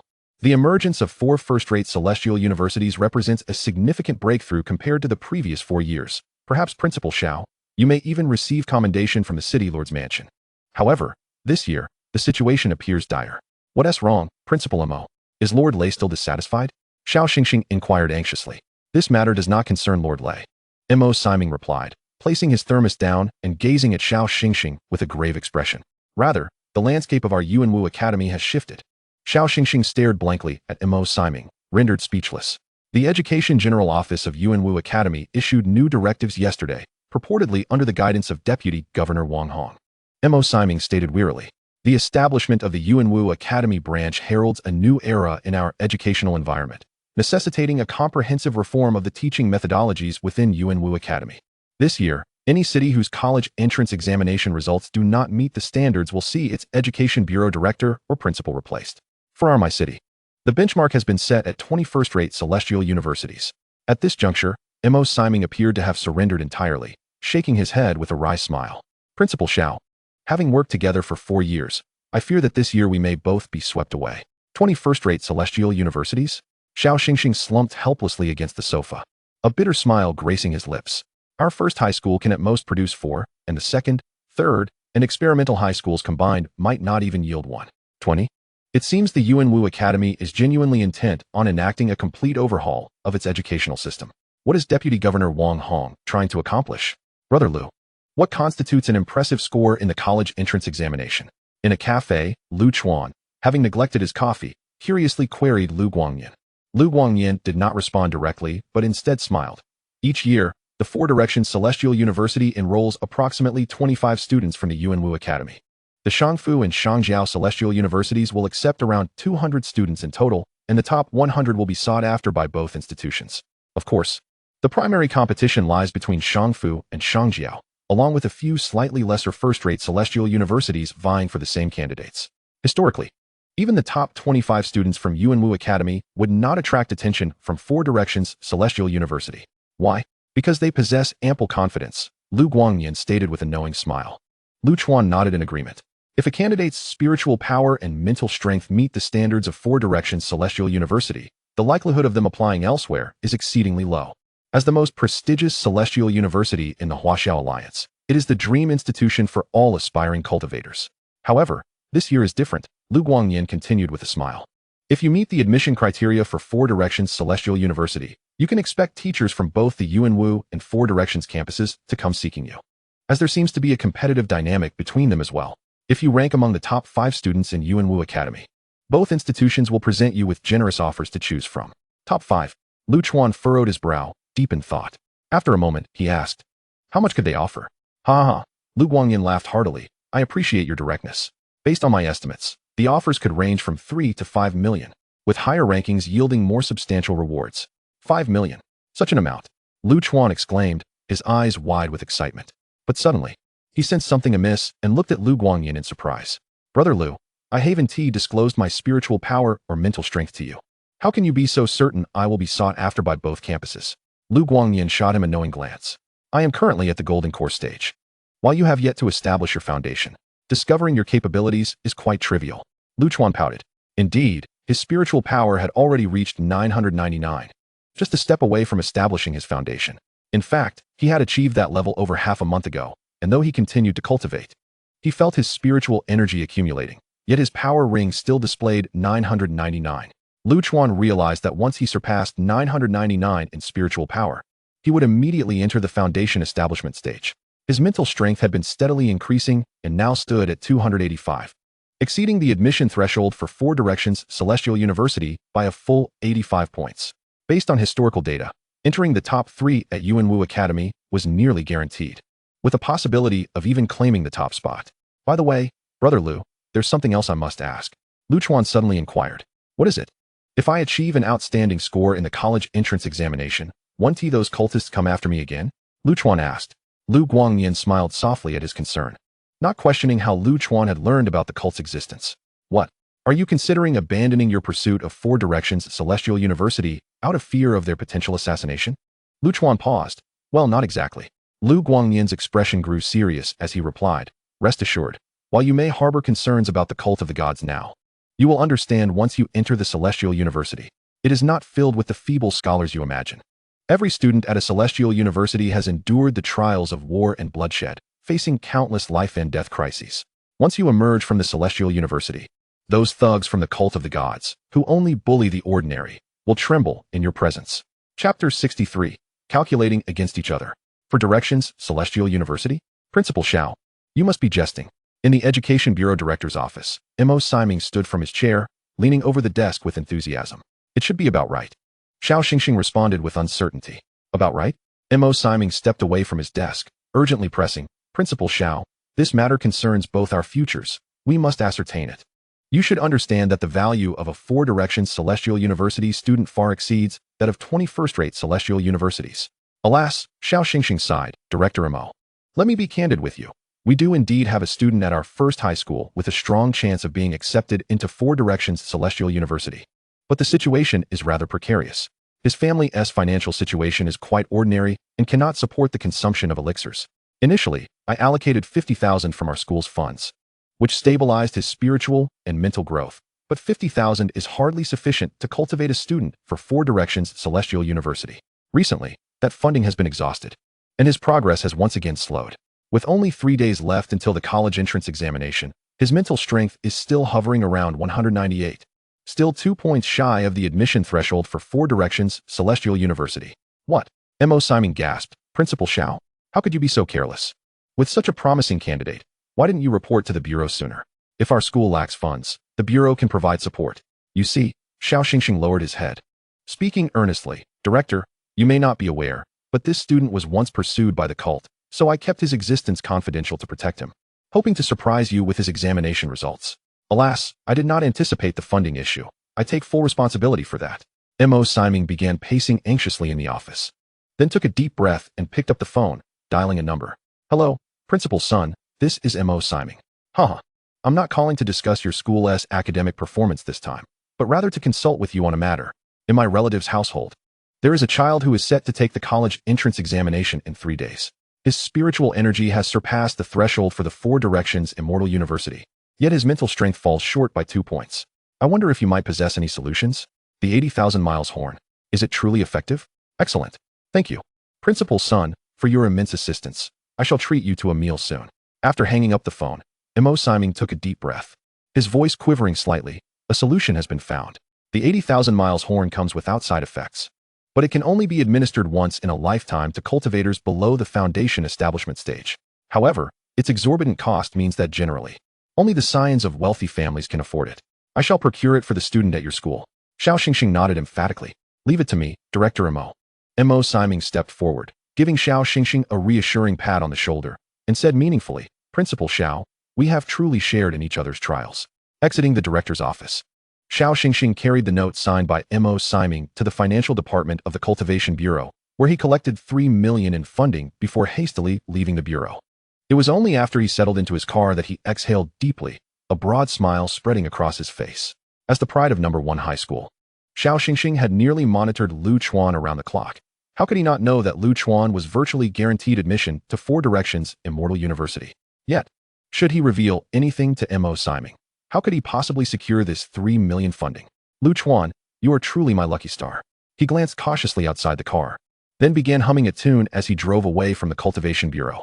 Meanwhile, within the bureau, in the director's office, M.O. Siming reclined in his armchair, his hands covering his face, appearing from the outside to be napping. In reality, he was laughing heartily. The directives issued by the Yuanwu Prefecture included measures to penalize government officials who failed in their educational duties, as well as rewards for those who excelled in their academic capabilities. Given the past performance of my city, if they could produce a student for Four Directions Immortal University this year, his prospects for advancement would be bright. Thus, he laughed unabashedly, having initially thought he would soon be ousted from his position, only to discover that not only would he remain, but he might also ascend to a higher rank. He refrained from sharing this news with Xiao Xingxing, for once Xiao Xingxing learned of it, he would undoubtedly believe that he deserved significant credit and would demand to be promoted alongside him. This door must not be opened. The 3 million was a mere expense, not to be weighed against his future prospects. In the afternoon, Lu Chuan sought counsel from Lu Guangyin regarding the nuances of object manipulation and foundation establishment before concluding their conversation. Lu Guangyin departed for Yantian City, seemingly with pressing matters to attend to, while Lu Chuan pondered over Lu Guangyin's words as he made his way home. Everything had become quite clear. His choice remained Four Directions Immortal University.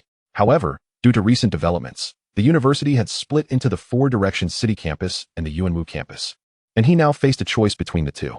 Lu Guangyin's advice was sound. If the conditions offered by the two campuses differed significantly, there was little room for debate. One should simply choose the highest bidder. Yet, if the conditions were comparable, he recommended opting for the Yuanwu campus. Lu Guangyin's insights were undoubtedly significant. Having shared the trials of the Beast Garden crisis together, Lu Chuan would give them serious consideration. However, he was reluctant to draw conclusions hastily, for this was a matter of great import, and no amount of deliberation would be excessive. At present, his singular focus must be on preparing for the college entrance examination, striving to present himself in peak condition to achieve the best possible results. Otherwise, if he could not even secure a place within the top 3 of Yuanwu Prefecture, what conditions could he possibly negotiate? With this thought, Lu Chuan felt a wave of despair wash over him. Over the past month, he had been diligently practicing spells at the Cultivation Bureau, only to return home and continue his training in the Dream Realm, which had significantly drained his resources from the Starry Sky food list. If he wished to delve into the memories of the Swan Beast at night, that dream of being pursued by countless fireballs would further deplete his energy. Moreover, Lu Chuan was currently striving to unlock the second page of the Starry Sky food list, the Ferocious Bull illustration, and like when he unlocked the Swan Beast illustration, his appetite had begun to spiral out of control, increasing exponentially each day. To avoid drawing attention to his excessive eating, he had commenced purchasing Foundation establishment-grade ferocious bull meat. Yet, the 600,000 he had previously acquired had been entirely consumed as of yesterday. The situation had become painfully clear, yet he found himself ensnared in a deadlock. To secure a favorable price following the college entrance examination, he needed to devote the next 3 days to intense training, ideally purchasing some high-quality supplements to enhance his condition. However, acquiring supplements required funds, and his 600,000 had already been depleted. As a student, he was not in a position to earn money. Truly, it was a predicament. Dejected, Chuan trudged homeward when, suddenly, his phone rang. Glancing down, he was astonished to see it was Principal Xiao Xingxing calling. Chapter 64. Principal Xiao is truly a good person. Principal Xiao, how may I assist you? At this moment, Chuan had reached the entrance of his community. Engaging with Principal Xiao's call while curiously observing the scene ahead. 7 or 8 workers in uniforms were seen pushing a peculiar device designed to guide spiritual energy. Setting up some apparatus. Red runes occasionally burst forth from the device, soaring into the sky. Nothing urgent. I merely wish to inquire if you, Chuan, are prepared for the upcoming college entrance examination in 3 days. Are there any difficulties you are facing? The warm voice of Principal Xiao resonated from the other end of the line. Though Chuan found Principal Xiao's call somewhat peculiar, he did not dwell on it, responding, I don't have any significant difficulties, just a lack of funds. Could the principal possibly allocate some additional scholarship funds? Haha, Chuan, you jest. Hasn't the school recently awarded you 300,000 in bonuses? Has it vanished so swiftly? Principal Xiao laughed heartily. It's long gone. But Principal, what is the purpose of your call today? Chuan held little hope of receiving further scholarship funds, feeling that Principal Xiao's previous allocation had been generous enough. With the college entrance examination imminent, I wanted to check if you have made a decision regarding which major you intend to pursue at Four Directions Immortal University. Principal Xiao inquired tentatively. Yet, Chuan chuckled, what major? I haven't even decided which school I will attend. In that instant, a blinding light erupted from the device the workers were operating, causing Chuan's phone to lose its spiritual signal entirely. Wait, what sort of device is this? It has completely disrupted my phone's signal. He exclaimed in disbelief as he stared at the automatically disconnected phone. The workers turned to Chuan, expressing their apologies. We apologize. Student, as the college entrance examination approaches, regulations require that all spiritual signals within 3 kilometers of the examination venues be blocked to prohibit communication. We are currently testing a shielding array, and it seems our device temporarily disrupted the signals in this vicinity. It should resume in about 5 minutes. Realizing the situation, Chuan nodded. No worries, I appreciate your efforts, good sirs. I suppose I will have to wait 5 minutes before returning Principal Xiao's call. At my No. 1 high school, in Principal Xiao Xingxing's office, the busy tone reverberated through the line, leaving him momentarily bewildered. Did he just hang up on me? In his memory, Chuan had always been a polite student. Despite the familiarity with which he treated him, Chuan had never uttered a word of disrespect. However, today, he abruptly ended the call. Could it be that he has discovered something? Otherwise, why would he hang up immediately after uttering the phrase? What is so professional about it? I haven't he even decided which school to attend? The implication behind those words seems to suggest that he might not necessarily be going to Sifang University. What could be the reason for not choosing Sifang University? Is he attempting to show some defiance? He previously mentioned a scholarship. Could it be that he still desires financial support? Xiao Xingxing furrowed his brow tightly, plunged into profound contemplation. Director Mo had approved 3 million. But that was under the pretense of purchasing an 8-wanli horn to assist Chuan in enhancing his spiritual power, enabling him to reach the admission threshold of Sifang University sooner. In truth, Chuan's acceptance into Sifang University was never in doubt. He had no need for this 3 million. Prior to calling Chuan, Xiao Xingxing was resolute in his decision to withhold the 3 million, as it was money he had earned through his own efforts. Yet, after the call, he began to waver. He pondered that once Chuan was accepted into Sifang University, it was certain that the Education Bureau and even the City Lord's mansion would commend him, potentially leading to his promotion. Who knows, perhaps he could even become the next deputy director or even the director of the Education Bureau. However, if the matter of the 3 million were to come to light, wouldn't his future be irreparably tarnished? Chuan, though appearing polite and honest, harbored a cunning disposition. Otherwise, how could he have possibly vanquished a foundational stage disciple of the divine sect? Indeed, this lad managed to outsmart and eliminate a foundational stage disciple, exhibiting remarkable astuteness that could not be judged by the standards of an ordinary high school student. Perhaps he truly knows something, or has at least guessed something. Xiao Xingxing, already feeling guilty about the 3 million, became increasingly anxious, his thoughts racing in a tumultuous inner struggle. Ultimately, he sighed deeply. Let everything proceed along its original course. One must act in accordance with one's conscience to secure a promising future. He picked up his phone, his fingers trembling as he composed a text message to Lu Chuan. Dear student Lu Chuan, it seems I can no longer keep this from you. The school intends to reward you with an 8-wanli horn to further solidify your spiritual power. When might you have time for this? After sending the message, Xiao Xingxing was nearly drenched in sweat, feeling utterly drained in his office chair. Just like that, 3 million had vanished. Years later, whenever Xiao Xingxing reflected on the decision he made that day, an overwhelming sense of relief would wash over him. What had initially been an act born from guilt and fear of exposure unexpectedly garnered him the favor of an extraordinary powerhouse. A message has arrived? Lu Chuan, oblivious to Xiao Xingxing's intricate mental turmoil, had just arrived home and felt that 5 minutes had nearly passed. He was about to call Xiao Xingxing back when he discovered that a text had already been sent. A school reward? An 8-wanli horn? Strengthening his spiritual power? How had this stroke of good fortune come about? It seemed that Principal Xiao had feigned withholding a scholarship only to surprise him later. Upon reading that Xiao Xingxing wished to bestow something upon him, Lu Chuan couldn't contain his joy. Splendid, splendid. However, what exactly is an 8-wanli horn? I must investigate. With that thought, he logged onto the Cultivators Forum to search for information regarding the 8-wanli horn. Moments later, gulp. Lu Chuan swallowed hard. The school had truly gone all out this time. 8-wanli horn, a dual horn of a peak gold core stage manticore, known as 8-wanli, is a moniker for the peak gold core manticore. The foundational stage manticore is referred to as 6,000 Li, the initial gold core stage as 1,000 Li, the mid gold core stage as 3,000 Li, the late gold core stage as 5,000 Li, and the peak gold core stage as 8,000 Li. These titles are derived from the manticore's endurance in transporting goods, with the foundational stage peak manticore being able to run for 8,000 Li under full load, the initial gold core stage for 1,000 Li, and so forth. Manticores are gentle by nature, not prone to conflict, and easily tamed. Their 2 horns, the hardest parts of their bodies, are ground into powder after enduring the elements, greatly benefiting spiritual power. Market price of an 8-wanli horn, 7 to 9 million each. Lu Chuan quickly replied to Xiao Xingxing. Principal Xiao, I am available right now. Meanwhile, he thought to himself, nearly 3 million for a single manticore horn, and he would buy it without hesitation, all for the sake of solidifying his spiritual power. What a commendable person Principal Xiao is. Chapter 65. The impending storm of the college entrance examination. 100 kilometers north of Yuanwu City. 30 days ago, this area was still a desolate wasteland, devoid of human habitation, but now, a vast campus covering 70 to 80 square kilometers, equivalent to 10,000 football fields, has been established. The entire campus is well-structured, with some areas exuding a dignified atmosphere and classical architecture, while others feature a relaxed ambience and modern design. And yet others showcase bizarre architectural styles that seem to defy existence on Hailu Star.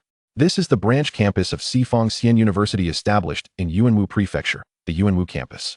Completing such a monumental project within 30 days could only be accomplished by the architecture department of Sifang Xian University. At this moment, in a modest conference room within the campus, 17 young individuals were seated around the conference table, their expressions solemn. Leading the meeting was an elderly gentleman with black-rimmed glasses, slightly curly white hair, an elegant demeanor, yet a notably amiable expression. As the meeting had yet to commence, he was seated at the head of the table, taking a phone call. Hello, Old Li, what brings you to call me? What? You're asking when we'll begin recruiting in various prefectures? Well, although our Yuanwu campus is newly established, we cannot afford to tarnish the reputation of Sifang Xian University. As soon as the college entrance examination begins, we will wait at the examination venues for the results? Who said such a thing? That would be exceedingly foolish. I am in charge of the recruitment work for Yuanwu campus, and I have decided that no one shall go ahead with recruitment. And you all? Ha. I knew you old fellows would be more traditional. Yes, we must prioritize the honor of Sifang Xian University. Anyone who goes to recruit within a month of the college entrance examination is a fool. They are merely a few new students. There's south no need to place such importance on them. Very well, that is settled. Goodbye. After finishing the call, the old man cleared his throat and addressed the young individuals before him. All right, let us officially commence the meeting. He gently tapped the table with his finger, and on the large screen behind him, the theme of the meeting appeared. Mobilization meeting for the first year of new student recruitment at Yuanwu campus. The list of prefectures to visit has been finalized, and notifications have been sent to the other prefectures. U17 will remain in Yuanwu Prefecture. Yuanwu Prefecture comprises 17 cities, and each examination site requires someone to be stationed outside. Here is the list. Please review it for any opinions. The old man tapped the table once more. And on the large screen, a detailed list of the 17 individuals appeared, each name corresponding to a city within Yuanwu Prefecture. In no time, a female student clad in a black coat voiced her dissent. Teacher Kong, although our new campus is situated in Yuanwu Prefecture, it is merely a medium-sized prefecture, producing only around 25 new students each year, with the majority concentrated in Yuanwu City. Is it truly necessary for us to visit every city? The 17 individuals seated below were all students from the previous Sifang City campus of Xian University, who had naturally taken on the responsibility of recruiting in various locations under the guidance of their teacher. The elder, named Kong Chuan, who was currently in charge of admissions for the Yuanwu campus of Sifang Xian University, did not take offense at the students' inquiry. Instead, he smiled and responded, "Dear students, this is precisely the significance of our mobilization meeting. Since you have come from the Sifang City campus, you should be aware of the multitude of eyes in the outside world observing us. The importance of this initial recruitment is self-evident. Thus, we must not overlook any candidate who meets our admission criteria. The large prefectures that yield candidates for Sifang, such as Sifang City and Modu, have many teachers and students stationed there. However, these areas are also under the scrutiny of the Sifang City campus, and candidates who meet the standards may not necessarily choose our Yuanwu campus. In this regard, medium-sized prefectures like Yuanwu become all the more valuable. Therefore, I urge you to temporarily set aside your reservations. The school will not be ungrateful. After the recruitment efforts conclude, each of you will receive 50 merit points." Upon hearing the promise of 50 merit points, the students in the conference room instantly brightened. They had expected the school to grant around 10 points as a token of appreciation, but to their surprise, they were offered a generous 50.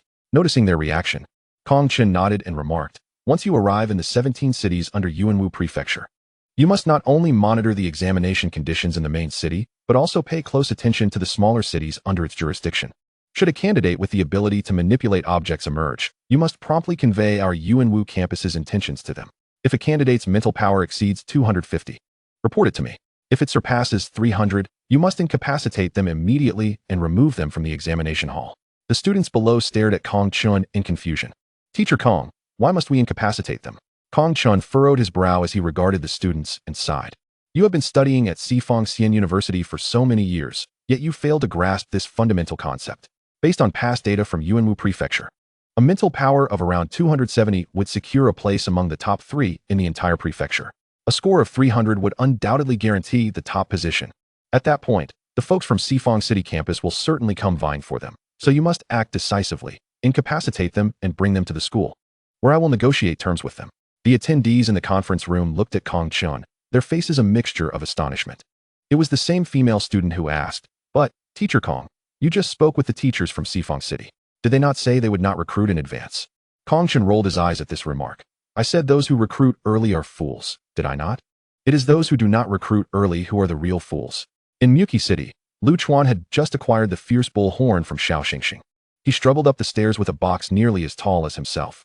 Opening the box on the dining table revealed a beautiful red cloth and the brownish fierce bull horn, gleaming with a jade-like luster beneath it. Below the horn lay a simple device labeled Strong Spiritual Power Barrier Breaker, evidently meant for grinding the fierce bull horn.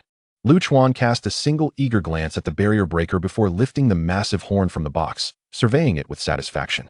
Truly, this fierce bull horn from the pinnacle of the Golden Core stage was remarkably hard and lustrous. How much would it enhance my mental power? Could it push me beyond 300? Chapter 66, The Official Commencement.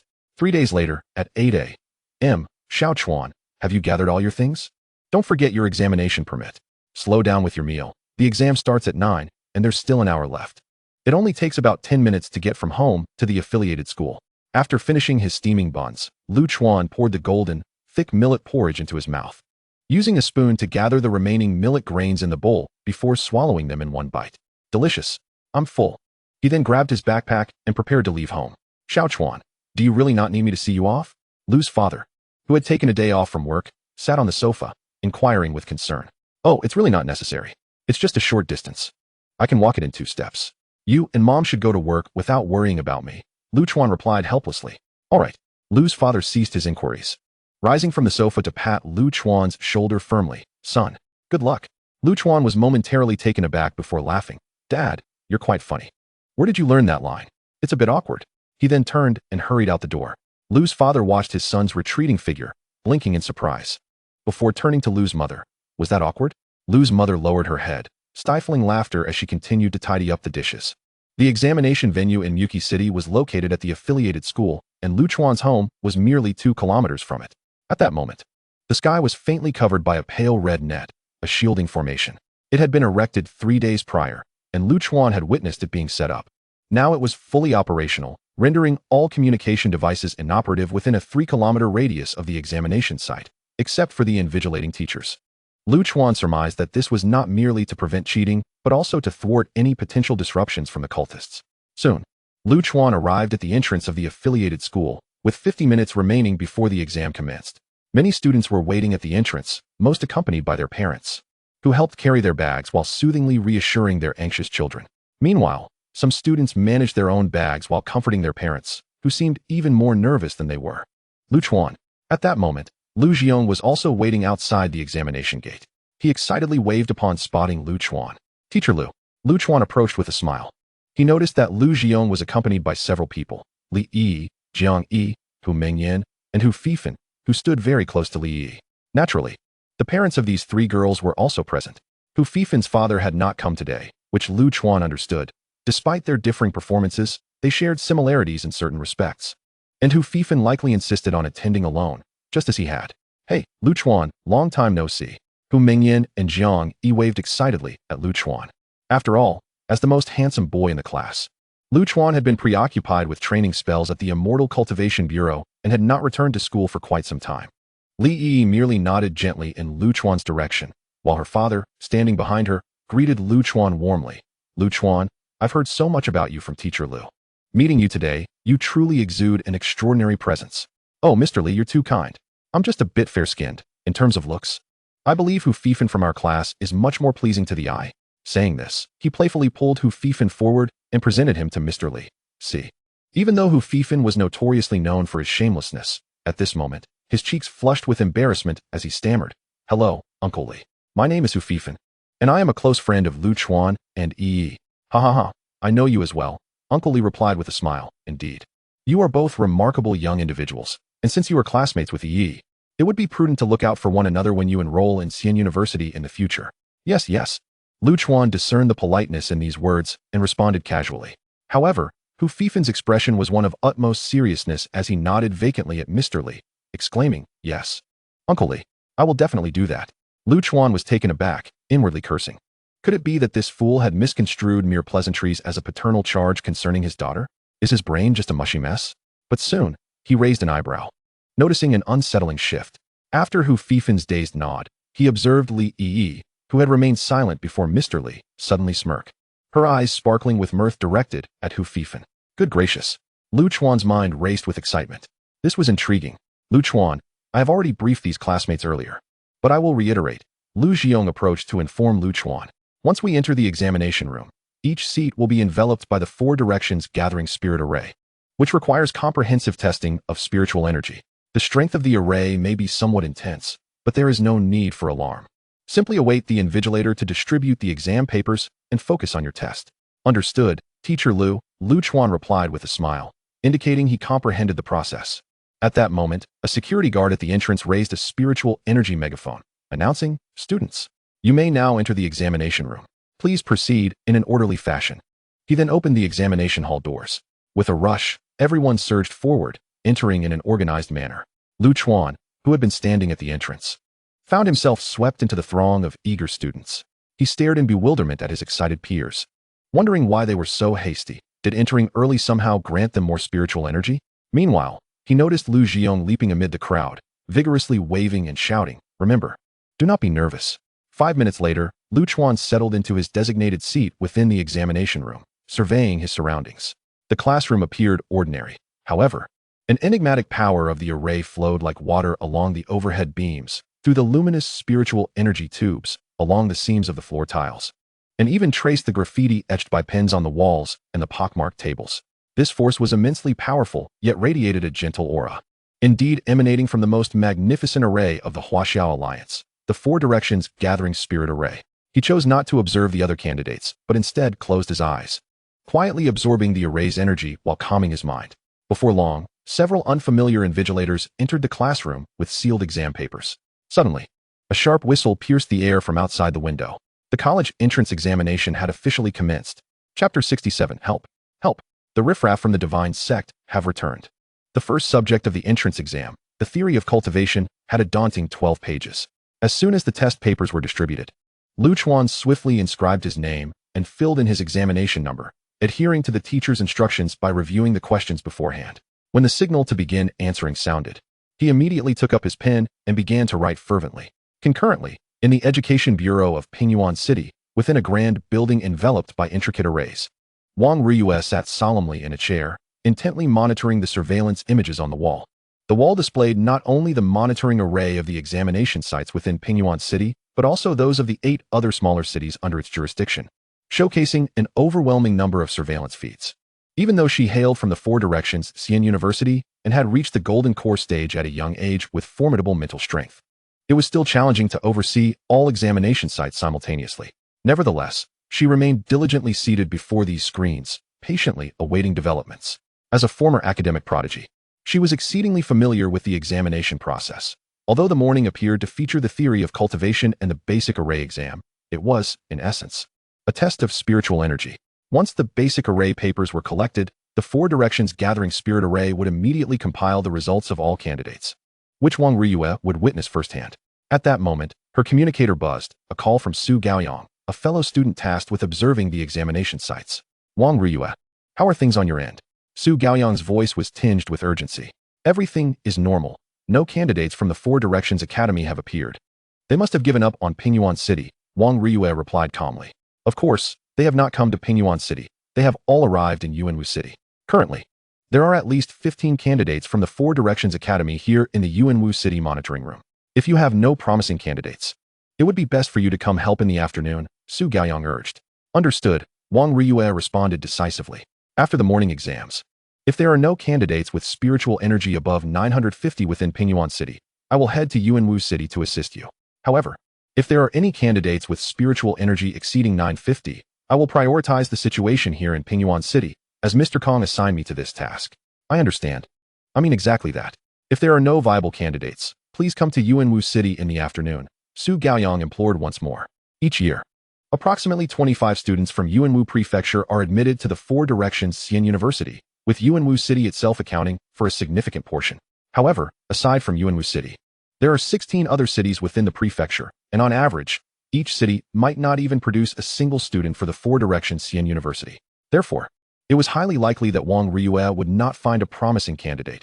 If that were the case, according to their previously established plan, she would go to Yuanwu City to support Su Gaoyang, as Yuanwu City boasted the finest educational resources and the highest concentration of talents, making it the most coveted location for the Four Directions Xian University.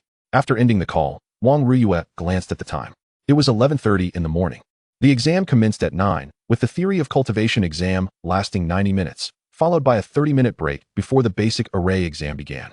The basic array subject was relatively low-scoring with fewer questions, thus the exam duration was only 45 minutes. Consequently, there were merely 15 minutes remaining until the morning examinations concluded. At the examination site in my city, Chuan diligently penned his answers and had just completed the penultimate question of the basic array exam when he tossed down his pen, preparing to conclude the test. Although the basic array corresponded to physics in his previous life, the final question's difficulty far surpassed that of any physics problem he had encountered before. Only a true genius, exceptionally talented in the art of arrays, could possibly solve it. Chuan, considering himself no prodigy in arrays, had not even comprehended the last problem.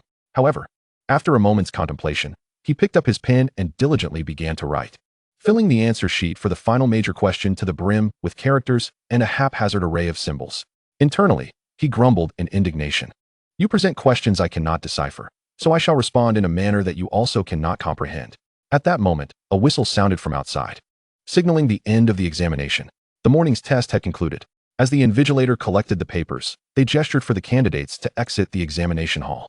Alas, I couldn't answer many of the questions. Indeed, I never anticipated that the theoretical examination on cultivation would be so challenging. I feel like crying.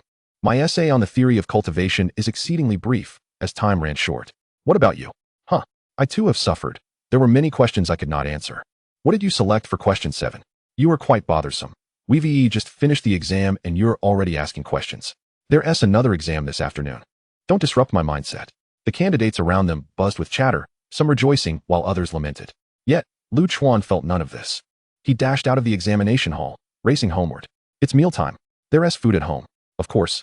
This urgency also stemmed from his need for sufficient spiritual and mental energy. To be accepted into the Four Directions Academy of Immortality, one need not excel in cultural subjects. Otherwise, judging by his performance on the test, he might not even be able to eat now. In Pingyuan City, at the Immortal Cultivation Bureau, in the college entrance examination monitoring room, Wang Riyue had already reviewed the scores of all candidates from my city. She dialed Su Gaoyang's number and spoke coolly. Su Gaoyang, I cannot attend. I have two promising candidates here, one with a spiritual energy level of 957 and another with a spiritual energy level of 999. Reaching the limits of Qi training. Wang Riyue, we already have 7 confirmed to come, making a total of 8 on our side, while the other party has 16. We are utterly outmatched. Wang Riyue frowned and asked, are there no other students stationed at the school? Have them come assist. Su Gaoyang replied anxiously, I've already inquired. Today, apart from the gatekeeper, everyone else has gone to recruit new students. I'm about to lose my mind. Is there any way to let the other 9 stationed in cities with promising candidates leave quickly? Wang Riyue contemplated for a moment, her eyes brightening as a plan formed in her mind. Why not skip the afternoon mental energy examination and directly use the instruments to test these candidates' mental energy levels? After all, the deviation between the spiritual energy instrument and the Four Directions gathering array is minimal. This way, the other 9 candidates in cities with potential can swiftly depart to assist you. That's a splendid idea. Su Gaoyang's eyes lit up, but then he hesitated. But won't there be issues if we forcibly measure the mental energy levels? What if Teacher Kong Chen holds us accountable? Wang Riyue rolled her eyes. Teacher Kong dares to knock you out after discovering a genius. Do you think he would fear you forcibly testing mental energy? True. Su Gaoyang exclaimed, realizing. Then it's settled. I'll contact the others immediately. Great. I'll go search for these 2 promising candidates in my city. 15 minutes later, Wang Riyue appeared at the entrance of Lu Chuan's apartment, silently awaiting his arrival. Moments later, a cheerful and handsome young man emerged from the building, humming a tune. Wang Riyue nodded to herself, confirming that this must be the individual from the photograph. She stepped forward to approach Lu Chuan. However, just as she took 2 steps, Lu Chuan suddenly halted, gazing at her in surprise. Their eyes met for an instant, and then Lu Chuan bolted, sprinting away while shouting, Help! Help! The minions of the cult are coming again. Wang Riyue, taken aback by this turn of events, stood there dumbfounded, holding the mental energy testing device, feeling utterly disheveled in the winds of chaos. Chapter 68. When will the students of the Four Directions Academy of Immortality cease to be so easily startled? It wasn't surprising for Lu Chuan to be so sensitive, having already endured 2 surprise attacks from the cult, the last of which nearly cost him his life. Today was also the college entrance examination, with all candidates gathered together, making a surprise attack by the cult even more likely. Therefore, since the moment he woke up that morning, Lu Chuan had been in a state of vigilance. Wang Riyue, a cultivator in the early stage of the Golden Core, standing casually at the entrance of the apartment and watching him intently, had understandably frightened him into fleeing while screaming for help. Boom. Just as Lu Chuan dashed away, several loud cracking sounds echoed above the community. In the next moment, a streak of azure light descended from dozens of meters in the air, crashing down. A young man enveloped in azure light, remarkably slender, descended from the sky, pulling Lu Chuan behind him as he shouted fiercely, Do not fear, fellow student. I am here to protect you. He then glared ahead. Where are the minions of the cult? Come forth and meet your demise.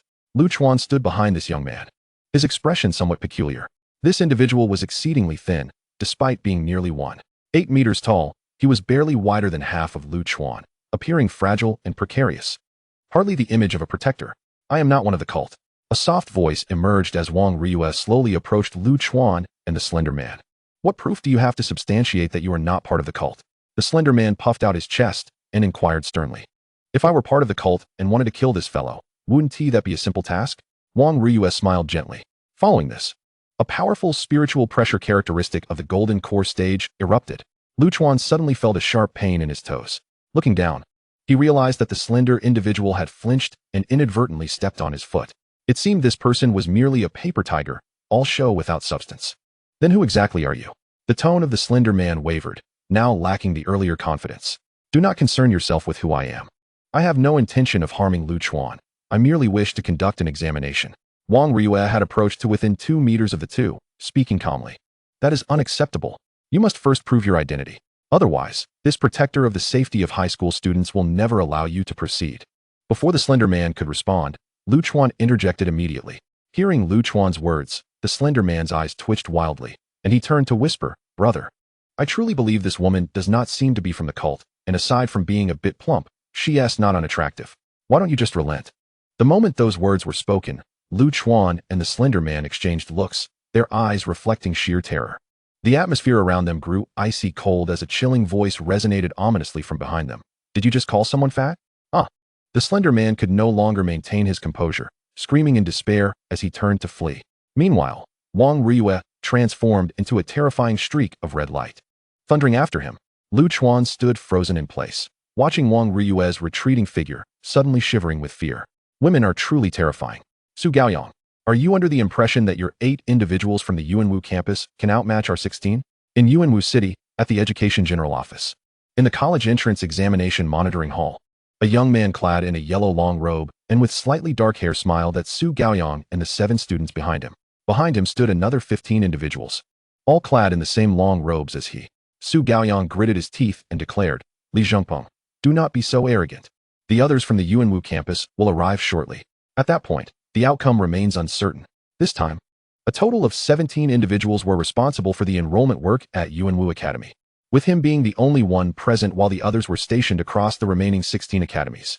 However, 9 of them had discovered promising candidates with spiritual power exceeding 950 in their respective locations and could not arrive immediately. They had to wait until those candidates were found and their mental prowess assessed. "Ha, I shall await your arrival," Li Zhengpeng retorted, his expression brimming with smug satisfaction. "It is currently 1 in the afternoon, the examination commences at 2, and the results will be available by 6. I hope your classmates can make it before 5. Do not delay our business." Yuanwu City had indeed proven impressive. Merely during the morning's spiritual power examination, 30 candidates had reached the admission threshold, 2 of whom had attained the staggering limit of 999. Who knows how many more would qualify by afternoon?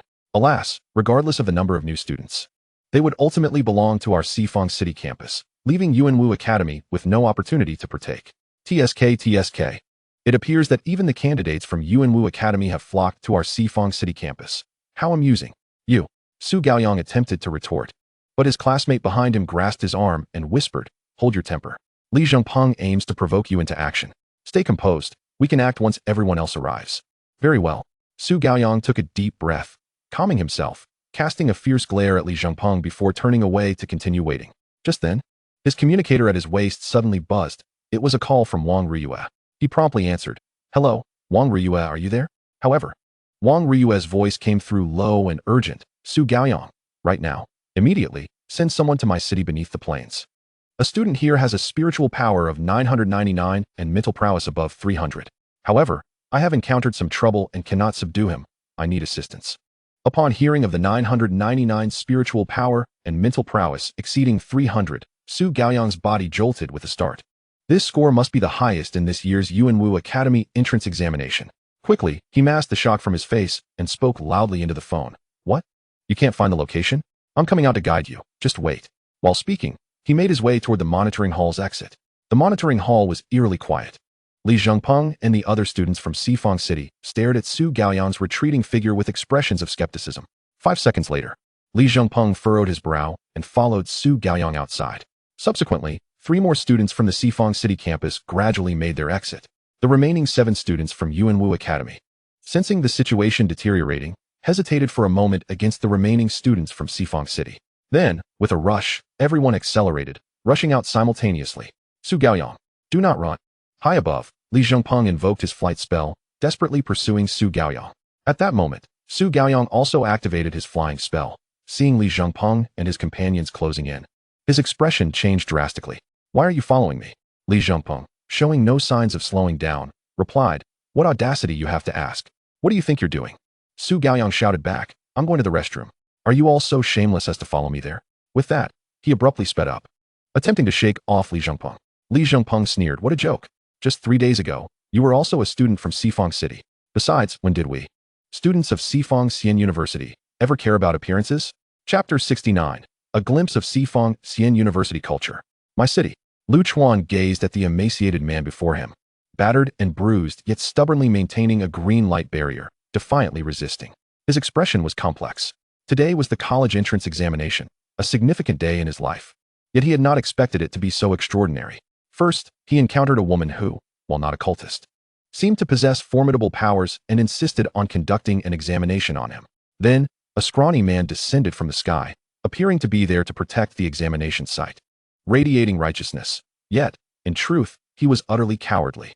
It seemed he was terrified of the woman before them and urged Lu Chuan not to resist, only to inadvertently make a remark about her weight that provoked her wrath. After being thoroughly beaten, he found himself on the ground, unable to rise. Once the woman finished her assault, she produced a device to test mental prowess, and Lu Chuan dared not resist, submitting to her will. However, just as the device activated, the man, who had moments earlier been knocked down, suddenly interrupted the mental power test and attempted to flee with Lu Chuan. The woman, of course, would not let him escape and chased after him, continuing her assault. In a state of desperation, the man pulled out a peculiar scroll from his pocket, channeling his spiritual energy through it. The scroll transformed into a protective green barrier, encasing both of them within its confines.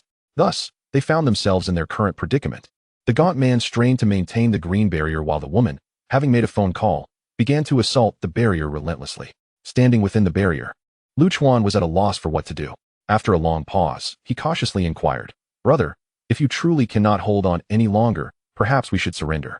"She does not seem like a bad person." "Absolutely not." The emaciated man vehemently rejected Lu Chuan's suggestion. "That little vixen just pummeled me. I cannot allow her to have her way. The more she wants to do something, the more I shall resist." "But," Lu Chuan whispered, "you appear to be struggling. Are you not close to your limit?" "Fear not. The defensive array within this scroll is of the golden core level. She is merely at the initial stage of golden core. She cannot break through alone." The gaunt man replied confidently. "Oh," Lu Chuan responded, realizing something. He squinted at the sky. "Look, what are those things up there?" The emaciated man looked up, and moments later, his face fell, the tremor of panic evident in his voice. "Damn it.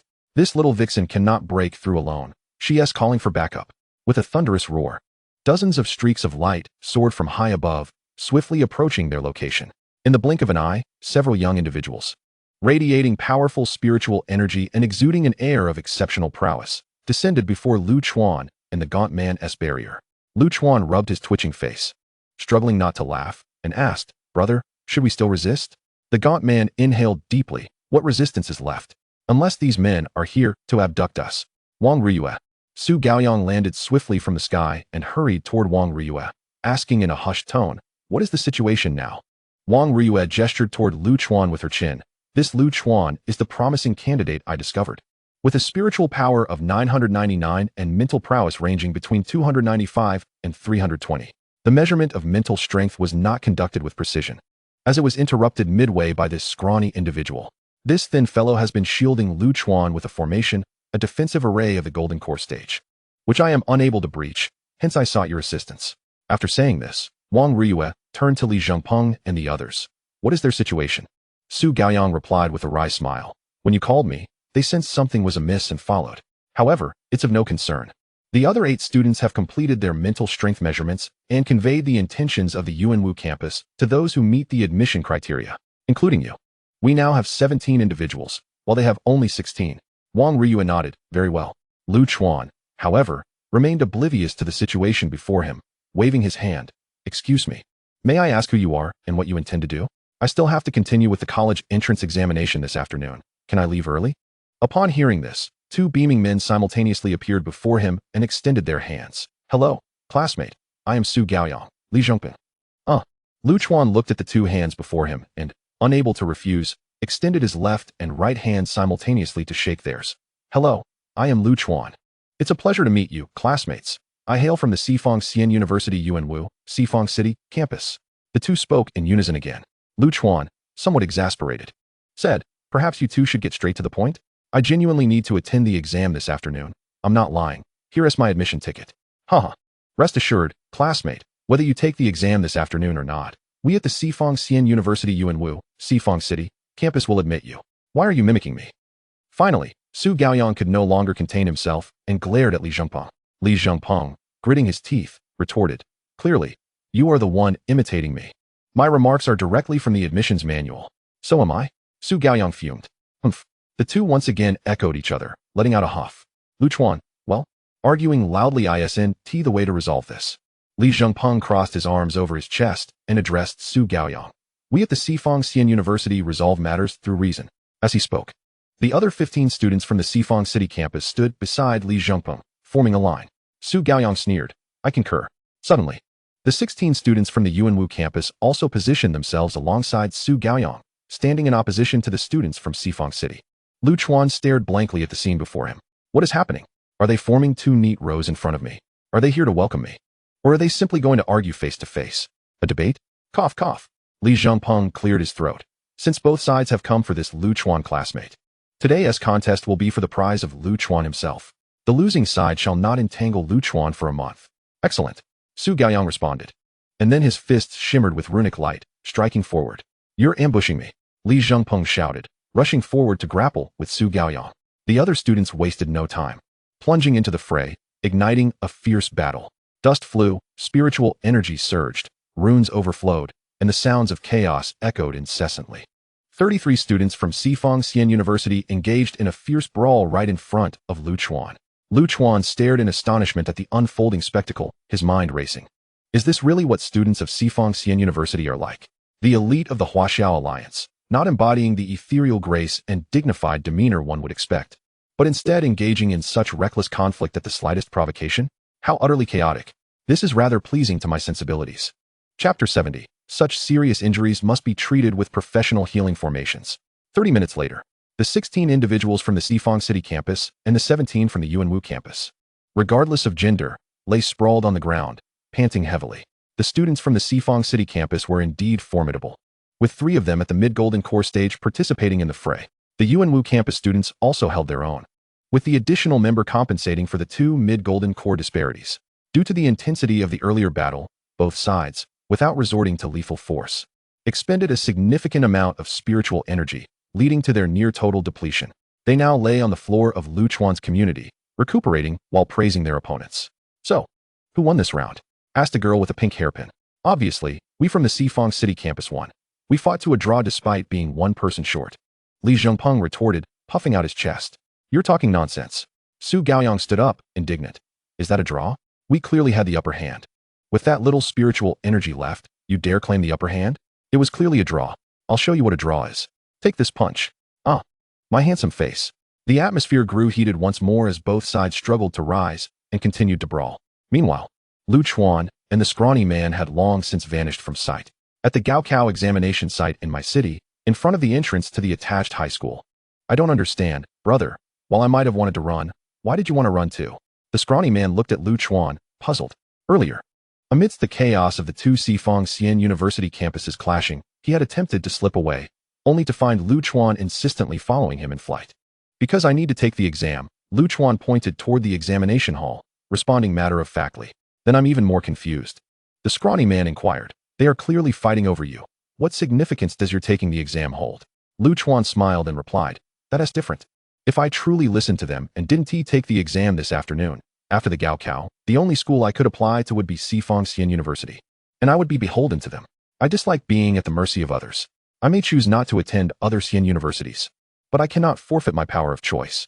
The scrawny man, upon hearing this, widened his eyes and said earnestly, brother, you truly have character. Here, let me introduce myself.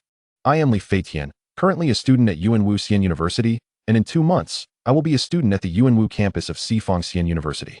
He extended his right hand toward Lu Chuan. In truth, Lu Chuan found Li Feitian's character quite admirable, although he was rather timid. He still stepped up when duty called. Lu Chuan. They shook hands for 3 seconds when Lu Chuan glanced at his watch. Oh no, only 15 minutes left. Gotta go. He dashed toward the examination hall. Li Feitian watched Lu Chuan's retreating figure, waving his hand, hesitating to call out. Hey, at least leave a contact number. An hour later, in Lu Chuan's residential community. At this moment, the 33 students from the 2 campuses of Sifang Xian University were not only drained of spiritual energy, but also nearly depleted of mental strength. Lying on the ground, their faces pale, they could only muster enough breath to pant, devoid of the strength to speak, yearning to close their eyes and drift into sleep. The sensation of complete mental exhaustion is exponentially more unbearable than the fatigue experienced by an ordinary person after a long run. Su Gaoyang, pinned beneath Li Zhengpeng, struggled to lift his fist, managing to utter, "Do you concede?" Unyielding, Li Zhengpeng half opened one eye, extending his arms to embrace Su Gaoyang's neck, rendering him unable to throw a punch. Amidst the exhilarating chaos of the brawl, a curly-haired boy from the Sifong campus murmured, "Aside from the final exams during our freshman period, it seems we haven't fought like this in ages." Indeed, the exhilaration was palpable. How nostalgic those freshman days were. Soon, this sentiment resonated with the crowd. Exhilarating? This is a residential area. Who permitted you to engage in combat here? Suddenly, a thunderous voice resounded from above, followed by a surge of spiritual energy descending from the heavens. Su Gaoyang and his companions felt a powerful yet refreshing force enveloping them, instantly revitalizing them from their previously exhausted states as they hurriedly sat up to gaze at the sky. There, descending gracefully, was an elderly gentleman adorned with black-framed glasses, his demeanor exuding elegance, yet his face was marred by fury. It was none other than Kong Chun. Kong Chun, please, allow me to explain. Su Gaoyang's expression turned frantic as he attempted to clarify. Explain what?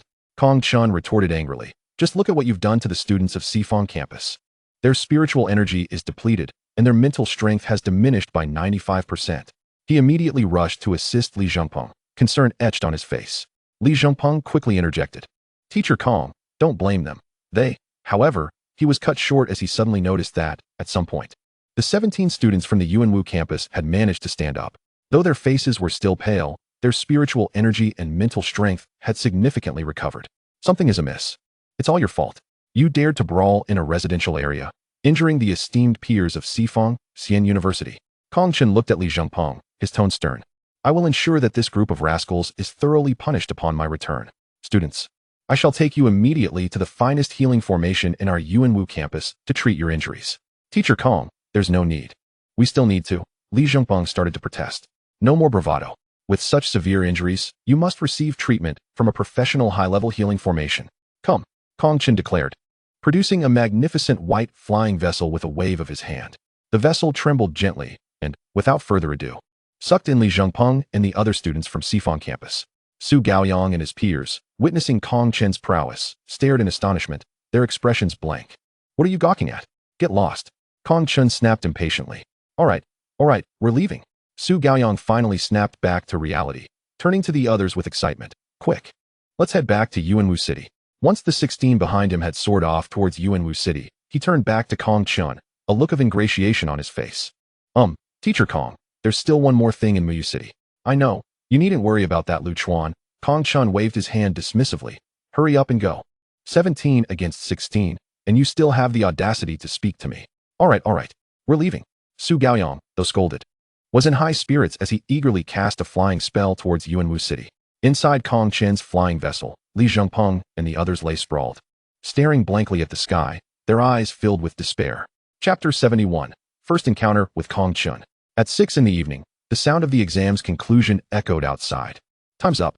Please, candidates, cease writing. The invigilators, visibly relieved, instructed all students to rise and began collecting the papers. Many candidates stood at their desks, turning their heads to gaze vacantly out the window. The time had slipped into evening, the sky dimming, with strands of twilight appearing on the horizon. Outside, all was tranquil, save for the gentle rustling of leaves in the soft breeze. The Gaokao had concluded. A sense of relief washed over them, yet simultaneously, they felt a tinge of bewilderment.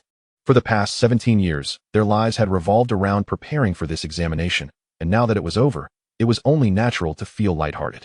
However, they found themselves questioning their next steps. What should I do next? Lu Chuan, curious about what others were observing outside, wondered if perhaps there were sparrows gossiping on the power lines. A glance outside revealed nothing of the sort, and he shook his head, submitting his paper and exiting the examination hall. Unlike others, he did not share their melancholic and aimless sentiments, not because he was heartless, but rather because he had no need to ponder his next destination. The two campuses of Sifong Xian University were already at odds over him. He merely needed to raise a finger to choose the one offering the highest bid. Lu Chuan jogged out of the exam venue. Outside, Lu Jiong and others were standing, smiling and waving at him. Lu Chuan, how did it go? Lu Chuan replied cheerfully, rest assured, Teacher Lu, everything went smoothly. I filled out the entire paper. Laughter erupted among the group, and Li Yi's father stepped forward to inquire, Lu Chuan, have you seen Yi? Why hasn't she come out yet? It was then that Lu Chuan realized Jiang Yi and Hu Mengyan had already exited the exam hall ahead of him, leaving only Li Yi and Hu Fifan yet to emerge. Could it be? Lu Chuan's body jolted, and he turned around. In the next moment, He witnessed a scene so shocking that he nearly gasped aloud. Before the entrance of the exam venue, many candidates were streaming out, a bustling crowd. And at the far end of the throng walked a pair of young lovers, fingers intertwined, approaching in their direction. This couple was none other than Li Yi and Hu Fifan. Oh my! Lu Chuan's jaw dropped, nearly dislocating. Of course, their hand-holding lasted but a fleeting second before they released each other, with Li Yi giving Hu Fifan a subtle nod as she jogged over. Lu Chuan quickly turned around to find Li Yi's father engaged in a low conversation with Jiang Yi's father, oblivious to the earlier scene. The others remained unfazed. But Lu Xiong's eyes widened in shock, his mouth agape enough to fit a fist. Clearly, he had witnessed the moment. Cough, cough, Teacher Lu.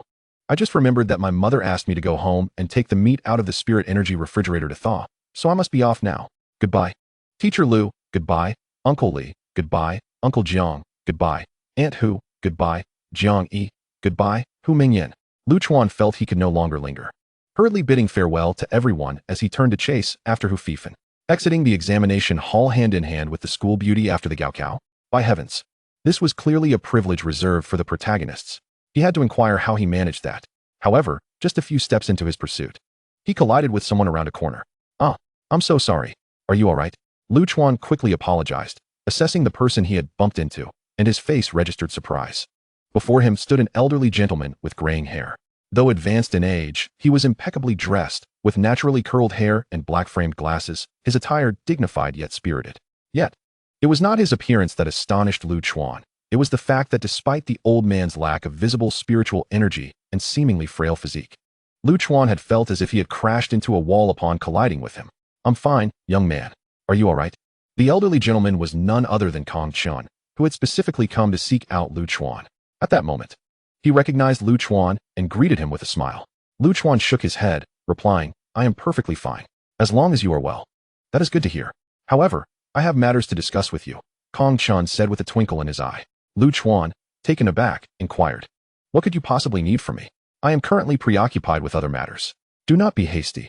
I assure you that once you hear what I have to say, you will not fret about other concerns, Kong Chun replied with a grin, producing a golden medal from his pocket and presenting it to Lu Chuan.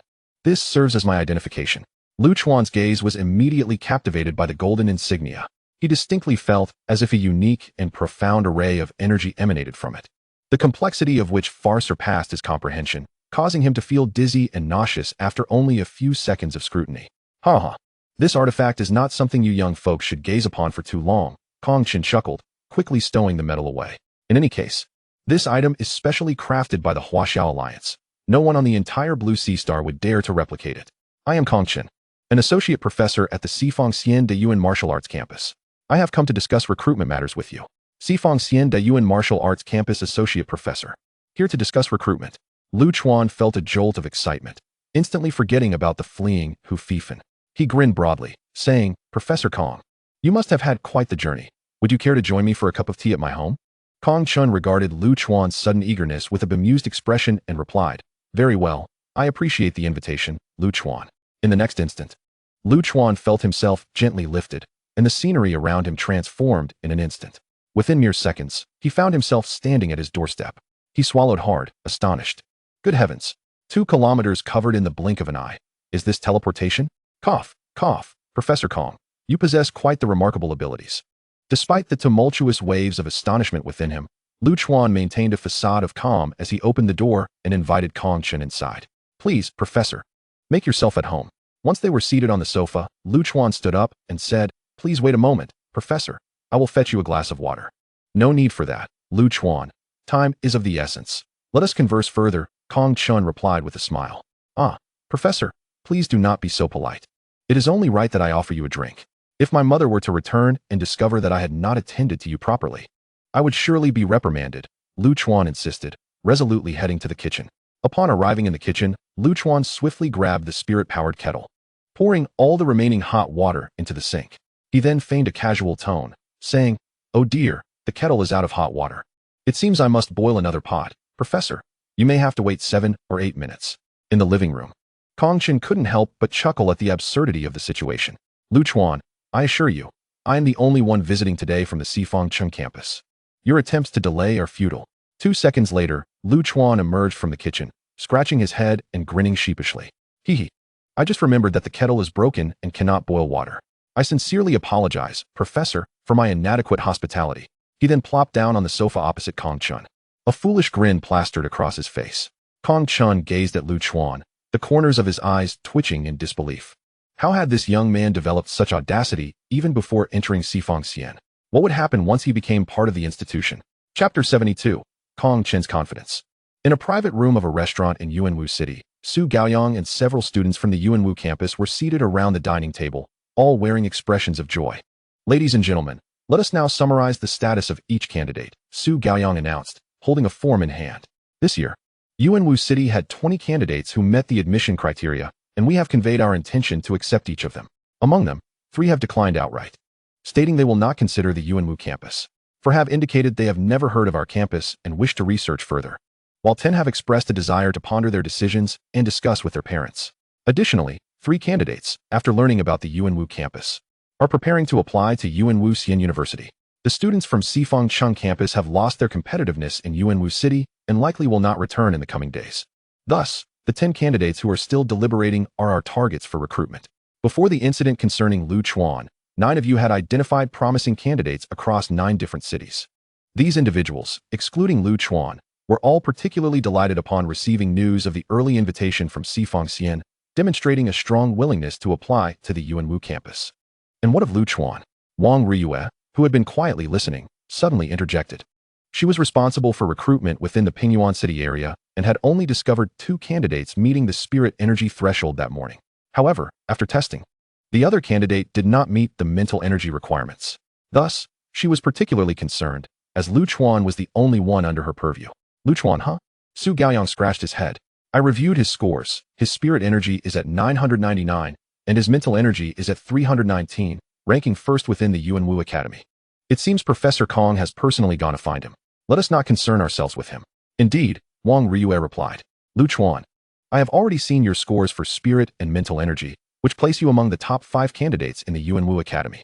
At Lu Chuan's home, seated on the sofa, Kong Chun spoke earnestly. Top 5? Lu Chuan raised an eyebrow. That is indeed impressive. May I ask your specific ranking? Kong Chun chuckled. Come now? Lu Chuan, you have only just completed your examination.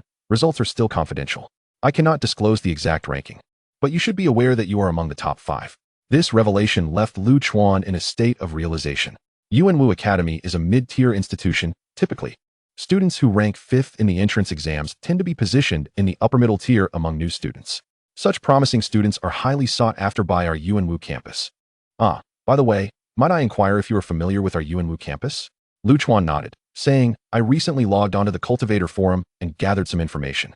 That is splendid news. It saves me from having to elaborate extensively, Kong Chun replied with a smile. In any case, the Yuanwu campus is a newly established institution, brimming with innovation and vitality. Our new campus is eager to welcome more exceptional students, which is why I, an old man, made the effort to reach out to you soon after the exams concluded.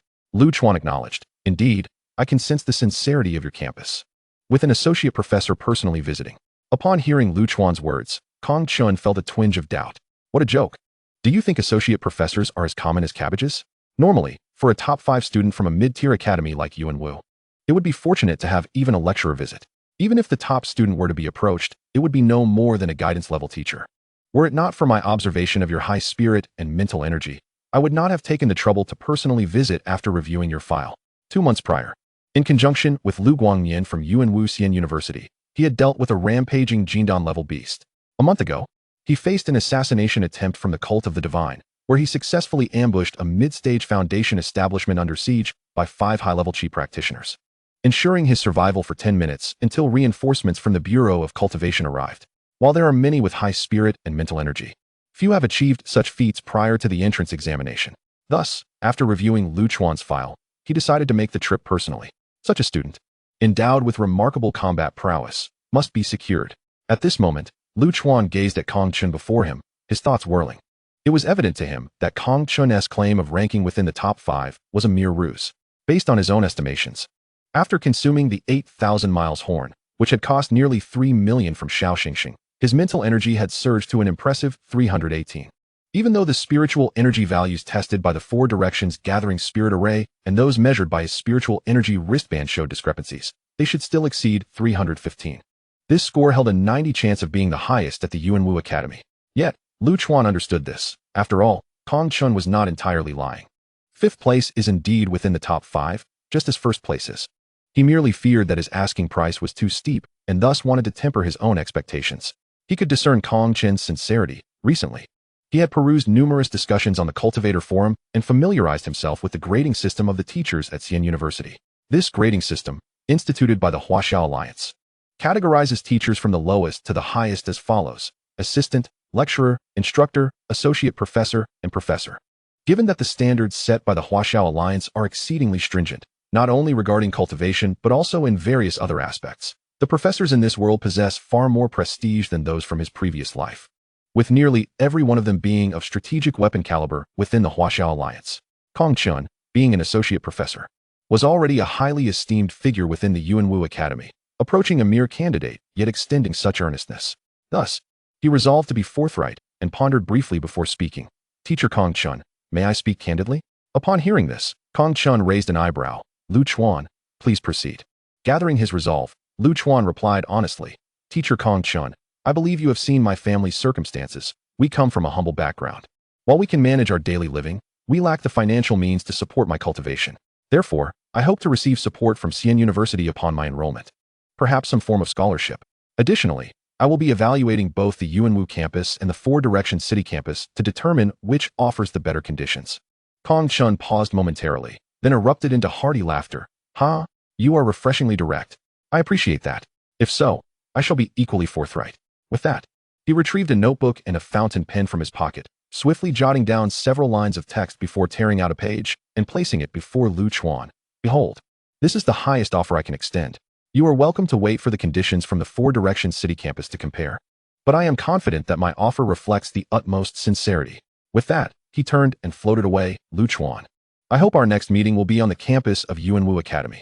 Ah, goodbye, Lu Chuan called out, waving farewell to Kong Chen's departing figure. He then picked up the sheet left behind by Kong Chun and began to read. In the skies above my city, Kong Chen swiftly flew towards the Yuanwu campus. A smile gracing his face, his heart light with joy. Why was he so elated? Because once he learned of Lu Chuan's plan to choose a campus based on the offers, he felt assured that Lu Chuan would undoubtedly select the Yuanwu campus of Xian University. Why was he so confident? It was because he had taken Lu Chuan's file after reviewing it. The individuals from the Four Direction City campus would be unable to access it, and without knowledge of Lu Chuan's past achievements, they could not possibly extend particularly favorable terms. Chapter 73, Revelry. Lu Chuan scrutinized the list left by Kong Chun. Yet his heart still envied Kong Chen's ability to soar through the skies. This was the essence of a transcendent cultivator. However, he soon steadied his emotions and focused on the contents of the document Kong Chun had left behind. Benefits promised to Lu Chuan upon admission to the Yuanwu campus. 1. 500 contribution points, valued at over 5 million Huaxia currency. 2. All weapon forging costs before advancing to the golden core stage will be covered. 3. Apprenticeship under an instructor-level teacher. 4. Free access to the visualization diagrams below the nascent soul level in the scripture repository. 5. 100 hours of free use of the spirit gathering chamber in the divine consciousness tower. 6. The results of the college entrance examination will be released in 3 days. At that time, representatives from the Four Direction City campus will come to you for comparison. Lu Chuan thought. Why did he number the benefits? It made me think there were 6 advantages. Lu Chuan carefully scanned the first 5 items. 5 million, weapon forging costs, apprenticeship under an instructor-level teacher, free visualization diagrams, and 100 hours of free access to 2 specific facilities. The most precious benefits seemed to be the first 3. The 500 contribution points were self-explanatory, and weapon forging, as Lu Chuan understood, was a significant expense for cultivators. He had seen many posts on the Cultivator Forum seeking to buy or sell magical weapons, often priced in the hundreds of thousands to millions, truly staggering figures. The apprenticeship under an instructor-level teacher surprised Lu Chuan. Why not under an associate professor? It appeared he still fell short of excellence. The visualization diagrams were the least useful to him, since the celestial beasts illustrated on the Starry Sky food list were already top-tier visualizations. Moreover, Lu Chuan needed to unlock the images of these beasts inch by inch, immersing himself in them. Each night, he would gaze upon them until losing consciousness, which greatly enhanced his mental acuity. As Lu Chuan meticulously examined the list, contemplating its worth, he suddenly received a call from Hu Fifan. Brother Chuan, where are you? Didn't we agree to go out and celebrate tonight? Lu Chuan was momentarily taken aback, remembering the arrangement. However, he quickly grew wary and inquired, "Is Li Yi going?" On the other end of the line, Hu Fifan hesitated before replying, "That girl? Her family is strict, so she surely won't come. After all, we plan on staying out all night." Lu Chuan's eyes brightened. Staying out all night? Indulging in excess? I like it. 2 hours later, Lu Chuan stood before a massive spiritual energy display, along with a brand new keyboard and mouse, his expression one of irritation. Hu Fifan, is this what you call staying out all night? Lavish indulgence? Hu Fifan looked up from the screen, blinking at Lu Chuan. Of course. Tonight, we're pulling an all-nighter at the internet cafe. ISNT that's staying out all night? And what about indulgence? Lu Chuan pressed. Zhang Wu Bin, beside him, patted the keyboard. Look at this keyboard, this mouse. These are $20 an hour machines. ISNT that indulgent enough? Lu Chuan. Noticing the twitch at the corner of Lu Chuan's eye, Hu Fifan curiously asked, "Brother Chuan, what's wrong?" Taking a deep breath, Lu Chuan declared fiercely, "You have utterly disappointed me. To think you would bring me to such a degenerate, unhealthy place. I feel filthy, ashamed, and sullied." With that, Lu Chuan stood up, passionately proclaiming, "I cannot endure this any longer. I must find a place to cleanse myself, to rid my body of this contamination." With a flourish, he strode away. At the mention of finding a place to cleanse, Hu Fifan and Zhang Wu Bin's eyes lit up with excitement as they hurried after him. Hey, Brother Chuan. Wait for me. Lu Chuan, take me with you. I also wish to cleanse my sullied body. 20 minutes later, the three young men stood at the entrance of a foot massage parlor, jostling one another. "You go in first." "No, I brought you here. You should go in first." "You go. If you go, I'll go." "Hu Fifan, you go." No, it's not that I'm afraid. I simply feel embarrassed by my disheveled hairstyle." "You go ahead." Zhang Wu Bin. Another 15 minutes passed. The three of them scurried away from the entrance of the foot massage parlor, tails between their legs. Though it was undoubtedly a legitimate establishment, they were merely young lads who lacked the audacity to set foot in such a venue, resorting instead to bluster and uttering phrases that made them seem formidable. Half an hour later, they finally arrived at a roadside barbecue stall. Ordering a copious amount of skewered delights and 3 large crates of beer, raising their heads and howling, "Damn it, you finally graduated. It's time to drink without reservations. We're grown up now. Yes, once I enter university, I'll also be able to court girls and engage in romance without a care. Today, 1 crate per person. Whoever can't finish is a coward. With this little beer, I'll down it all myself." As their raucous shouts gradually diminished and night fell, the streetlights illuminated the scene. Beneath the glow of the street lamps, the 3 foolish high schoolers clung to a lamp post, vomiting uncontrollably, with 2.5 crates of beer still remaining. Meanwhile, throughout the corners of my city, high school students celebrating the end of their college entrance examinations were reveling in various ways, much like Lu Chuan and his friends. This was a farewell to their school days and a shout against the uncertainties of the future, but more so, it was a legitimate release of the youthful exuberance that had been pent up after shedding the burdens of academia.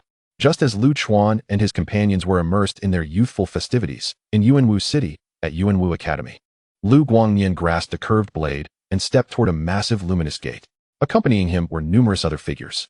An elderly instructor stood before the gate, addressing the crowd. "An hour ago, the astral path experienced a significant expansion. The enemy forces have increased by 30%. The governor's office is currently reallocating troops to enter. Now, all disciples and instructors above the golden core stage of Yuanwu Academy, please enter to provide support. And you two in black. Do you think I can't see that you're only in the late foundation establishment stage? Get back and continue your training. It's not time for you to be at the golden core level yet." Beside Lu Guangnian, a square-faced instructor in his 30s chuckled and asked, "Xiao Lu, didn't you just return from the astral path last time? You could skip this one." Lu Guangnian replied with a smile, "I have no choice. I'm short on funds lately, so I need to make a little profit. Besides, weren't you just there last time too? Why are you here again?" The square-faced instructor sighed. I'm also in need of money." They exchanged knowing glances and shared a quiet laugh. With dozens of individuals entering, a thunderous sound echoed as the great luminous gate shut. The campus of Yuanwu Academy was once again enveloped in darkness and silence. The next morning, Lu Chuan awoke from his slumber. Last night, he had thought he could indeed finish off 3 crates of beer. But Hu Fifan and Zhang Wubin had succumbed after just 1.5 bottles, clinging to a utility pole and retching. He himself could have consumed more. But watching them vomit was so repulsive that he too ended up losing his stomach contents. It was said that one's alcohol tolerance was not only tied to regular training, but also correlated with one's mental fortitude. Zhang Wubin had a mental strength of only around 40, while Hu Fifan had made significant progress before the exams, but during the college entrance examination, he barely reached 100, a far cry from Lu Chuan's impressive 319. Consequently, they had nearly lost consciousness, and in the end, it was Lu Chuan who hailed a taxi to take them home one by one. Suddenly, a strange sound emerged, and Lu Chuan looked down at his stomach, revealing a look of resignation. He was hungry. The barbecue he had eaten the previous day consisted solely of ordinary farmed beast meat, which lacked any bloodline power and could not be cultivated, thus providing him with minimal energy. Lu Chuan gently closed his eyes, focusing on the starry food list in his mind, murmuring, as expected, there has been no growth. The images currently unlocked in the wild bull diagram still featured 4 hooves and a single horn, distributed across 5 minuscule sections of the diagram, with a staggering 99% remaining obscured. This was the result of more than 30 days of effort, consuming 600,000 huaxiao coins worth of meat and a nearly 3 million horn from the wild bull. It felt like an insatiable abyss. Lu Chuan shook his head with a sigh and began to dress. At that moment, his mother's voice called from outside. "Xiao Chuan, are you awake?" I'm up." Lu Chuan quickly donned his clothes and ventured out to inquire. "What is up, Mom? Your phone has been ringing for a while. I was worried it might disturb your rest, so I answered it." It was Instructor Li Lianqi from the Cultivation Bureau. He asked if you finished your exams and whether you'll continue studying combat spells. "If you do, remember to go find him this afternoon." Lu's mother replied with a smile. "Of course I will," Lu Chuan exclaimed. "All right, then come eat." After lunch, at LLB afternoon, she indicated towards the dining table. "Wow," Lu Chuan exclaimed. "Is this feast for real? This meat was sent by Uncle Xiao Kuei to celebrate your completion of the college entrance exams." He also mentioned it includes a portion for their director. "Xiao Chuan, do you know the director of the Beast Tamer's garden?" Lu's mother asked curiously. I don't know him. Perhaps they have a good relationship," Lu Chuan chuckled, then rushed off to wash up. After freshening up, he sat down at the dining table with his mother to enjoy the meal. While eating, Lu's mother asked, "Xiao Chuan, have you decided which academy you want to apply to? I heard from Aunt Lu that the entry score for Yuanwu Academy seems to have dropped significantly this year. Her son is planning to apply there." Lu Chuan replied, puzzled. "Mom, which Aunt Zhang? I've never heard you mention knowing an aunt whose son can get into a cultivation academy." "You silly boy," Lu's mother chided playfully. "She's my colleague's sister. Last month, when I mentioned you might get into a cultivation academy, I realized that our family doesn't know much about it. So I asked her to help me find someone familiar with Yuanwu Academy. She introduced her sister to me, saying her sister's child is applying there today, so we could exchange ideas. After all, there are many families with children taking the exams this year, but not many can get into Yuanwu Academy." At this point, a hint of pride glimmered in Lu's mother's eyes. "I see." Lu Chuan continued to focus on his meal, acknowledging that Lu Tiankue had treated him quite well since his promotion. It seemed that the director had a good heart, sending meat that belonged to beasts with superior bloodlines. And the quantity was quite substantial, swiftly alleviating the hunger he had accumulated from the previous day. Lu Chuan also discerned a pattern. When unlocking the portions of the beast images within the beast diagram, his appetite would grow significantly. At the same time, his spiritual energy would accumulate quite rapidly. Had it not been for his current energy being capped at 999, he might have reached around 1150 by now. "Eat slowly. Eat slowly." Lu's mother watched with a smile as Lu Chuan devoured his food, asking, "You still haven't told me which academy you plan to apply to? Before your exams, your father and I didn't want to put pressure on you, so we didn't dare to ask. Now that you've finished, you should share your thoughts. Do you think you'll be able to meet the score for Yuanwu Academy?" Lu Chuan was taken aback. So his parents had refrained from inquiring about his situation out of concern for adding pressure to him. A twinge of guilt momentarily washed over him. However, after some contemplation, he resolved to withhold much from his parents for the time being. If he were to candidly express his confidence in securing the top position at the Yuanwu Academy, they might very well deem him insane. He replied ambiguously, "I can't say for certain, but it should be approximately that." "Really?" exclaimed Mother Lu, her face lighting up with joy. "I heard that last year, 3 students from your high school were accepted into Yuanwu Academy, while the rest were relegated to lesser institutions. My son, you are truly remarkable." Hee. Lu Chuan chuckled sheepishly. "Actually, many students from our school performed admirably this year, especially since Yuanwu Academy has lowered its admission criteria. Zhang Wubin is also planning to apply there." "Zhang Wubin, is he the dark-skinned boy?" "Yes. And what about Hu Fifan?" Mother Lu inquired. Familiar with Hu Fifan, but less so with Zhang Wubin. "Hu Fifan intends to apply to Shanghai Jiaotong University," Lu Chuan replied candidly. "Oh dear, Shanghai Jiaotong University. Isn't that in the Magic City? That's quite far from home," Mother Lu murmured. "Indeed," Lu Chuan said, having finished his meal. He stood up and declared, "I'm done eating." "Mom, sit down." Mother Lu shot him a stern look, playfully scolding him. "You must tell me which university you plan to apply to, or you shall not leave." Lu Chuan, feeling helpless, realized his escape was futile. Mom, the college entrance examination results won't be released for another 3 days. After that, we still have a week to fill out the application forms. Why are you in such a rush? A hint of embarrassment crossed Mother Lu's face. Well, you see, Aunt Lu has been boasting to me lately, claiming her son is guaranteed admission to Yuanwu Academy. Lu Chuan felt a twitch at the corner of his eye. So your eagerness is merely to compete with others in boasting? In Yuanwu City, within an upscale residential community, Su Gaoyang guided a middle-aged man clad in a black suit. Striding ahead, Mr. Zhang, just ahead is Feng Huan's residence. Feng Huan graduated from Yuanwu City's top high school and, based on his previous performance, was originally a strong candidate for the top position at Yuanwu Academy. However, he was unexpectedly surpassed by Lu Chuan, now placing him second. Nonetheless, his spirit power of 999 and mental strength of 298 are still quite impressive. Thank you, Xiaosu. I will carefully consider what level of preferential treatment to offer him. The middle-aged man replied with a smile before his expression turned serious as he pressed the doorbell of the villa ahead.